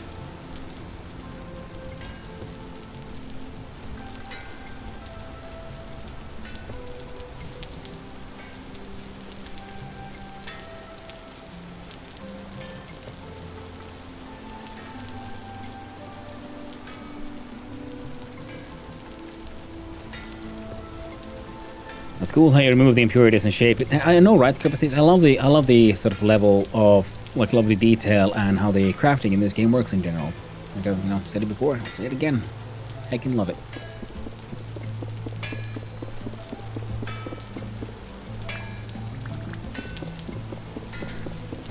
Well, yeah, but you end up in jail all the time.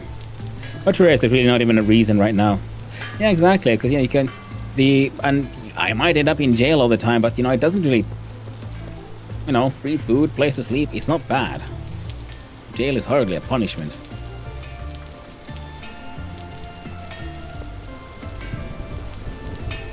Yeah, so I'm gonna put another couple of sets of iron to be cooking. And then I'm gonna have to go and have a slightly longer break. I'll go walk the dogs.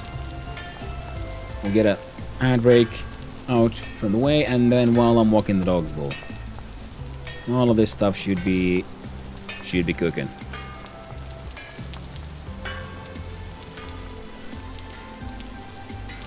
Yeah, it looks like I'm gonna have to go and hunt down some more iron in the not too distant future. But no biggie just yet. Yeah, and probably make a... Oh. Wait, not there.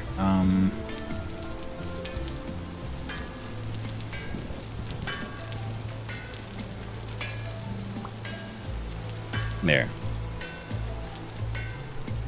No place to quench all the hot shit eventually. Now, those are done.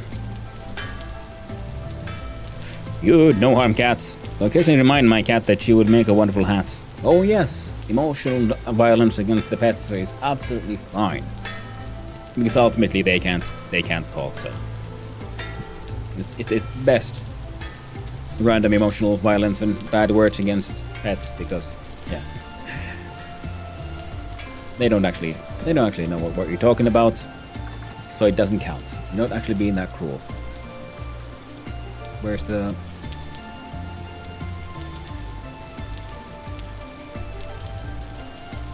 There we go. I think having a second one of these would be a good idea.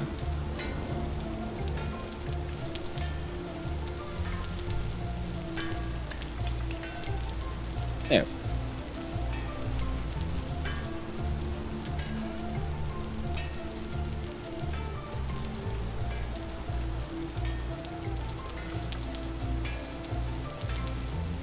Weren't there like 4 of these? Or did one of them go... Oh, one of them was an sort of technically untouched iron bloom. Oh, that's fine. You get to live there too.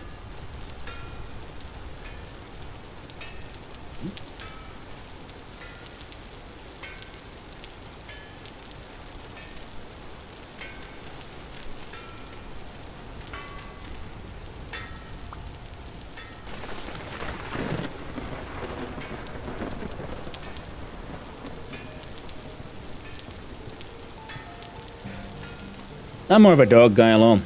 The 90 pounds, what got to do? I think he's a dog. The cat's off limits, but the grandma can get cammed all day. Oh, absolutely. The grandma should know better. Cats can't make those calls, you know? That's the thing. Agency. And position of power, and position of relative power. I'm okay with turning the chickens and the rats into meat. I mean, more the chickens actually than the rats. Just, you know, grew up on a farm. I know the horrors and cruelties that come out of chickens. They are absolute monsters. Delicious monsters, but absolute monsters. And rats can be extremely, what's the word now? Social, friendly. Well, I guess it would be, you know, a preference for mammals in general. Now, in-game we are at 09:55. So there should not... You can take that one away as well.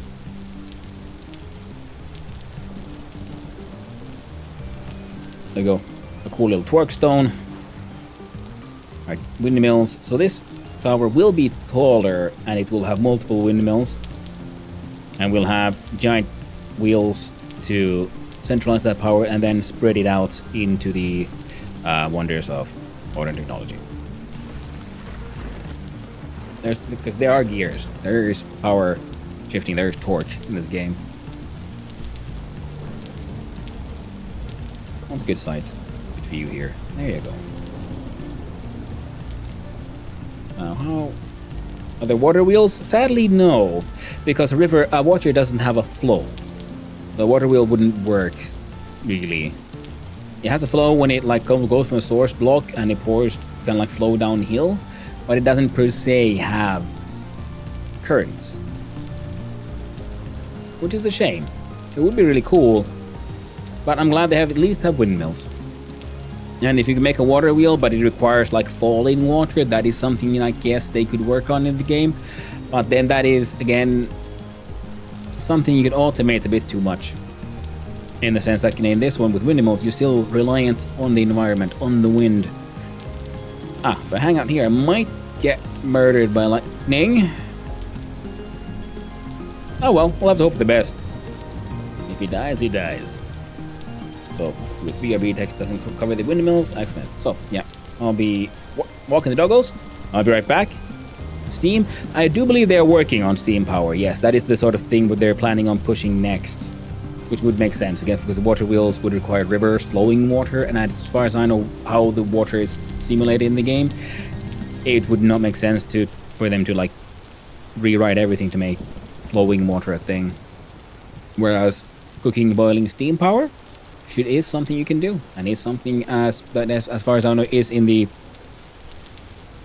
it's on the notes. It's something they're working on. I'll get that a little down a little bit so we can enjoy the beauty that is the torque stone. Bam. 2 goals. Yep. No. Come on, like I said, I'll be back as soon as I can. See you soon.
I have returned.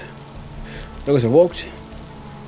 Took a little longer than I thought, but we have not been murdered, so that's good. Oxal's game would be nice in VR. Yeah, I'd agree with Zelly on that, and Oxal on that one. This is a game that has a lot of charm to it in that way. Well, took longer than I thought, but yeah. It wouldn't happen to, and these are done too.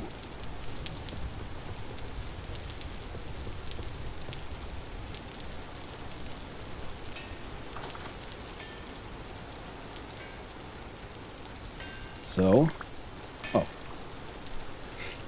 I'll start with breaking this thing. We'll see what exactly we're working with. Oh no. These were at, oh.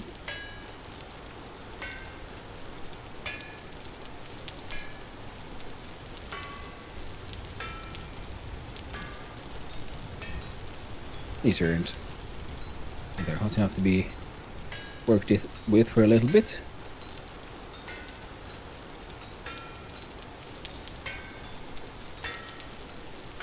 Too cold to work. You there for now. I'll light up both forges.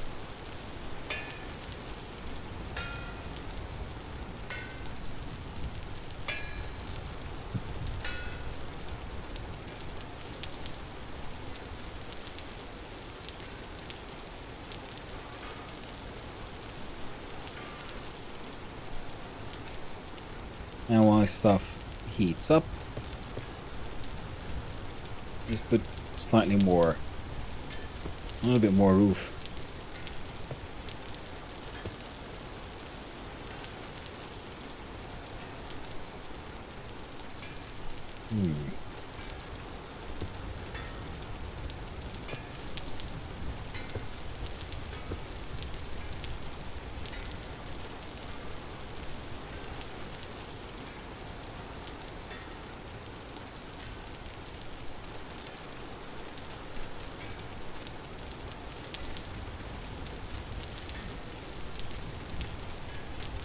Is there a limit to how high you can build? Like Valheim has maximum height for certain materials. I don't know actually. I know you can. I've seen some insanely high builds, and I've built some pretty tall things. So if there is, it's pretty tall.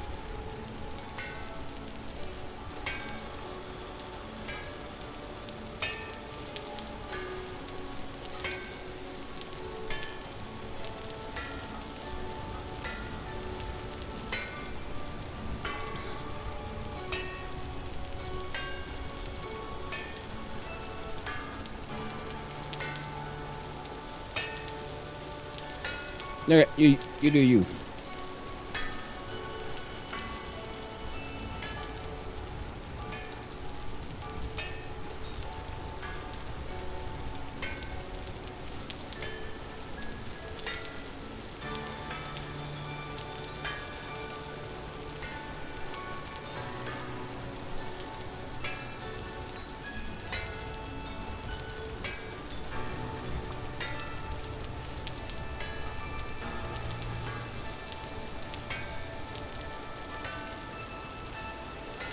Oh.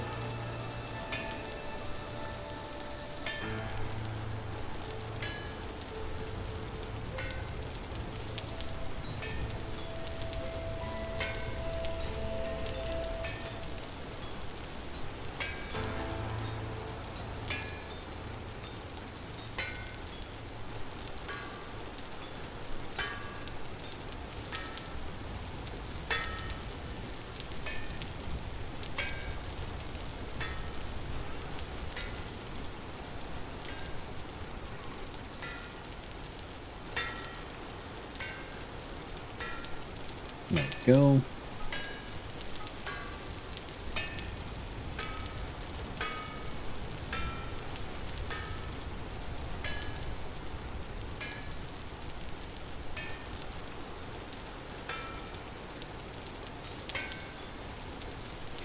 I get this pickaxe made.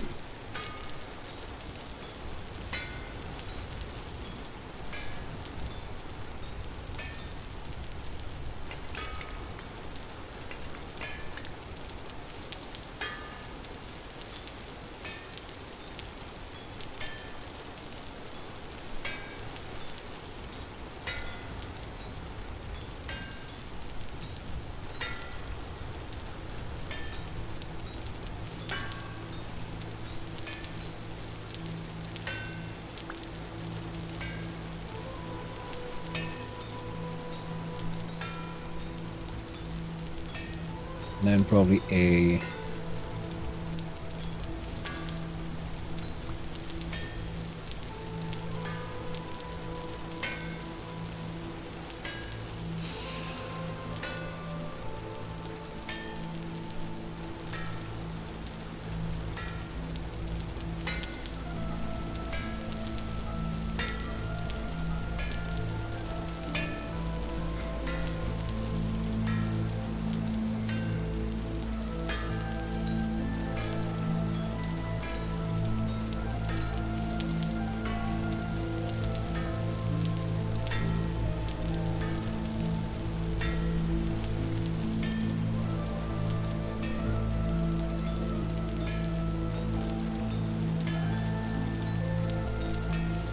It was wonderful music as well.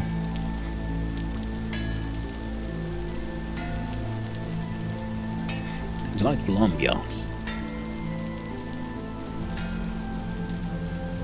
Then we can make a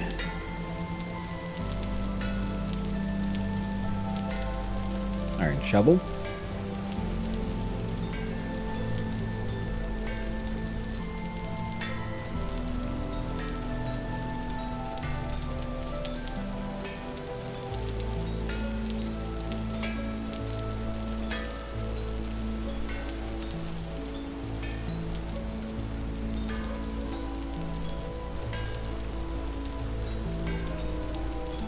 Now we need a 1 iron axe.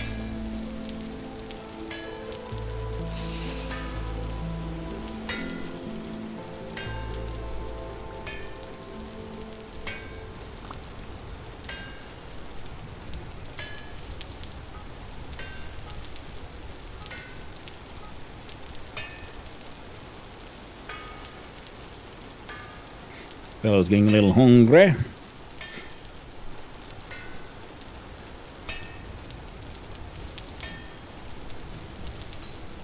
Hmm?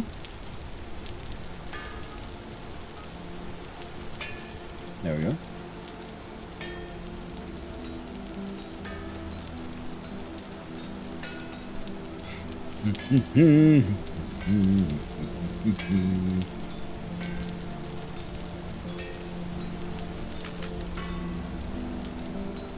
Oh, old timer broke.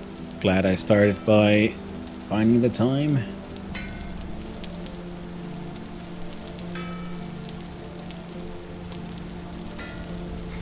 Make a new hammer.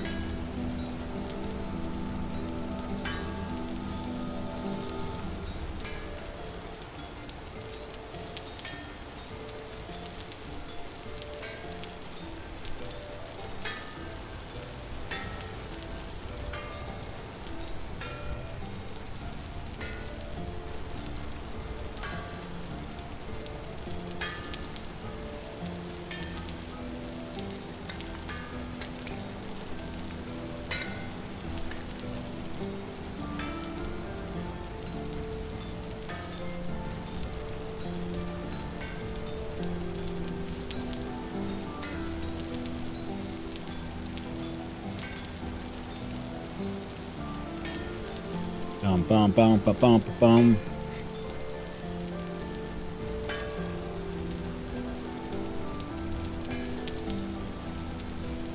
Oh no. Still good.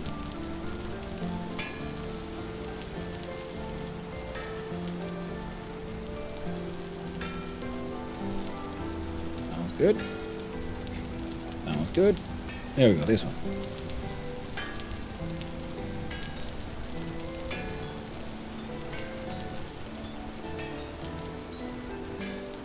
Yeah, wonderful ambiance, wonderful music, and the audio is fantastic. Similar to Open Soar in the sense that the rain just really reacts to the environment like super well.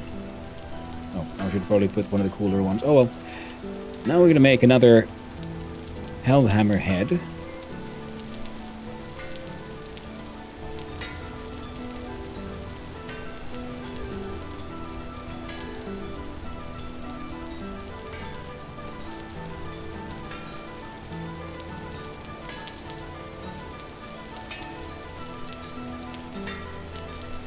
Because I can, the one hammer is, it's doing it, but if we had two hammers on one anvil, it would be twice as fast. Now, of course, that'll also mean that we need to make more,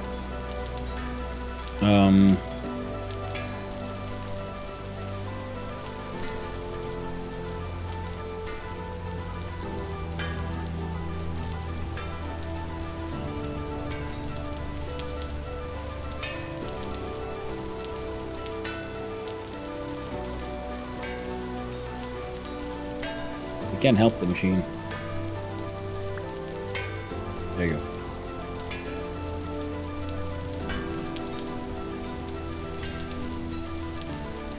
We'll need more windmills.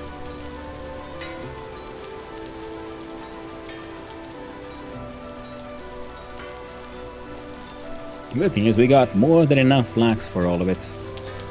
Making all that linen that we're gonna need.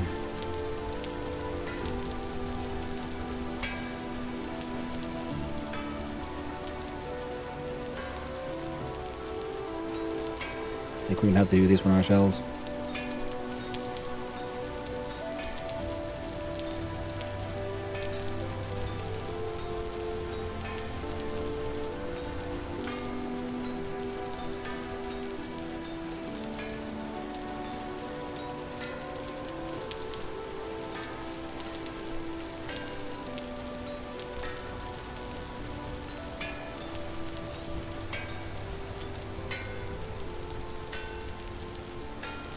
Getting a little cool.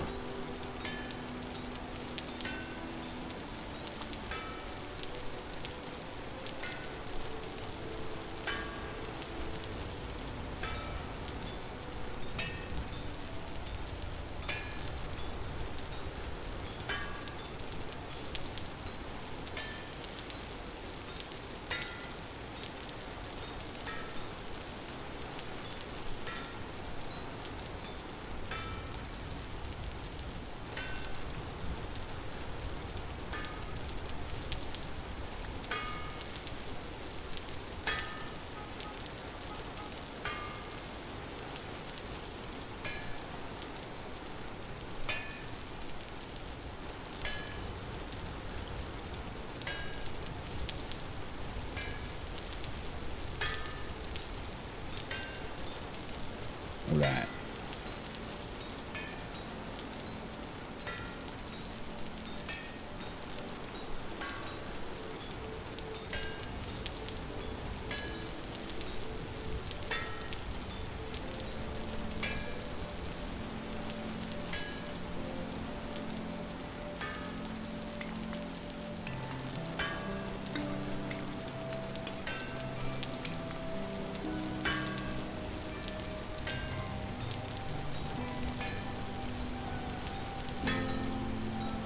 Yeah, the rain won't let up, but dang.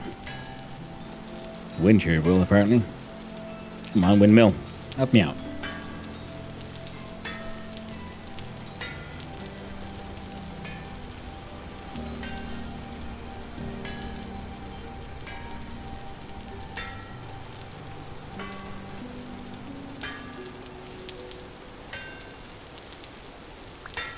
There we go.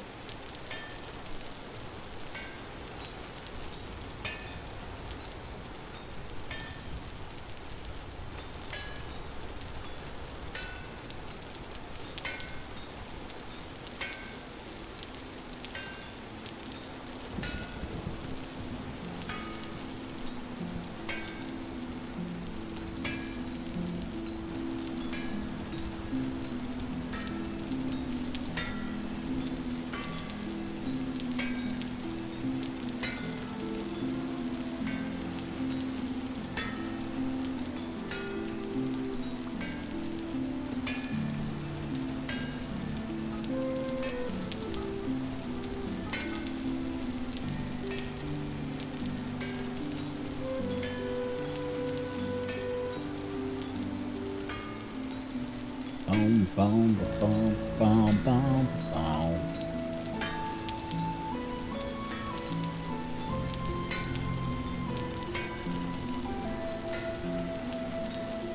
Whoops.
on.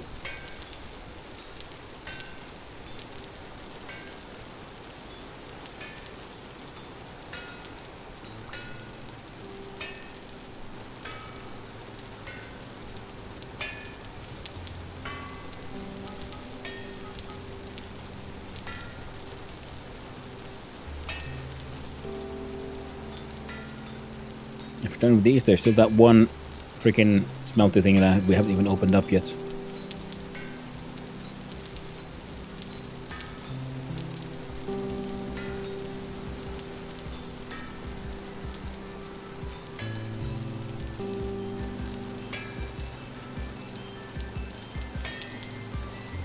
There we go.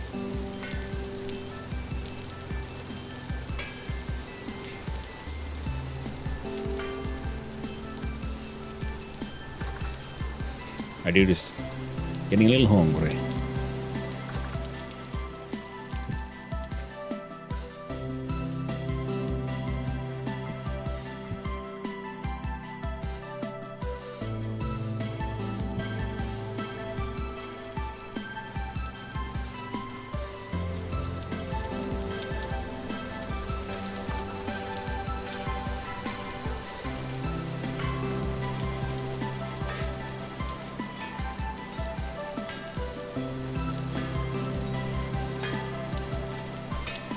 Poor little hammer, doing its best, no matter how shitty it is.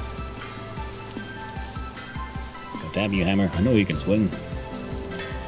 You were swinging so hard. Not that long ago. Wait. Yeah, good.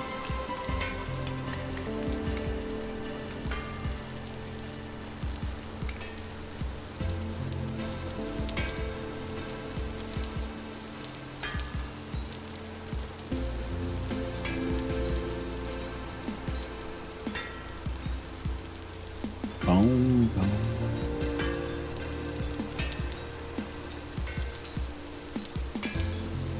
This song and the instruments they're using here do they actually remind me a little bit of the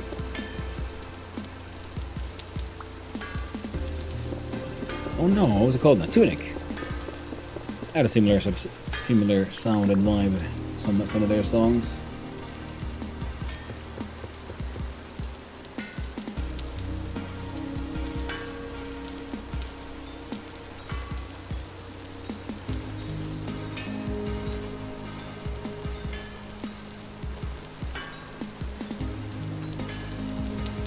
That was a fun game.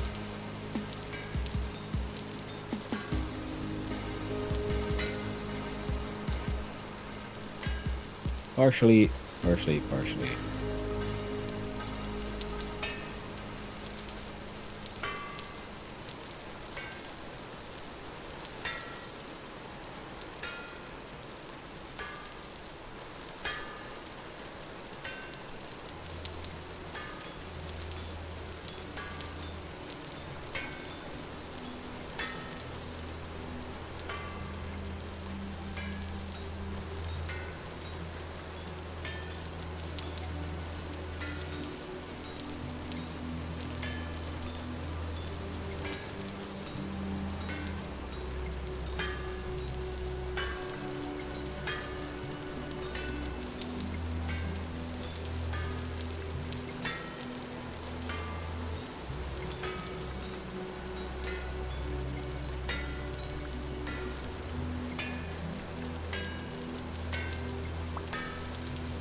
There we go. Now the wind is picking up a bit.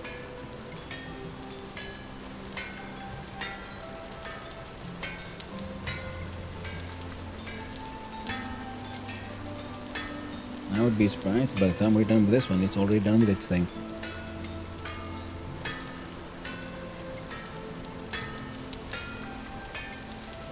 There we go.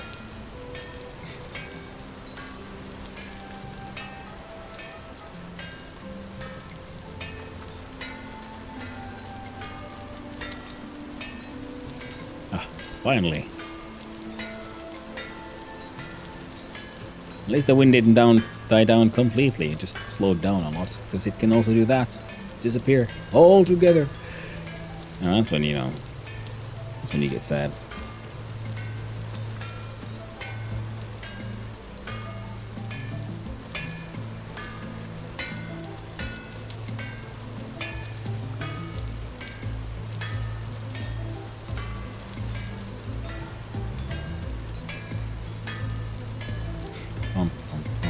Bum bum ba-da-dum bum. Let's make the splash.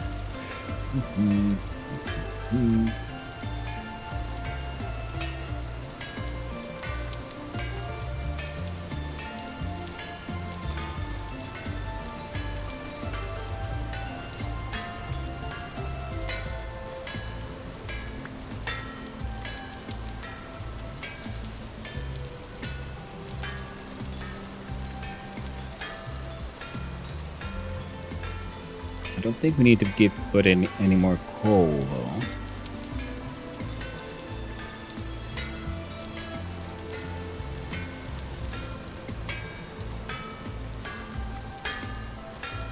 Oh, that's rebuilding the entire thing. It's okay.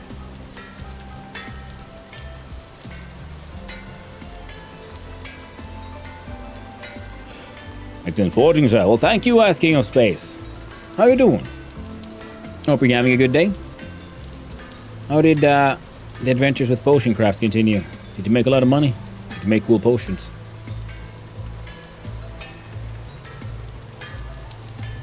And there we go.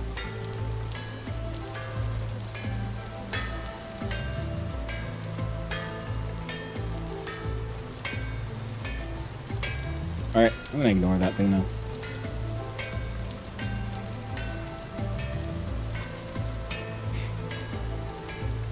Partially worked, partially worked. Iron blue. I made very little money, but I did explore the game a bit further. Ooh, that's nice. That is a success in itself, isn't it? Especially a game like that has so much content and all these like seemingly sort of like secret knowledge. Because you know when you're designing, you're making all those potions work, then the map has those. Has the like portals. I was wondering like, hey, could you probably use those to then, you know, move around faster, kinda?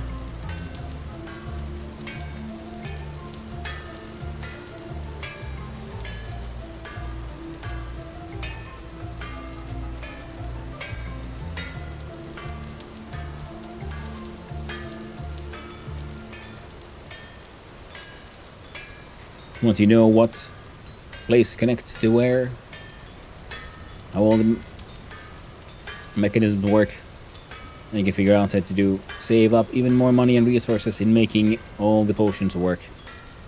Next try, I think, will make some real progress. I hope the next try goes well then.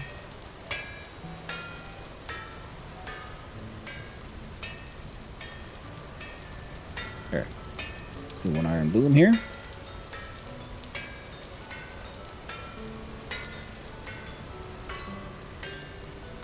I do like the forging minigame. The way I'm doing this, sort of like without... Normally, you know, I work like this, but I recently started to get more used to using the Alt button.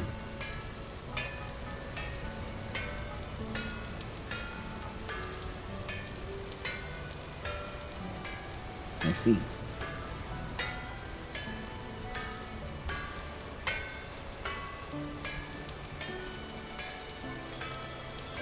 Which remains a little cool.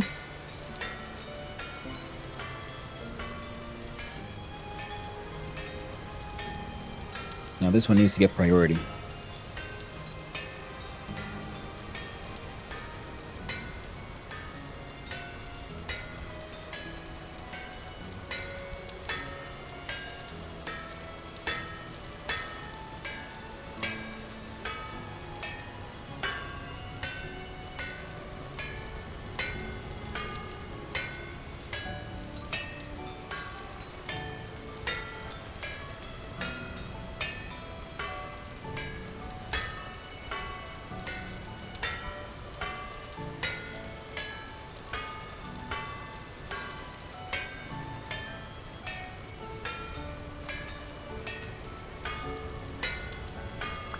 We just made it.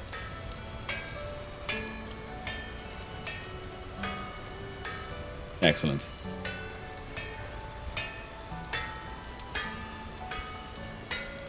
Okay, so now we have an iron pickaxe head, helm hammer head, and a shovel. What else did we need made from iron? Specifically, stunning. I love this game and the crafting process. Oh, absolutely. I'd find your way around those exploration nodes when people need certain stuff. Yeah. Very much a challenge in that game. Now, I do believe we were discussing the necessities of an axe.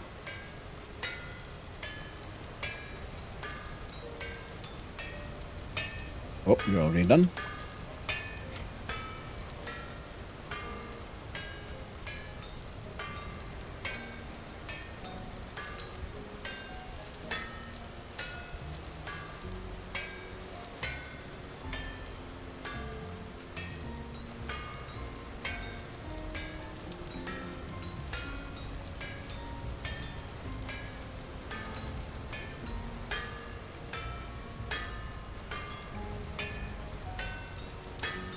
Then if you hold down Alt, then your mouse becomes free, and then you can aim with that one instead.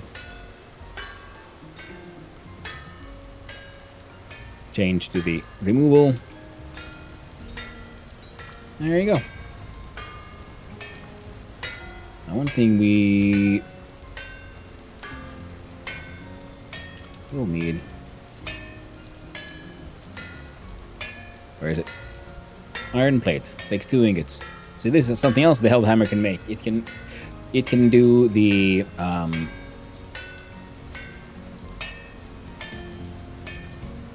work of the fixing up the blooms,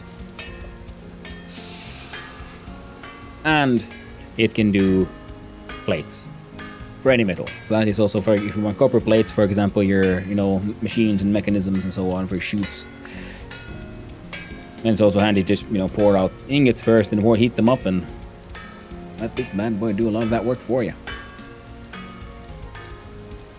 Saves your hammer. Now these are too cool to work.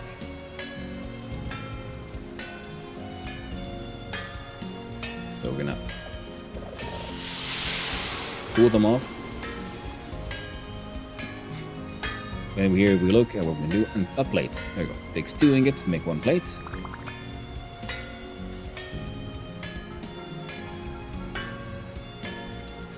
This one is at 600 degrees. Now, funny thing is, because when things stack, they share temperature. So that and is there. Everything, its temperature went down. Everything's temperature went up to like 60 degrees Celsius. Now, if we grab our hammer, we could of course help the anvil. The help hammer do a lot of the work. This one's at 800, so we can probably help it make 1 more. Now I want to build a second one of these mechanisms. And we'll have 2 hammers. Now one windmill will most likely not be providing enough power for that to work.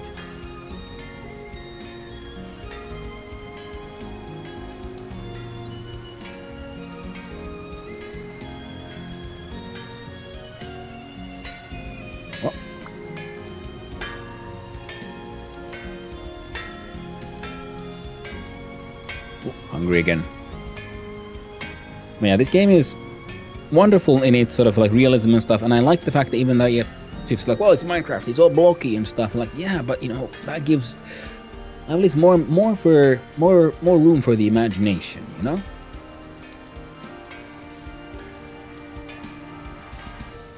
And I'm quite okay with that.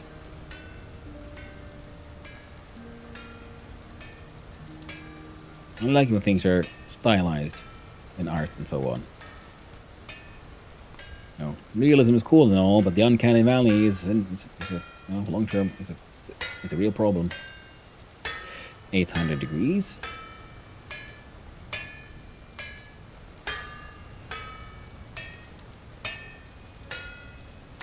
We'll probably get one more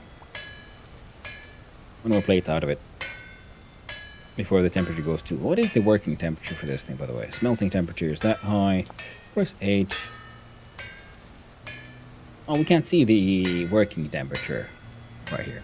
carburizes this stuff into then steel as well, which then also needs to be processed. Now 4 iron plates.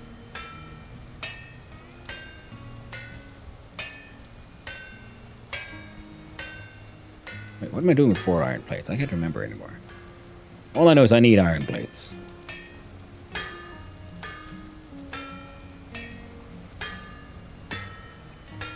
Maybe I should give him. Nah. He don't need no help. Look at him go. He's got this.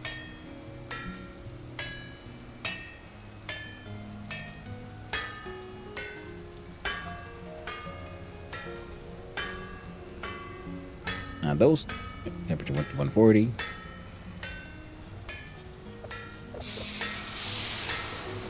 Throw those there.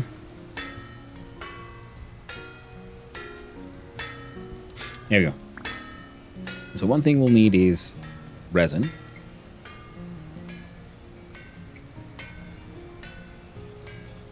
Leave a lot of the material for that we're using down here.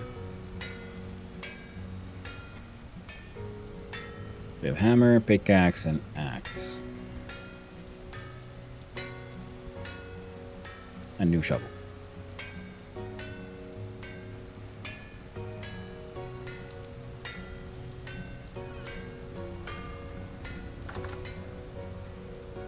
And then eventually I'm gonna have to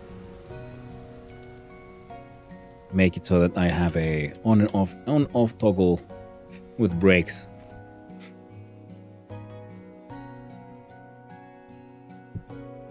There we go.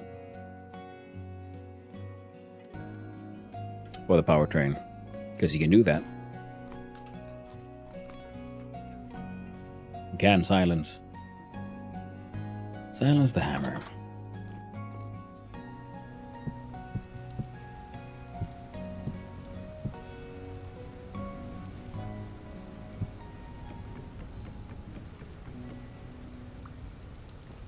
There we go. I might want to make one more of these and more of those molds. But, you know, that's a maybe. And eventually. For now, that'll do.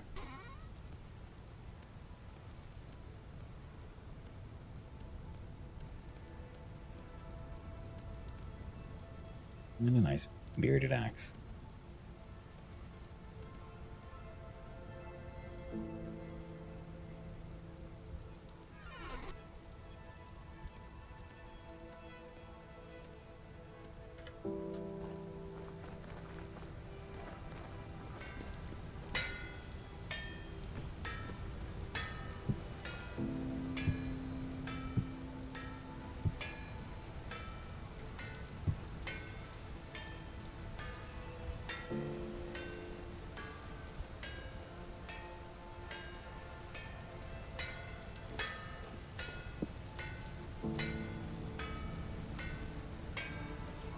Right, so what do we need next? Well,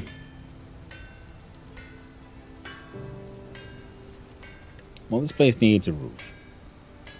We need to mine out some more stone. It also has been a while, so I need to go check on the resin trees. Oh, don't forget your lamp. Oh, and do not run around with your tongs in your hand.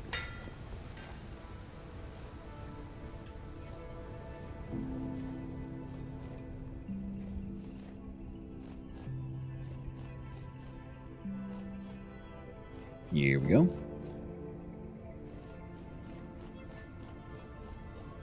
And yeah, we do need to have even more stick farming done because we need to make more rope ladders.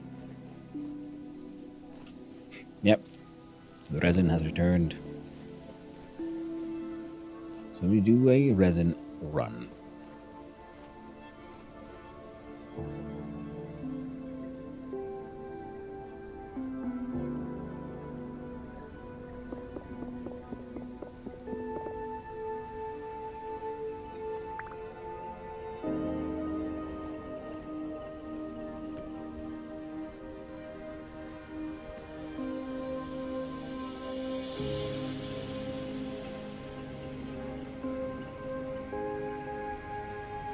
Yeah, well, Piggy's got a pig, and then there's that one random ass rabbit. Come on then.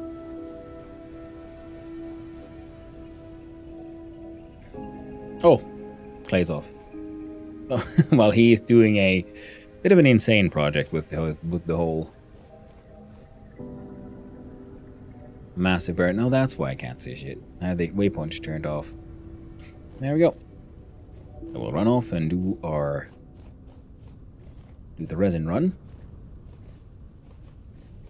Because we need that resin. First, for the mechanisms we're building.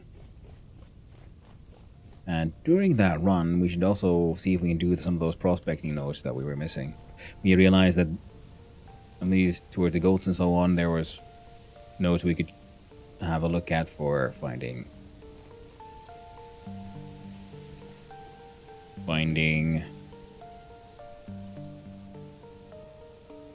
yeah, this area. So we go through here, so we'll go down here, do a bit of prospecting, and maybe further down here as well.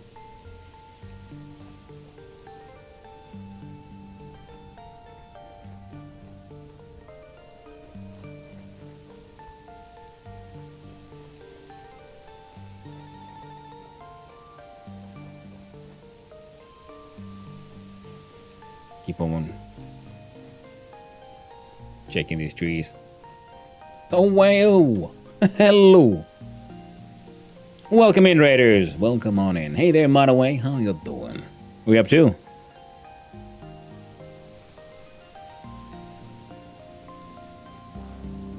Well, that's weird. Where's my... Where's my... That's very odd. I hadn't noticed that. StreamerBot has turned itself off. Why would it do such a thing?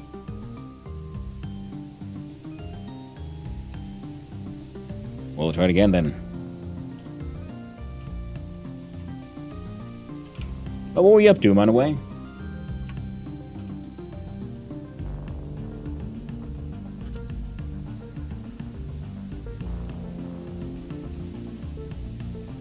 Oh, made the story. Nice. Well, you got your shout out. So that's good. Even though we were supposed to come with the raid. Better late than never, eh? Surviving my magical vintage story game. I unlocked magic, found copper and such. Good times. Ooh, that does sound fun. That's weird. So that my streamer bot had turned itself off. Cause I'm pretty sure it had been on. Yeah, we've had things triggering. I'm all confused. Where am I? Who is this? Who has my soul? And most importantly, whose paths are these?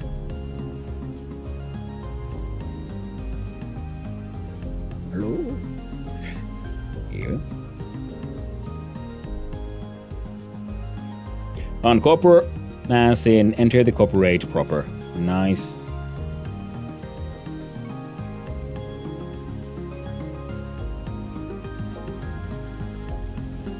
Anvil, hammer, and pickaxe. Nice. I think I've done the copper anvil like once. I usually try to pretty much avoid making it unless I have to.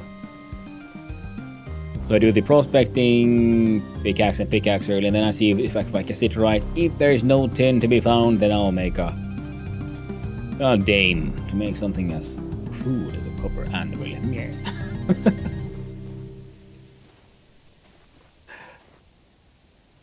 You don't have much of a choice for now. Exactly, that's the thing. That was my point. Like, if you don't have a choice, then, well, then you gotta do what you gotta do. Hey, would you look at that?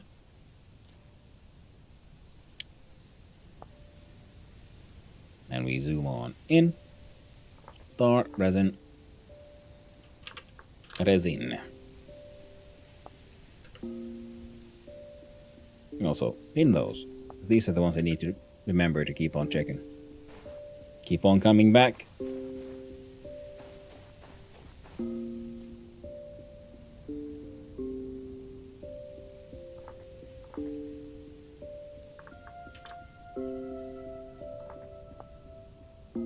I'm gonna go make some delicious pasta dinner. Ooh, nice.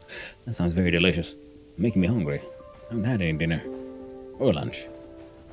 All I had was a brekkie immediately as I woke up. 2 eggs, a teaspoon of mayonnaise, into an omelette. It ain't easy when you're trying to lose weight. Because I want to eat all the things. But then when I'm fed and content, then I'm thinking, no, I got this. Get back into ketosis. It helps. Holy butt nuggets, man. There's you.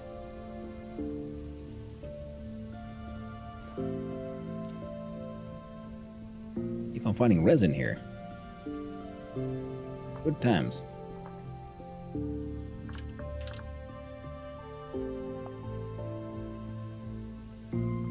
Save. But I hope you have a lovely dinner. Thank you for the raid once more, and of course, welcome in raiders. Those who don't know me, hi, I'm Hanno, son of Hanno, variety streamer and occasionally an extremely amateur game developer. Now, during the weekends, specifically on Sundays, I do my best to take part in the Troy Jam, a game jam that happens every weekend, where, as the name implies, you have only 3 hours to make a game. Now, you can spend as much time as you want to, like plan and prep and so on, but all the dev work and potential art should happen within the 3 hours. How the heck do I get up there? I have 1 rope ladder. Well, I don't think it'll be enough.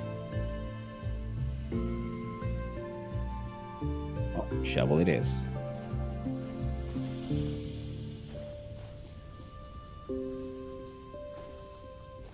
No, as a complete amateur, should have won. Choose to come watch me flail about in Godot, which is what I'm using to make my games. Be aware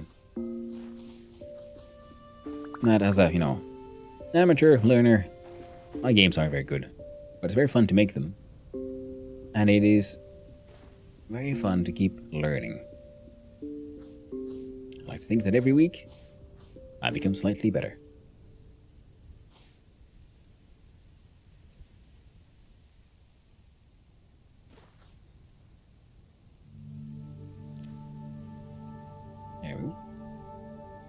Zoom on in. Resin. How many do we have currently? We have 9 bits of resin.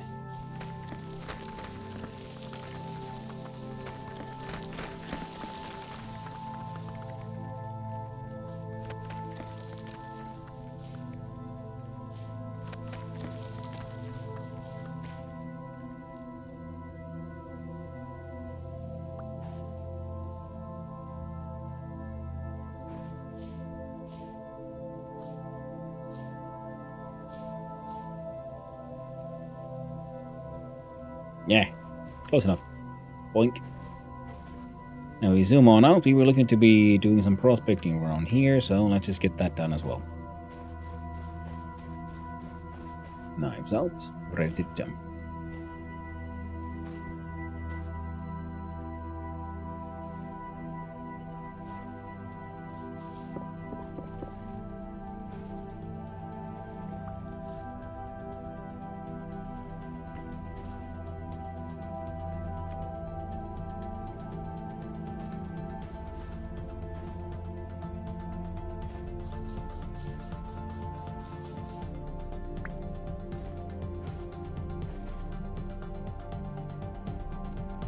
And here we all on go. Nothing to be found over here then, eh? Grand total of fuck all. Looks to me like, to me. Words. Sometimes we do them, sometimes we don't. Oh.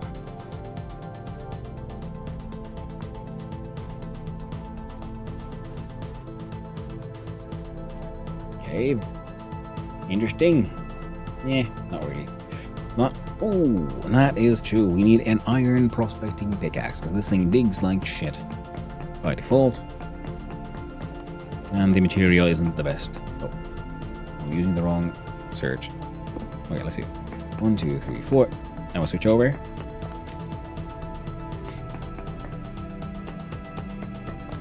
See, I weaken it with the better pickaxe first.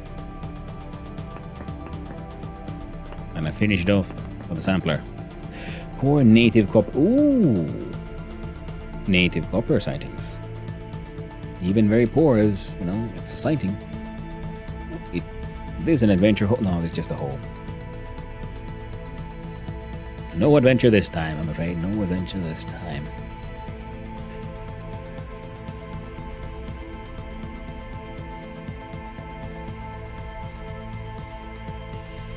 Oh, didn't bring the freaking shears with me. Like a moron.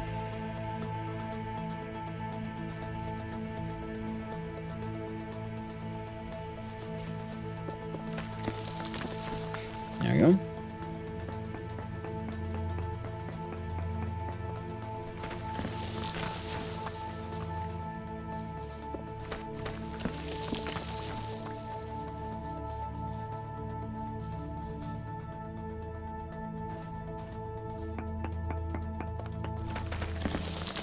Well, I fucked up there now, didn't I?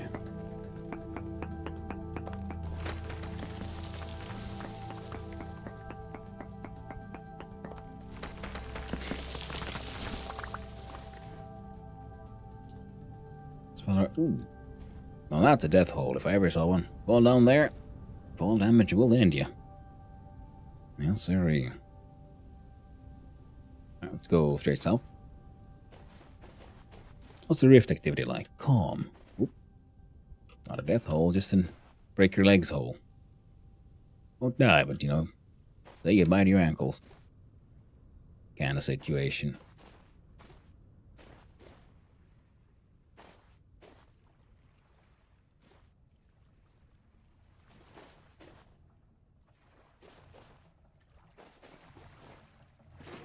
Cool.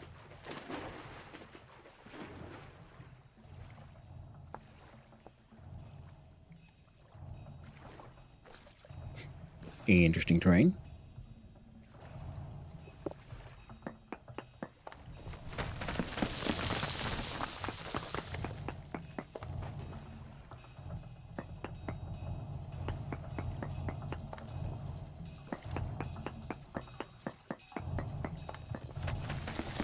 Decent magnetite.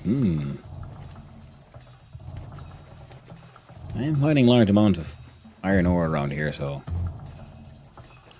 pretty sure I'm going to be pretty okay on that front for a while. Ooh, resin.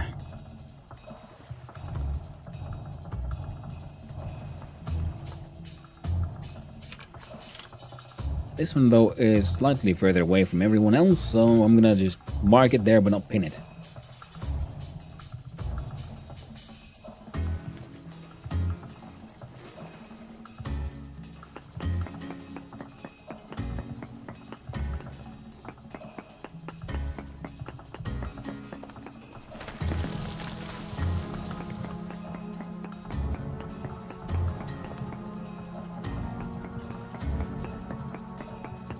A little too close to the previous sample again. Surely this one's far away enough. Poor magnetite, very poor cassiterite, minuscule amounts of lignite, gold, leaning lead. Now if we go straight east or straight south? I think we're gonna go south. I was just about to say, like, well, as long as the terrain allows us. Carrots.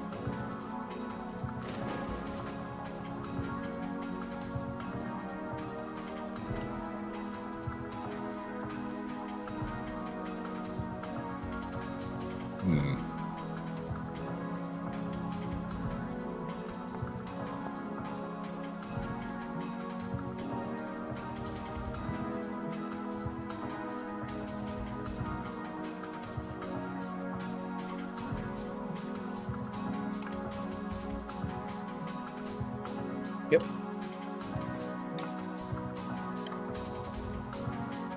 Indeed, Hannibal. It is true. Yeah, it's all over. At least according to Twitch. Twitcheroonie, Twitch Bambaloonie. Let's see. I think that's far away now from the previous sightings. The nodes. Ooh, hey, perfect cave.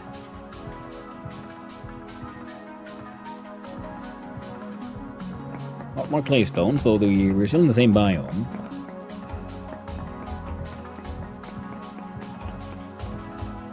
rock strata wise. Consider it magnetite and Porgalina. I'll be with this adventure.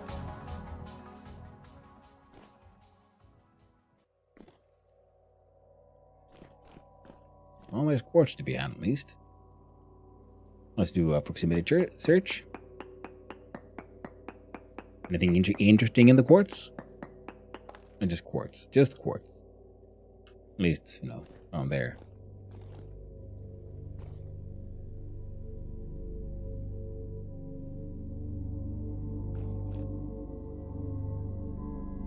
Conglomerates. Ooh. Different kind of rock. Just out of curiosity, you wouldn't happen to have anything interesting inside you. You cracked piece of conglomerate. Oh.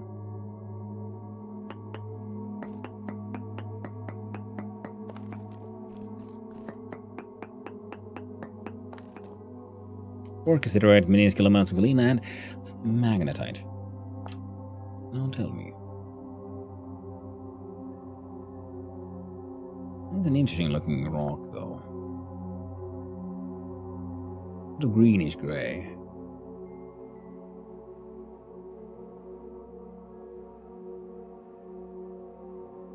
How about the found mixed conglomerates? Diamond pattern dark stone. What the heck? The hell is this?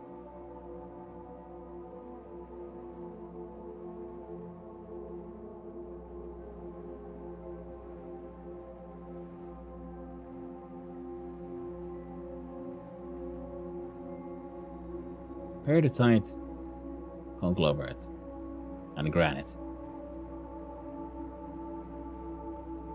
Well, now. That feels new. And conglomerate cobblestone seems nice, but well, guess I'm gonna have to get my hands on some granite. We need these. Hell.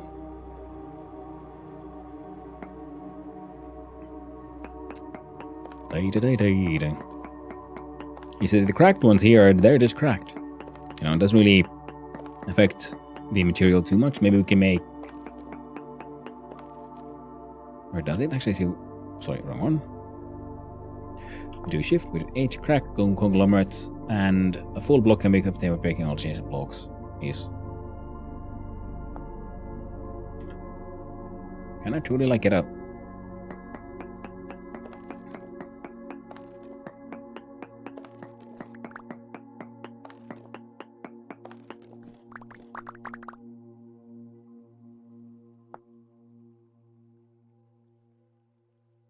Oh, but I guess it can't be polished then. So then I'll just plunk it back down and then break it.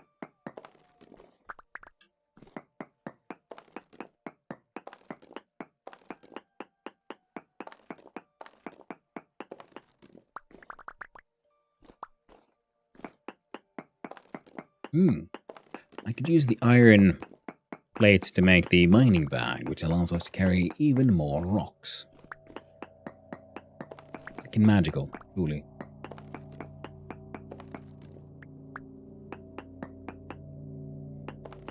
Oh, shit.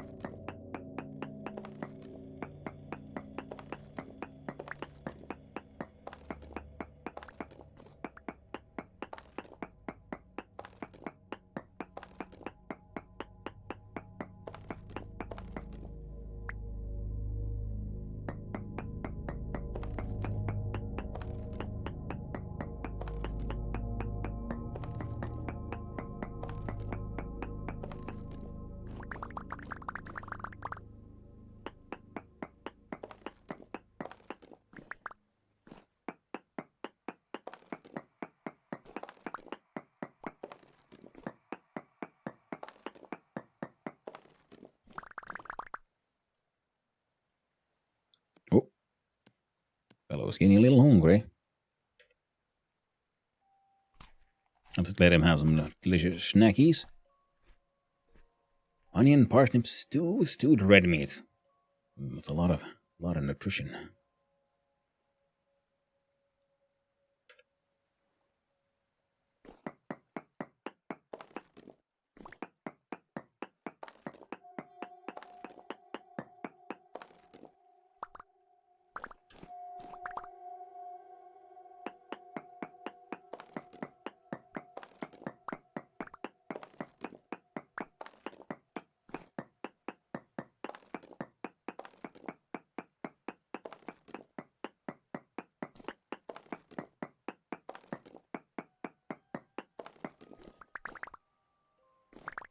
There you go. We have some andesite. Maybe 2 more.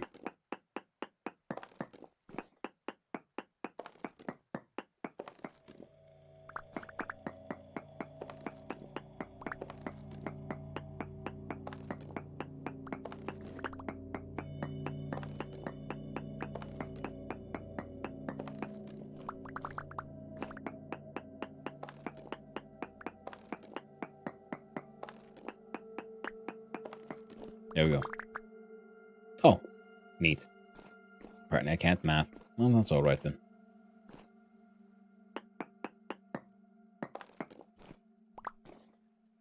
I'm not a fan of the polished sandstone because it comes with the sort of striations and that can look a little meh. Just out of curiosity. I don't think this will find anything, but sometimes you do. Oh, well, found no quartz. Oh, come here, you bastard. No, no, you don't. You were trying to shoot me in the ass, weren't you? But I got your ass first.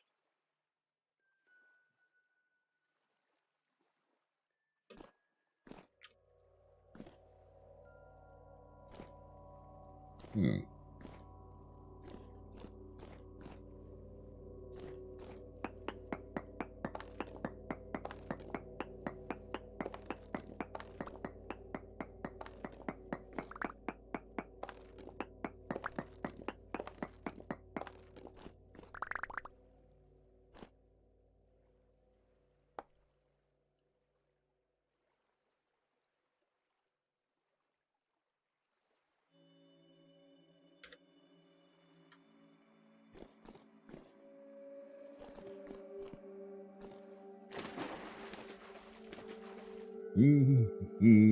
Adventure in the hole. Adventure ended. Wasn't much to find.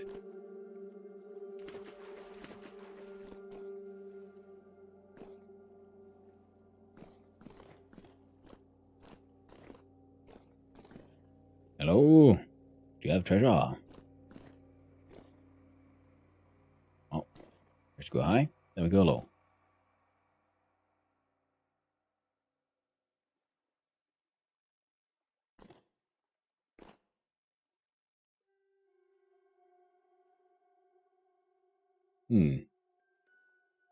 Interesting tunnel.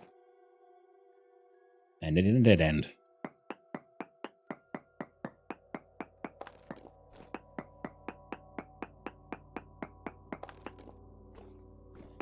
Might as well grab some samples while we're here, eh? Probably nothing. Yep.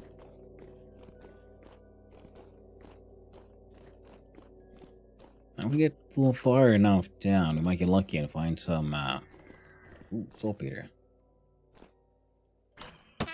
Hey, now.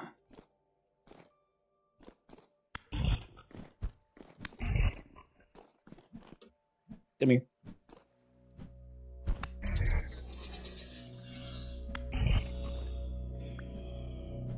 Nope.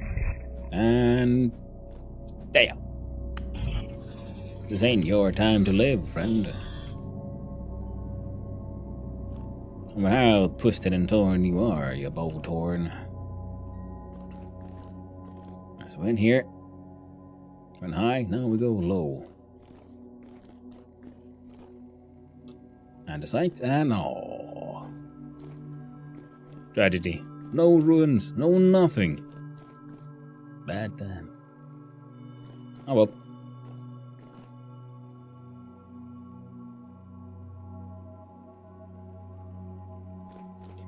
Sometimes you get lucky when you go spelunking.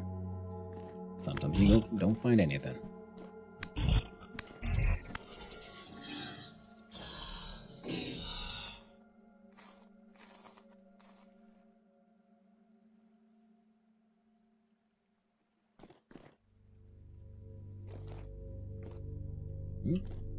Oh yeah, no, this is my mining hole.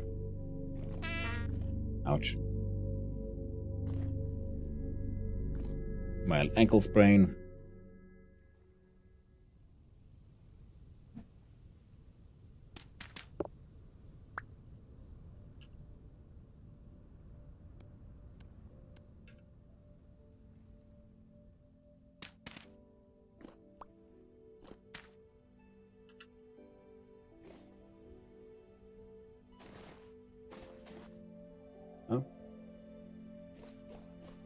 We continue running south.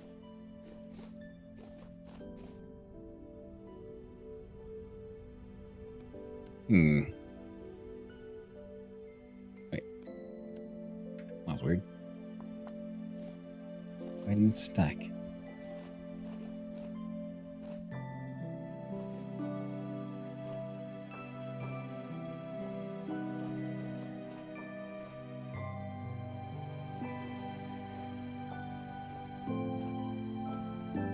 Jump, jump, jump.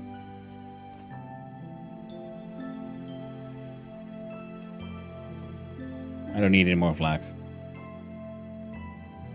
Well, that's a beautiful sunrise.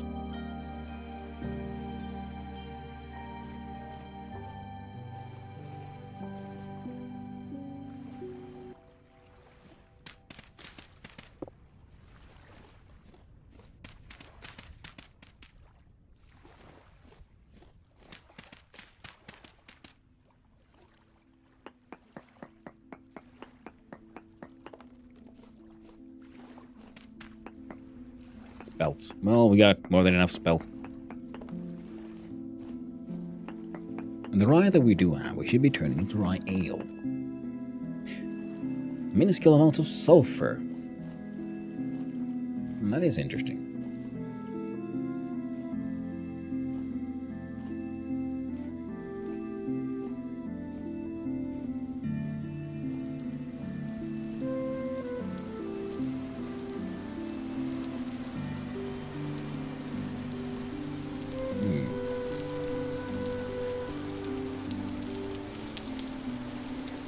Looks like weird terrain. Also looks like terrain that'll be easy to take samples from.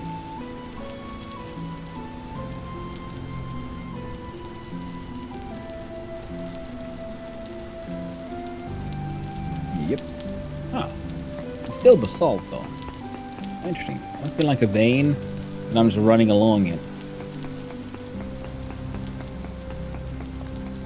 I remember seeing far more like stone variants when running around. Or sulfur. Ooh.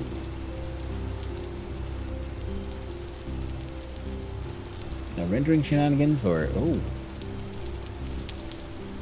Very cool.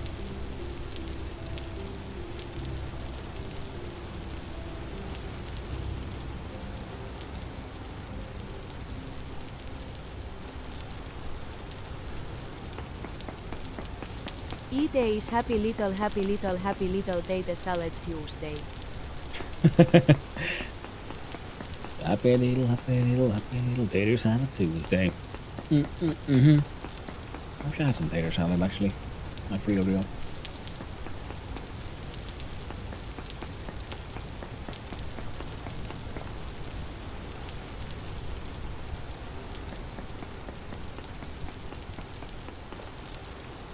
Oh, decent cassiterite.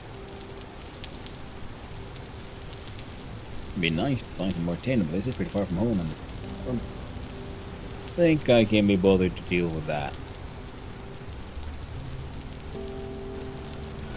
Remember, kids, if bake a potato, you'll have to wait a potato late. Very true, my friend. Very, very true.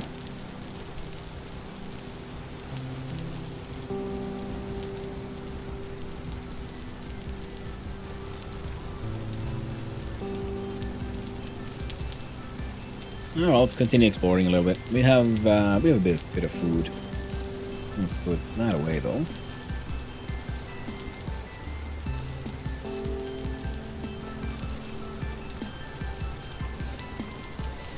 Yeah, we have more than enough food to keep on adventuring. I even have random ass onion I could just dump. Or probably just eat it, I guess. Something I don't want or need is probably these andesite stones. All the way around, my friend. There we go.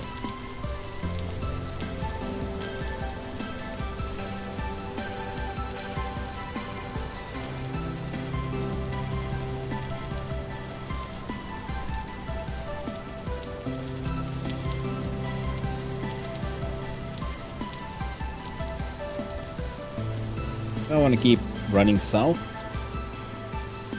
see what we find. Because on the map, it did look like there was a desert that way.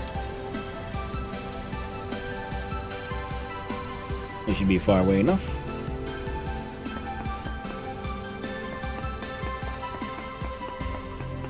Yeah, the Colony Boney, how you doing? He's a Boney, he's a Colony. We can always help.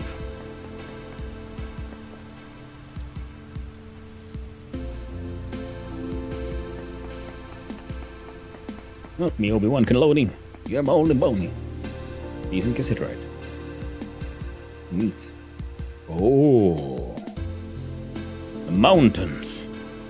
We found the mountains. Oh shit. Lucky. Should have been looking ahead.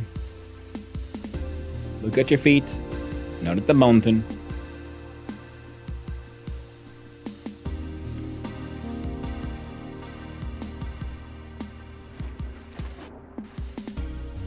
Ooh, red clay.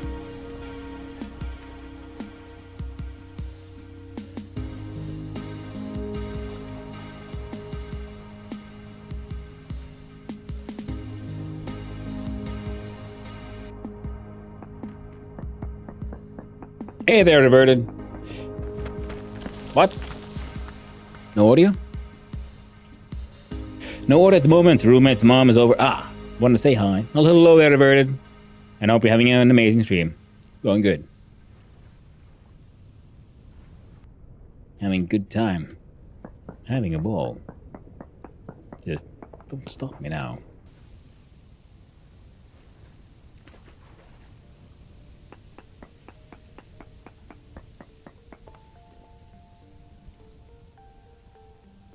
Minuscule amounts of halite, you say? Right. We'll have a new shovel at the ready once this thing is just properly worn out and broken.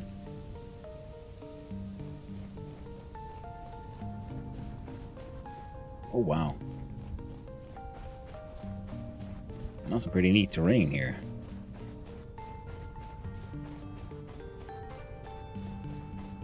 Caves right there.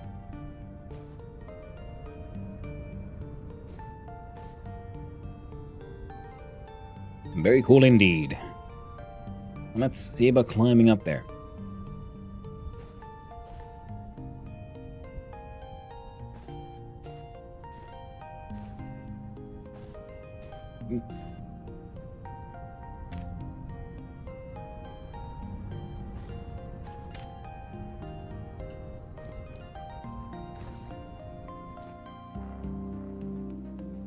Cool, like a proper entrance.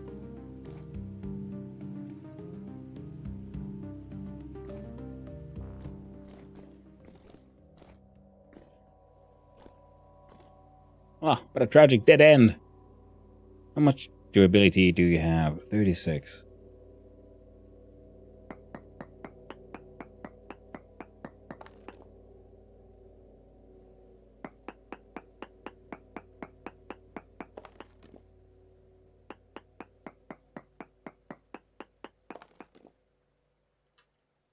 Poor bismuth.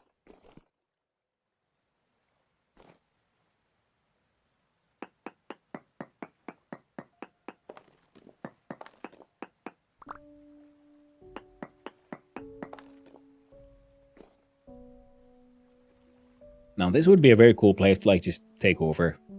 So you get like a natural doorway here. Put some stairs in. Turn that into a nice little cave home. Find a way to smuggle in the fish. What a view.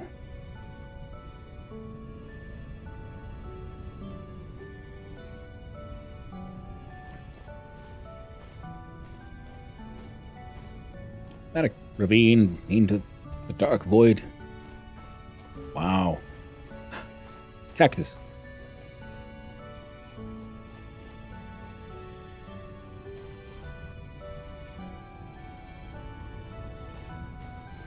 I don't think we can plant cacti. We only hope to find them.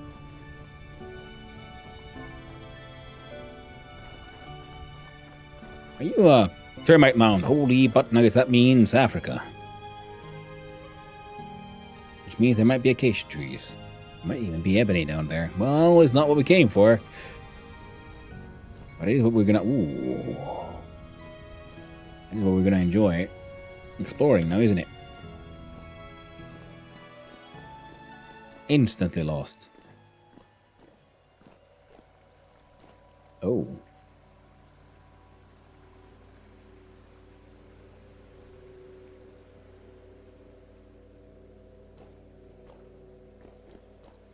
Oh, damn.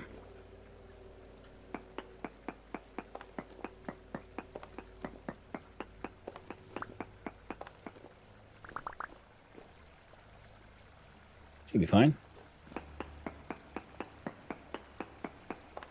Realized I should have taken a quick sampling.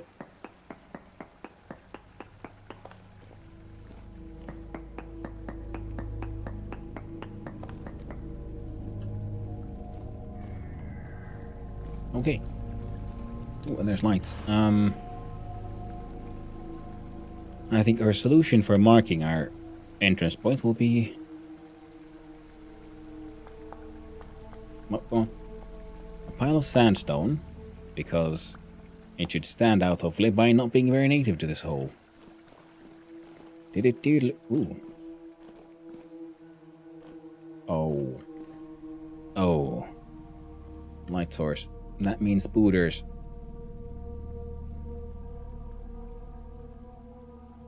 Oop, then they hid.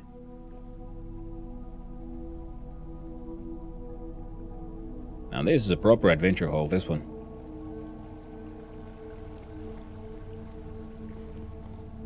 There you are. There's a deep boat horn. So many of them, and a deep shiver. Silly goose. You had no chance. I've got my shirt on. It's up here then. Dead end? Good.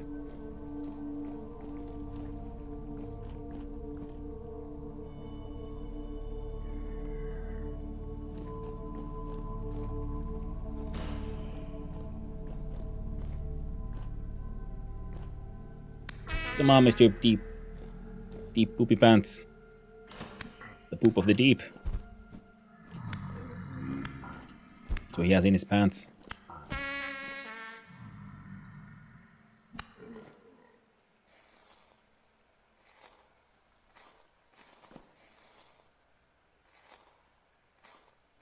Ooh, it's a string. My favorite.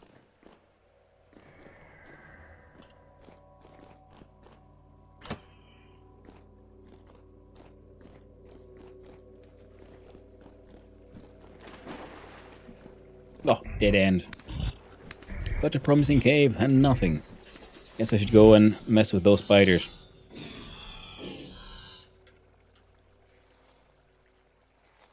Ah, and the ads have arrived again. The donation.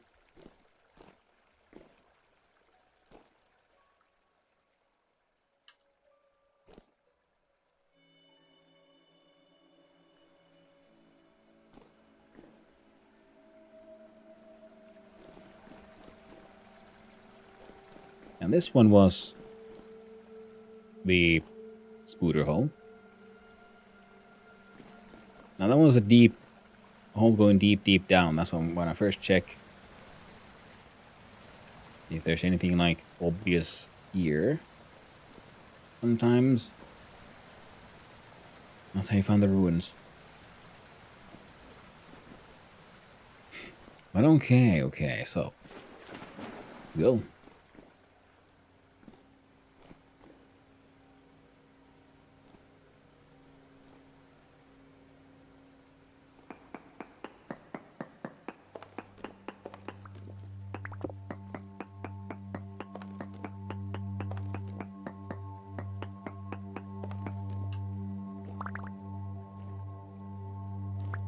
I see you, Spood. Lamp butt.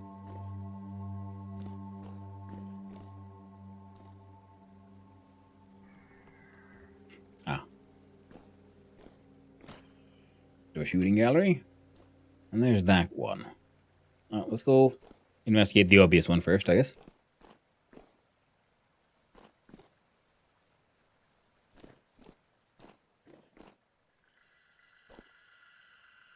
that's food.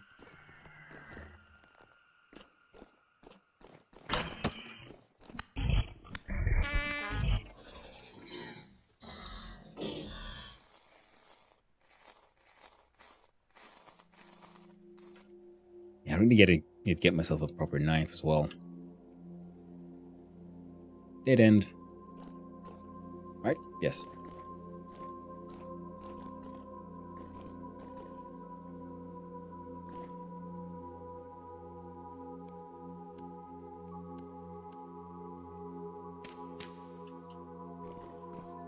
Some markings. Ooh, that's a lot of spiders.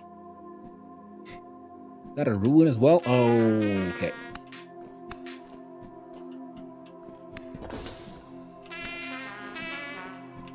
Whoa, hey. Why can't I hit you? Shitting fucking bastard. They're not that strong individually, but they will swarm you, and they do have spawners thingies, so they keep on making more.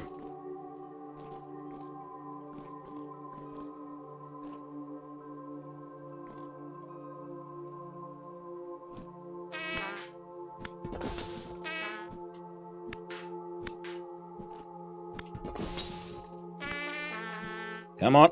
No.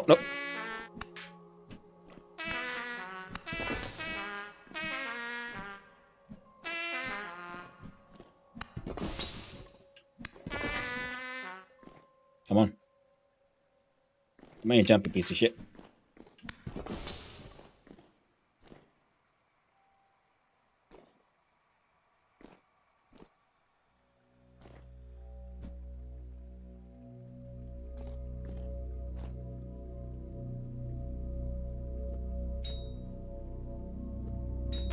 Jesus Christ, you scared me, stupid deep drifter, just appearing out of nowhere. Down you go.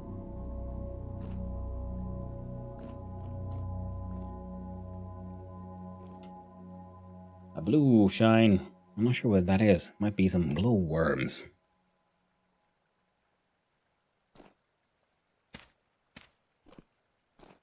Try to make it slightly more difficult for me to just fall.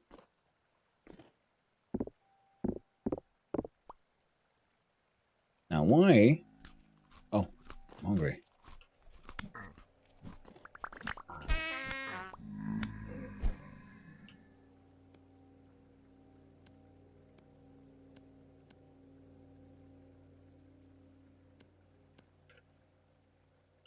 Eat the onion. Then eat the real food.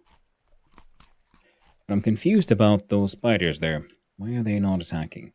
I have one more serving. This one has a tiny bit.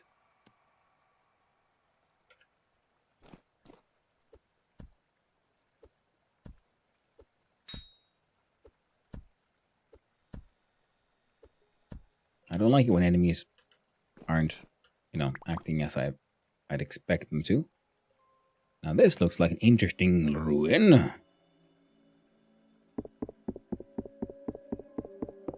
Those metal spikes are essentially traps. There it is.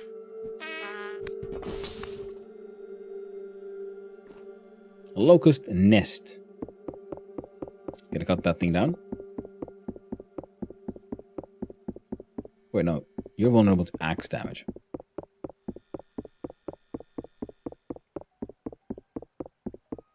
Maybe with a rope, a knife. Well, we're doing it. Place looks creepy. Yeah, indeed it does, Carpathes.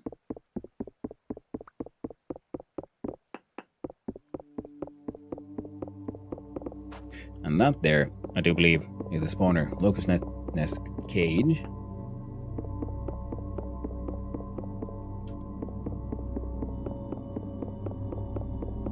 No? Fine.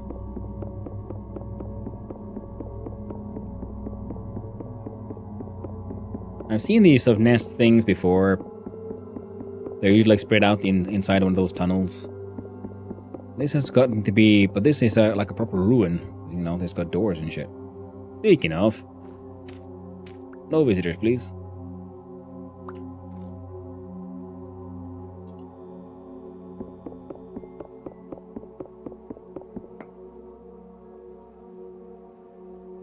Why am I not getting some of these things? Well, all the resin we need.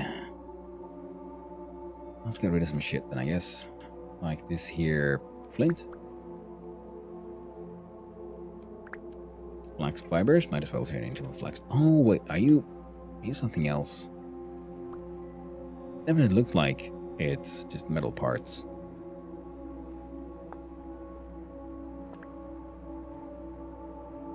Jonas Sum Assembly. Finely balanced oscillator.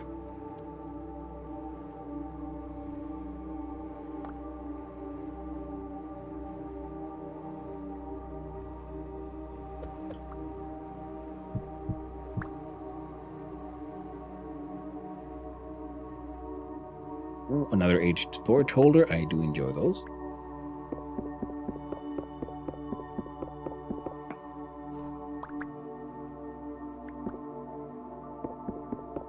Those metal spikes, and I do believe that is brown coal there on the ground.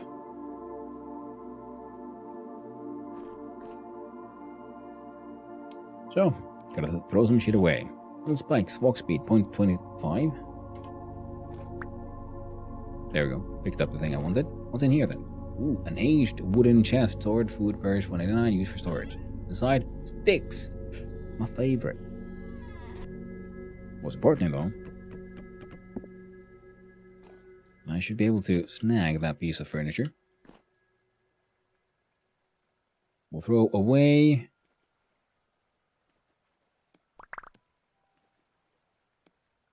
Brown coal, don't need that. There we go. Got the chest.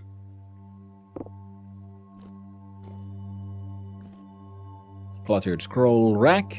May shatter if broken. Can be repaired using glue. See, would be able to make a nice decorative piece. If we only had some glue. Ooh, a straight up chandelier.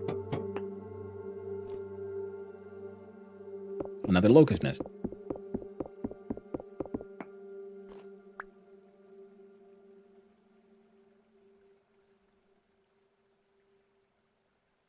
A pickaxe, yeah, those locust nests are tough. Throw away the reed basket.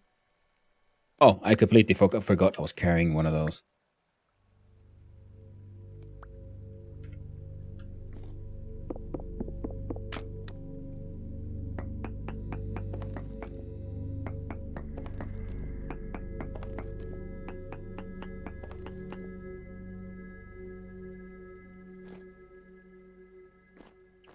How about on this side? Ruined stove.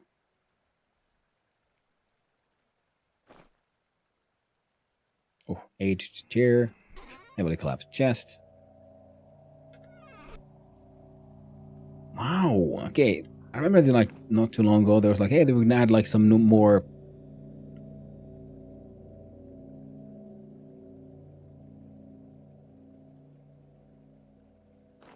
runes to the game.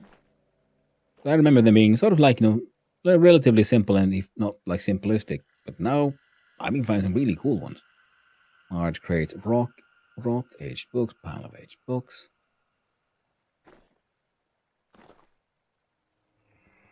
Really nice things here.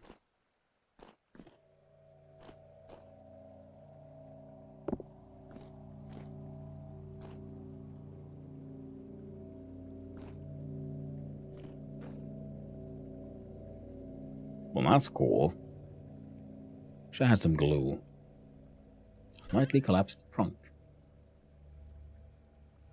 Ruined globe. Shepherd's sandals. Copper shovel.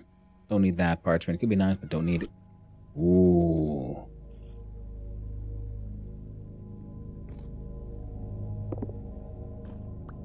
Another one of those. Metal tank. Limestone stone. A coat rack. Thatch.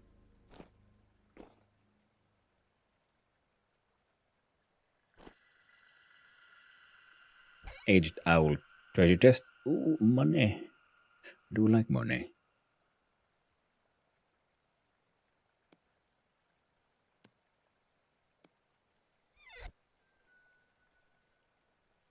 Ooh, sticks. Now this thing looks cool. Ruined protective suit. rack.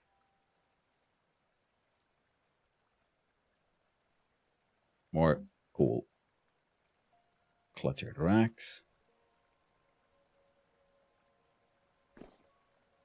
Rune chandelier. Well, we got an intact one. The locust rack, bell rack, cloth piles. It's like a proper like workshop that we stumbled upon. So I'm gonna throw away the conglomerate rock and the sand, so that we may grab the treasure chest, because it looks neat. We have tools we can throw away. Tools that I've been waiting to break.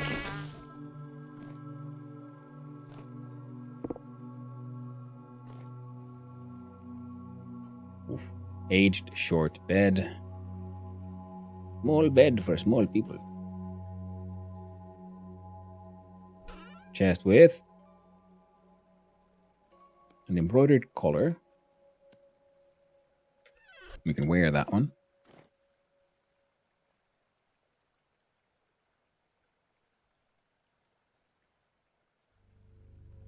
No obvious sort of spots or secrets. Sometimes there are secrets and they seem fairly sort of like hinted at, a little obvious. Not so much here.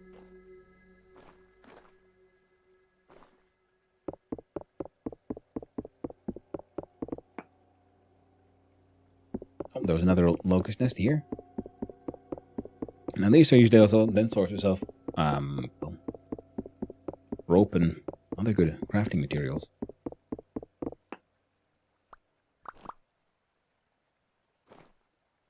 And some slightly more rare items as well.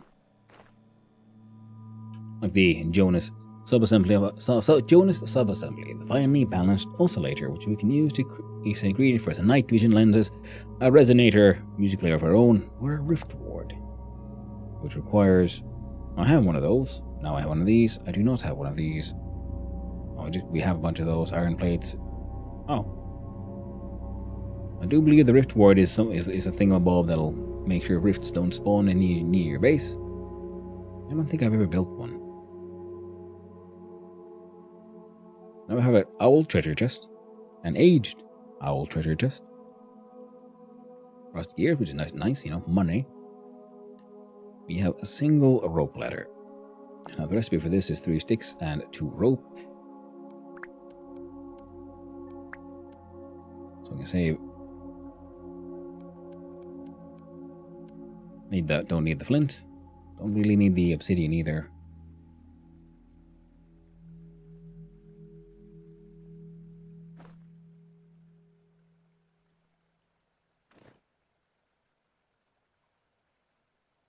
Stove looks cool.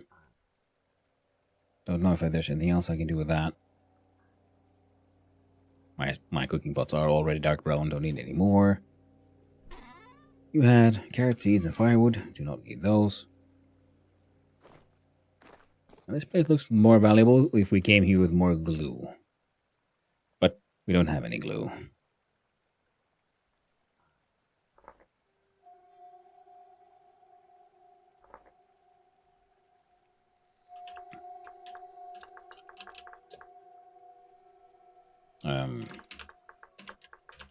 Lure the scroll racks. There we go. Good enough for me.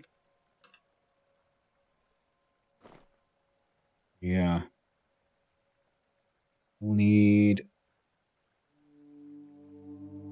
I didn't have that many metal scraps actually at home, so getting some more was actually handy. What are you? Stony rubble of andesite.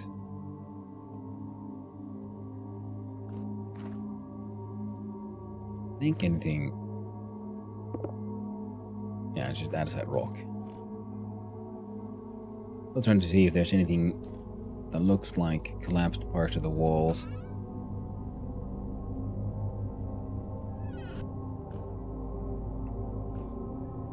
And I would like the coat rack.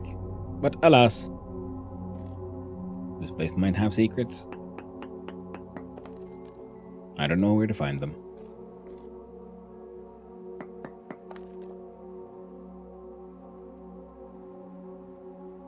I think stuff that needs to be glue or only decorative, not sure they're usable. Yeah, I mean, that's... I think the chair is always technically decorative. You know, you can sit on it by pressing G. I can see we do G.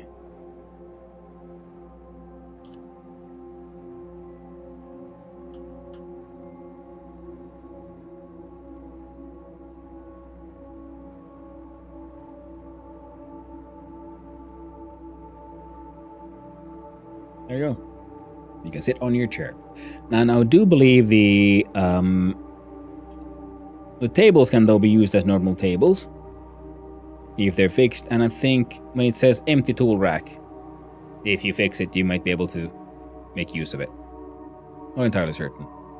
I don't think tables are useful, but that's it. Yeah. And some bed, not the short beds, but some like aged beds can be used as beds. But mostly, yeah, I'm interested in the glue for the decoratives, like this, cluttered scroll rack. It looks neat. Many things here that look quite neat. Now, let's see here.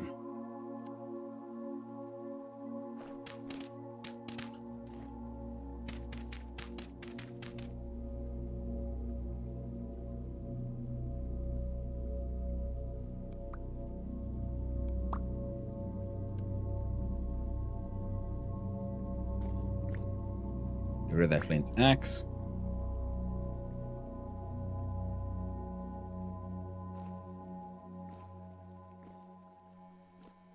Wait, does that continue in there? Oh, but...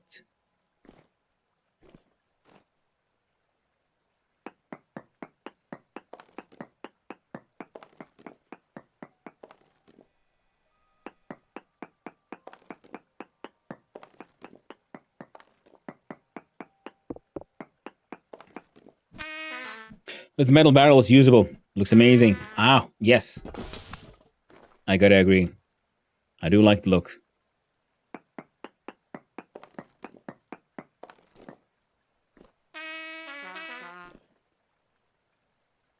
The hell? Ah.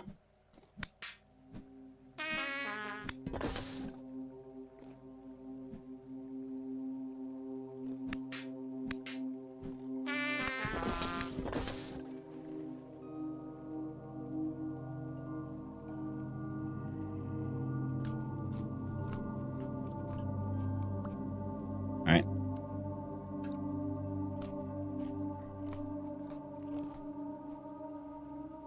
Not too many options left for adventure.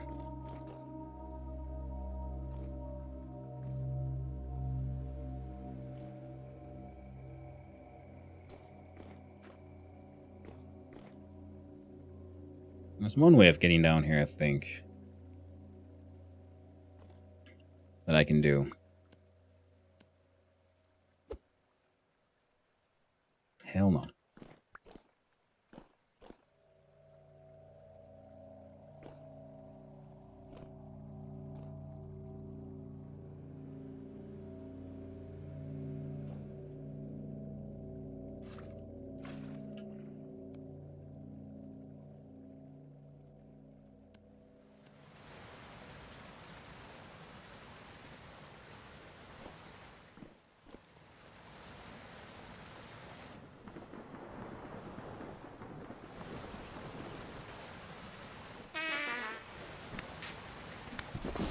I can spood.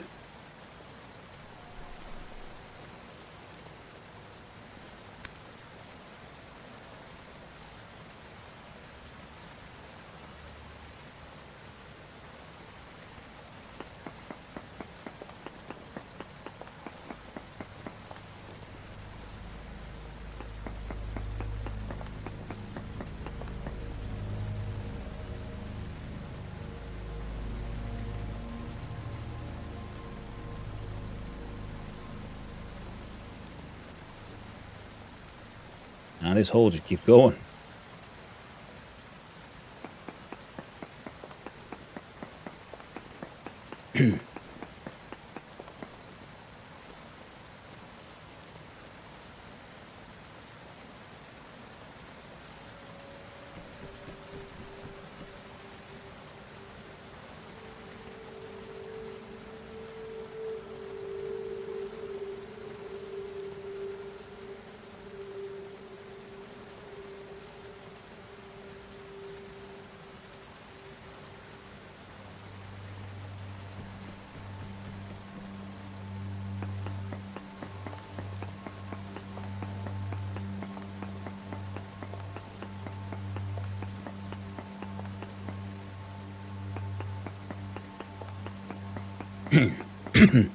Oh, sorry about that.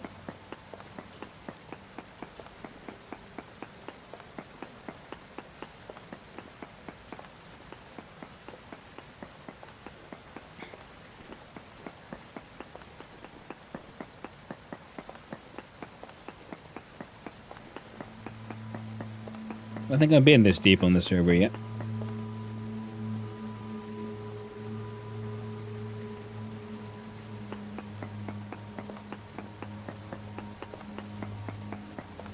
Well, the cave has already been profitable in the sense that I found a cool, got a Jonas part, mechanical components, scrap iron, neat little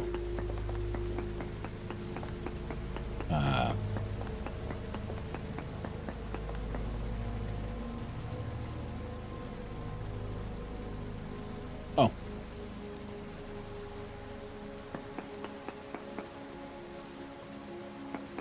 I think I might have reached the mantle.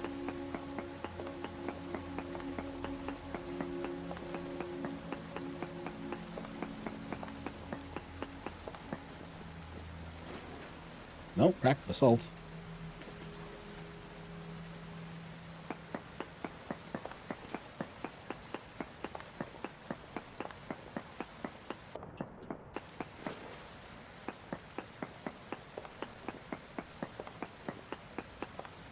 Wait.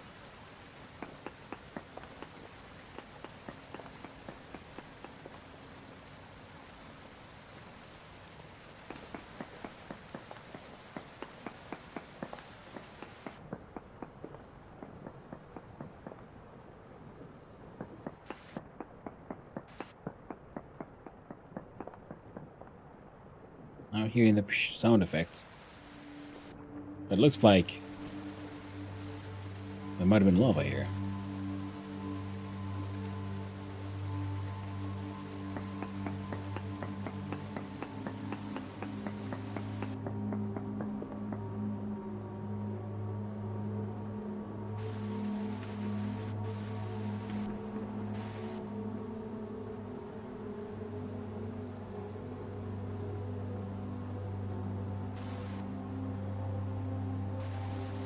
Nope.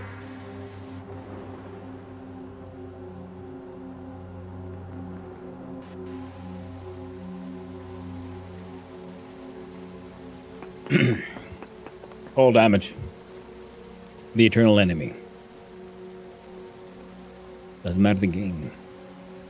It's always goddamn full damage that gets you.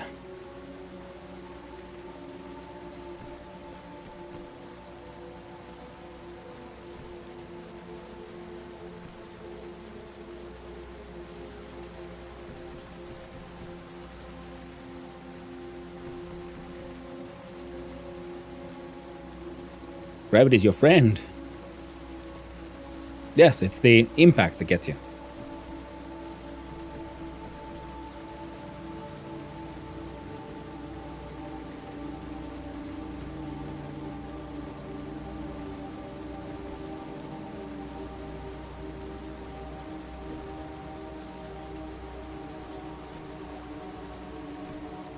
It's called fall damage, but you know it's not really the fall that kills you. It's the rapid stop at the end. They're saying.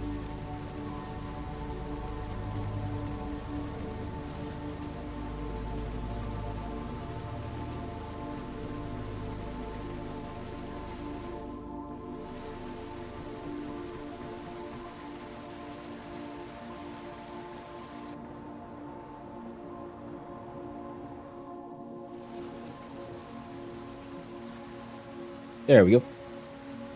Nice.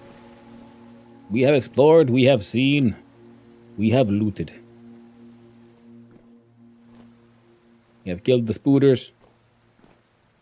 We have not gone down into there yet.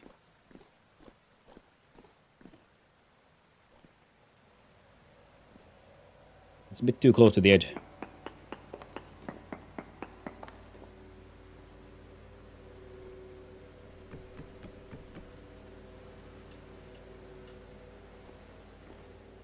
Hello? Nothing.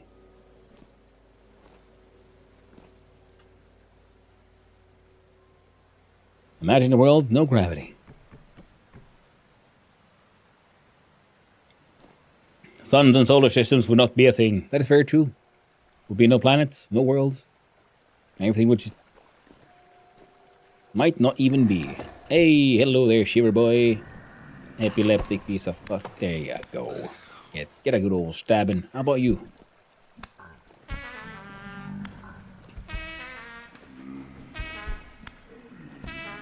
Grabbing for a stabbing. Be a big dust cloud. Yeah, if even that.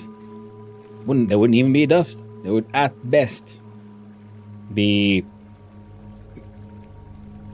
nitrogen. No.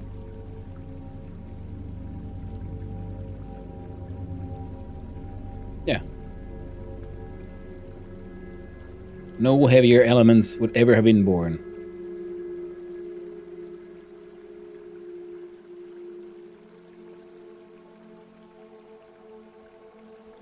Oh, a shovel. What's that one? Never expanding dust cloud. I mean, if even that, we wouldn't know how gravity is all tied into, space-time and the expansion of the universe itself. Would it expand? Would it even be? Would it even form? I saw the cog. I'm gonna just stab a bitch first.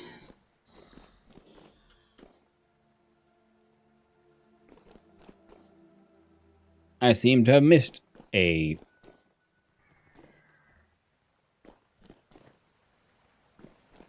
little bit of a ruin there. So, what are we throwing away now, eh?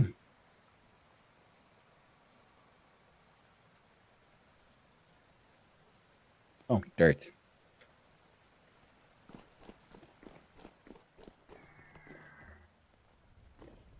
Oh, I didn't miss it. This was just the other way. See, that's where it came in. So, right when I came in, if I would have gone the other way, immediate ruin. It's probably a really nice one too, isn't it? Just gotta stab this guy first. And his friend. Then another immediate hole. It's a very nice crack into the money.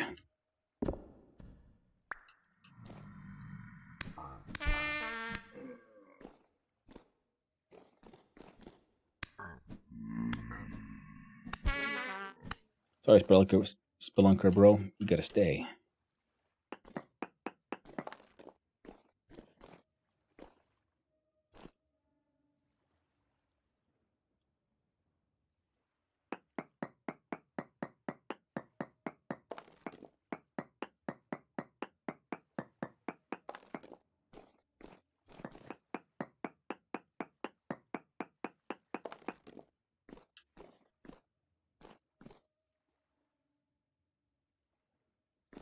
Oh, borax.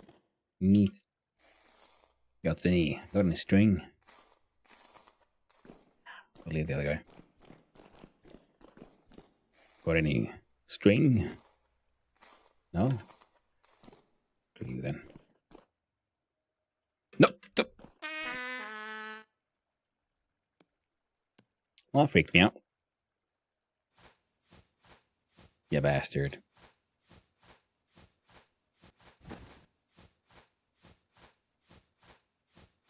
I would have been really sad if I would have died. I mean, I'm not that far away from home, but it would have been annoying. Nothing else.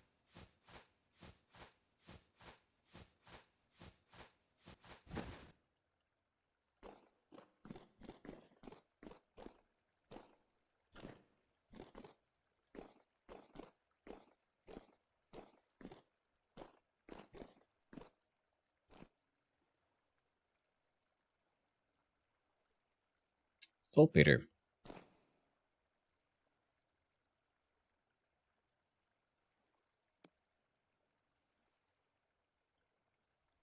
Well. Guess we gotta go down now, eh? Just for a bit.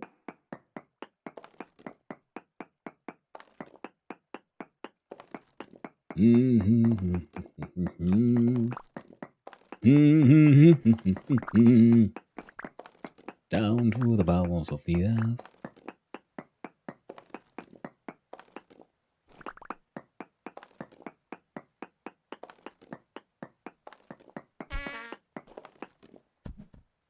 You little shit. Can't you see I'm mining? Bastard. Absolute bastard.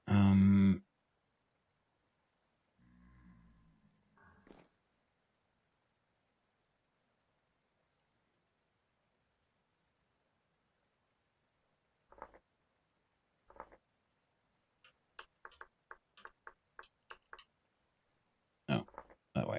Save. Saltpeter. Except we're almost there.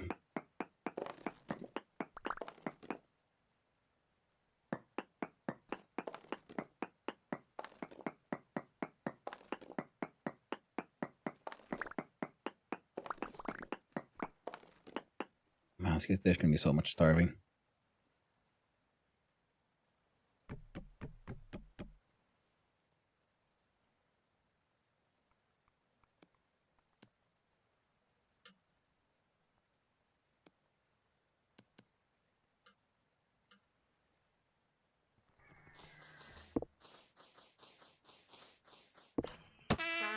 Ow.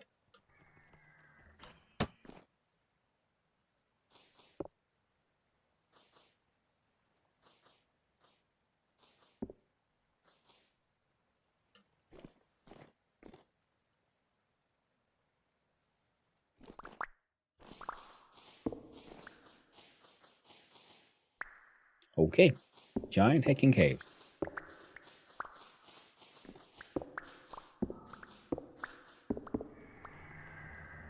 Sweet baby Jesus. Ooh, a tainted drifter. These guys hit hard. He's got weapons and shit.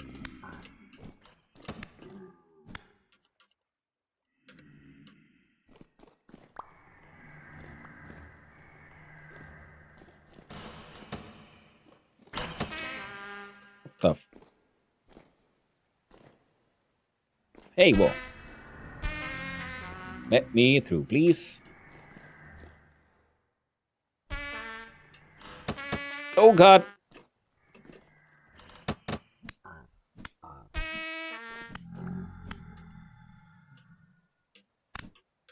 Who gives a shit? Oh. We're about to die from starvation.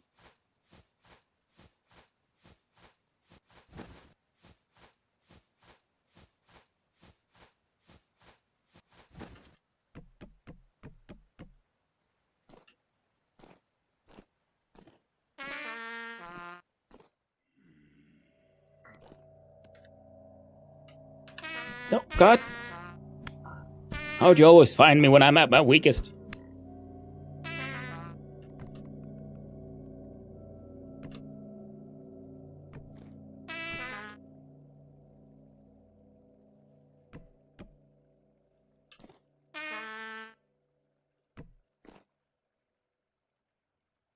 I knew it was a mistake, but I did it anyway.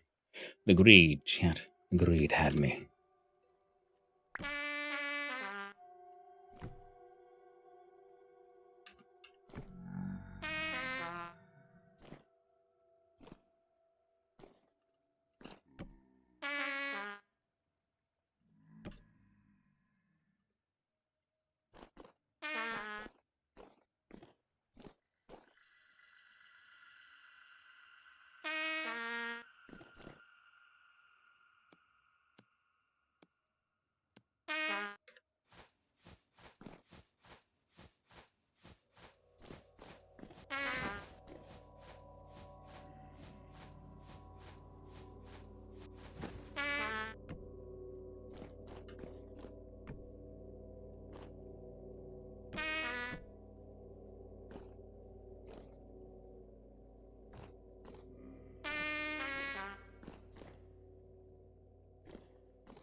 Wrong direction.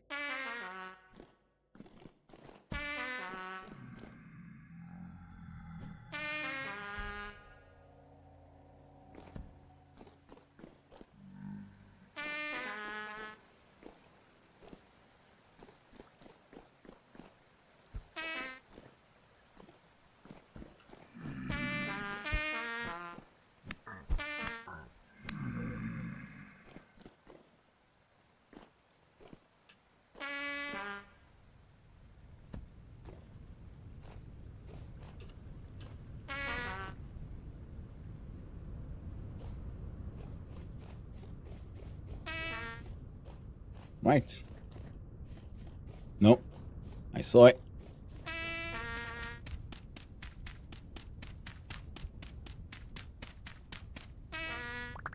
Ah, sweet, sweet termites.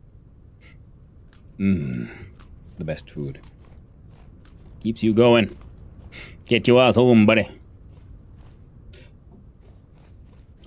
Abandon. Soon. There was that ruin. We need to check it out. What if that gate has good shit? Enemies are no longer spawning up top. That's just a pine log, but that is termites.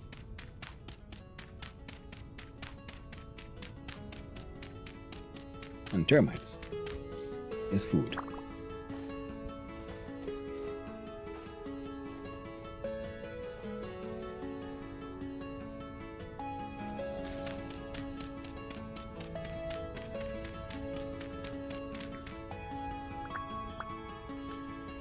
Two termites on the road for the road, and we're going back in, folks. Oh yeah. And then we're heading back home. Cassava seeds. Who cares about cassava, man?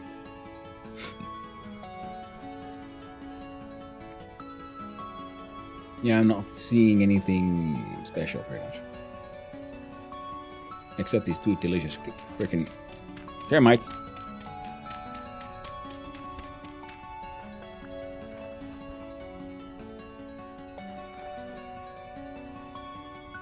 What the?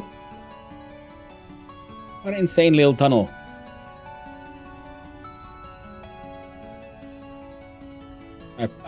I should resist. I must resist.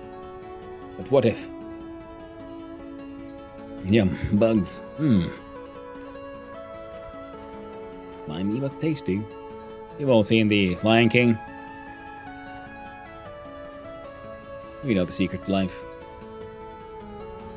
Run away from your troubles and, start eating bugs with your turkey friends.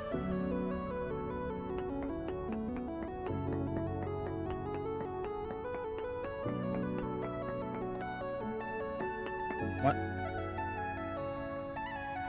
That one.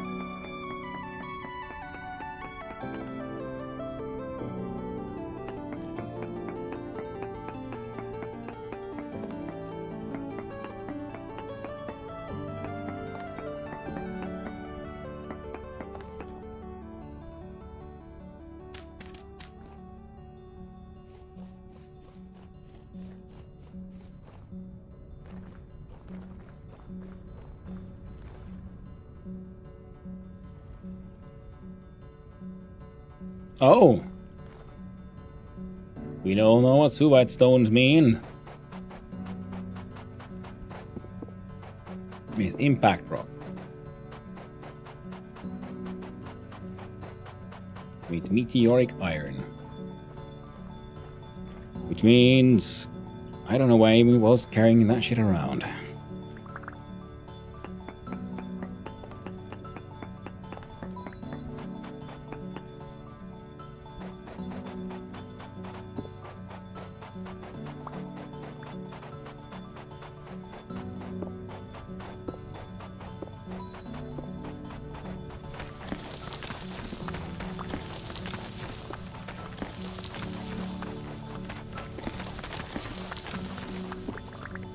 Something weird here.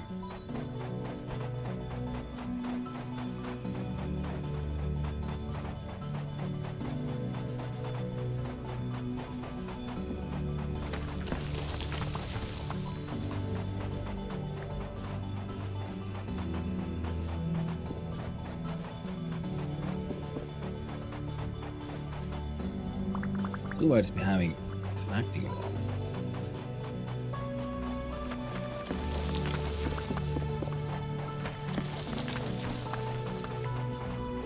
There it is.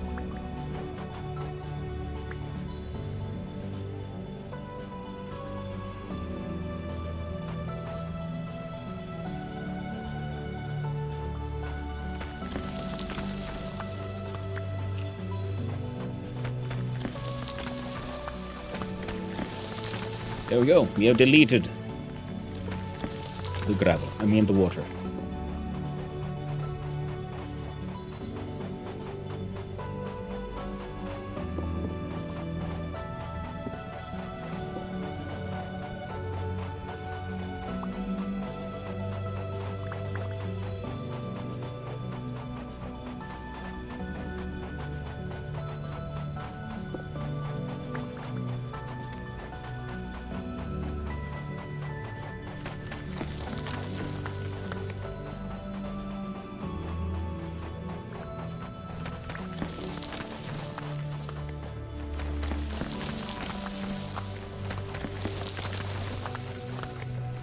Large vein.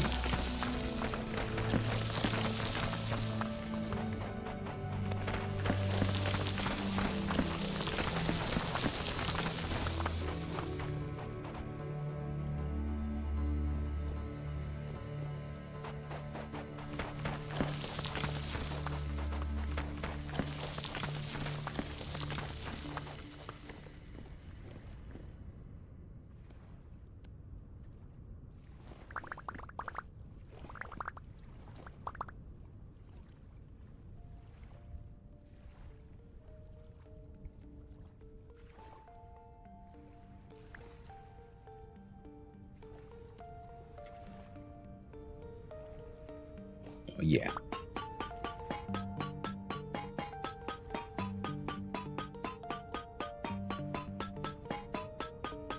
I'm glad I have my I have my iron anvil ready and my iron tools, because iron is the minimum of the level of tool you need to be able to work meteoric iron. You see up there, it requires tool tier 4 iron to even break.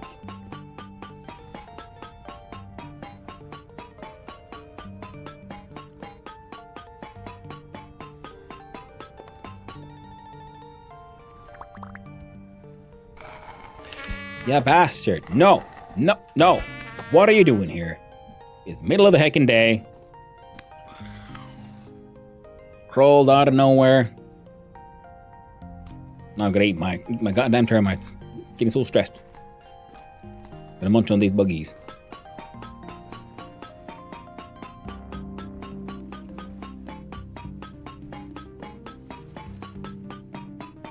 We did see some berries over there as well, so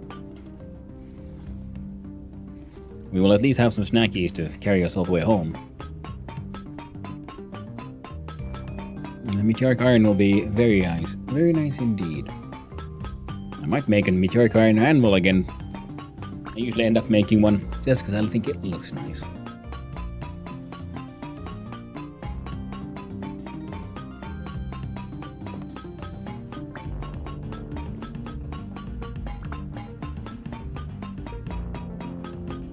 That usually is, in my opinion, the benefit of meteoric iron is, it's slightly better than iron, and it looks nice.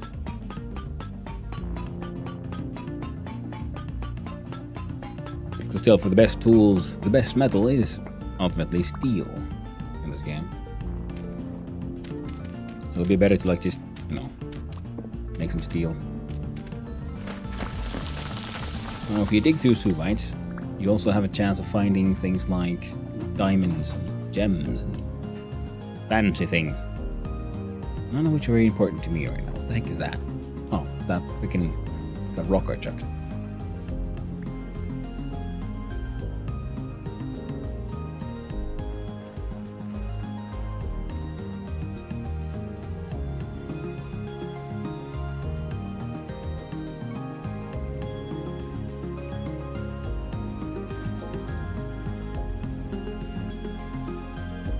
Flowering. I could have sworn I saw some berries here.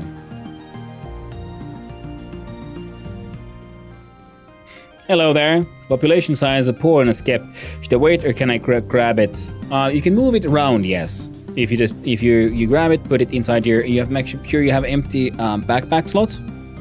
But I wouldn't break it for harvesting. I'd wait for it to then become large and spread into nearby skips and so on. But as long as it has any population, you should be pretty safe to just grab it and put it in your pocket.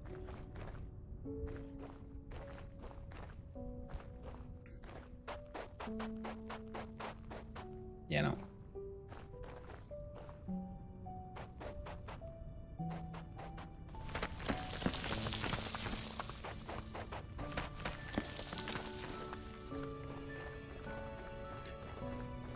It will increase even though it's poor. Yes. Yes, it will.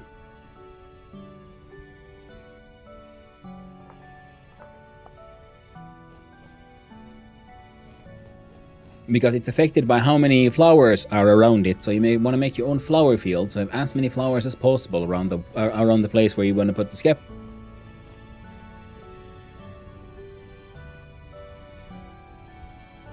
Did I harvest those berries and then just leave them there? Sure as heck looks like I did.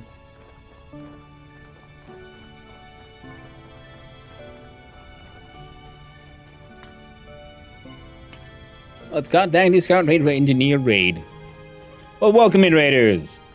How y'all doing? Welcome in discounts. What we up to? You were also vintaging the stories, I see. Thank you, Folly, for the follow. I very much appreciate it. I hope you have a wonderful day, friend. I'm pretty sure yeah.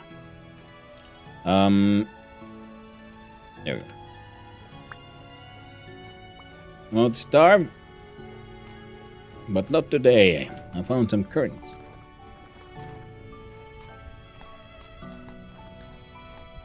What? See, I almost left. What a fool I would have been. To leave behind such precious loot. That's one more block of meteoric iron. Nice. Hello, hello. I'm breeding pigs. Ooh, collecting fat for axles. Yes.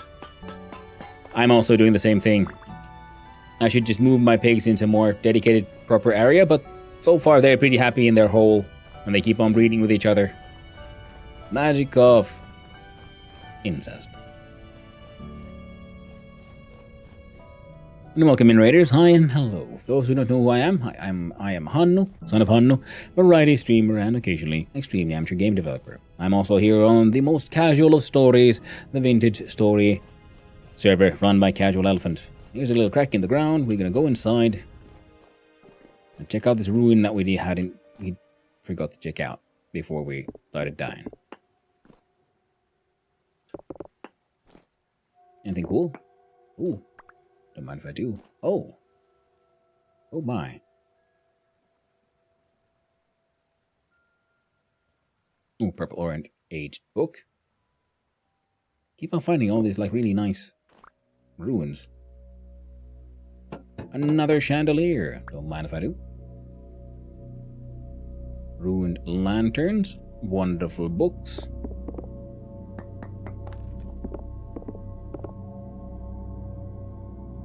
Oh, large aged book stand. Now that looks neat. But got to crack on with the dinner before the wife is back for lurking for a few. Well, thank you very much for the raid again. And yes, so like I said, amateur game developer, take part in a game jam called the Troy Jam that happens every weekend. At least I do my best to take part in it. A blue seal, I see, goes there, I believe, yes. Where you have 3 hours to make a game. That's sort of the idea that, ooh. Oh my, ooh, an aged lectern, red books, money, and a scroll. Well, poop, what are we leaving behind? The string, the gravel, ink and quill, green rotten book, aged book. Now the lectern I want.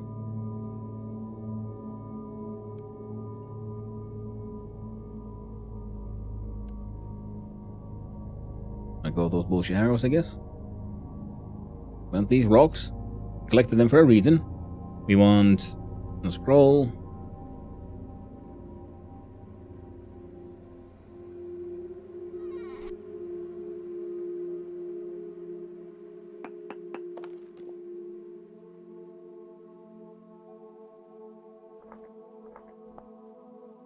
Just mark this place. I can't see anything I sort of actively, desperately want and or need right now that I can actually bring with me. Dry grass in a crate. But yeah. Definitely seems like they've added way more interesting new interesting ruins not too long ago. So I remember finding some ruins and they were all pretty similar. Or then I've just been, unlucky with my ruin finds so far. Let me find some really cool ones on this server. Very nice. Very nice indeed. But we are about to starve. We almost died on this little jaunt. We found some saltpeter. We have reached pretty much the mantle. Oh, the cave. No. No. I must resist. I must.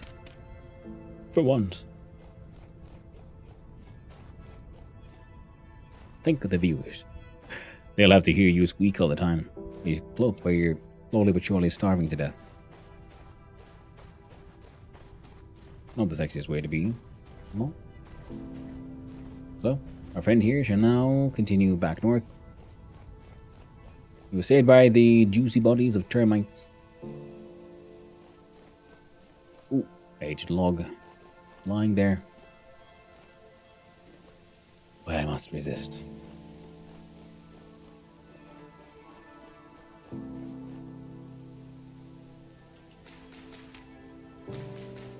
There we go.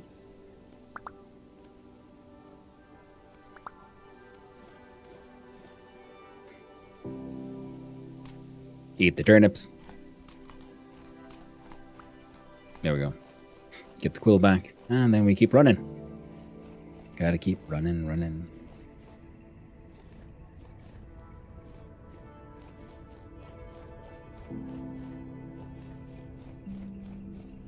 Now, I came to just do a little bit more exploration. So I haven't moved that far away from where... That was a hyena. Right? No, it's a wolf. Pretty chill, though. Gets to live. He's a cool dude. I shall name him Steve.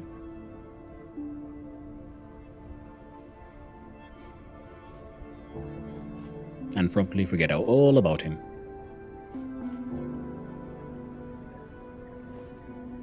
Well, that's an interesting looking bio with all these, like... Married... Jesus. Hey!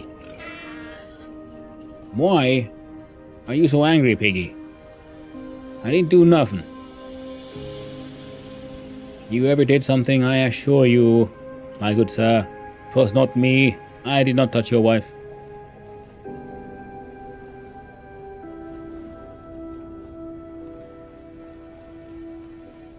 Now, essentially, I was supposed to just do a little bit of scouting and prospecting, but then I got a little carried away, and then I found a crack deep into the ground, and we went adventuring. We found saltpeter and all other kinds of goodies. So, excellent. No longer pursued. I was kind of hoping to find just... Not that bear.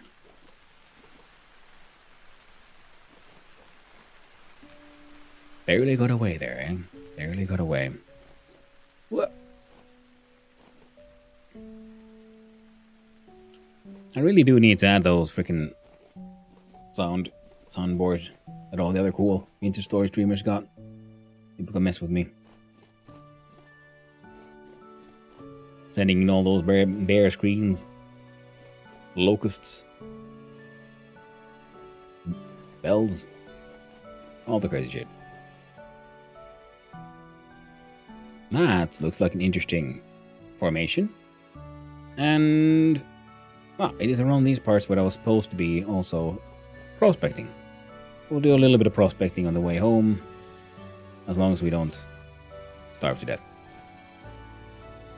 Or fall in a lovely little death hole.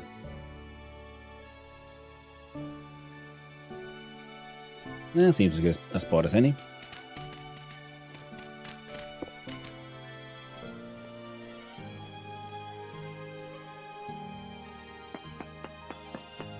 And welcome back from the ad, everyone. 2 more samples.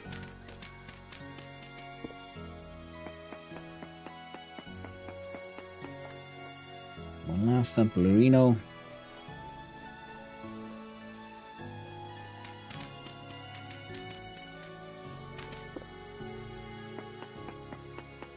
Some lead. So I can make fancy freaking windows. And what is...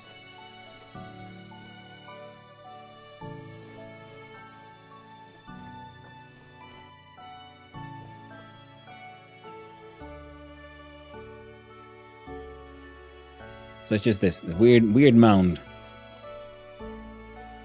sticking out of the ground. Very strange. I wonder if there's something weird underneath.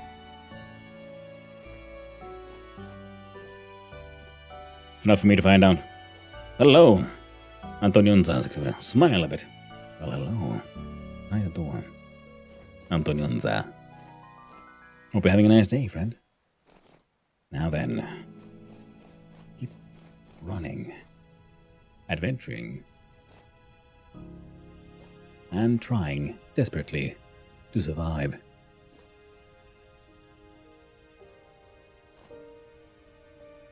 You have a cute smile, mate. Well, thank you, Antonionza. I'm glad you like it. Ooh.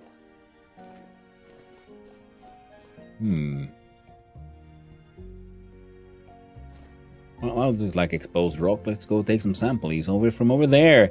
Game looks like saatana. No voi perkele. On ihan saatanasta. Saatana hyvä. Hanno has a handsome smile. Well, thank you, madam. Wait, I'm glad you like it.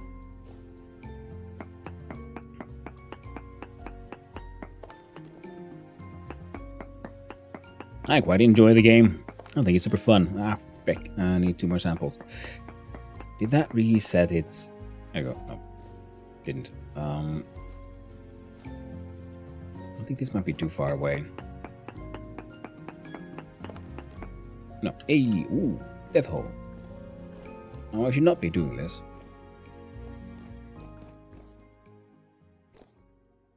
Hello? Good old spelunking. Oh, desperately hungry again. That's what I get. My dude should just be running home. There's so much food there. Bountiful pies. Ready for eating. Ready for prepping. Good times. Well, not ready for prepping. They're already prepped. Ready for cutting into slices. That's what I meant. Ah, silly goose with a silly brain. Now let's see. Gotta run. Whoop. Okay. Some out of season lake ice. There we go. The screams have begun. The hungers are upon us. But no fear. We have found sweet, delicious cranberries. Check the pack. No one needs your stupid knife.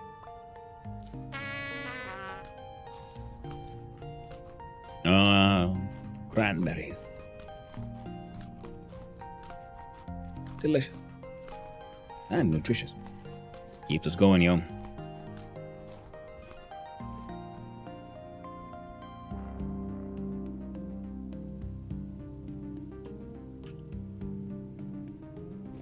Seems to be a good spot for another little prospectoruni. We got sample 1, sample 2, and sample 3. Meh. Nothing too exciting. Ah, the fields of home.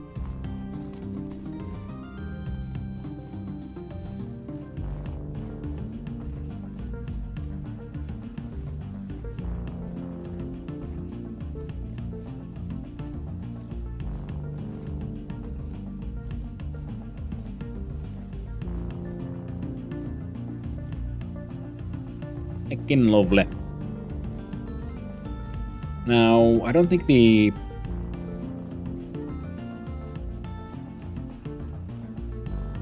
meteoric iron needed the extra work after being smelted.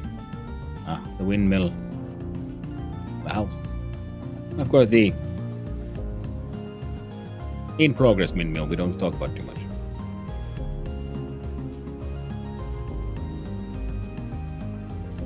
He's looking a little half-finished, a little half-assed here. So we got our bees, our little straw dummy. We'll make a better one out of this eventually. Right now, so this is our main house. Well, it has been the main house. Now the foraging and stuff is moving. This will eventually be just dedicated kitchen area, and then we'll probably expand the house. Here we have the windmill. We'll grind the grains. And this is unfinished. But it will become the smithy. Well, we will be the smithy. And we just need more, also, fat for axles, more windmills.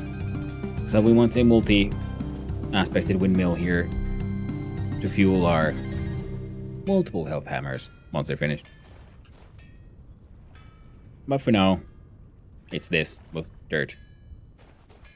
Get the job done and all that.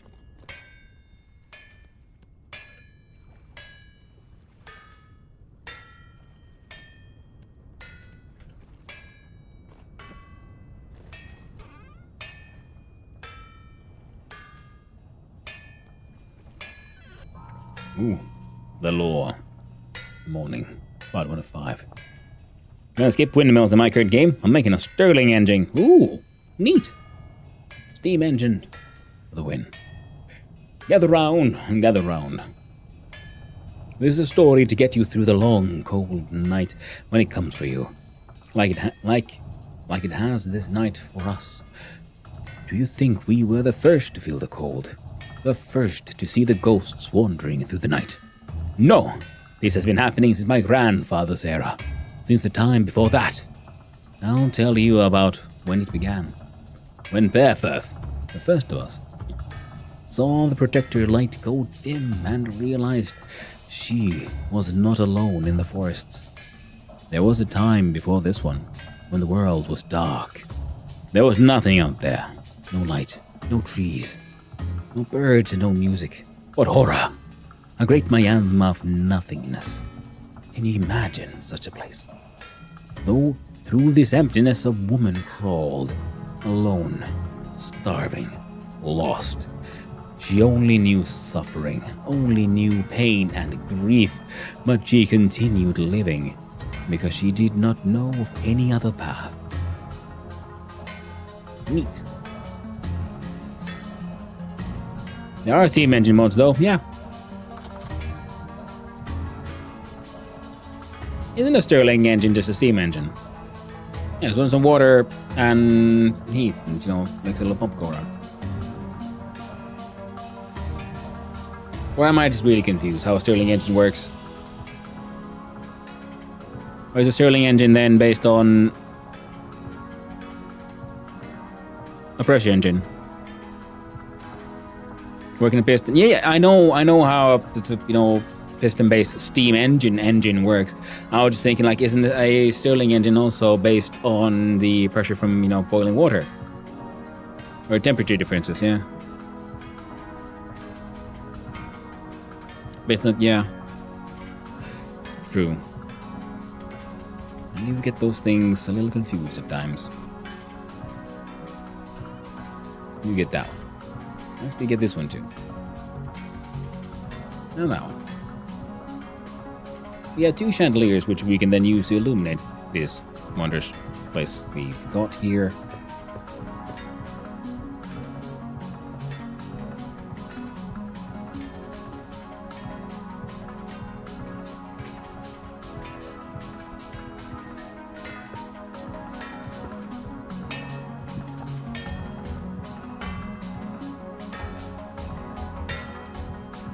Ooh.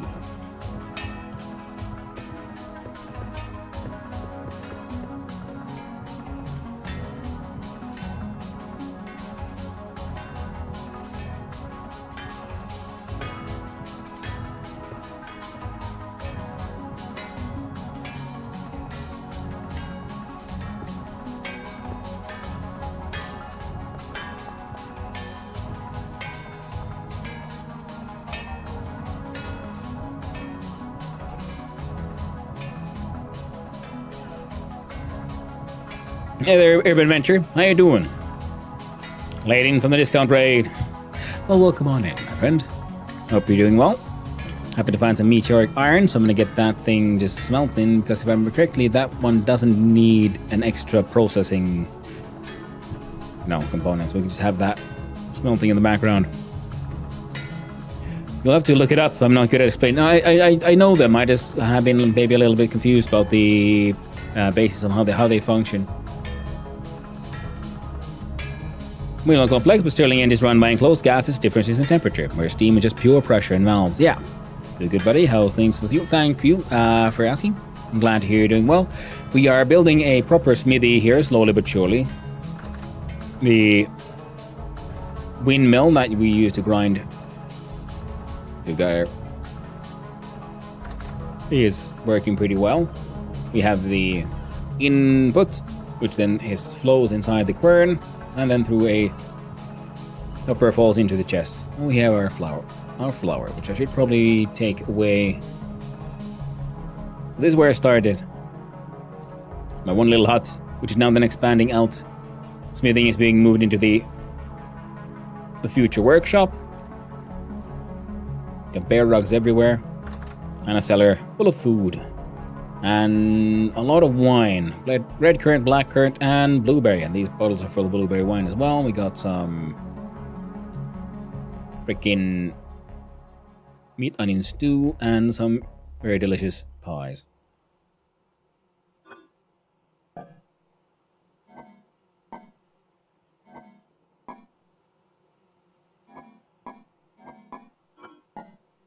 You know what? You get these.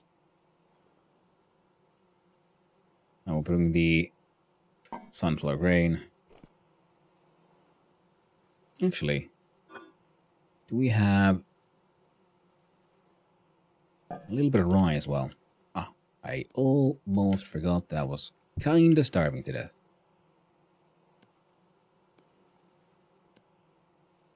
Let's fix that. Very much exquisite. Thank you. I'm glad you like it. I tried to go for a more like traditional looking windmill look this time around. I often tried to make these like monolithic structures, and actually it's more like inspired by watching Killadrix's previous Vintage Story runs, because he often makes like a complex with different buildings. So this is my then attempt to make a little log house, and it was just, you know, where to start from. And then I wanted to just make a nice, simple windmill, pretty much. Very traditional looking. So we've got like leaded windows on the sides and everything. And it's a wattle and daub walls. Now we put inside here.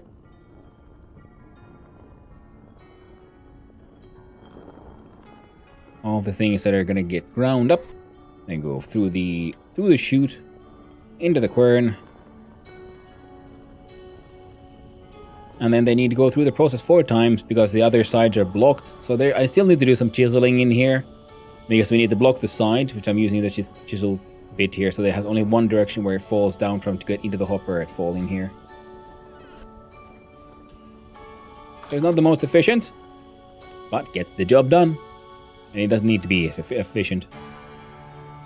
I'm making a Stirling engine in my own game. I run the game with 157 mods. I expect to fully skip windmills. Understandable. 157 mods working together. I'm working out the kinks. Very good win. I'm glad you like it, man away. Yeah, like I said, I was trying to go for a sort of like traditional look. We can't really see it in the light, but I got the red shingle like roofing going all the way around here, and it's then a more of a just has an edge. Actually, these corner pieces are on this side as well. And above the windmill, we have the more angled rooftop thingamabob. And yeah, the workshop, I'm just very much in progress here. Just still trying to figure it out. Experimenting with different colors of wattle and daub here. We got brown and golden brown, because this is what I've used in the other structures. But here, because I'm using the ashlar blocks, I felt the light and dark contrast was a little too stark with the golden brown, but whereas the sort of like just brown here is a bit less aggressive. And I think these work together a little bit better than these two. And yeah, the floor is also experimental still. Working on it. Traditional. The millwrights might be a mod for you. Of course I know my own list. Yeah. Millwrights, I don't like it. I like the different kinds of windmill options. I don't like the fact that they break the maximum speed. I would like for it to give more torque, not more speed, because the hammers become just a joke with millwright. It becomes like a ridiculous meme.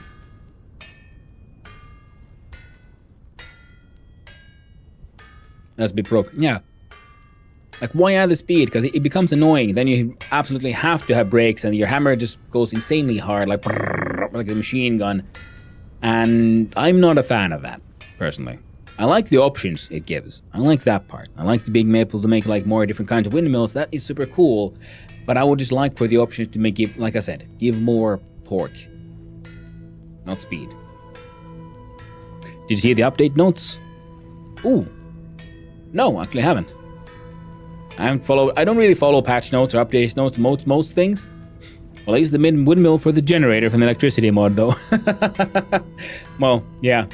If you're going that way around, I guess that would make sense. Wait, what am I doing? Ink and quill. Goes in here with random treasures. Metal scraps is going to be used for dyes. Edge torch holders. We got one there. Might as well put them there for now.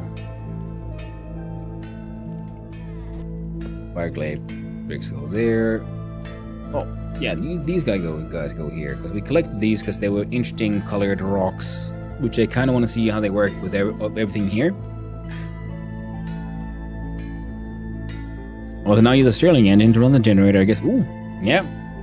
I like too much speed makes fire and enclosed axle blocks.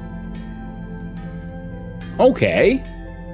The enclosed axle blocks are super cool because it can be very annoying to have to have an open wall for the axle to go through, then having a sort of wall with a hole for the axle. That one was super cool. That was very nice.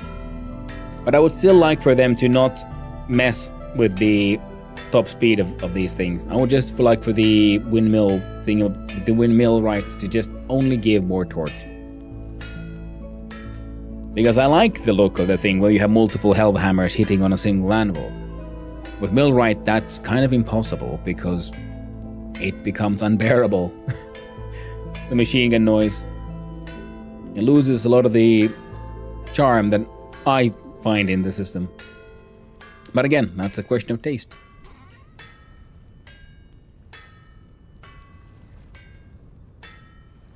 We'll do this.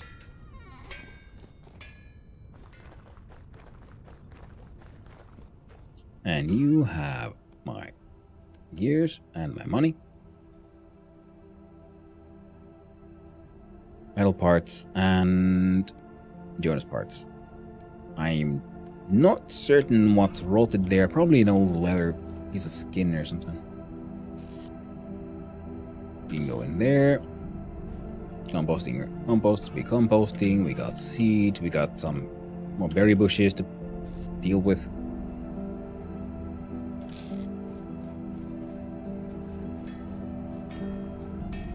Did I put you in here? Yes. Bought some saltpeter. Gonna use that for the farms. We got compost. We got bone meal. We got saltpeter. We got all the fertilizers we could want. So nitrogen, phosphorus, and potassium. Heck yeah. You'd always play with gears. I managed to stream VS for 6 hours today. Also fixed a few issues with mods. Ooh, nice! Well done. But yeah. Also, like my attitude with mods is just also because I easily get overwhelmed. There's too many things. And then when playing a server like Perks that had like 100 plus mods on, because I had to try to play with everything and then I didn't really know what to do. So I can easily get overwhelmed by mods. So that's why I'm usually not the greatest fan of heavily modded things. But I do also know that for Vintage Story, heavily modded could just mean that there's like multiple different kinds of animals included. And so on. Or mods are too many things. Yeah, I just confuse myself when that kind of stuff starts happening. Okay, so now we have resin. We even have some silver. We have beeswax. We don't have any more fat because we used it all to make axles. Yeah, we have. 16 ingot molds. We have sticks. Yeah, bow and arrow. But no real reason, I just wanted to make them. And what do I do next? What is the situation on the whole leather production here? We do that. Small hide.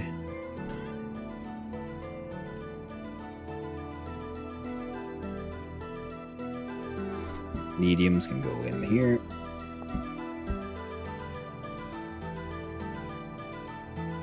Use you to make quick climb. It's not so bad. Most are gameplay changes and realism tweaks. Yeah. I mean, that's the thing also, because it's your modded game, so you know what you're looking for. You know, so that's fine. Yeah, but like I said, because I like the vanilla game, it has so much to offer, and of course, if I played this even more than I do, then I would also probably be more likely to start experimenting more with mods and different things and adding more to the game, changing what's in here, seeing what is possible. But so far, I found vanilla itself to just be so quite rewarding. Now, I mean, there are a few I would be interested in trying out. But then they'll be like, you know, small mod lists, most likely. We have our animal hole here with the pigs. We have the goat hole here with some goats. The goats aren't really doing much, but the pigs at least are reproducing. I should probably bring the pigs some more food.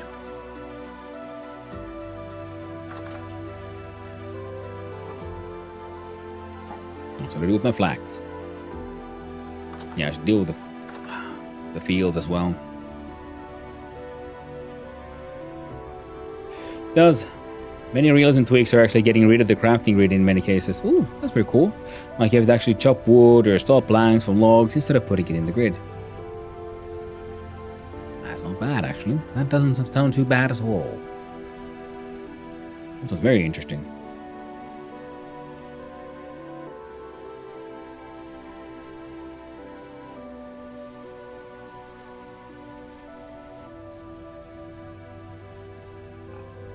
One lone rabbit.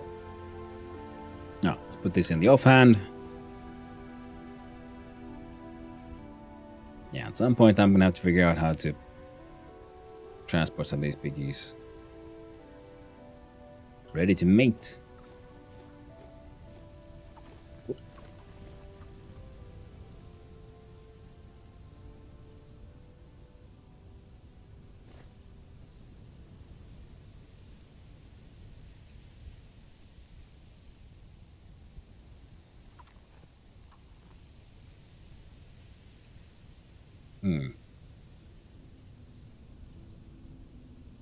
I guess I should kill off the earlier generation. I'll have to do that eventually.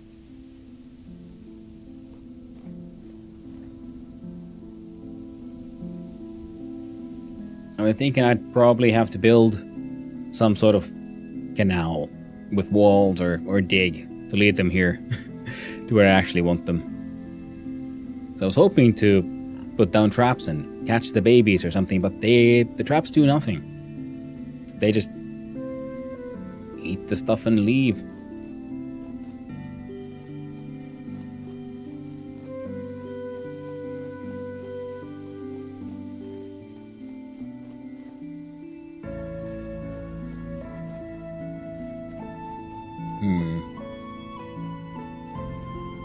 Isolate the babies from the adults, then do the traps.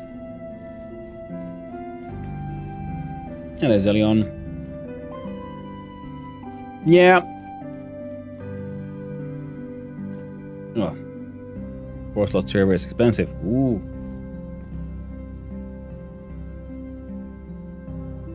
That does sound pretty expensive. I think. I don't actually know. I haven't really dealt with the server, so I don't know what to compare that to. That'll be okay for a couple of more months. That'll be okay for quite a while. G-portal. Animals will eat the food and sometimes trample the traps. Yeah, but I mean, that was also... The large trap did nothing. The small trap... On the large traps, the adults kept on eating the things and like just then the trap sort of activated, or then the trap closed, and the small trap literally was just there, ready to go, did fuck all. Nitrado's usually 3.5 or something. Ah, okay. They don't have vintage story servers. Ah. Well, that would add the whole... Add a new its own layer of challenge. I'm a little confused about what I should do. But then again... Ah! I would explain it. I've been on for 11 hours.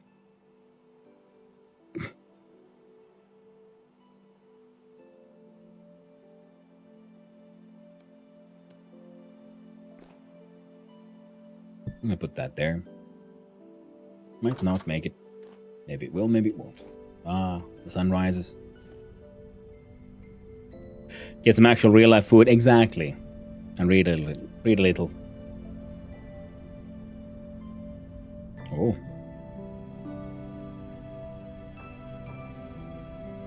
I will. I got the torque stone. There we go. So yeah, plan is for tomorrow will be more open source. The reading is optional. I mean, I will read. I do. It's what I do to relax. There's a chance they can take the food without getting trapped. Yes. Yeah, I definitely noticed that one. But I think I should just, experiment more with the traps. But then again, they're already in the hole, and I might as well just build a little canal, lead them over to the food, and then just plonk them in there. Maybe dig a tunnel. Well, that will be another day. Most likely tomorrow. But I need to get me some actual real life food a little bit, and then I need to go to bed, quite literally. So yeah, like I said, tomorrow's plan will be more open source, and we'll probably... Oh, we'll see what we can get done. I might even look at finishing the story. Who knows? But the tenement for that one is almost done. Well, some of the big ones are almost done. Many apartments do need a lot of work still, but it's getting there. And then most likely we'll most likely be returning here the day after tomorrow, or not, depending on Torque's schedule. Might be misery. But hey, thanks everyone. I've had a blast here today. We've gotten a lot of work done. We have the workshop to this point. I finished the current story. Nice. I've been trying to avoid it, but now I finally finished the stuff in the mines. And I was thinking, and also I heard some rumors that the next update might be pretty close by. So I was thinking, well, maybe it's time for me to finish the story in open sewer. Yep.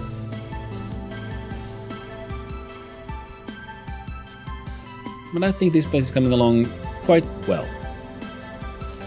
Now, I still haven't done anything in my fields back here, but it's a lot of flax. No rush. It'll be fine. And here we have even more flax on the way. And then berries, and then there's the wine. Yeah, a lot of food. Now it's just the workshop that needs some experimenting, some designing. But I'm sure it'll end up pretty nice, good looking as well. So much flax, I know, right? Hey, my dude's a tailor. You need flax. This is all flax. That's all flax. This is mostly flax. We got flax, we got onions, we got turnips and rye that I planted in the winter and I didn't get them out of the ground in time. And we got some spelt. And I have a large amount of sunflower seeds. So a lot of stuff here to plant. We even got cabbage and pumpkin, which I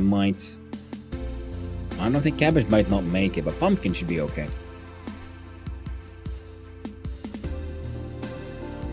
But now, it is time for me to save, quit, and to see who is out and who is about and where do we raid. And if we're lucky, we might find someone who is still active here on the casual story server. Let's see what we can find.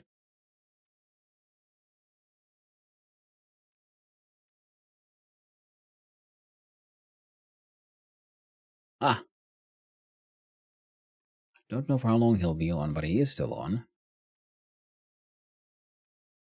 So we're going to raid over to the twitching. The twerk, the blue work. The very inspiration for the twerk stone you might have noticed there on the beach. My wonderful streamer, the blue work. Straight from Switzerland through the internet. Here for you. Thank you for hanging out. And thank you, Discount. For the raid and everything. It was super fun. And now I'll be sending you out to the twerk. Because, hey, since we're on the server, you gotta keep it casual. So thank you. Let's do the speak properly. Thank you, Azza. Thank you, Manaway. Thank you, Discount. Thank you, everyone who's out there. Thank you to all the chatters, all the lurkers, and all those who just wandered on in. Hope you had a good time. I had a wonderful time. And I hope all of you have a wonderful day. Thank you for hanging out. Thank you for coming by to see me play games and have fun times. It really means a lot to me, and I appreciate every single one of you. Thank you, Procrastinator. So, tomorrow, more sewer, and then eventually we'll return for some more casual story. But for now, everyone, stay awesome. Have a good night. Ta-ta.